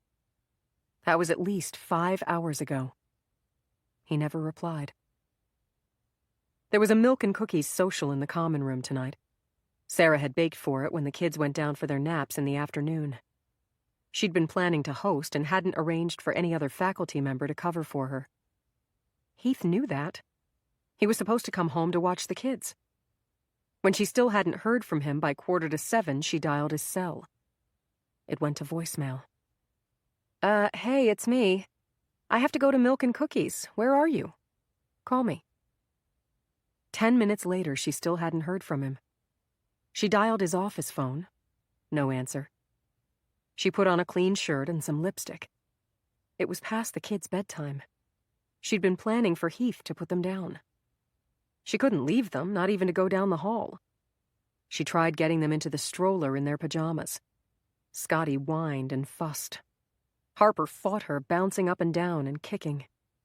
Sarah was breathless and exhausted by the time she got them strapped in. She put the trays of cookies in the bin under the stroller and rolled down the hall to the common room. She'd have to ask Rose Enright to take the kids right back to the apartment before they melted down completely.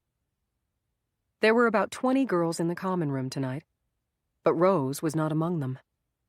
Neither was Belle. Sarah stood there looking around the room like a fool, wondering where Belle Enright was and if she was with her husband. She'd been lying to herself about the photo. That was Heath. She knew his body too well to keep denying it. If the girl in the picture was Belle, that meant Heath was involved with a minor. That wasn't just an affair or Sarah's personal tragedy. It was a crime. But she had no evidence. You couldn't see the girl's face or any more of her body than one leg wrapped around him. And besides, Sarah didn't even have the photo anymore since Heath deleted it. What was her fear based on other than paranoia and gossip run amok in the hothouse environment of this crazy school? The head of the math department, Pat Banks, had been threatening for some time to come to the Moreland social to sample Sarah's famous chocolate chip cookies. Of course, she had to pick tonight to show up, when Sarah could hardly think straight and found it impossible to make simple small talk. Pat, with her brittle manner and thin, ascetic face, was not the motherly type, but she watched Sarah with worried eyes, and eventually found a moment to draw her aside. "What's wrong?" Pat said. "If you're feeling ill, I can take over." No, I'm fine. "Sarah, you don't look well. I know you've been nursing those kids for days. Where's your husband? Why isn't he here to help?" I'm not sure. "Maybe he had a meeting and forgot to tell me," Sarah said, and her eyes filled with tears. "Come outside," Pat said. They stepped into the hall. "What's wrong? This is more than fatigue. You're not happy about Heath being in contention for headmaster, are you? I know it's a sacrifice." Sarah took a deep breath. She could continue floundering in the dark, or she could aggressively seek information. If Heath was really having an affair with a student, if the whole campus knew about it but wasn't willing to tell her, maybe she should do the obvious thing and ask. "It's not that," Sarah said. "Pat, this is going to sound crazy. I know it comes out of the blue. But I'm worried about something. I've been trying to ignore it, but it's weighing on my mind." "Go on." Have you heard any gossip lately? Gossip about Heath in particular? "I might know what you're talking about," Pat said, raising an eyebrow. About Heath and a student? You've heard it, haven't you? "Well, sure. But so what? It's nonsense." "It isn't true?" Sarah said with relief. "My dear, how would I know whether it's true or not? What I mean is, I don't pay attention to gossip. If I did, I'd constantly be questioning my colleagues. Every good-looking teacher gets gossiped about. It's a professional hazard. Until a student files a complaint or a credible witness makes an accusation, my advice is ignore it, or it'll drive you crazy." You think so? "Absolutely." Pat looked at her sharply. "Unless you know something I don't." Sarah hesitated. She could tell Pat about the photograph, but that would trigger a major investigation. Even if the investigation ended up clearing Heath and finding him completely innocent, it would take him out of the running to be headmaster. Losing his dream would destroy their marriage. It would destroy him. No, she couldn't take such a drastic step. Not unless she was sure that the girl in the picture was Belle. And she wasn't sure. "No, I don't know anything. I was just wondering." "You're a level-headed girl, Sarah. You know your own husband. If you trust Heath, that's good enough for me. And by the way, if he gets this job, there'll be a lot more scrutiny. You need to stay strong and take care of yourself." I can tell you're exhausted. Go home. Put those kiddies to bed and then get some rest. I'll stay and clean up. Pat, I insist. All right. Thank you. Sarah hugged her boss awkwardly. Then she took the kids home, put them to bed, and waited for Heath. Her eyes were wide open now in the darkness of their bedroom. There had been more commotion than usual when Heath entered the apartment. Max started barking like crazy. When he wouldn't quiet down, she heard the front door open, close, and open again. Heath must have let Max out onto the quad. They did that sometimes, though only during the day when they could keep an eye on him from the window. Never at night. Sarah thought about getting up and saying something, but she couldn't bear speaking to Heath right now. Not until she decided how to handle things. Instead, she lay there and listened to him move around the apartment. She heard him in the kitchen, opening cabinets one after the other. What was he looking for? Then she heard him in the bathroom, turning on the shower. After a few minutes, the shower went off, the bathroom door opened, and he went back to the kitchen. What was next? The refrigerator? But no. To her surprise, she heard a scraping sound that she immediately identified as the louvered door to the closet that held the washer and dryer. What the hell? Heath was good about taking care of the kids, making breakfast, loading and unloading the dishwasher. But he wasn't big on doing laundry. That was Sarah's job. Was he really going to wash his clothes at this hour? Apparently, yes. She heard the screech as he turned the washer knob, the rushing sound as the machine filled with water. Then she heard him in the living room. She couldn't really tell what he was doing. But several minutes later, a whiff of wood smoke reached her nose, and she thought maybe he'd built a fire in the fireplace. They sat in front of the fire most nights, but tonight she wouldn't join him. Not with the doubts she was having. A half hour passed before Heath came to bed. In the interim, he went back to the bathroom and then to the front hall. She heard him leave the apartment and return with Max, who was whimpering. When Heath finally came into the bedroom, Sarah was lying with her back to the door and her eyes firmly shut, fighting the urge to ask what was up with the dog. The bed dipped as he got into it. The covers pulled taut. He didn't say a word. An acrid smell tickled her nose and she suppressed a sneeze. It took a moment to realize what that scent was. Bleach? Sarah was in the process of gathering her courage to ask why the hell he was doing laundry at midnight, when she realized the bed was shaking. Heath sobbed quietly. She could tell he was trying not to wake her, and she lay there, frightened, listening. Was he falling apart again? Like his mother had before him? Like he had himself the last time his career went south? Sarah flashed on the silent apartment, on Heath's arm hanging off the bed. She couldn't go through that again, ever.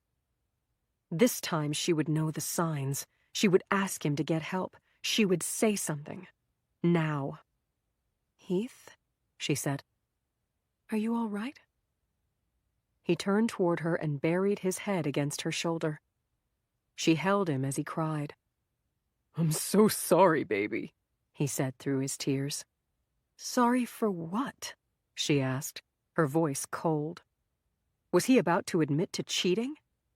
"For not being there," he said. "I love you so much, Sarah. You and the kids, you're all that matters. I promise I'll never let you down again." This wasn't just about missing the milk and cookies social. No. This was Heath's confession. He wasn't just telling her he'd cheated, though. With the way he cried, like his heart was breaking, he was saying that he'd ended it, and he was truly sorry. After all they'd been through together, the long years, the troubles, the children, if Heath came back to her now, broken, remorseful, wiser, could she forgive him? Yes. She could. She would. She drew him closer and kissed his hair. "It's all right," she said. "Everything will be all right." 45. Rose awoke in a dingy room with a searing pain in her head. The bright light that filtered through the gaps in the blinds hurt her eyes. It must be the middle of the day. But which day? She wasn't sure where she was or how long she'd been here. After a moment, her vision cleared. She saw that she was lying in a hospital bed in the Odell infirmary. But she couldn't remember how she got there. Vague images filled her mind. She was on a stretcher. They put a needle in her arm and a cold feeling spread out from her vein. In its wake, she was hollow inside and couldn't think or feel or remember. When was that? Yesterday? Last night? Last night. She sat up abruptly. A sharp pain radiated behind her eyes and the room swam. She sank down against the pillow, overcome by a wave of nausea. Her mind was hazy, but she remembered Belle. Her white, still face. The blood everywhere. Blood on her own hands. The horror rose up inside her and she started to scream. A woman ran into the room, then a man. They held her down. She fought and flailed. "Belle!" she screamed. "Belle!" They plunged another needle into her arm. She felt tired and numb and like she was separated from the world by a gauzy veil. Whatever happened felt long ago and far away. She remembered fog and the wetness of blood. She remembered holding a knife, saw it glitter in the moonlight. Then she slept. Rose opened her eyes. The room was dimly lit by the bulb of a single bedside lamp. The gaps in the blinds showed black. It was night. The last thing she remembered was holding a knife. Thinking hurt her head. Everything hurt her head. Her mouth was dry and she was hungry. The room smelled of antiseptic. Gingerly, Rose shifted in the bed. "You're awake," a voice said. She turned her head and then closed her eyes momentarily to fight the nausea.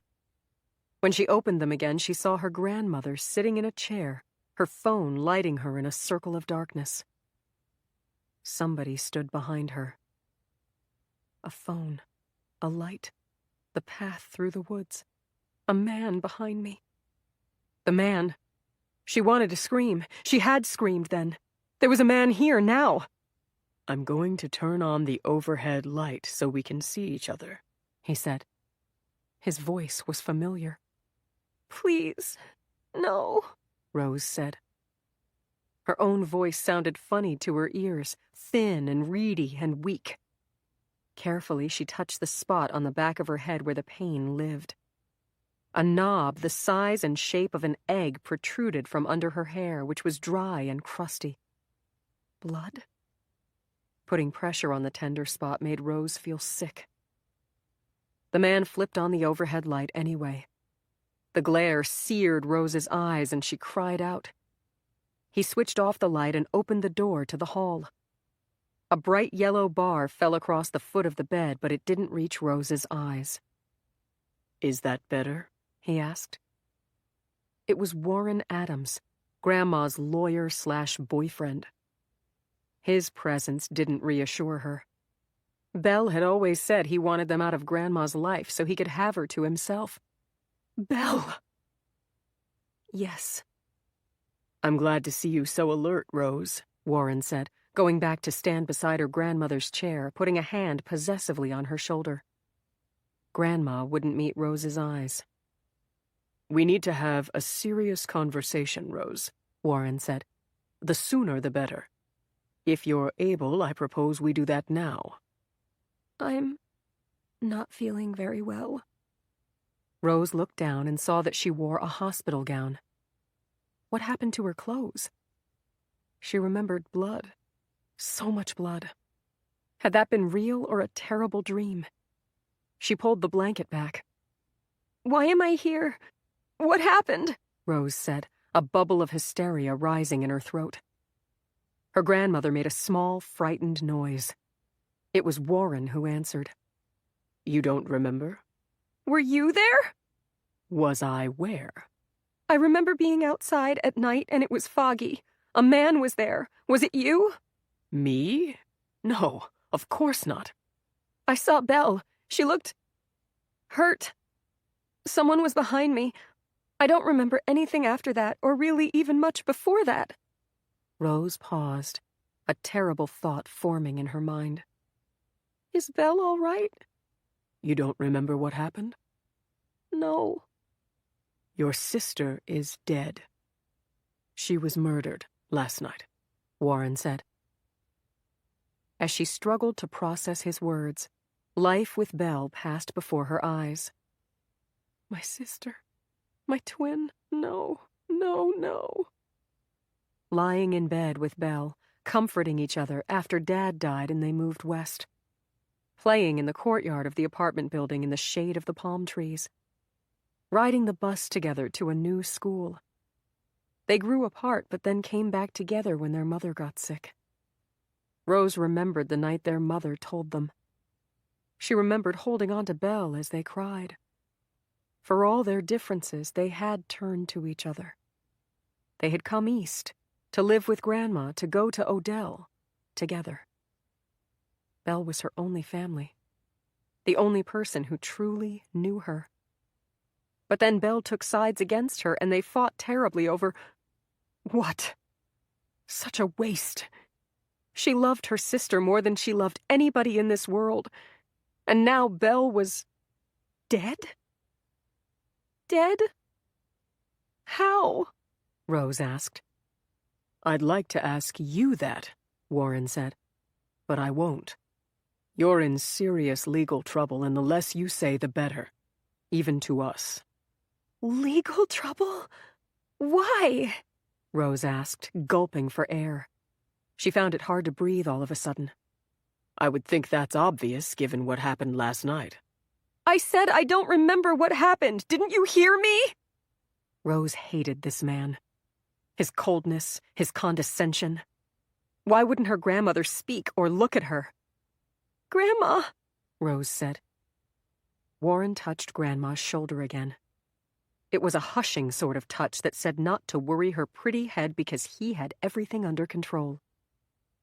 Rose, you walked into the Odell security office last night covered in your sister's blood, holding a large kitchen knife, Warren said. You proceeded to tell the dispatcher where to find Belle's body. The police went there and they found her. Stabbed 17 times. Rose closed her eyes and moaned. In the blackness of her mind, she saw the knife, felt the stickiness of blood. It couldn't be true. She wouldn't do that. She loved her sister. There was somebody behind her. But she couldn't remember who. I didn't do it, she whispered. The evidence suggests otherwise. They're awaiting test results on the murder weapon, and they expect to find your fingerprints. The police also took your clothes to the lab to be tested so they can prove it's Belle's blood on them. They're beginning to interview your classmates to gather evidence about motive. From what I know of your relationship with your sister, they'll find plenty. The bottom line, Rose, is that the police will be able to prove you killed Belle. But I didn't. I would never hurt Belle. I loved her. Grandma? You believe me, right? Rose looked at her grandmother, who turned her head to the side and began to cry silently. Warren handed her a handkerchief. Your grandmother is a generous woman, Warren said. She won't abandon you, even with this horrible thing you've done. But I didn't do it. You may think you didn't. Your mind is disturbed. The approach we're going to take is that you need psychiatric help. You want to say I'm crazy? That makes it sound very stigmatizing. Our doctor will place your actions in the context of the trauma of losing your mother, the damage it caused to your mind. Nobody is blaming you. We're trying to spare you, and more importantly, your grandmother, the pain of an arrest, incarceration, trial, and so forth. This is the best way, the only way. I didn't do it. You're trying to make people think I did. You just want me out of the picture. Rose, I'm trying to keep you out of jail. You're 16 years old. For a crime as serious as murder, they'll prosecute you as an adult. You could end up with life in prison if we don't handle this properly. Finding a specialist who will say that your actions arose from severe mental disturbance brought on by your mother's death is your only chance. Do you understand? Rose looked past Warren, trying to make eye contact with her grandmother, who still refused to look at her. Grandma, I swear, I didn't hurt Belle. I'm begging you. You have to believe me. Rose, Warren Adams said. You were holding the knife. It was covered in her blood. You told the police where her body was, and you say you're not guilty? Do you see how crazy that sounds? I can't explain right now. I'm having trouble remembering. My head hurts. My brain is messed up. But I know in my heart I didn't hurt her. I want to talk to the police. I can make them understand. Absolutely not. That would be a terrible mistake, Warren said. We keep you away from the police.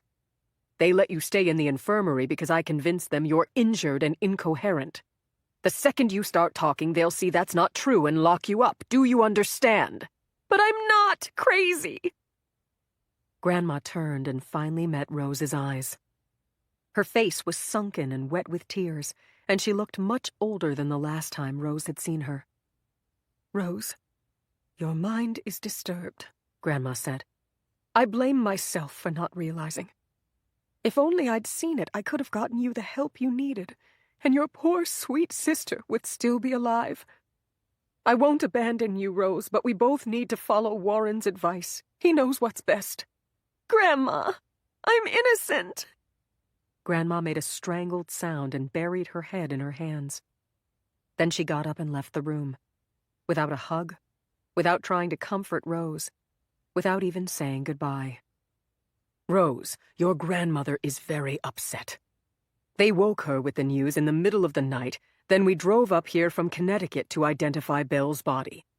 Now we have to make funeral arrangements. She's exhausted. She's in shock. She needs rest. We have to go.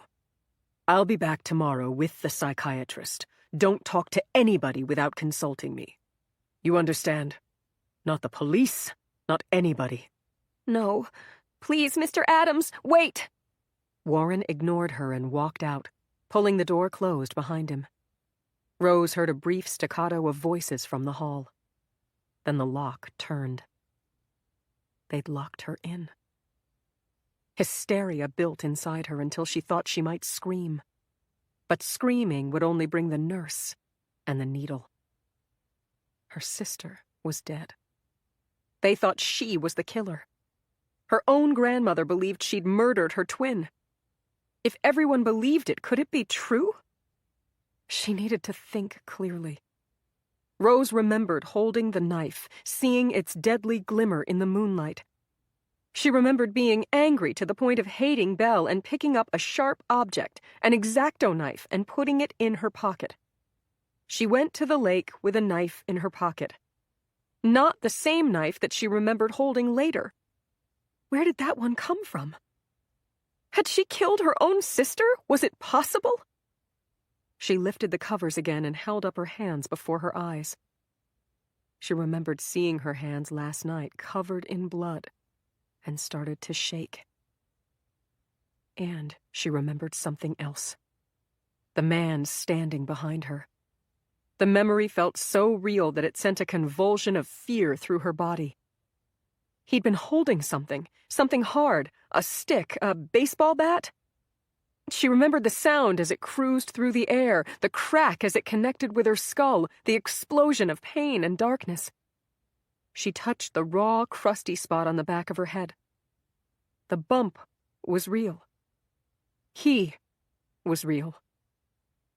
Her sister's killer was still out there. 46. The jangle of Heath's phone woke Sarah at 5 o'clock the next morning. He grabbed it so fast that she realized he must have been awake already. It was cold in the apartment, and he wore only boxers. But he got out of the warm bed and took the phone into the living room so he wouldn't disturb her. Sarah reached a hand out and caressed the empty spot he left behind. Something had shifted between them last night. She felt it as he shook in her arms, his tears wet against her neck. He was sorry for what he'd done. He loved her and the kids more than ever. She wanted to forgive, and as she held him last night, she thought she could. But the more awake she got, the less certain she became. Was she forgiving an affair with a grown woman, or a relationship with a teenager? Those were two very different things. And how could she be comfortable that whatever it was over when he wouldn't talk about it? Heath tiptoed back into the bedroom and dressed in the dim light that filtered from the hall. Watching the curve of his back, the breadth of his shoulders, Sarah remembered that photograph, and her mind went to a dark place. Maybe it wasn't over. Why had he taken the phone into the other room? Was there something he didn't want her to overhear?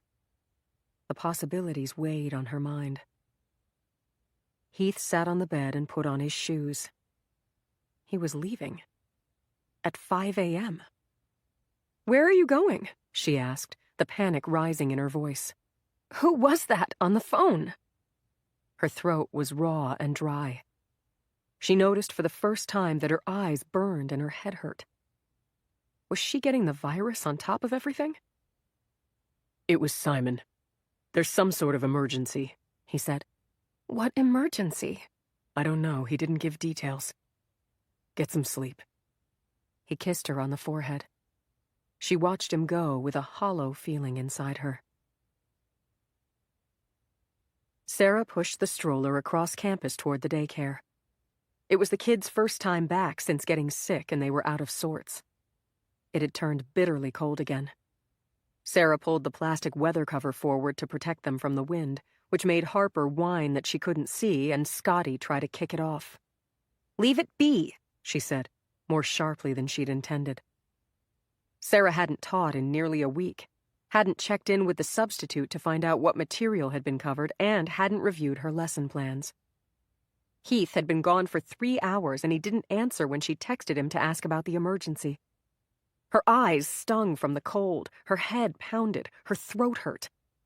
She had half a mind to turn around and go back to bed. The flashing lights didn't register until she practically stumbled over a police car. 4 cruisers were pulled up at odd angles near the entrance to the old carriage road that ran through the nature preserve. Sarah had never seen that many cop cars on campus in all her years at Odell.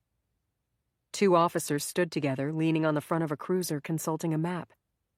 Sarah pushed the stroller right up to them. "Excuse me, I teach at the school. What happened?" "We can't comment, ma'am. Move along now." Could this be related to Heath's emergency phone call? If the emergency was real, if he'd been telling the truth, that would give her some comfort. Maybe she'd let her imagination get the better of her, like Pat Banks had said last night. "Don't listen to gossip," she said. "Wait for someone to file a complaint or produce real evidence before jumping to conclusions." Sarah ought to take a page from Pat's book.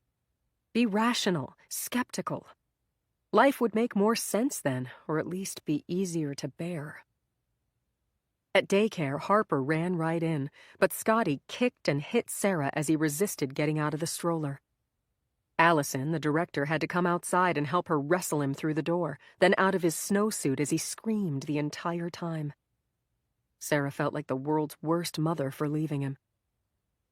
Allison was down to earth with frizzy hair, a big bosom, clogs. Normally, Sarah could count on her to be sunny in the face of chaos. Not today.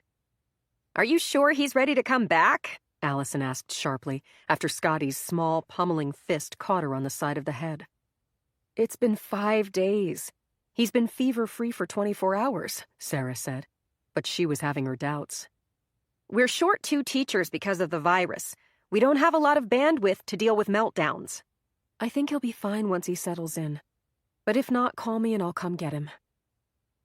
Sarah trudged across campus toward her office. The paths were empty. The bitter wind that swept the plaza in front of Digby Hall nearly knocked her down. Sarah was glad at least that she didn't teach until second period and would have time to catch her breath. Inside the airy lobby, groups of kids had gathered in clusters in the seating area. It took a moment to grok that they shouldn't be there. It was the middle of first period. Why were they out of class? They looked stricken. Some cried, some hugged each other, some gesticulated wildly. Sarah approached the nearest group with a growing feeling of foreboding, remembering the police cruisers out on the road. "What's going on?" she asked. Maisie Chan, a Moreland freshman with glasses and spiky hair, stepped forward eagerly. "You don't know? I assumed it would be all over campus by now," the girl said. "What would?" "Classes are canceled. The police are on campus and they're bringing in grief counselors." "Did someone die?" "Rose is locked in the infirmary. They say she killed her sister." "Rose Enright?" "Yes, stabbed her with a knife in the woods last night is what we heard." Sarah's heart stopped beating for a split second. I can't believe that." "I know, right? She seems so nice." It was surreal. From what Sarah knew of Rose Enright, this was completely impossible. There had to be some other explanation. "Why did they think Rose did it?" Sarah asked. "I have no clue. Nobody knows anything. We're all in shock." It made no sense. This was Rose Enright they were talking about. Quiet Rose, the A student, whom Sarah trusted so much that she'd asked her to babysit her children. It had to be a mistake. But wait a minute. Rose killed Belle? Belle Enright was dead? "Rose killed her sister, you said?" Sarah said, shaking her head in disbelief. "Yes. Somebody heard that from a teacher, so we think it's true. We've been talking and nobody's seen Belle or Rose since last night. Emma Kim told a kid in my Mandarin class that Belle never came to bed," Maisie said. Belle Enright. Dead. If Belle was dead, and if Heath had been involved with her, that meant it was over. What the hell, Sarah? It was wrong to think that way. Despicable. A young girl had died. Just because Sarah had gotten herself all worked up last night when Heath didn't come home and Belle wasn't at the social didn't mean... Last night. Last night, Belle was missing. So was Heath. He didn't answer her calls. He came home late, put the dog out, took a shower, did laundry, and sobbed in Sarah's arms. This morning he got a phone call and seemed almost to be expecting it. And now she learned that Belle was dead. Not just dead. Stabbed. Murdered. Sarah let the meaning of those things sink in. No. She started to shake all over. Her vision blurred, and the room tilted as Sarah collapsed. 47. Sarah came to. She was sitting in a chair. Students crowded around her, looking worried. "She's waking up. Somebody get her a glass of water." Why did she faint? "The Enright twins were in her dorm. Rose was her advisee." "Is her advisee. Rose didn't die." "Yeah, but she's a murderer. You get expelled for that, right?" Somebody thrust a paper cup into Sarah's hand. "Mrs. Donovan, can you hear me? Drink this." Sarah took small sips of water. Her vision slowly cleared. Then it came back to her about Heath and Belle both going missing last night, and her head started to swim all over again. That couldn't mean... Could it? "Put your head between your knees and take deep breaths," Maisie Chan said. Sarah bent over, breathing in and out and trying to get a grip on herself. She was panicking, and for no good reason. The only thing she had evidence for was that her husband had cheated. And even that was open to question. Heath claimed that photo was doctored by his enemies to stop him from becoming headmaster. Maybe that was true. But whether it was true or not, the girl in the picture was completely invisible, hidden by the man's body. Admittedly, a body that looked just like Heath's, but still. Sarah had no evidence that the girl was Belle, other than gossip, and Pat Banks had told her not to listen to gossip. To conclude that her own husband murdered a young girl based on what? The fact that he came home late on the night of the murder and did laundry? That was insane. She needed to calm down and find out what had really happened last night. She needed to talk to Rose Enright. Still shaking, Sarah struggled to sit up, then tried to get out of the chair. I have to go talk to Rose. Are you sure? She's like a crazed killer, Maisie said. It can't be Rose. That's impossible. Rose was always the good sister. She was the quiet one, the one who studied and made perfect grades. I'm sure there must be some mistake. Sarah reached out her hands, and a couple of boys pulled her to her feet. They steadied her as she got her balance. Mrs. Donovan, you don't look well, Maisie said. I have to see Rose. She's all alone. I need to go to her. Thank you all, Sarah said, and stumbled toward the door. The 5-minute walk to the infirmary through the bitter cold left Sarah weak and trembling. The intake station was deserted. She pushed the buzzer, and Kim Kowalski, the head nurse, came bustling out to greet her. Kim, with her round, cheerful face and thick thatch of gray hair, had been a nurse at Odell for so long that she'd treated Sarah in her student days. She now doled out eardrops and lollipops to Sarah's children when they were sick. A big grin lit up Kim's face when she saw who it was. Sarah, I'm thrilled to hear the news, Kim said, coming out from behind the window and giving Sarah a bosomy hug. I always knew Heath would do great things. Cream rises to the top. What are you talking about? Well, I'm talking about your hubby, the new headmaster of Odell Academy. What? Who told you that? Was it supposed to be confidential? But the announcement email went out not 5 minutes ago. I was just in the back reading it and doing a happy dance. You must be so proud. Mrs. Headmaster. Guess that makes you First Lady. Heath? Headmaster? It was too much to absorb, especially when she suspected him of cheating, possibly with a student, and of... no, not murder. She didn't actually think that, and she'd come here to rule it out entirely. But still, until this was resolved in her own mind, the idea of Heath as headmaster seemed plain wrong. And how was it even possible? I don't understand, Sarah said. Simon's not retiring till the end of the school year. Simon resigned. Not a minute too soon, you ask me. This murder is a huge black mark for the school, and Simon's poor leadership is directly responsible. He let bad behavior fester for too long. We need new leadership around here. Fresh blood, young blood. I can't imagine anyone better than your husband. Youngest headmaster in more than 100 years, the email said. And the best looking, too, Kim said with a wink. My God, Sarah whispered.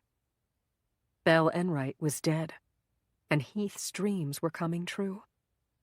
Was that a coincidence? She had to steady herself against the wall so she didn't fall over in a faint again. Honey, you don't look so good.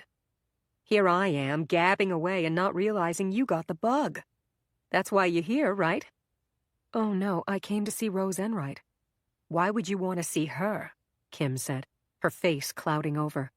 I have a note in the file. No visitors except family. I'm not a visitor. I'm her faculty advisor here on official business. Somebody needs to check on her. I imagine she's terribly upset. Yeah, I'd be upset too if I just killed my own sister and was about to go to jail. Oh, Kim. Rose could be innocent. We don't know what happened out there. I do. The security guy who brought her in is my next-door neighbor, and he gave me the inside scoop. Rose Enright stabbed her sister to death out near Lost Lake, then showed up at the security office with the bloody knife in her hand and gave them directions to the body. Sarah stared at Kim, speechless, unable to comprehend what she'd just heard. It was impossible to reconcile that bloody image with the loving, responsible girl she knew. Sarah and Rose chatted every week about classes, grades, school activities. Rose babysat for Harper and Scotty regularly. She sat in Sarah's kitchen, drank tea, and gabbed like an old chum. Sarah knew everything about Rose's personal life. Or thought she did, anyway. She knew there was tension between her and her sister, but never in a million years did she imagine it would boil over into violence. Rose was one of the most considerate, intelligent, caring girls in the school. simply incapable of hurting another person. That can't be true. I know this girl very well. There must be another explanation, Sarah said. It is hard to believe, but my friend assured me it's murder, plain and simple. Let me say it again. Rose had a bloody knife in her hand and led him right to her sister's body. I'm sorry if this upsets you on your big day, but sometimes we don't know people as well as we think we do. Belle was dead, and Rose was the killer. Was it possible? Maybe it was. Please, God, let it be true, Sarah thought fiercely, then immediately felt ashamed of her selfishness. It would be a tragedy if Rose Enright had murdered her sister. It would be a nightmare for poor Rose and the worst thing that had ever happened at Odell Academy. It was wrong of Sarah to see any silver lining at all. But it went to show how terrified she was, how uncertain of her own husband she was, that she felt a big surge of relief. Rose's guilt meant Heath's innocence. Now that you know she did it, you still want to talk to her? Kim asked. I'm her advisor, so yes, I think I should. Okay, but I have to warn you. She could be suicidal or dangerous. We're on strict orders to keep the door locked and sharp objects out of her room. I was told they'll move her out today or tomorrow, and I can't wait. I'm short-staffed from the virus. I got 12 kids admitted with it, and I'm supposed to be checking Rose Enright every 30 minutes for the suicide watch. Suicide watch? Ugh, awful. Sarah knew too well what that was like. If Rose was suicidal, it would be wrong to turn away and leave her to her own devices. Sarah had gone there for selfish reasons, looking for information to exonerate Heath. Now that she had it, she couldn't just walk away basking in her relief. She ought to stay, to help a poor, disturbed girl who was in bad trouble. It is awful, and I don't have the manpower to monitor her properly, Kim said. I told them that. I'll take you to see her, but I want to take your temperature first. I've been dealing with this virus all week, and I know the signs. I'm almost certain you got it. Wait here. Kim went away and came back wheeling a machine. She stuck a plastic probe under Sarah's tongue. After a moment, the machine beeped. Uh-huh, just like I thought. 100.9. Home to bed, miss, and that's an order. After I talked to Rose. Sarah, you're not listening. This one's as bad as flu gets. High fever, dizziness, nausea, lethargy, brain fog. You won't be able to stand up, let alone think straight. All the more reason to visit now while I'm still on my feet. All right. But make it quick, and here, use some Purell first. Follow me. We put her all by herself at the end of the hall. 48. Rose awoke from a nightmare, with tears in her eyes and a scream ringing in her ears. It wasn't her own scream. It was Belle's. The sound felt horribly real, because it was real. She remembered now. Hearing that shriek of terror in the woods, last night, when Belle was murdered. No wonder Rose was crying. She'd been reliving her sister's death. They blamed her for it. But Rose didn't murder the one person left on the planet whom she'd really, truly loved. She could never do that. Whoever did was out there right now, walking free. The blinds were drawn, and the line of light around the edge of the window told her it was daytime. Her grandmother and the lawyer hadn't come back, which was just as well. The lawyer wanted her gone, and Grandma went along with anything he said. Nobody would help her. If Rose wanted to get out of here, if she wanted justice for her sister, she'd have to help herself. The only way to do that was to remember. The sound of the scream was so clear that it carried other memories within it. Rose remembered running through the dark and the fog as a crunching sound followed behind her. The sound of footsteps on icy ground. Someone was chasing her. She remembered the feel of frozen ground under her knees and relived the bolt of fear she felt as someone stood behind her. She'd been kneeling on the ground when she heard the whir of a hard object traveling through the air. Then, boom. Darkness. Why was she kneeling on the ground? Who hit her? Think. Rose remembered leaning over Belle's motionless body, holding her, begging her to wake up. She recalled picking up an object and staring in horror as it glinted in the moonlight. A knife. The murder weapon, the deadly blade used to stab her sister. The killer had chased her through the woods. She'd stumbled upon Belle's body and the bloody knife. The killer smashed her in the head to stop her from telling, to silence her. He wanted her quiet. He succeeded. Rose lost consciousness. Later, in shock, covered in her sister's blood, she went for help, the bloody knife still in her hand. And now they thought she'd done it when it was him. Him. She thought it was a man. Why did she think that? She had to tell the police. Rose threw off the scratchy hospital blanket and swung her legs over the side of the bed. A wave of nausea hit, and she had to sit very still until it passed. Slowly, she got to her feet, walked to the door, and tried to open it. It wouldn't budge. She put her ear to the door, expecting to hear the bustle of the infirmary, but it was surprisingly quiet. She knocked, then pounded. "Hello? Hello? Can anybody hear me? Let me out! Please let me out!" Nobody came. Trapped, Rose paced the narrow room until her legs grew weak and shaky. Then she fell back into bed and turned her face to the wall.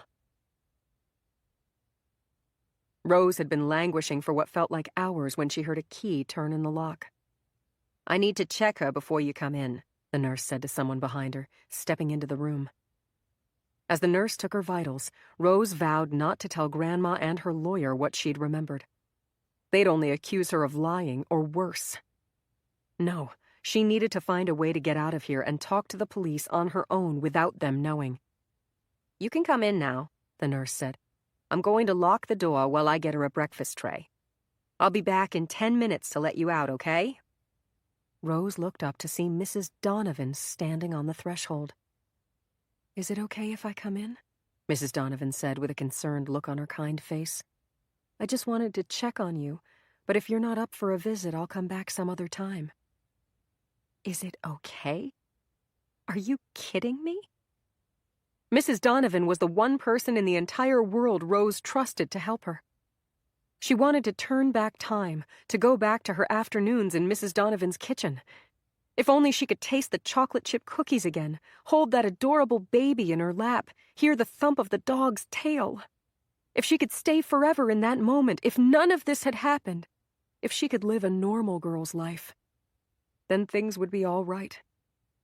Instead, Belle was dead, and they thought Rose had murdered her own sister. The weight of it hit her at the sight of her teacher's face, and all the tears she'd been holding back came flooding out. Mrs. Donovan rolled the small visitor's chair closer to the bed and sat down. She leaned forward, gathered Rose into her arms, and held her till the storm passed. "It's okay," she whispered. "Let it out." Eventually, Rose stopped crying and realized that Mrs. Donovan was speaking to her softly. "Oh, Rose, I'm so sorry," she said in a quiet voice. "I know you loved her. I know it was complicated.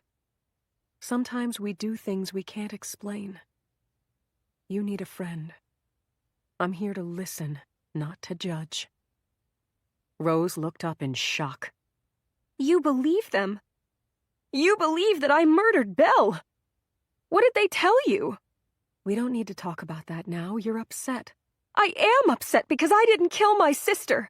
Somebody else killed her, and he's still out there."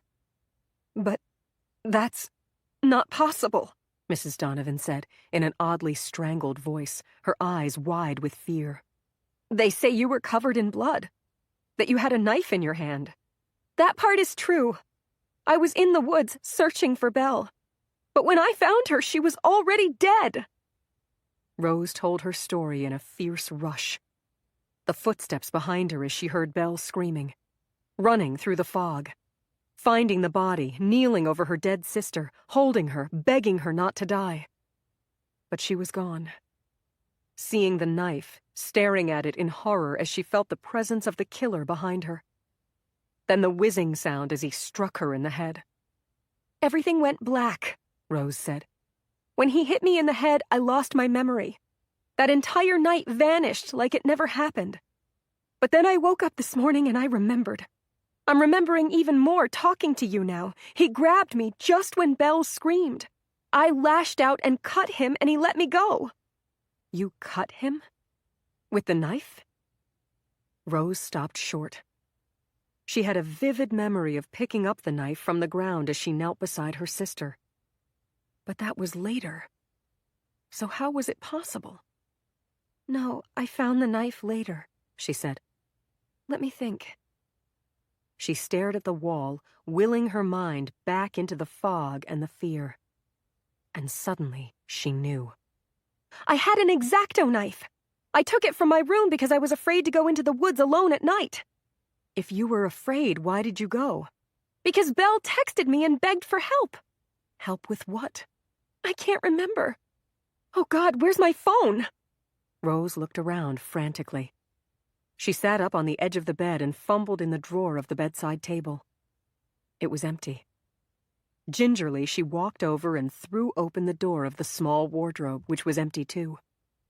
She looked down at herself and realized she was wearing a hospital gown. Where had her clothes gone? They'd taken them when she was unconscious. I can't find my phone. And where are my clothes? Rose asked. I don't know. Maybe the police took them?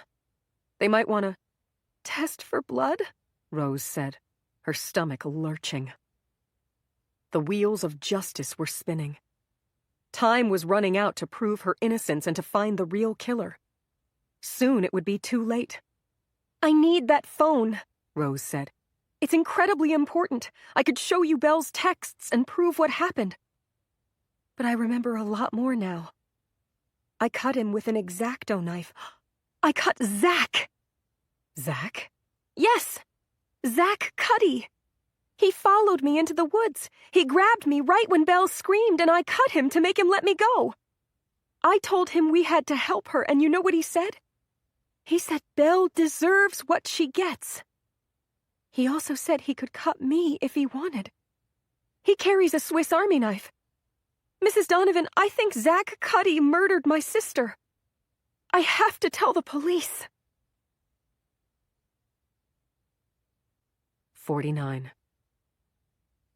Transcript of witness interview conducted by Lieutenant Robert Krishunas, State Police, Major Crime Unit, with Mr. Brandon Flynn, represented by Lisa Walters, Esquire.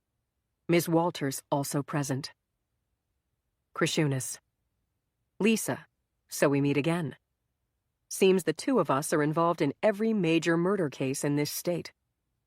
Walters. Bob, good to see you. I know you're not one for pleasantries, so let me cut to the chase. Your colleague, Detective Howard, informed me that Brandon is a person of interest in the Belle Enright murder. I'm here to tell you he had absolutely nothing to do with it. You've got the wrong guy. Krishunas. Person of interest, huh? Walters. That's what she told me over the phone. Is that wrong? Krishunas. With all due respect to Melissa, this is her first homicide. It's not the term I'd choose. What I can tell you is, your client held a grudge against the Enright sisters because his girlfriend was expelled over the slipper attack. We just wanted to ask him in a friendly way where he was on the night of the murder. That's all. Walters. Okay, look. We don't admit he had a grudge, as you call it. But for the sake of argument, say that he did. If he did, it was against Rose Enright, not Belle. Rose was the one who snitched. It was her testimony to the disciplinary committee that got Darcy Madden expelled. My client had no beef with the dead sister whatsoever and nothing to do with killing her. Krishunas.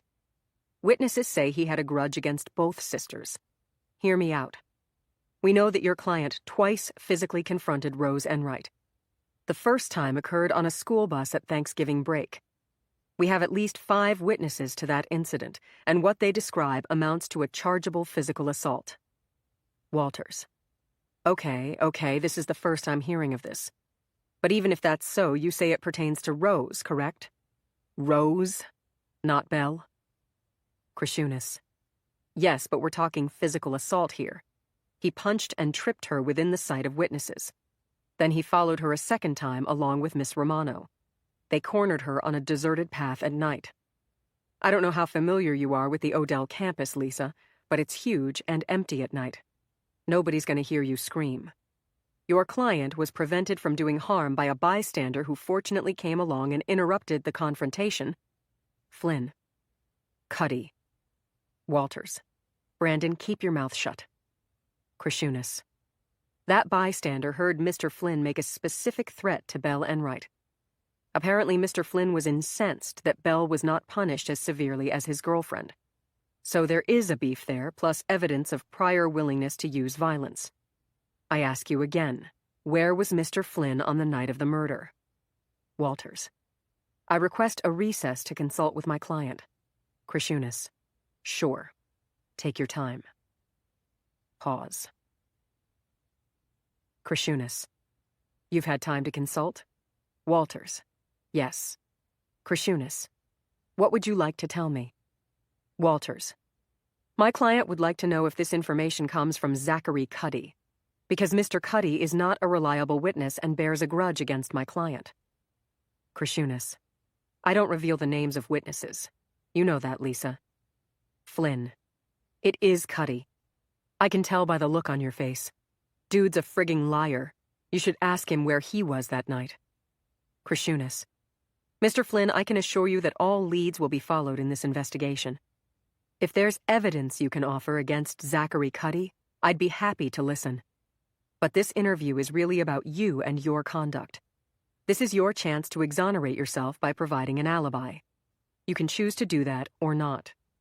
If you don't, we will view you as a person of interest, in which case we'd consider seeking other charges against you, charges we might not pursue otherwise, in order to hold you while we continue our investigation. Flynn. What's he saying? Walters. He's saying he can charge you with assault for tripping Rose Enright on the bus. Flynn. Fuck, man, that's harsh. Krishunas. It's reality, Brandon. Flynn. No reason to screw me, man. I didn't kill her. That night, I was in my room by myself. You can check the dorm log. Krishunas. We did that already. The log shows you checked in at 8:30. We believe the murder occurred somewhat later than that. You could have snuck out without being seen. Was anybody else with you that night, say between 9 and 11 p.m.? Someone, anyone who can corroborate your alibi? Flynn. Nah, man. I don't have a roommate. I was in my room by myself, chilling. Watched some YouTube, did a little homework, ate some Cheetos. Nobody saw me. Krishunas. So nobody can verify that? Flynn. Nope. Now what? You lock me up? 'Cause that's bullshit. Whatever Cuddy told you was to cover his own ass. He was obsessed with Belle. He used to follow her around. He took pictures of her. Ask anyone. Krishunas. Pictures? What kind of pictures? Flynn.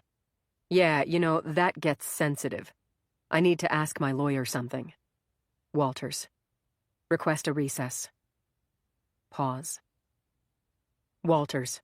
My client has nothing to say about any photographs. Krishunas. These photographs exist, but he won't talk about them? Or they don't exist? Walters. Next topic, Bob, or we walk. Krishunas. Do you have any specific evidence connecting Zachary Cuddy to the murder of Isabel Enright? Flynn. Any actual, evidence? I wish I did, but no. He's a slimy little twit and he deserves to go down. I think he probably offed her. Unless it was Donovan. Krishunas. Donovan? Flynn. Yeah, Heath Donovan. Krishunas. The headmaster? Why would he murder a student? Flynn. To keep her quiet. Why do you think Belle got off so easy in the slipper attack? Krishunas. You tell me, Brandon. Flynn. Because Donovan was doing her. That's not gossip, it's a known fact. You're wasting your time with me. Go ask Heath Donovan where he was that night. 50.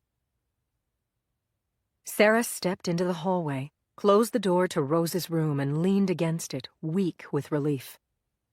Rose knew who killed Belle, and it wasn't Heath. It was Zach Cuddy. Belle had gotten mixed up with a boy her own age, and when she rejected him, he lured her to the woods and stabbed her to death. It was the oldest story in the book, and made Sarah's suspicion of Heath seem laughable. Sarah had listened to gossip and had let her imagination run away with her. She'd believed a hoax photo sent to her by someone calling himself Anonymouse, interpreted an innocent conversation in the dining hall as an affair with an underage girl, turned a load of laundry into murder. To doubt her own husband over such nonsense? The father of her children? The man who'd been by her side since they were teenagers? What was wrong with her? She ought to be ashamed. She would make it up to Heath, and be the best wife he could imagine. But first, Rose Enright needed her help. Holding Rose as she sobbed, Sarah viscerally felt the girl's innocence. Rose's grandmother had let some lawyer convince her that an insanity plea was the only hope to avoid jail. They wouldn't listen to a word Rose said and refused to let her talk to the police. Sarah had to do something. She'd talk to Mrs. Enright first, but if that didn't work, she'd go to the police, whether the family wanted that or not. Rose's freedom was at stake, and that wasn't even the worst problem. Rose claimed another Odell student had murdered her sister. Zachary Cuddy was somewhere on campus, potentially a danger to other students. You there? A white-haired man in an expensive suit strode down the hall, looking so angry that Sarah started with alarm. Were you in Miss Enright's room? I said no visitors. This had to be the man who was trying to railroad poor Rose into taking the fall for her sister's murder. He had a sneering, aristocratic look about him, and she hated him on sight. Let me guess. You're Mrs. Enright's lawyer, Sarah said. Yes, Warren Adams, he said, surprised. And you are? Sarah Donovan, Rose's faculty advisor and the head of her dorm. Rose doesn't want to see you, and she doesn't want you speaking for her. I need to ask you to leave. I'll do no such thing, he said, and tried to go around her. Heart racing, Sarah stood her ground. She was afraid he'd push her, but he backed off a step and glowered instead. Get out of my way. I can't do that. I have an obligation to my student, and if you can't respect her request, I'll call security. How dare you? Martha Enright is my client. She hired me to represent her granddaughter on a very serious matter. This girl is accused of murdering her own sister. But she didn't do it. She's innocent. That's ridiculous. Rose walked into the security office covered in blood, carrying a knife, babbling like a lunatic. She told them her sister was dead in the woods, and that was the last coherent thing she said. I just spent half an hour with Rose. She's perfectly coherent, and she can explain everything that happened that night. She needs people who believe her and support her. I don't know what game you're playing, Mr. Adams, but you're not acting in Rose's best interests. She wants to talk to the police, but she says you won't let her. That's right. And if you knew the first damn thing about defending someone from a murder charge, you wouldn't either. This is none of your business, so butt out. While they were arguing, a young woman had appeared. She approached them, holding up a badge. Don't mean to interrupt, but I just heard someone say that Rose Enright wants to talk to the police. That would be me. Detective Melissa Howard with the town police department. The detective was in her 20s, with a pleasant face, an athletic build, and short blonde hair. Sarah had seen her standing by the police cruisers earlier at the entrance to the woods. She wore a boxy black pantsuit perfect for concealing a holster under her arm. Adams made a harumphing sound and handed the detective a business card. Rose won't talk to you, he said. I'm her lawyer, Warren Adams, and I'm invoking the right to remain silent on her behalf. Don't listen to him, Detective, Sarah said. Rose is desperate to talk to you, and he won't let her. She says she didn't kill her sister, but she knows who did, and he's keeping it from you. The detective's eyes went wide in bemusement. Sorry. You are? Sarah Donovan, Rose's academic advisor. I just spent the last half hour with her. She can explain everything that happened the night of the murder. Donovan. I know that name. The detective took out a notebook and flipped through the pages. Okay, you're the co-head of Moreland Hall, right? Married to Heath Donovan, formerly the dean of students, now the headmaster? Yes. You're on my list of witnesses to interview. I wanted to speak with Rose first, but unfortunately Mr. Adams here just mucked up my plan by invoking Miranda. But Rose wants to talk to you, Sarah said. Rose is a minor. We don't interrogate minors without the consent of the parents, so I have to check with whoever's the legal guardian. Which I assume is not him. No, it's Martha Enright, Rose's grandmother. She backs me 100%, Adams said. Fine then. Give me her number and I'll confirm it. Adams wrote down a phone number and handed it to the detective. Until I talk to the grandmother, I don't want you speaking to Rose either, the detective said. You can't keep me from my client. Actually, I can. Rose is confined here in lieu of being sent to state prison. She's technically in police custody. I'll clear this up quickly, but until further notice, nobody but Odell Infirmary medical personnel are allowed in Rose's room. Unacceptable, Adams said. I have a psychiatrist coming up from New York this afternoon to evaluate her. Do you have a court order for that? No, but then get one. Or else you can wait until I figure out who represents Rose. Now I have to ask you to leave. To make her point, Detective Howard stepped in front of Rose's door, squared her shoulders, and rested her hands on her hips. She was tall and strong-looking enough that she might have played basketball in college. The glint of a gun peeking out from her jacket added to the impression. Judging by his shocked expression, Adams wasn't used to being told no, especially not by a woman packing heat. He backed away huffily. Fine, but you'll be hearing from me, he said with an injured air, and walked off. Don't let the door hit you on the way out, Detective Howard said under her breath, her eyes twinkling as they watched him leave. Don't you hate guys like that? Sarah said. It was great to see you put him in his place. Oh, he'll be back.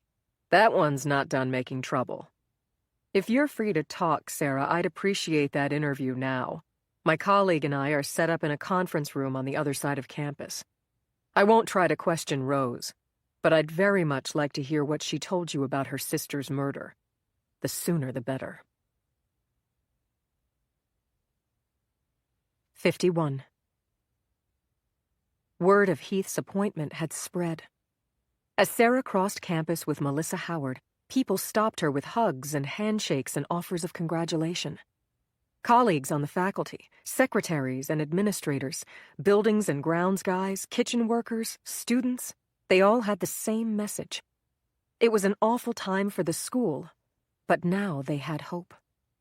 Simon Barlow was tired and burned out and didn't have the vision to get them through the terrible crisis of a student being murdered. Heath would save them. Sarah must be so proud. Please let him know everyone was behind him, everyone was pulling for him, everyone believed in him. Heath Donovan was the man to lead Odell out of the wilderness. You're married to a rock star, Melissa said. It's crazy. I'm not used to it, Sarah said. It was only just starting to sink in that Heath would be running the school now. It was a meteoric rise.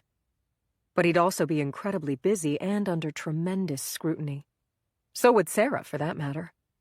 They would be expected to entertain. To move into the headmaster's house, a grand and gloomy old monstrosity that she didn't even like visiting. How on earth would she live in that mausoleum with small children? Sarah had been so preoccupied with Rose's problems that she'd forgotten her own. But now, with her fever spiking too, life felt overwhelming. All she wanted was to go home to bed. But first she had to give this interview, to help Rose. The school's security office had been commandeered by crime scene investigators, so Detective Howard was using a conference room in Founders Hall, the main administration building, to interview witnesses. Leaving the brightness of the quad for the dim, dusty vestibule of Founders, the detective explained that Sarah would be interviewed not only by her, but also by her partner, a lieutenant from the state police. Odell PD is small, and I'll be honest, this is my first homicide. We called in the Stadies for assistance. Lieutenant Krishunas is an old-timer, knows the ropes. He can be a little brusque, maybe. Don't take it personally. Got it. Since classes had been canceled, the building, which normally would have been bustling with students, was quiet and echoing. Sarah followed the detective past the first floor where classrooms were located to the second. When they got to the landing, Detective Howard turned toward the headmaster's office. "Where exactly are we going?" Sarah asked, a nervous note creeping into her voice. "Your husband hooked us up with the conference room next door to his office." "His office," she repeated. Sarah hadn't seen Heath since the early hours of the morning, when he'd rushed off in response to that emergency phone call, which Sarah now realized must have been about Belle's murder. In the meantime, Heath had suddenly been elevated to the position of headmaster of Odell, and was apparently already moving into the headmaster's office. It was enough to make anybody's head spin. So if the thought of seeing him for the first time since all that happened made her uncomfortable, that should only be expected. Her suspicions had turned out to be fantasies. She could trust him. Not only that, she owed it to him to congratulate him with a sincere heart, and to stand ready to help him however he needed. It was the least she could do after she'd failed him by convicting him of murder in her own mind. In the walnut-paneled anteroom, Betsy Pirello, Simon Barlow's secretary, was taping shut a cardboard box. When Sarah walked in, Betsy dropped what she was doing and ran over, smiling broadly. "Sarah, I'm so delighted you stopped by. Heath's on the phone, but I'd be glad to buzz him or send in a note if you prefer." Betsy, a trim, pretty woman in her 30s with unnaturally bright blonde hair, had always seemed to look down on Sarah, but now she sounded strangely eager to please. Of course, Betsy was Heath's secretary now. Sarah was Heath's wife, and therefore a personage to be reckoned with. And yet she now had to go through a gatekeeper to speak to her own husband. It was a brave new world. "I'd love to say hi to him, but I'm here to get interviewed by the police, so it needs to be quick. I'll buzz him right away." Just as Betsy picked up her phone, Heath stepped out of Simon's office, which was now his. "Hey, I thought I heard your voice," he said to Sarah. "Want a quick tour of the new digs? Or are you here for something else?" he asked, looking back and forth between Sarah and Detective Howard, his expression growing wary. "Yes, the police want to interview me." Heath gave the detective an ingratiating smile. "Is that really necessary, officer? Our kids have been under the weather and my wife is exhausted. Anything you need to know about Moreland Hall, I'd be happy to tell you myself." "I'll try to make it quick, but we do need to cover the bases.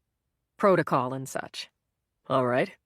Can you give me a minute with my wife, and then I'll send her into the conference room?" The detective nodded. Sarah followed Heath into his new office. She stopped short, gasping as she took in the tall casement windows with the grand drapes and sweeping view of the quad, the imposing mahogany desk, the portraits of former headmasters on the wall. It was all so splendid and regal. Heath watched her face, brimming with pride. "Amazing, huh?" "Gorgeous. I've been here before for meetings. But to think it's all yours now." "It's all ours, sweetheart. Come here." He held out his arms, and she stepped into them. He held her for a moment, kissed the top of her head, then stepped back and looked down at her with an oddly guarded expression. "What does this detective want with you?" he asked. "To talk about Rose, I think." "Why ask you, though?" "I'm her advisor. Plus, I spoke with Rose earlier today, and the detective knows that." "You spoke to her? You mean on the phone?" "No, I visited." "You went to see Rose Enright? I thought she was locked in. Why didn't you tell me?" She looked at him, confused. "I just told you now." "You should have consulted me first." "Why would I do that? Rose is my advisee. She's all alone in a terrible situation. It was my responsibility to visit. You would never tell me not to. Would you?" "Yes, I would. You're the headmaster's wife now. This girl is accused of murder. You can't go anywhere near her. Think about how it looks." Sarah was shocked that Heath would try to keep her from seeing her advisee. It was because of his new position, obviously. Anything that reflected poorly on the school was bound to upset him. But this didn't bode well for how he would handle the pressure. "I understand why you're worried, honey, but Rose needs my help. She's innocent." "That's crazy, Sarah. That's just wrong. They found her with the knife in her hand." "She can explain that. And there was somebody else in the woods when Belle was murdered." Heath went deathly pale. "That's impossible. Who told you that?" "Rose told me herself." "She's making it up," he said, beginning to pace the floor frantically. "She's lying. She had no memory of the murder whatsoever. I was told that quite clearly by the doctor." "Only because she had a concussion. Her memory is back now." "Heath, what's the matter? You look like death all of a sudden. Is it the flu?" He took a deep breath, wringing his hands together, struggling visibly to control his emotions. God, she wished it was the flu, but no. It was Heath's instability rearing its ugly head. Be careful what you wish for, because you might just get it. Heath had wanted this job so bad. If any position was prestigious enough to make up for the collapse of his writing career, headmaster of Odell was it. Unless the pressure destroyed him first. "What exactly did Rose tell you?" he asked. Sarah needed to be careful what she said about Zach Cuddy. If Heath heard that a different Odell student was involved in the murder, that could send him into a tailspin. "Rose saw somebody in the woods, but she's sketchy on the details. She asked for my help in going to the police because her grandmother won't let her." "She wants you to help her disobey her grandmother?" "You make that sound so bad. Rose just wants to tell the truth." "Sarah, listen to me. Your meddling in this investigation is dangerous for the school. The evidence proves Rose guilty. Her family has a plan for dealing with the police in what is a very tricky situation. It's not up to you to subvert that. If you interfere, Odell could be looking at another lawsuit." "A lawsuit? Really?" "Yes. Families sue at the drop of a hat these days. Don't you see why I'm worried? I have to lead defensively if I want to succeed in this job. I need you to tell that detective you've reconsidered, that it's not your place to come between Rose and her family. Can you do that for me? Can you do it for Odell?" "Heath, she's my advisee. I promised to help her." "You're a dedicated teacher, so naturally you want to help. But we have to put the school first now. I'm headmaster. You're my wife. It's our job to protect Odell as an institution. Will you support me in this? Please, darling?" He made it sound like a reasonable request. "I guess so." "All right," she said. "Thank you," he said, and kissed her forehead tenderly. But as Sarah crossed the anteroom to the conference room where the investigators waited, she was ridden with guilt. Keeping her promise to Heath meant breaking her promise to Rose. The worst part was she was acting out of selfishness. Not to protect the school, but to protect her husband's fragile mental health and emotional stability. Mere hours into the new job, and the signs were already there. Heath was falling apart. 52. Sarah hadn't been in the headmaster's conference room since that awful day when Heath had given his presentation, and she had checked her phone to find Anonymouse's prank email. The dark paneling and dusty smell, the wind rattling the old windows, flashed her back to that terrible moment and made her feel more nervous than she already did about this interview. She was about to face a difficult moral choice in a room that was bad luck for her. The combination made her feel ill, though that could also be the virus coming on. A thin, balding man with glasses sat at the head of the table, jotting notes. Detective Howard introduced them. Lieutenant Krishunas placed a tape recorder in front of Sarah and inserted a tape. "So, Detective Howard tells me you have a message for us from Rose Enright," Krishunas said. Sarah flushed, her stomach knotting more intensely. Was she really going to abandon Rose for the sake of protecting Heath's job? She didn't know if she could, or how she would live with herself if she did. But I have to ask you not to relay that just yet. I'm waiting for a legal opinion from the county attorney's office on whether it's okay for us to take Rose's statement from a third party, given that her lawyer said she's exercising her right to silence. Wait, did I hear you correctly? You don't want me to tell you what Rose said about being innocent? About who really killed her sister? Ma'am, I feel terrible about that. It goes against my every instinct as an investigator not to pursue relevant information. But I've also learned if you take shortcuts with a defendant's rights, you wind up blowing the case on a technicality. So bottom line, we'll hold off on that for now. A defendant's rights. He called Rose a defendant. Did that mean he already believed she was guilty?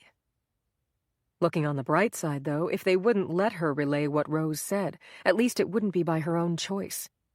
She wouldn't be withholding information to help Heath's career.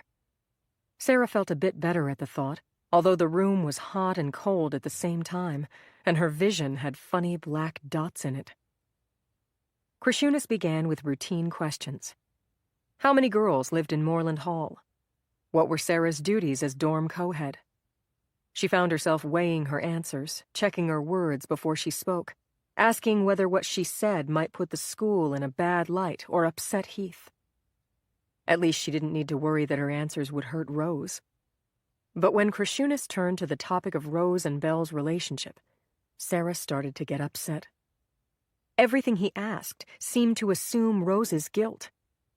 Did the lawsuit cause a breach between the twins? Did Sarah observe hostility between them? She wanted desperately to stick up for Rose, but he didn't give her the chance.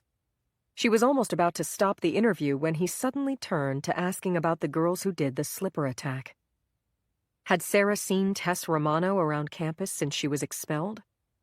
Was it possible that Tessa or Darcy or even Darcy's boyfriend, Brandon Flynn, might have wanted to kill Belle? Wow, they were way off base if they thought Tessa Romano killed Belle. But Sarah couldn't steer them in the right direction without revealing that Zach Cuddy was in the woods that night. And she couldn't tell them that without repeating what Rose said. She was stuck watching the police go off on a tangent. It was excruciating, but then it got worse. Krishunas wanted details on the disciplinary process surrounding the slipper attack. He started asking about why Belle Enright got off easy, and Sarah started to sweat. She glanced around the conference room, her eyes landing on the seat she'd occupied when her phone buzzed in her pocket so fatefully during that meeting. She remembered opening the attachment to Anonymouse's email, seeing the photo of Heath, or, if he was to be believed, not Heath. She never quite believed him over the evidence of her own eyes, and yet she let him convince her that the photo was a fake. She let herself accept an obvious excuse, a fabrication. Why? Because otherwise her life would change forever, and she couldn't accept that. We've had a witness suggest that favoritism was shown to Belle Enright in the disciplinary process, in particular by your husband. Do you think that's a fair assessment or not? The lieutenant asked. Perspiration trickled down her back. In the chill of the room, her clothes were clammy against her skin. Her vision blurred, and the lieutenant's voice echoed weirdly. Sarah was back at her parents' house over Thanksgiving weekend, just after the disciplinary committee had met. Eavesdropping on Heath through the door, his voice as he spoke to the girl so tenderly it was almost a caress. With Darcy and Tessa gone, you can start fresh. You'll have me to guide you, silly girl. He had been talking to Belle. Who else could it possibly be? There was something off in the exchange, something wrong. She'd known it then. She knew it now. Other people knew it too. In the dining hall, they turned and stared. Yet everybody kept the secret. Sarah kept it too. And now the girl was dead. She should tell them. She should tell them about Heath and Belle. about Anonymouse's photo. But no, then they'd think he was a murderer when he wasn't. Heath didn't kill Belle Enright. Zach Cuddy was in the woods that night. Rose said so. Sarah clung to that fact like a life raft as the room spun around her. Mrs. Donovan, do you need me to repeat the question? I don't feel well, she said, and bolted for the door. 53. Sarah was on her knees, heaving in a bathroom stall, when she heard the door to the ladies' room open. Her body shook with fever, and tears leaked from her eyes. She threw up again and flushed the toilet, then stopped to listen. Somebody was standing outside the stall door. "Hello?" she said. Mrs. Donovan? It's me, Melissa Howard. Are you all right in there? "No, I'm not well." Would you like me to take you to a doctor? Sarah wiped her eyes and mouth with a piece of toilet paper. "It's the flu. My kid's had it. It just has to run its course." I can take you home. My car is parked near the gym. Home and bed sounded very good right now. Sarah struggled to her feet and staggered out of the stall. The detective reached out a hand to steady her. Whoa there. "I'm okay. Just, I need some water." Sarah rinsed her mouth and splashed her cheeks. The cold shock against her skin helped a little. As she dried her face with a paper towel, she looked in the mirror and saw Melissa Howard watching with a shrewd, steady gaze. You seemed really upset up there when the lieutenant asked about your husband. The intelligence in the detective's eyes was disconcerting. If Sarah lied, this woman would probably know it. But she wasn't lying. She just wasn't telling every fact she knew. Not yet. Not until the mental fog of the fever went away and she could decide more carefully what to say and what not to say. "I'm actually really sick. There's an awful virus going around this school. I'm not making that up." I believe you. The nurse told me about it. "My apartment is closer than the parking lot. So if you'll excuse me, I'm going to walk. I'm going home to bed." Let me escort you. You're so unsteady that you might not make it on your own. Sarah took one lurching step and nearly toppled over, proving the detective right. She nodded. With the detective supporting her firmly under one arm, they made it up the stairs and out onto the quad. They walked along the columned portico, hugging the buildings to keep out of the wind. The headmaster's office was on the top floor of Founders with a commanding view down the length of the quad. If Heath happened to glance out his window right now, the portico would block his line of sight, and he wouldn't be able to see Sarah with the detective. He'd been so worried about her speaking to the police because he wanted to protect the school. That made her uncomfortable. But at the same time, she was glad he wouldn't see her. Why upset him when she wasn't going to say anything anyway? The police wouldn't listen to anything about Zach Cuddy being in the woods that night until they got their legal clearance. That made it impossible to tell them about the anonymous photo or anything else that might implicate Heath in a relationship with Belle Enright. She would be painting a false picture. A worse picture than the actual horrible truth. The police would suspect her husband of murder when really all he had done was... what? If Sarah was honest with herself, she didn't know what Heath had done.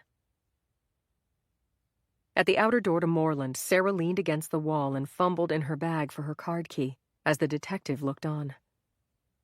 "That was a big help, but I'm fine from here," Sarah said. Sarah, may I call you Sarah? "Sure." You know, about these card keys. What about them? There are virtually no surveillance cameras on Odell grounds. Did you know that? "I didn't. It doesn't surprise me, though. There's no crime here. Until recently.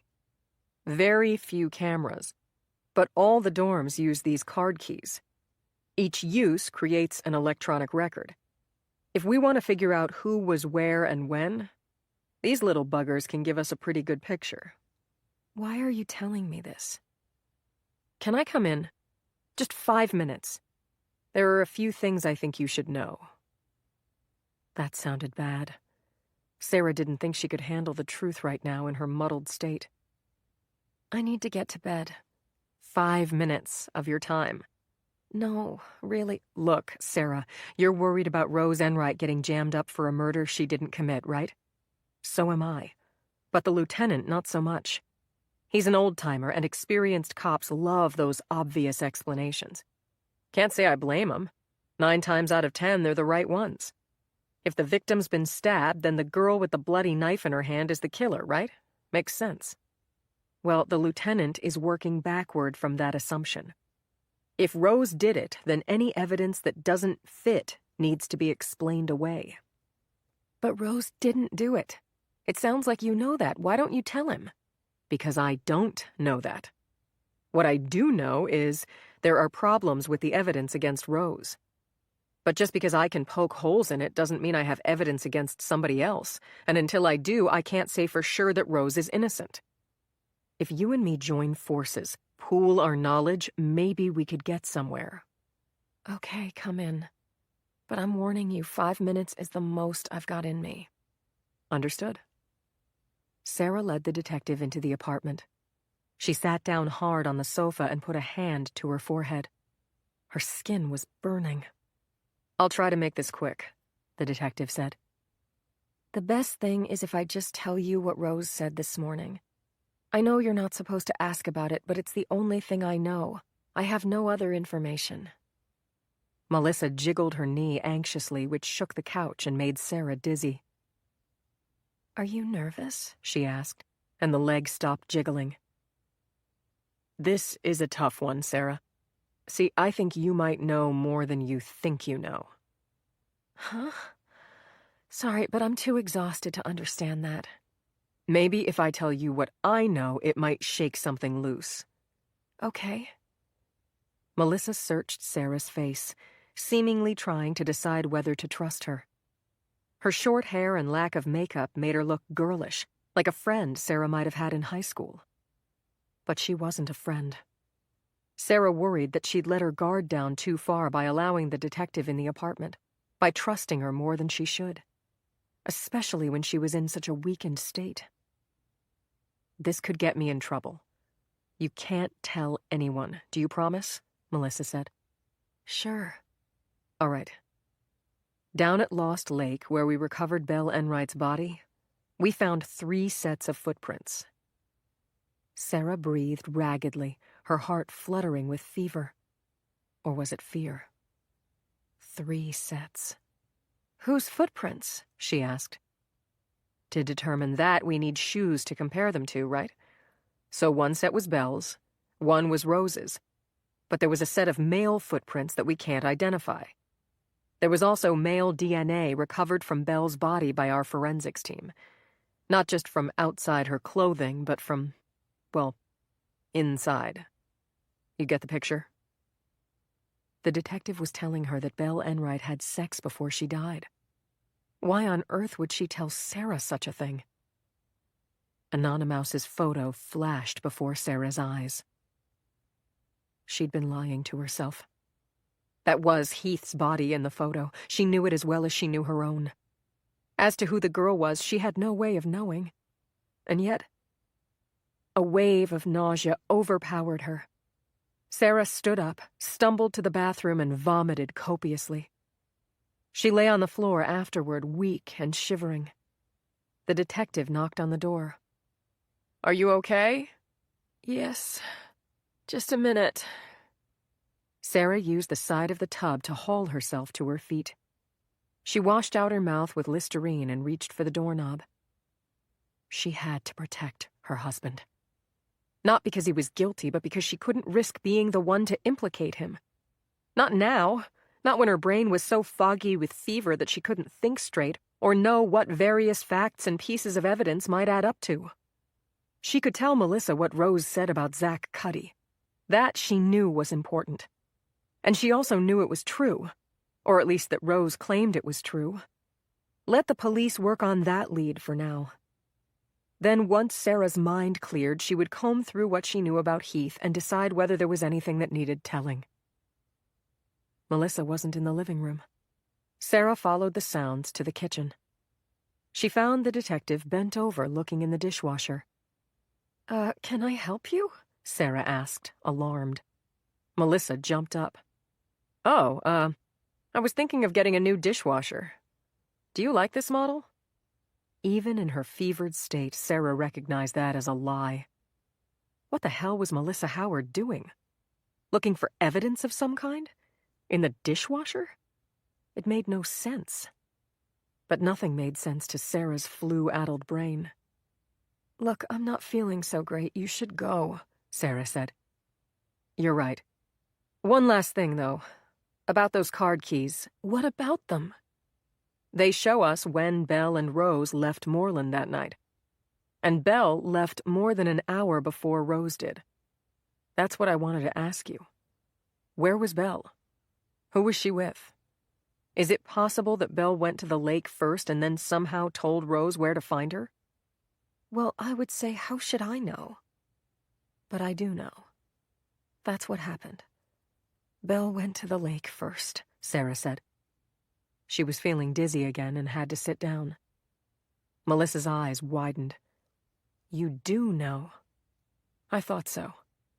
"Yes, Rose told me. She said that Belle texted her." Oh, Melissa said, seeming disappointed. Rose told you. "She says find her phone. It'll prove what happened." We have Rose's phone. Belle's too. The texts show Rose texting Belle to meet her at the lake. But based on evidence from the card keys, the texts were sent nearly 2 hours after Belle left Moreland and an hour after Rose did. It makes no sense. And there are weird time gaps in the texts on both phones, like stuff was erased. I sent the phones to the lab to see if they were tampered with. Krishunas thinks I'm crazy, but I think whoever killed Belle rigged the phones to frame Rose for the murder. There was a layer of gauze between Sarah and the world that the detective's voice couldn't penetrate. There was something important she was supposed to convey. Right, about Zach Cuddy. Sarah had better tell the detective that right now. She couldn't hold out against this fever much longer. "Zach Cuddy," Sarah blurted. Cuddy? What about him? "Rose told me that I think she said he was in the woods that night. He chased her and she cut him. Yes, definitely, now I remember. Zach was in the woods. Rose cut Zach with an X-Acto knife." Melissa stared at her. Well, that explains something. We did find an X-Acto knife with traces of blood not far from the scene. The blood wasn't Belle's, though, and the X-Acto knife wasn't the murder weapon. Thank you for clearing that up. "You see what it means, right? Rose is innocent. Zach's the killer." But Sarah was too muddled to explain why it meant that. And the detective looked unconvinced. The murder weapon was a kitchen knife with a 10-inch blade, Melissa said. Henkel's, to be exact. I checked with the kitchen supply store in town. They don't carry that brand. Hard to see how Rose gets her hands on it living in the dorm. Zach, either. Through her feverish haze, Sarah sensed that Melissa was making an important point about the knife. It meant something, but she had no idea what. You said Rose babysits for you, Sarah? "What?" As she watched, the detective grew smaller and farther away. "I have to lie down." Sarah staggered down the hall and collapsed onto the bed. Eventually, she heard Melissa Howard moving around in the front hall, then the sound of the door closing. The detective had left without asking a single question about Heath. That was good, right? If they suspected him, they would ask her about him. Heath was innocent. He had to be. It was Zach Cuddy in the woods that night. With the room spinning, Sarah couldn't focus. The murder investigation was complicated. So many facts floating in her addled mind. She closed her eyes and let the fever sweep her away. 54. Rose opened her eyes. It was dark in the room except for a small sliver of light filtering under the door to the hallway. The light wasn't enough for her to see in the room, and she didn't hear anything. and yet she lay there certain that she wasn't alone. Is somebody there? She called in a shaky voice, reaching out her hand. She sat up. A dark shadow fell across the sliver of light, and Rose watched it move. It was a man. He was coming toward her. She screamed at the top of her lungs, and the next second he was on her, pushing her down, pressing something soft, a pillow, over her face. She fought as hard as she could, lashing out, hitting at him, kicking, screaming. The lamp toppled over with a loud crash. But the more she struggled, the harder he pushed down, till she felt the fight going out of her. The world was hot and airless. She kicked one last time and connected. He stepped sideways, and his hand was right next to her face. She bit down, tasting blood. He gasped and let up for a split second. She tried to break free. Then he punched her hard in the head, and she went down. "Stop it," he said, and she knew who he was. The pillow was on her face again. This time he wouldn't let go. Red dots danced before her eyes. She blacked out. 55. There were 2 men in the woods. Sarah woke from a fevered sleep, knowing that fact with terrible certainty. How did she know? Simple math. 1 + 1 = 2. Numbers. Time. The problem existed on an axis. She could graph it if only she had paper and pencil. She staggered out of bed, heading toward the kitchen. A long time later, she arrived there, having forgotten why she came. She went to the sink and filled a glass with water, taking tiny sips. Keep hydrated. That was important with this flu. She remembered that from when the babies were sick. The children. They were at daycare.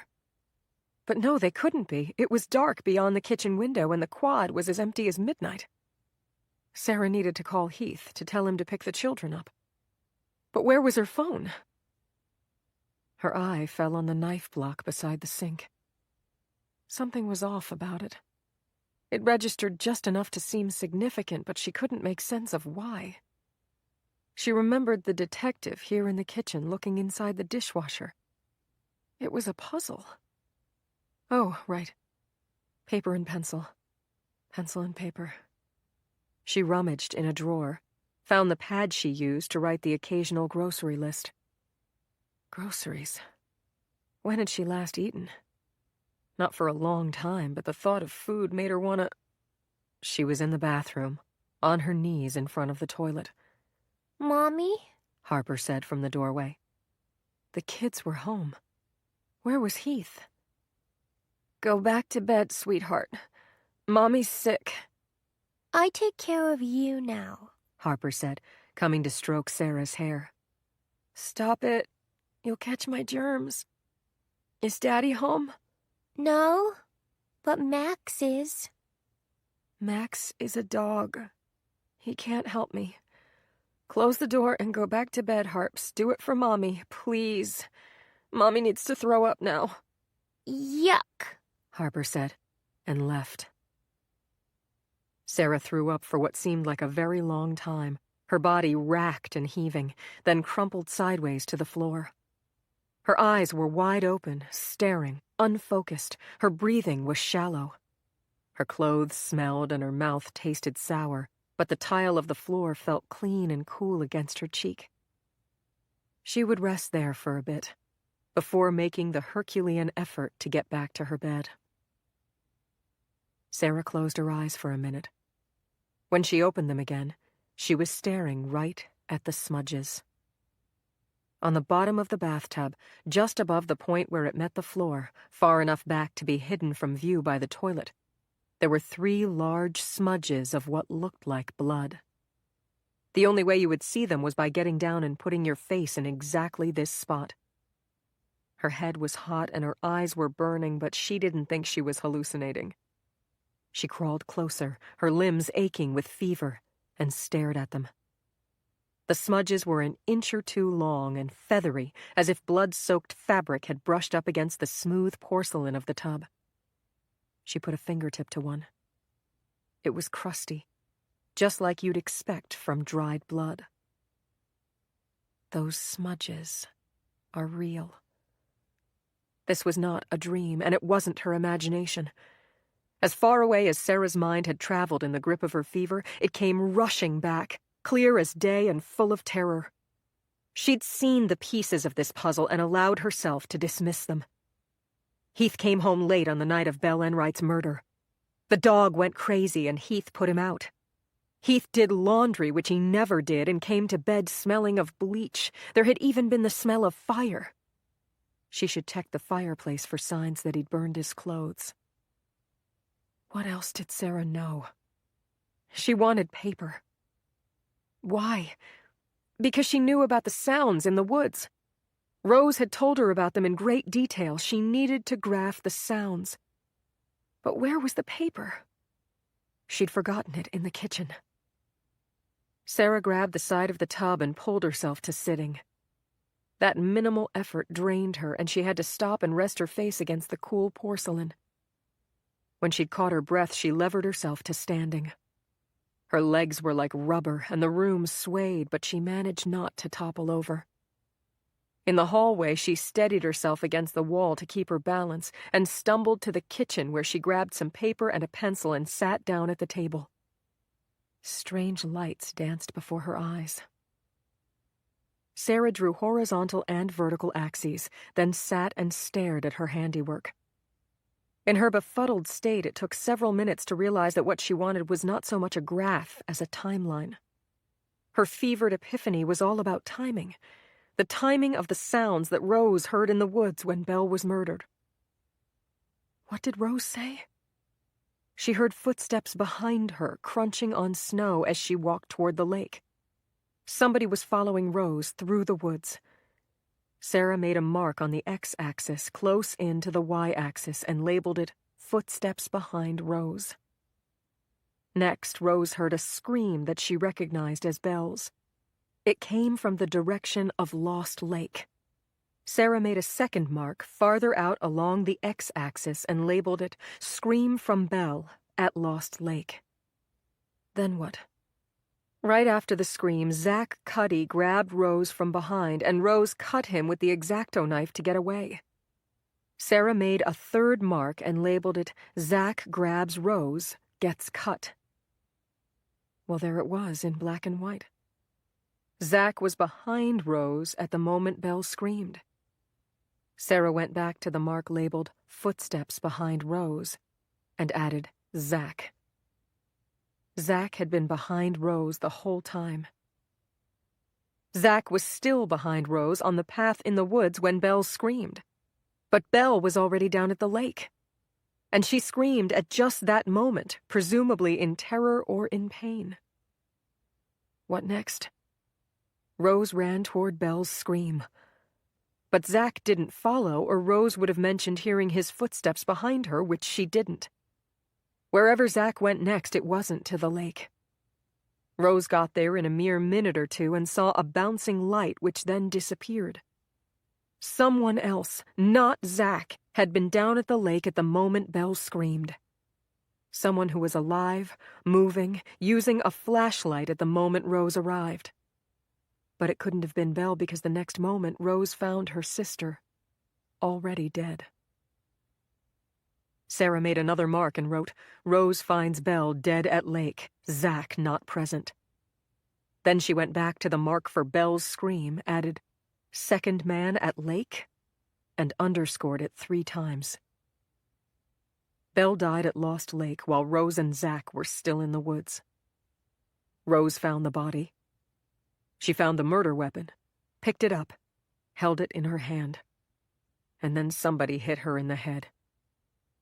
Zach was gone at that point. There was a second man. Heath. Sarah wrote her husband's name. Then she crawled back to bed and sank down into fevered dreams filled with blood. 56. Sarah tossed in a haze of delirium.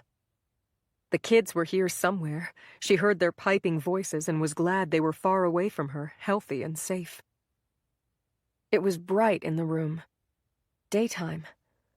At some point, her vision cleared and Heath stood over her holding a piece of paper. He was asking her something she didn't understand, lips moving, face screwed up in a fury she'd rarely seen from him. Was this real? Sarah cried and begged him not to talk so loud because her head was about to explode. She woke up sometime later. There were strange men in the room carrying a stretcher. "We're moving you to the hospital, babe. I'm worried about you," Heath said, in such a loving tone that she knew she'd imagined those awful things before. What? No, I'm fine. "Sarah, you need an IV. You're terribly dehydrated." They told her to cross her arms across her chest, but her body wouldn't listen to her mind. They took her under the arms and thighs and lifted her. She floated in mid-air. Then she was on the stretcher with Heath looking down at her. "We're moving to the headmaster's house," he said. "I'll see you there." Sarah didn't even try to understand. She just gave in to darkness. 57. Transcript of witness interview conducted by Detective Melissa Howard, Odell, New Hampshire PD, with Mr. Zachary Cuddy. Note: interview conducted at Odell Infirmary. DNA sample taken and transmitted to lab per chain of custody form. Howard: FYI, I'm recording this on my phone. Thanks for meeting with me, Zach. Cuddy: you didn't give me much choice. The subpoena said show up and give a DNA sample or be held in contempt. I'm requesting a lawyer, Detective. Howard: yeah, sorry, kiddo. You're not entitled to a lawyer for this part. It's not an interrogation, just a simple cheek swab. Non-invasive. Your dad gave his permission in writing. Cuddy: I told you before my father is not sophisticated enough to look out for my interests in this situation. He's knee-jerk pro-law enforcement. The cops are always right in his book. If you want my DNA, he assumes I did something that I ought to be punished for. Do you understand? He's not about to help me.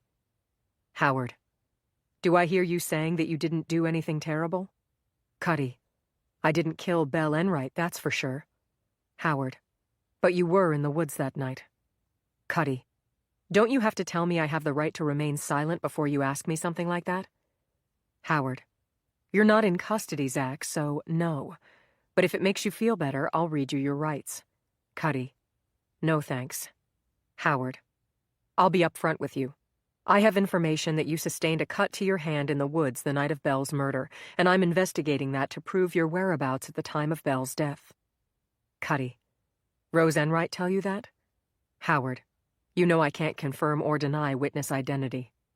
Cuddy: God, what a bitch. I covered for her, too. Howard: covered how? Cuddy: I could have said she was there, but I didn't. I told you about that thug Brandon Flynn instead. He is a thug. Did you interview him like I said? Howard: you just admitted to obstruction of justice, Zach. You realize that? Cuddy: lucky for me, you never read me my rights. Howard: you're a little too smart for your own good. Ready to confess? Cuddy: confess to what? I didn't do anything. I'm innocent. I actually had feelings for Belle. I would never hurt her. Howard: all right then. If you're innocent, this swab will exonerate you. Cuddy: oh really? How is it going to do that? Howard: by not matching the samples. The person who murdered Belle left forensic material in and on her body. Pause. Howard: are you okay? Cuddy: forensic material. What kind of material? Was it semen? Howard: is there something you need to tell me, Zach? 58. Rose! Sarah startled awake in a hospital bed with an IV in her arm and Rose Enright's name on her lips. But why? There was something she was supposed to do. What was it? She'd already spoken to the detective. She had relayed the message. Zach Cuddy was in the woods that night. She'd fulfilled her promise to Rose. No, it was something else. She looked around and realized she was not in the Odell infirmary. A buzzer hung from a cord at the head of her bed. She pressed it repeatedly until a nurse came, but it was a male nurse with a mustache, wearing scrubs and Crocs. Nobody she recognized. Is Kim here? She asked. I don't know any Kim, ma'am. Is there something you need? Where am I? County hospital receiving intravenous fluids. That virus going around the school is so bad the infirmary is full, so they brought you here. She remembered 2 men. A stretcher. And Heath. Heath. She'd told Heath that Rose had regained her memory. She'd made a graph of the sounds from the woods and Heath had found it. He'd asked her about it, yelled at her in a rage. Heath knew what Rose had seen, what she'd heard. Where is my husband? Sorry, I really don't know. I only came on duty 15 minutes ago. I need to get out. Do you need the bathroom? No, I need to leave here right away. There's something important I have to do. You're not leaving till the doctor clears you. Dehydration is no joke. If you don't follow instructions, you'll relapse. So please calm down and rest. He left. Sarah took in her surroundings. She was alone in this room wearing a hospital gown. She didn't see a clock, didn't have her phone, and there was no landline visible in the room. Based on the weak light filtering through the window blinds, it might be early morning or late afternoon. She had no idea what day it was, and she was worried for Rose's safety. Why? There was a nagging twinge in the back of her mind, a memory that she needed to bring forward. It had to do with the apartment in Moreland, and the detective. The detective, looking in the dishwasher. The murder weapon was a kitchen knife with a 10-inch blade, Henkel's to be exact, she'd said. Sarah owned a set of Henkel's knives, received years ago as a wedding gift. They lived on the counter beside the sink. Melissa Howard had been looking right at them when she made that comment. Later, Sarah had stood in that same spot by the sink at the height of her fever, staring at the knife block, feeling like something was wrong, off, missing. She closed her eyes and visualized. Sarah gasped. The slot farthest to the left had been empty. She hadn't been able to process it then, to realize the significance of what was right before her eyes. Normally, that slot held a 10-inch chef's knife. It was gone. That's why the detective had looked in the dishwasher. When she saw that the slot was empty, she went looking for the knife. But she wouldn't have found it. The Donovans owned few precious things. The ones they did own were tenderly cared for. Heath, even more than Sarah, would never in a million years put the good knives in the dishwasher. If that knife was gone from its slot, then it wasn't in the apartment. Had their wedding gift been used to end Belle Enright's life? The idea was awful in itself. Even if a complete stranger had stolen that knife and used it to murder a young girl, that would be devastating. It took her fogged mind a moment to take the next terrible step.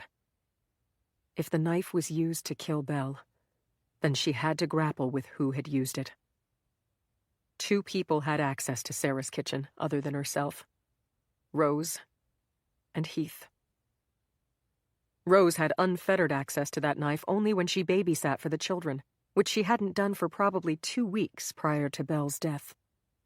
Rose would have had to plan far in advance to steal the knife and count on Sarah not figuring out that it was missing. The fact was it hadn't been missing. Not for long anyway, or Sarah would have noticed. That left Heath. Her husband. The man she'd loved since they were practically children, as young as Rose and Belle were now. As young as Belle had been. Could the man that Sarah loved, the man she'd stood by through highs and lows, the man who slept beside her every night, who adored their children and quoted poetry and made a fuss over her birthday, could that man be capable of such evil? Did Heath take a wedding gift from their kitchen, the kitchen where they ate breakfast with their children every morning, and smuggle it out to the woods, intending to commit murder? To kill a student, a young girl in his charge, to keep her quiet about their sexual affair? And having intended such a thing, did he carry it out? Did he have it in him to plunge a knife into that girl's body until her blood ran out into the snow? Until the life left her and she was dead? Sarah thought about the plain facts. The evidence seen with her own eyes, heard with her own ears. The intimate phone call at Thanksgiving. The photograph of Heath making love to a young woman. His mysterious absences at critical times. The dog going crazy the night Belle was murdered. The late-night laundry, the smell of bleach, and now the missing knife and the smudges of blood on the bathtub. She thought about the lies she'd told herself so she could continue believing in her husband. In his fidelity, his basic goodness. But that was ridiculously simplistic. No person was all good or all bad. Heath, least of all. He was capable of deceit, as Sarah well knew. He'd deceived her before about a matter of great importance. And as loving as he could be, as adoring a husband and father, he could never see past himself or get out of his own way. He was profoundly selfish. Selfish enough to murder his young lover in order to silence her, to further his own ambition. If the answer to that was yes, then Sarah was complicit in Belle's murder. She didn't know how to live with that, but it would be true. She could have outed Heath, revealed his affair, destroyed his career, and prevented him from being in a position to do harm. Instead, she had worked diligently to explain away every damning fact.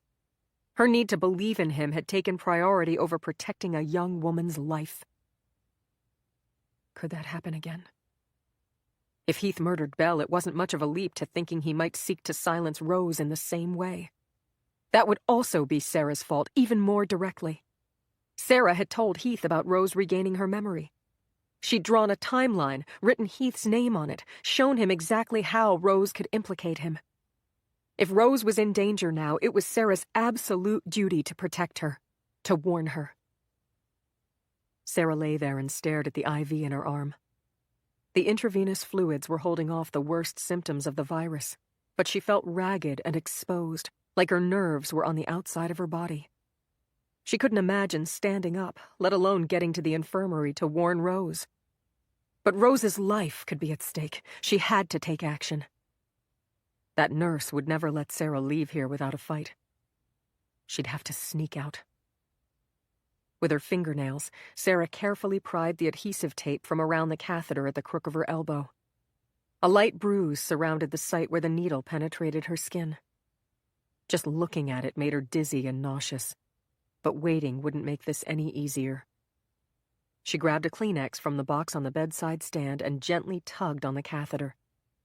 It didn't budge, so she pulled harder, crying out in pain as she yanked it from her arm. She clamped down with the Kleenex, which swiftly turned red. She lay back on the bed to collect herself and wait for the bleeding to stop.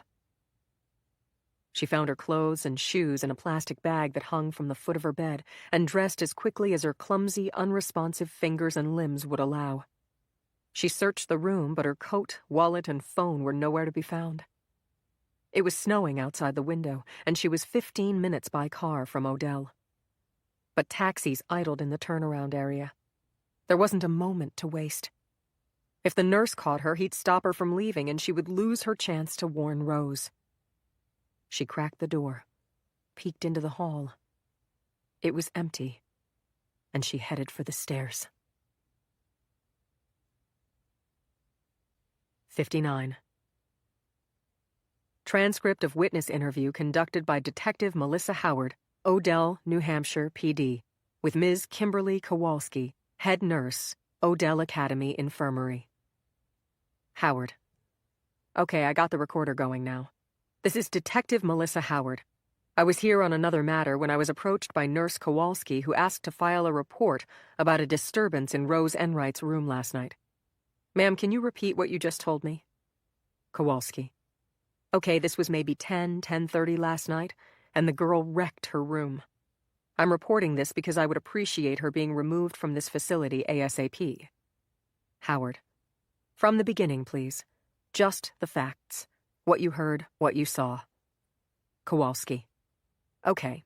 I was the only person on duty. I worked a double shift yesterday because we've got 4 nurses out with the flu. I'd been on since 8 a.m. on my feet the whole time. So I took a little lie down in the only empty room in the house, which happens to be at the far end of the hall next to Rose Enright's room.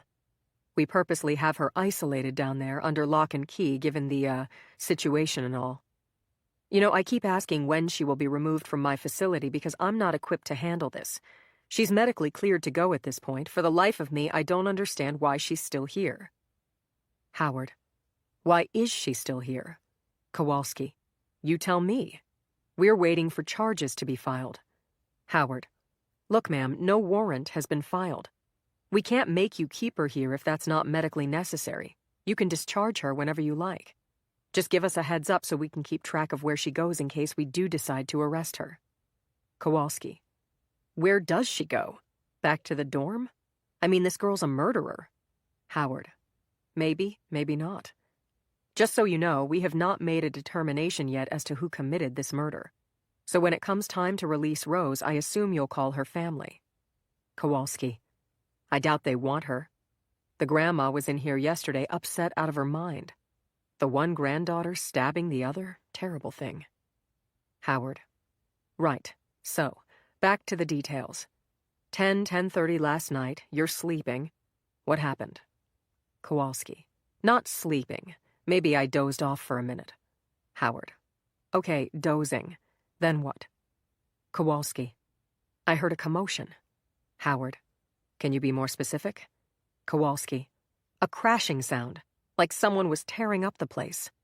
I got up out of bed to investigate. Maybe it took me a minute or so before I found my shoes and my glasses. Then I went out to the hall and I saw the door to Rose's room was open. Howard. Open all the way, or? Kowalski. No, like a few inches. But that door's kept locked, so it scared me to see that. Rose scares me. I didn't know what I would find when I went in there. Howard. Did you call Odell security? Kowalski. No, I didn't. I was in too much of a hurry. See, if that girl did something, suicide, violence, whatever, because I made a mistake and left her door unlocked, that comes back on me. I didn't have time to wait for security to show up. I just went charging in there. Howard. You're saying you left the door unlocked. Kowalski. No, I'm saying I'm very careful and I remember locking it. Howard. How did the door wind up open then? Kowalski. Rose found a way to open it herself. Has to be. Howard. Okay. What happened when you went in there? Kowalski. I found the room a disaster and Rose fast asleep in her bed. Howard. Disaster, you say? Can you be more specific? Kowalski. The IV pole tipped over, the water jug and cup on the floor with water everywhere, the covers kicked off, pillow over her face. Howard. Pillow over her face? You didn't mention that before. Kowalski. I was just getting to it. Howard. Was she all right?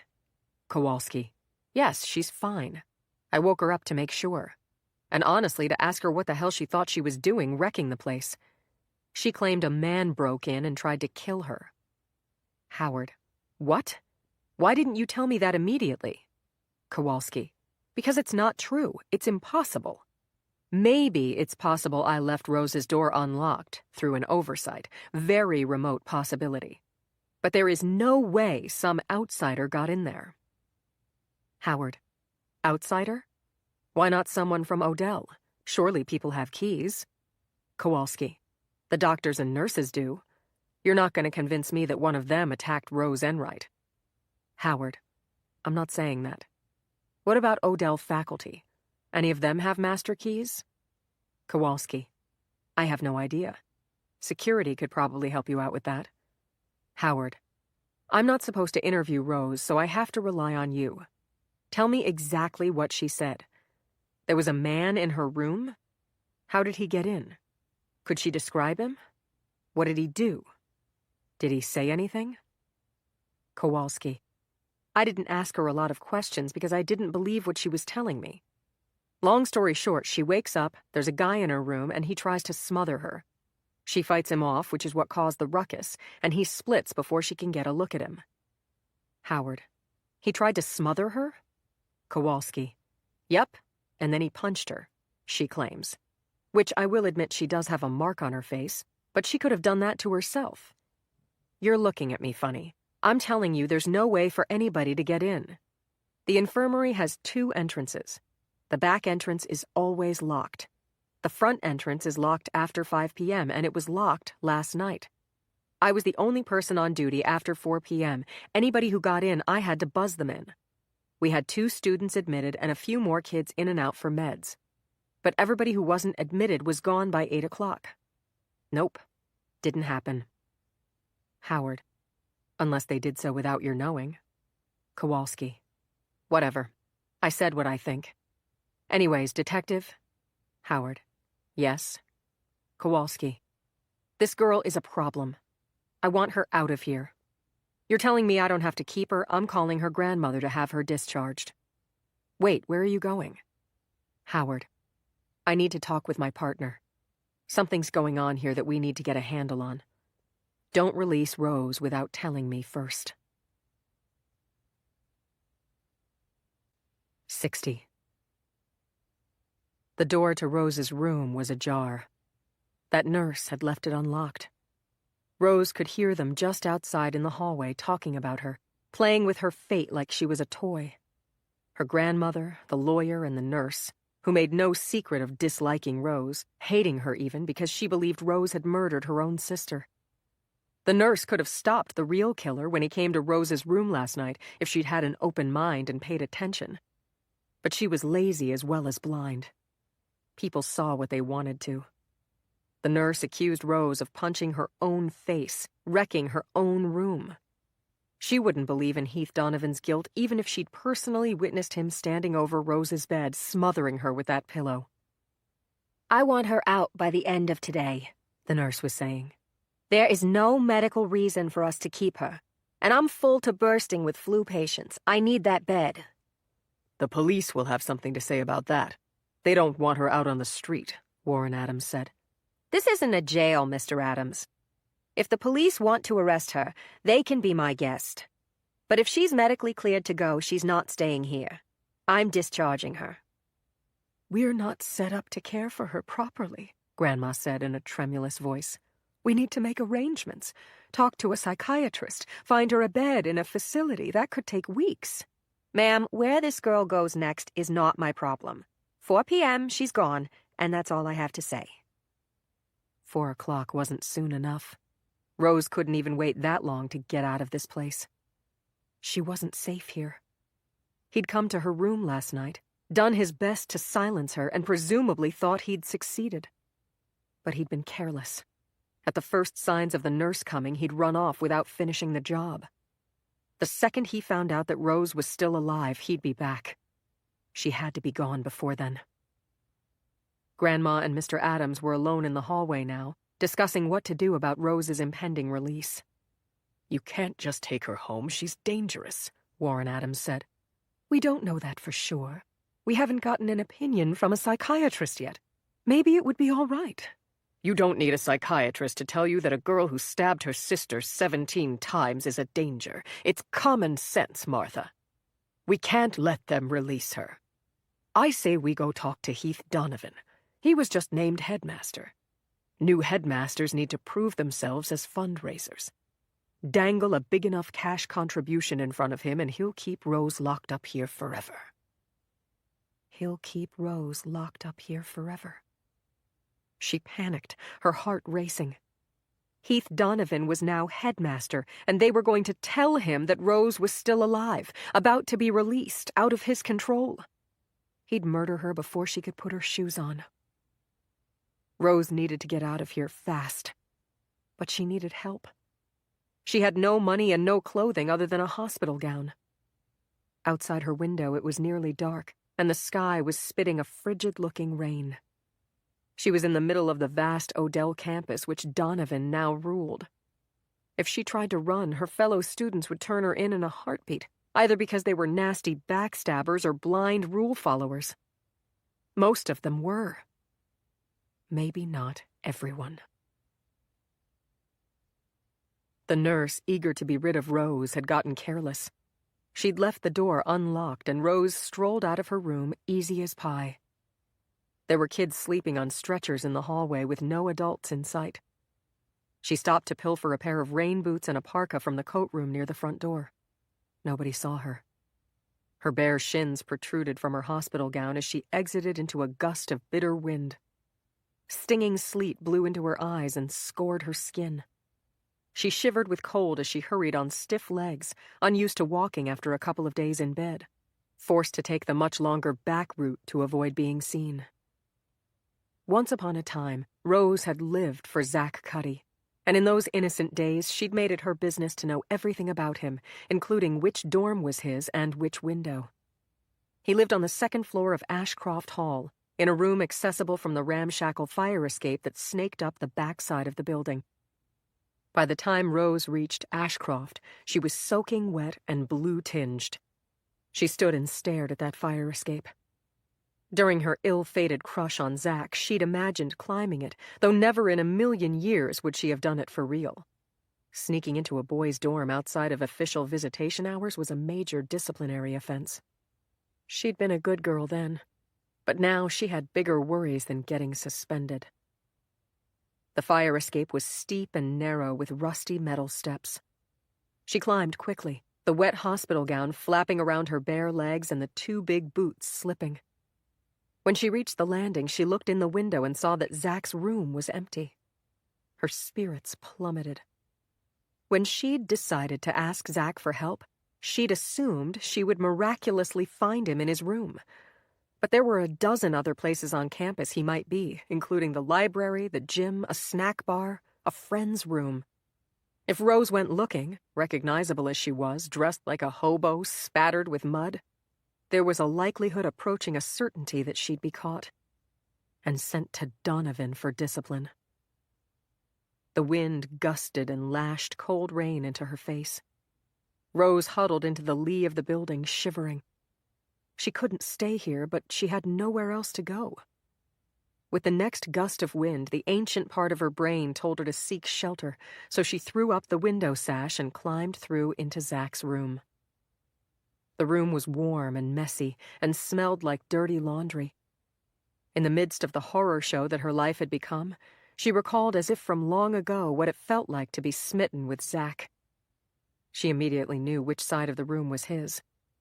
It was piled with books and papers, the walls hung with posters for indie bands and an Ansel Adams photograph of snow-covered mountains. The other side, covered with sports memorabilia, clearly belonged to Zach's roommate, a hockey player Rose considered beneath him. She walked around for a moment, mesmerized, running a finger over Zach's bed with its navy-striped comforter, imagining how she might have sat on this bed during visitation hours, had things gone differently between them. A noise in the hallway reminded her that she could be caught. Heart racing, she dove into the closet on Zach's side of the room, squeezing in amongst shoes, sports equipment, and dry-cleaning bags. Her movements stirred up dust, and she sneezed, stifling the sound with her hands, terrified that someone might hear. But nobody came to investigate, and she settled in, making a nest for herself on the floor. In a laundry bag stuffed in the corner, she discovered a pair of sweatpants and an Odell sweatshirt, slightly tangy with sweat, but warm and dry. Maneuvering carefully so as not to make noise, she got out of her wet things and dressed herself in Zach Cuddy's clothes. It was warm and stuffy in the closet. Rose tucked the laundry bag behind her head, leaned back, and closed her eyes. Just for a minute. Sometime later, voices woke her. Zach and his roommate were in the room talking about whether to go over to the dining hall or order a pizza. Zach's voice was right outside the closet door now. If he opened it and discovered her with his roommate watching, she was done. But he moved away. He was sitting at his desk now from the sound of it. He told his roommate to go on to dinner without him, that he'd be along shortly. Rose waited until the roommate was gone, then eased the door open. Zach sat with his head on the desk, cradled in his arms like he was upset. Rose stepped out. Zach, she said. He jumped out of his chair and backed away. Jesus Christ, what the hell are you doing here? He said, shutting the door to the hallway. Did they let you out? no. I escaped. He looked at her, horror-struck. You're wearing my clothes. You're scaring me, Enright. People say you're a fucking loon and I defend you, but now I have to wonder. Maybe you did kill your sister. Rose raised her hands placatingly. No, I swear to God, I didn't kill her. Zach, you know that. It was Donovan. It has to be. Last night he tried to kill me. What the hell are you talking about? He came into my room in the infirmary while I was sleeping and tried to suffocate me with a pillow. Did you call the police? No. There's no phone in my room and I was locked in. I told the nurse, and guess what? She accused me of trashing my own room, punching myself in the face, and making up a story to cover my ass. That nurse hates me. But now that Donovan's headmaster, nobody's gonna believe me. That's why I came here, because I knew you would. I need your help, Zach. My phone is missing, but you have those pictures, right? We have to give them to the police right away. We have to get Donovan arrested before he comes after me again. Or after you. Hate to burst your bubble, but I gave the cops the pictures. Nothing happened. When? This morning. How do you know they didn't arrest him? I saw him on the quad half an hour ago. It was like seeing the devil walking the earth. I actually got a chill. When you gave the police the pictures, did they say anything about what they planned to do? No. She said thank you, but it didn't mean shit. She thinks I did it, given that I got hauled in to give a DNA swab, all because of you. What's up with that, Enright? I thought we were friends, and you claim I killed Belle. Why did you lie? It wasn't a lie, it was a mistake. I saw you in the woods right before I found her. When somebody came from behind and hit me in the head, naturally I thought it was you. Why would you think that? You know how I felt about her. You always denied it. Besides, I actually thought you were stalking her, so that sort of made it more likely you were guilty. But now that I remember what happened, I know the truth, and I'll tell them. I'll clear your name, I promise. A day late and $1 short. I saw you in the woods too, you know. You actually cut me, but I didn't tell on you. I told the cops to go after Flynn instead. Why would you do that if you thought I killed Belle? I never believed you would hurt her. In my heart, I knew it was Donovan, that fucking creep. He killed her to shut her up. Then why not tell the police it was him? Why implicate Brandon Flynn? Flynn, Zach said with a bitter laugh. That asshole torments me. I'm pretty sure he tapped my phone somehow when I gave it to him to be wiped. But that's another story. Honestly, I wanted to make trouble for him. Plus, I didn't think they would believe me about Donovan. Donovan walks on water as far as the rest of the world is concerned. What do we have to put up against his angelic reputation? Pretty much nothing. The photo from the laundry room is so blurry that it sucks as evidence, and the picture of Belle getting into his car doesn't prove anything. I could have great photos, and I bet you nobody would buy it. Donovan's like Teflon. Nothing sticks to him. He charms everyone. Just look where we are now. Belle is dead, and Donovan is on top of the world. He won. Don't say that. You can't give up. We owe it to Belle to stop him. What do you suggest we do? I gave the pictures to the police this morning. I think we would have heard if they arrested him. Instead, the scuttlebutt is he's moving into the headmaster's house as we speak. I could tell the police he tried to kill me last night. Be my guest. I'll give you the detective's phone number, even dial the phone. But the nurse didn't believe you, so why would the police? You know who would believe me? Mrs. Donovan. She trusts me. She knows I didn't kill Belle. That I wouldn't make this up. We should go talk to her. We can't. Mrs. Donovan has dropped from sight. Nobody knows where she is. That's not possible. I just saw her... Wait, what day was that? I wouldn't know. Kids in the dining hall were speculating that she's out with the flu. But Emma says she's not in Moreland, and the Donovan kids got sent to their grandparents' house. Their stuff is getting moved to the headmaster's residence, but the secretary is handling the move. Mrs. D isn't in the infirmary. I heard that from a guy in my dorm who just got discharged this morning. It's bizarre, like she vanished. What are you suggesting? I might be willing to give your idea a try, Enright. But in order to do that, we have to find her. I'm thinking maybe Donovan doesn't want to risk that happening. Rose stared at him as the fear spread like cold liquid through her body. Like, he did something to her? The guy is a psychopath. I wouldn't put anything past him. If Mrs. Donovan knew something, yeah, he could go after her. For the same reason he killed Belle. What's that? Like I said, to keep her quiet. 61. Sarah asked the taxi driver to take her directly to the infirmary and to wait for her while she checked inside. But when she got there, Rose had already left. Kim Kowalski claimed that Mrs. Enright took Rose without asking or signing discharge papers. Nobody saw her leave. Sarah found this troubling, but her mind was cloudy from the virus, which came on with terrible ferocity, it seemed, each night when the sun went down. Kim took one look at Sarah and told her to go home to bed. Sarah promised to do so and borrowed money to pay for the cab. She needed to go home anyway to find her phone and call Rose to make sure she was all right.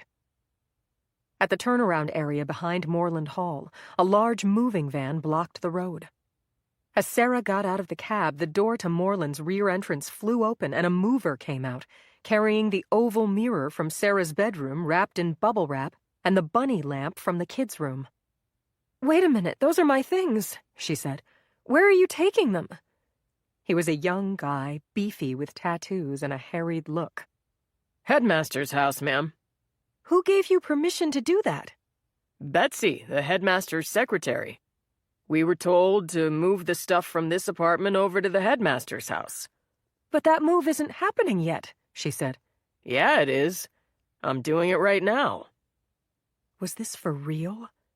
It felt like a bad dream. Like Sarah had returned home after a long absence to find strangers living in her house. But those are my things, she repeated on the verge of tears. Put them back. I don't want them moved. I'm doing my job here, lady. You got a problem? Take it up with Betsy, the mover said, turning to go. Wait! Where are my kids? I don't know your kids from Adam.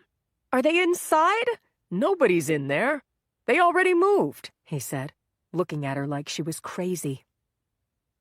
Her fever spiking, Sarah forgot about Rose and thought of nothing but the fact that her children were missing. Find the children.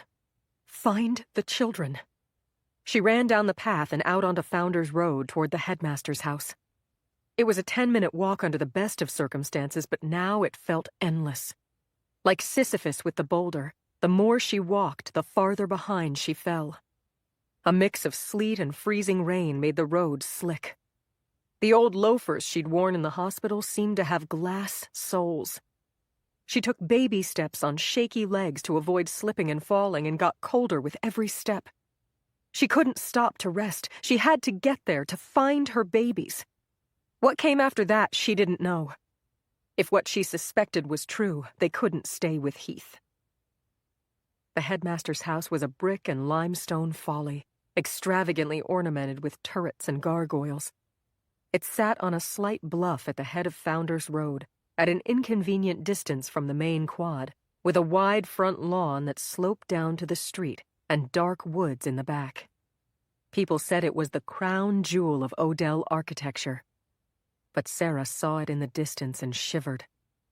With its windows lit from within and glowing a turgid yellow, it looked evil, like a haunted house, or the house of a killer. She was panting and soaking wet by the time she got to the front door. When it swung open as she reached for the bell, she might have been living a nightmare. Heath stepped back and pulled Sarah into the double-height entry foyer. It was massive with a chandelier and sweeping staircase, but Sarah wasn't impressed. She'd grown up in a fancy house and knew the coldness of such places. Her main memories of her childhood home were of being scolded for tracking mud on the expensive carpet or leaving finger marks on the walls. But Heath would love it here, she suspected. It would feed his delusions of grandeur. "Where have you been?" he said. "I've been worried sick. You pulled out your own IV and walked out of the hospital? Are you crazy? I had to leave my meeting to go driving around looking for you." Through the fever haze, she noted that he had not called the police. Odd behavior from a man truly worried for his wife's safety. She heard the dog barking. The sound came from far away. "Is Max in the basement?" she asked. Let's get you to bed. Heath, why is the dog in the basement? He's been misbehaving. Since Belle died, right? Why did you do laundry that night? And what happened to the knife from our kitchen? Sarah asked. His face contorted.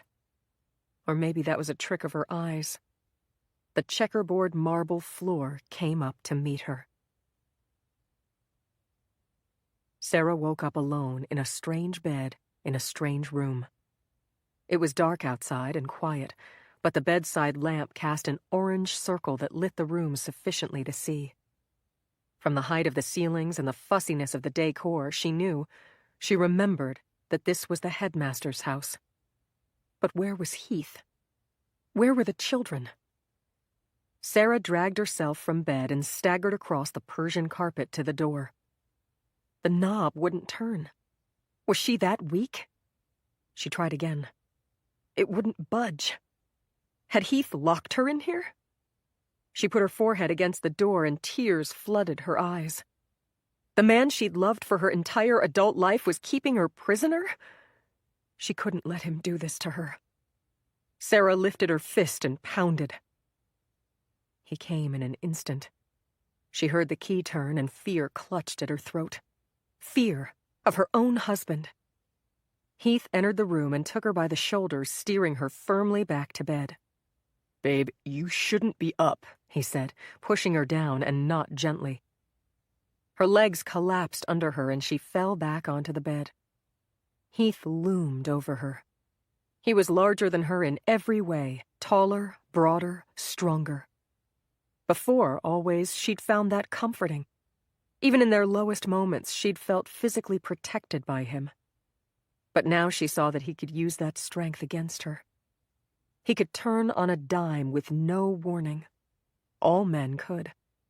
That comfort, that trust, would then turn to terror in her heart. Presumably that was what happened to Belle Enright the night she died. Sarah shook so hard that her teeth chattered. She pulled the blanket over her and pulled it up to her chin. But it did nothing to make her warmer or less afraid. She was also angry. She'd given him the benefit of the doubt for so long. What kind of fool was she to give him a pass like that when the signs were so clear? And he'd taken advantage. "You locked me in here," Sarah said. Yeah, because I'm not about to risk you trying to get up and falling down that staircase. Why not? Then I'd be dead like Belle. Isn't that what you want? Sarah, you're delirious. What have you done with the children? Your mother picked them up. She wasn't happy about it, but when I told her I got named headmaster and I was busy meeting the trustees, she came around. You killed that girl, Heath. He sat down on the edge of the bed. He could reach down and strangle her easily if he chose to. But Heath wasn't angry. He seemed merely hurt. Sarah, you need to stop saying these things. Nobody can overhear right now, but if they did... So what? It's the truth. That's the flu talking. It's making you say crazy things, he said. She wasn't surprised he would lie. He'd lied the last time she'd confronted him about something enormous. She'd had proof then, too, and still he denied it. He denied until denial became impossible, at which point he went for the coward's escape. And failed. This man, whom the world viewed as a great success, was actually a failure at everything he did. Sarah kept trying to fix him. It hadn't worked, and it was time to stop. Heath, she said in a weak voice, struggling to get the words out. Please, if you have any respect for me, any self-respect, stop lying. I know what you did. I won't close my eyes any longer. I only want to understand and make it right. He looked away. When he wouldn't meet her eyes, she knew 100%. Her last shred of denial went up in smoke, and she shook with rage and grief for what they could have had but lost. You were always stronger than me, he said, and hung his head. That's why I love you so much. Why? Why did you do it? His eyes shimmered with tears, and his shoulders started to heave. This was the real Heath, the Heath she always saw at the darkest moments, weak and vulnerable and filled with self-pity. I did it for you, he said, sniveling. No, she said, and her voice in her sickness and her shock came out in a hoarse croak. I did. For you, for us, our kids, our life together. I made a terrible mistake. Okay, that part I take responsibility for. I slipped up with that girl. Belle came into my life at a moment when I just really needed, I don't know, confidence, affirmation. You didn't believe in me, Sarah. You looked at me with doubt in your eyes. Don't you dare make this about me. The way Belle adored me, it was like a drug. I have to throw up, Sarah said. The bathroom was en suite or she wouldn't have made it in time. She slammed the door and heaved. There was nothing in her stomach anyway. Time passed.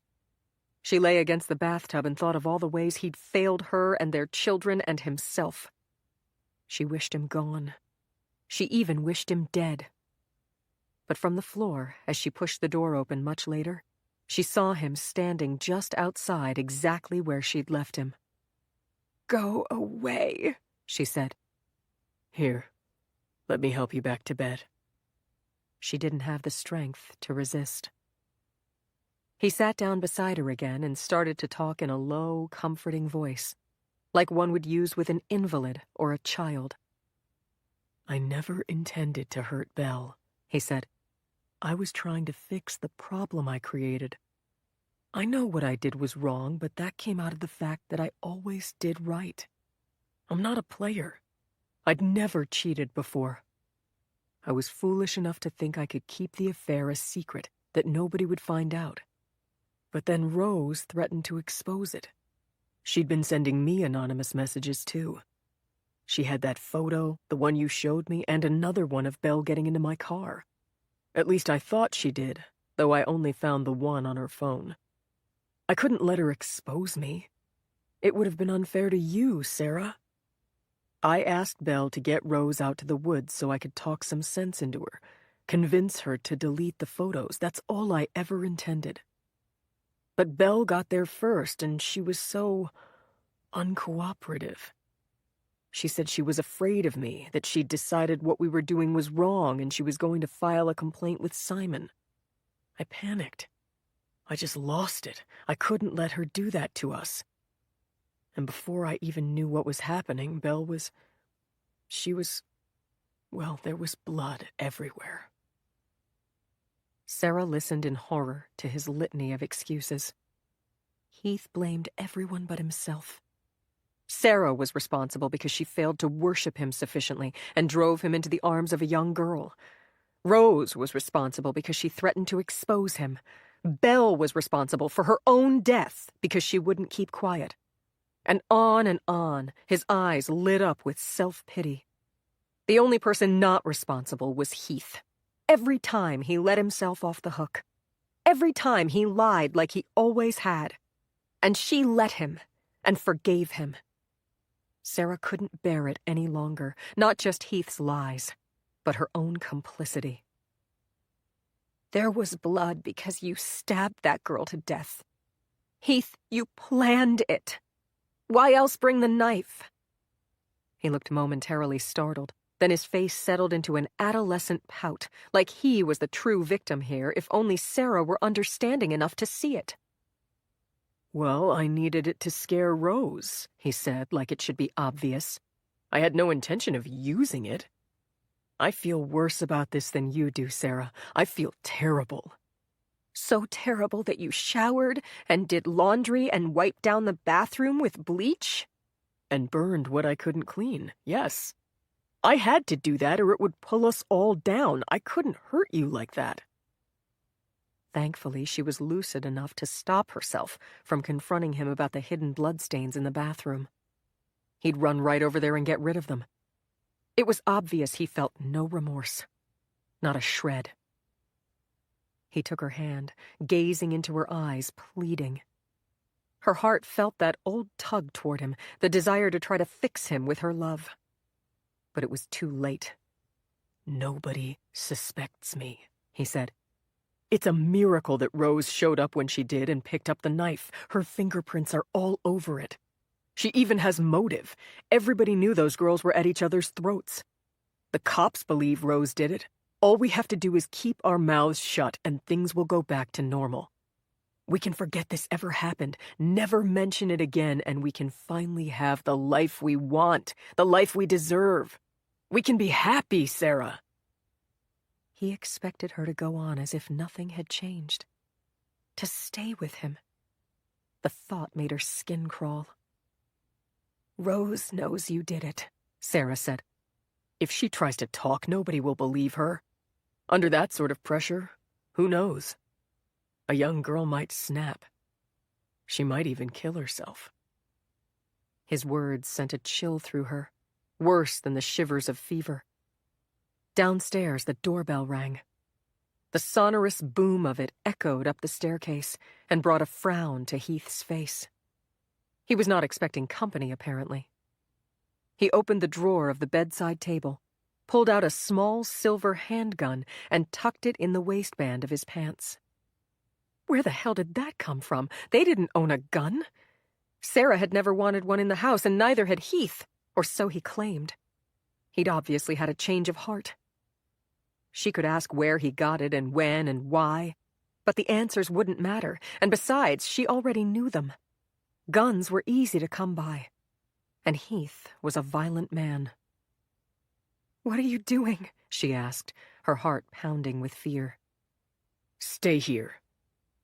He ran out of the room, locking the door behind him so she had no choice but to obey his command. 62. Zach suggested performing what he called a welfare check to find out if Mrs. Donovan was all right. Given everything that had happened, Rose had no intention of returning to Moreland. But Zach needed to be back in his dorm for check-in, which was in a little more than an hour. She climbed out the window and down the fire escape. He met her below. They hurried through the rain to the headmaster's house, where Rose crouched behind a bush and Zach rang the doorbell. As far as Donovan knew, Zach had nothing to do with any of this. He ought to be able to walk up to the front door and ask about Mrs. Donovan without arousing suspicion. His behavior might seem weird, but it wouldn't put him in danger, the way it would if Rose paid a call. They had come up with a plausible story to explain his visit. Or so they hoped. When nobody answered the door after a few minutes, Zach rang the bell again. Rose heard it echo in the massive house. Still, no answer. What was taking so long? Her legs started to cramp up from the squatting in the cold. She shifted position, jostling the bush and sending a shower of frigid raindrops onto her hair. An icy trickle ran down inside her jacket. Finally, the door opened. A bar of yellow light fell across the dark lawn. She couldn't see from her hiding place who had answered. If it was Mrs. Donovan, Rose would come out and speak to her. But if it was him, well, they'd have to see. Rose's heart was beating hard. "Good evening, Mr. Donovan. Or I guess I should call you headmaster now, right?" It was him. The words carried past Rose and dissipated into the air. She strained to hear better. "Zach, right? What can I do for you?" Donovan said. "Sorry to bother you, sir. I'm actually looking for Mrs. Donovan. I was told she's no longer on duty in Moreland Hall, so I thought I would check here." "It's a little late, isn't it? If you're in her math class, email and make an appointment. She doesn't meet with students at this hour." Zach was not in Mrs. Donovan's math class. They'd banked on her husband not knowing that, which luckily it seemed he didn't. But now Zach would have to float the more elaborate story, which had to do with an upcoming test and a tutor coming down with the flu. "Yeah, sorry, but this is fairly urgent. Classes are canceled for the rest of the week. What's so urgent?" The wind gusted, carrying off Zach's reply. A squall was rolling in. Bitter rain mixed with sleet lashed Rose in the face. She pulled her hood tight and huddled against the bush. They were still talking, but she couldn't hear a word. She stood up and stretched her legs. A minute later, the door slammed. The angry sound of it gave Rose an awful jolt. She prayed the wind had taken it. If not, a slammed door could mean that Donovan had found them out. He must have, because Zach didn't wait for her. He bolted down the front path like he'd been shot from a cannon, without so much as a glance over his shoulder to see if Rose was following. She panted with fear and retreated into the bush, wedging herself between the scratchy branches and the cold brick of the house. To follow Zach to the road, she'd have to walk down the middle of the front lawn, which was completely open to view to anybody inside the house. To him. And he'd already tried to kill her once. Twice, actually, if you counted the blow to the head in the woods, the night Belle died.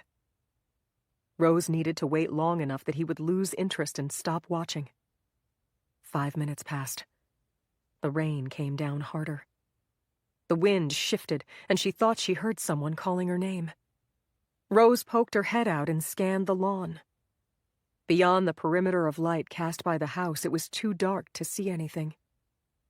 There were only tall trees swaying in the wind, outlined against the stormy sky. Rose! Enright! Over here! The sound had come from the edge of the woods. Rose turned and saw a figure move. It was Zach beckoning to her. She tucked her conspicuous blonde hair more securely into her hood and ran for the trees. Zach grabbed her the second she reached him, pulling her into the underbrush where they wouldn't be seen.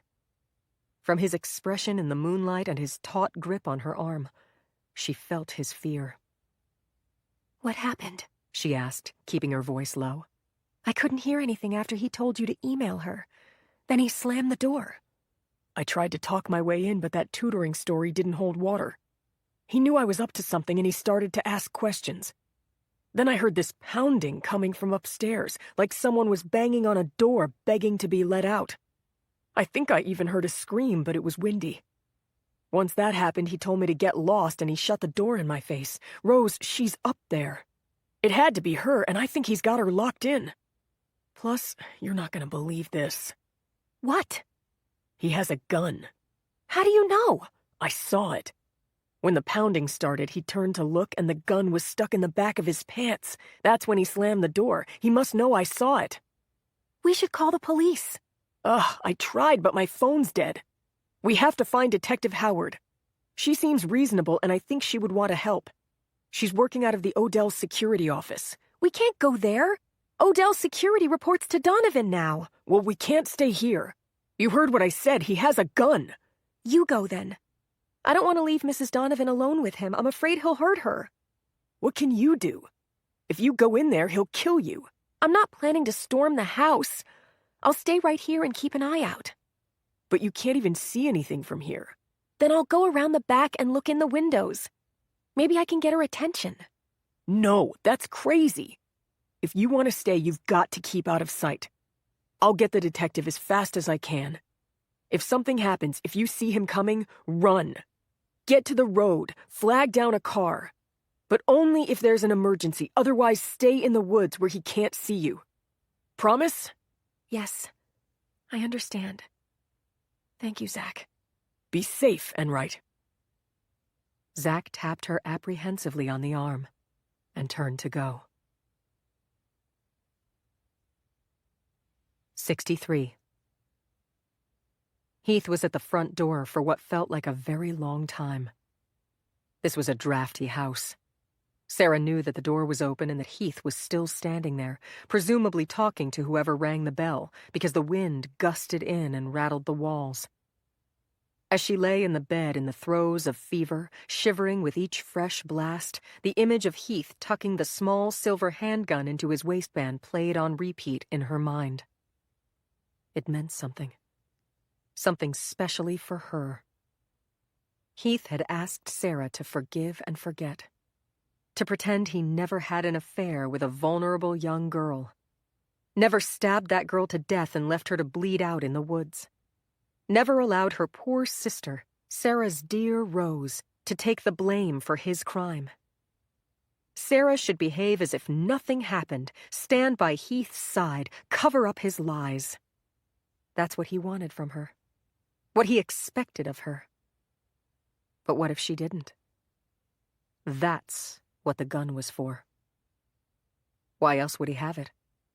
Who else was left for him to threaten, to kill? Maybe Rose, but Rose was beyond his reach now, safe with her grandmother, thank God. Sarah was the prisoner here. The children were gone. The dog was locked in the basement. There would be no witnesses.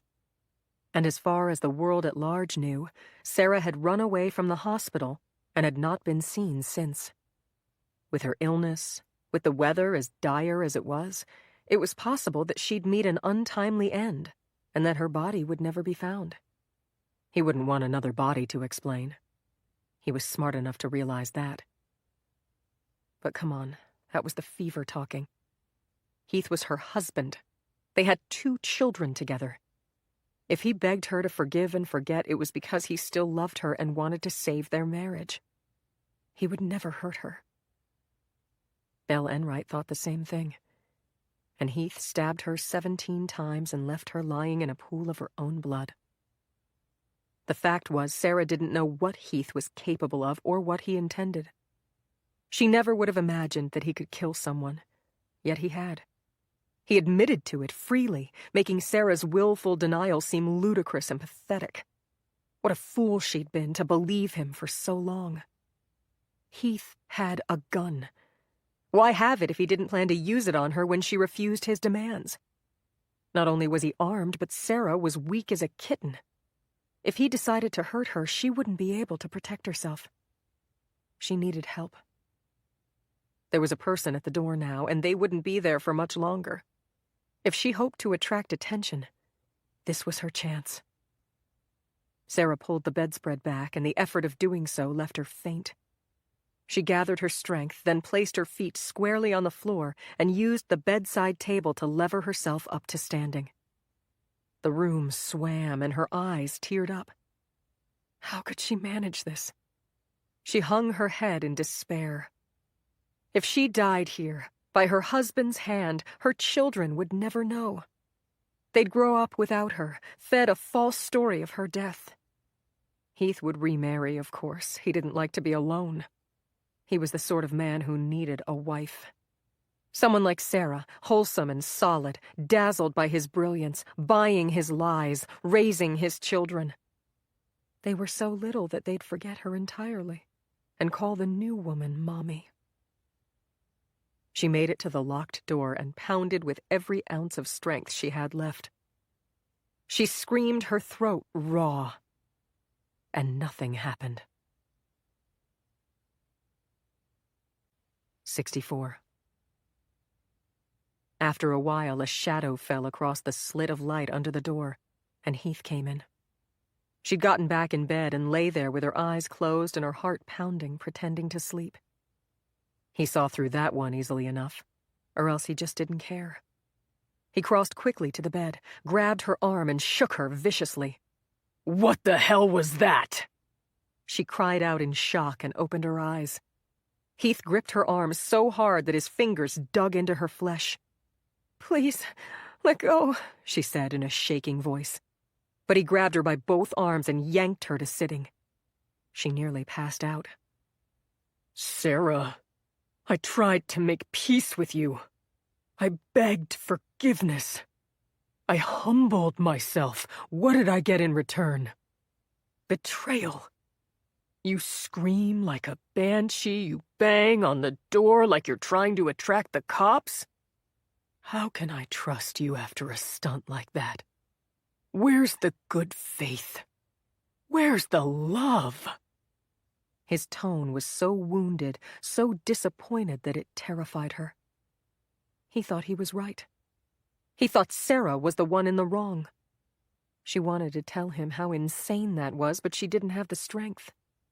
"Please, leave me alone," she whispered. I can't do that. You're trying to ruin me, and I have no idea why. All I ever did was love you and try to protect you. Everything could have been fine, but no, you had to go and destroy my trust in you. Now I see that the first chance you get, you'll go to the cops. I thought we were teammates. I thought we would tough this out together. But you're not on my side, and that makes you my enemy. I never thought it would come to this, but I have no choice. I'm actually really sad, for myself and the kids, that you're making me do this. Tears glittered in his eyes as he raised the gun. Sarah said a silent prayer and waited to die. Outside, Max started barking like mad. What the hell? Heath lowered the gun and walked to the window. The dog got out, he said. Somebody's in the woods. If it's that kid, swear to God I'll kill him. Heath ran from the room. This time he forgot to lock the door. With tremendous effort, Sarah got out of bed and walked to the window to see who was out there. If she knocked on the window, would they hear? At that moment, floodlights came on, lighting the perimeter. Heath must have turned them on. Sarah squinted but saw only trees. The window faced the backyard and the woods beyond, which extended as far as the eye could see. The light stopped at the edge of the woods, making the woods appear especially dark and ominous, which felt appropriate. Those trees hid a multitude of horrors. Lost Lake was out there, less than a mile as the crow flies, where Heath had stabbed Belle Enright and left her bleeding in the snow. Max stood at attention at the edge of the woods and barked incessantly. Maybe a person was in there, or maybe it was an animal, but there was definitely something. Heath emerged from the house. Sarah gripped the sill as she watched him cross the lawn, heading for the spot where the dog stood. The rain had turned to snow. The lawn was white with it. He slipped a couple of times as he made his way and had to right himself, but he was there in a minute. A thought penetrated her fever fog. Why the hell was she just standing here? She should take advantage of his distraction and run for the road. But her body was slow to obey her thoughts, and in that moment of hesitation, Heath reached Max and started yelling. A person emerged from the woods, a girl with her hands up. It was Rose. He had the gun pointed at her. Sarah made it down the stairs and stopped short in the entry hall, unsure of where to go. Her legs were like water. She didn't have an ounce of energy to spare. This house was enormous and she didn't know her way around. Think! Heath had exited directly from the house to the backyard. There must be a rear exit. A stiff wind blew through, coming from the back of the house. She followed it, creeping down a long hallway past darkened rooms, her hand on the wall to keep from falling over. She couldn't think about her illness now. She wouldn't give in to it. She had to think of Rose, who'd come here to help her and gotten caught. Sarah made her way to the kitchen. It was vast, industrial, and dark, but she couldn't turn on the light for fear of attracting Heath's attention. Near the sink, beside a window, something glittered. Knives, hanging from a magnetic strip. She grabbed a big one, and the heft of it in her hand was terrible. She pushed the thought away, not wanting to know what it felt like when he stabbed that poor girl to death. Outside, Rose screamed, and Sarah rushed to the back door. It stood ajar, leading from the hall behind the kitchen onto the snow-covered terrace and lawn beyond. Heath faced the woods, his back to Sarah, his gun still trained on Rose. As she walked out the door, a powerful gust of wind nearly pushed her back inside.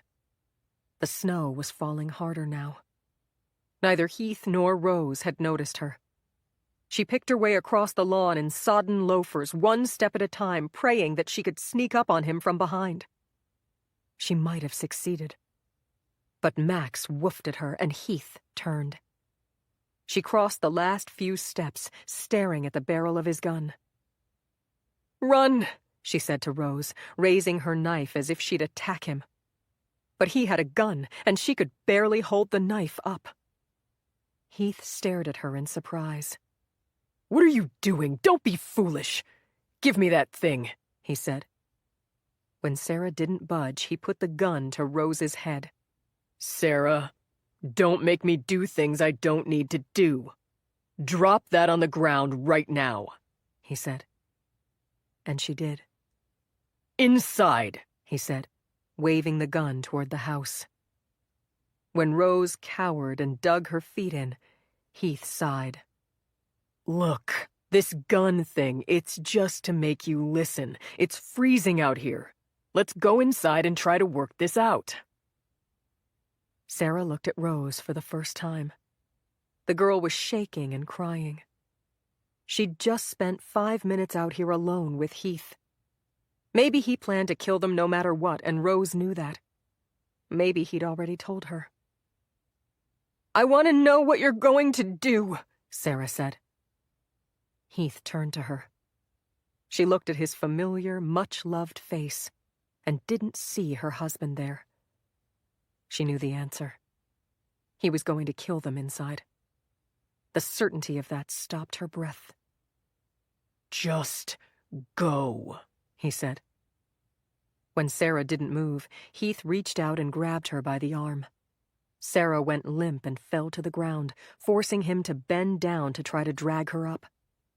Rose saw that he was distracted and bolted toward the house, screaming and shrieking. As Heath took aim, a powerful blast of wind hit him hard, and he staggered backward. A shot rang out. Wood chips flew. He'd fired at Rose and hit a tree. Rose's cries spread out on the wind, echoing in all directions. Heath pointed the gun straight down at Sarah. His face was wet. She thought he might be crying. I didn't want it to be like this, he said. Police! Drop it! Detective Melissa Howard stood 10 feet from them, pointing her own gun at Heath's head. He didn't move. Drop it, or I'll shoot, she said. Sarah stared up at her husband. She pulled herself up on an elbow, finding his eyes. Do what she says. I'll help you. I'll stand by you, I promise. I'm sorry. I can't face it, he whispered. Heath pressed the gun to his own chin and pulled the trigger.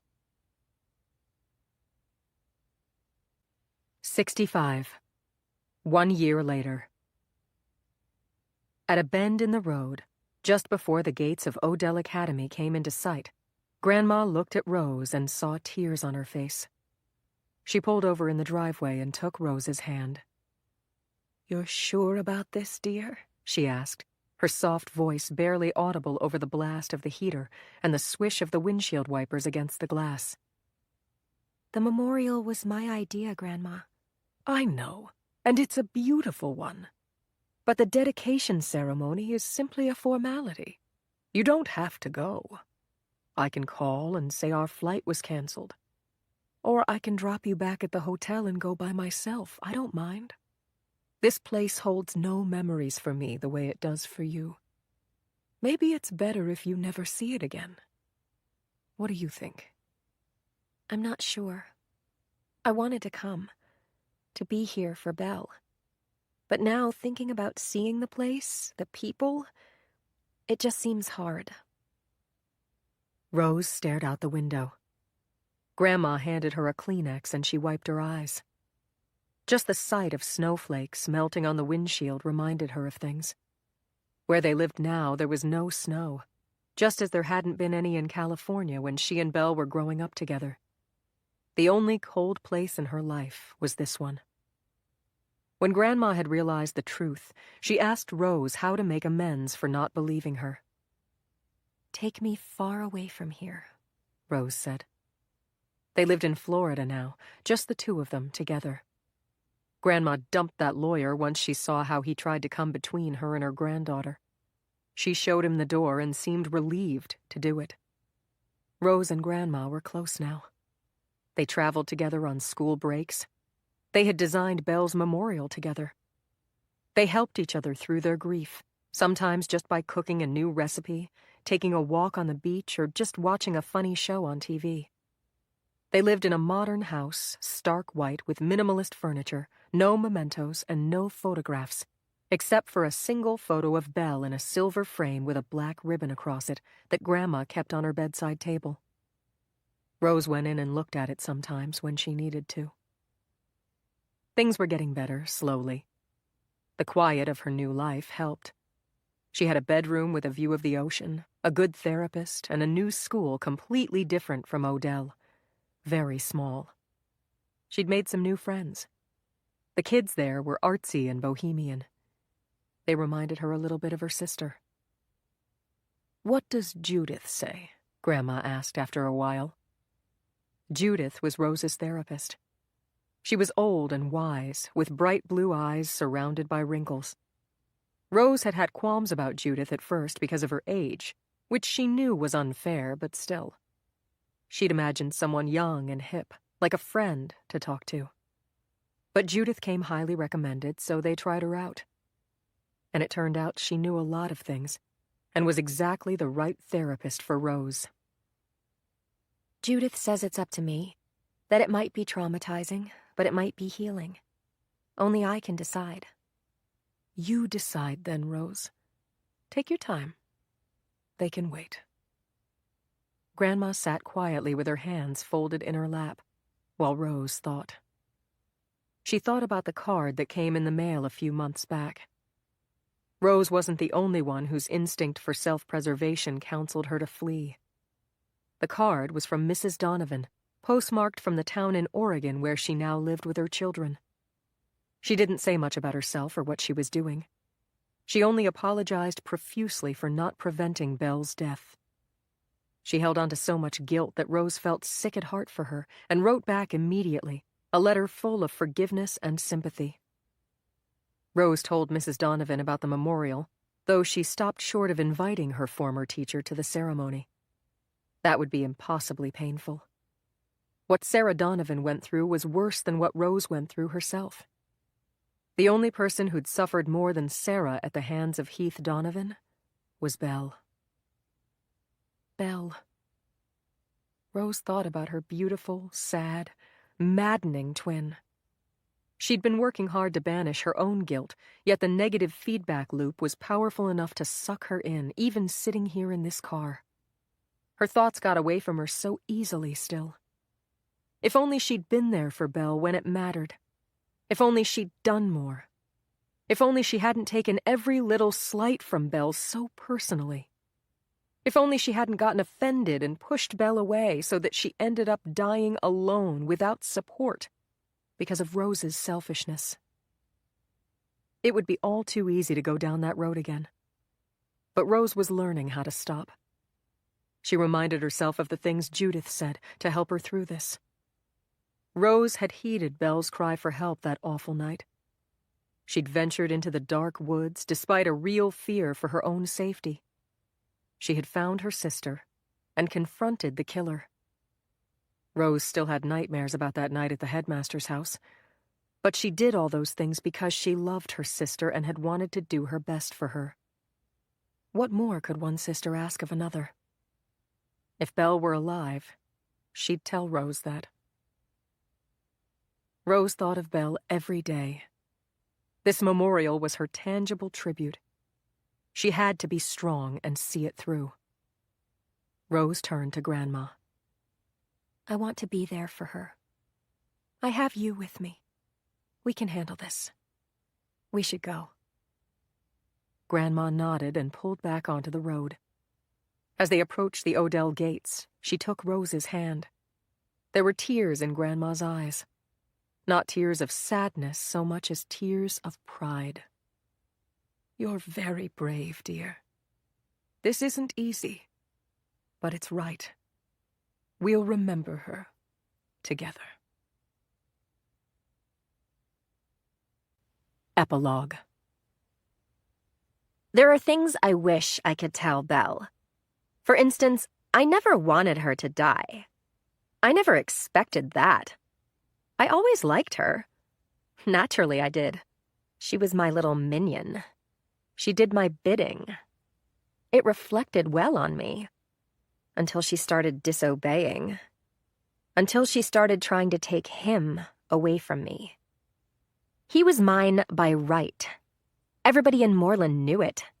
Belle knew it too. Not just by right. Heath Donovan was mine. I won the contest. Nobody knew it because he told me not to tell, like I'm sure he told her. Only I listened. I knew how to keep my mouth shut. You'd think he would have valued that quality in a girl. But after the slipper prank, Heath turned on me. He took her side. He wanted her more than he wanted me, I guess. It made no sense. I'm better in bed.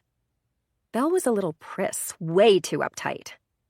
And like Anonymous said in those emails, Belle wasn't that special. She wasn't that pretty. I'm way prettier. Seriously, people always say to me, Darcy, you're the most beautiful girl I've ever seen. That happens like all the time. It's a mystery why Heath sided with her, but I couldn't let it slide. Nobody who knows me could possibly think I would. I'm Anonymous, if you haven't guessed by now.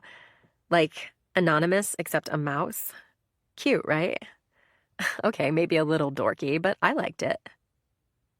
I lucked out getting my hands on those pictures of Heath with Belle. It was all because Brandon had a beef going with that sneaky twit Zach Cuddy.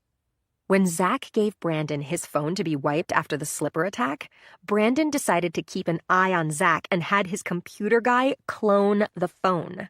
We could see everything Cuddy did. He was right in the thick of it with those Enright girls.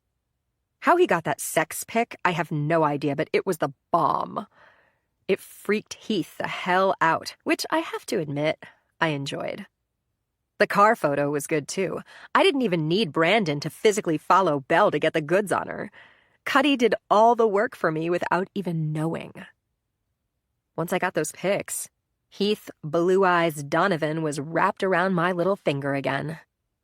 I was just about to make my demands, exoneration, reinstatement, graduation, when he killed her. And then himself. I didn't ask for any of that. I would much rather have had my demands met. I would much rather have blackmailed him into submission, returned to Odell in triumph, and graduated. And, oh yeah, I would rather have Heath Donovan in my bed again than have him dead. He was worth it, even if he hurt my feelings.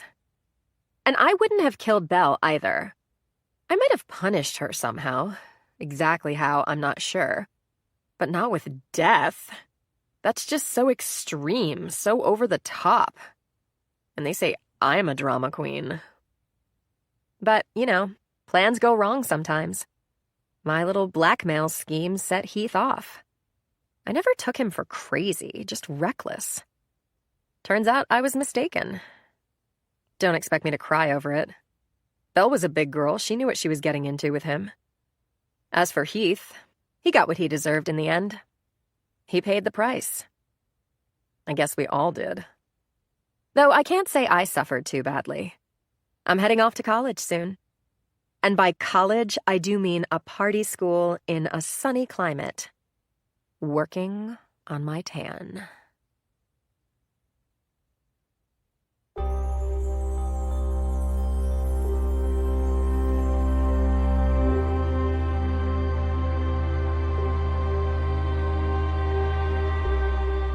This is January Lavoie. We hope you've enjoyed She Was the Quiet One by Michele Campbell, a Macmillan audio production from St. Martin's Press. This program was produced by Maddie Argyropoulos. Text copyright 2018 by Michele Campbell. Production copyright 2018 by Macmillan Audio. All rights reserved.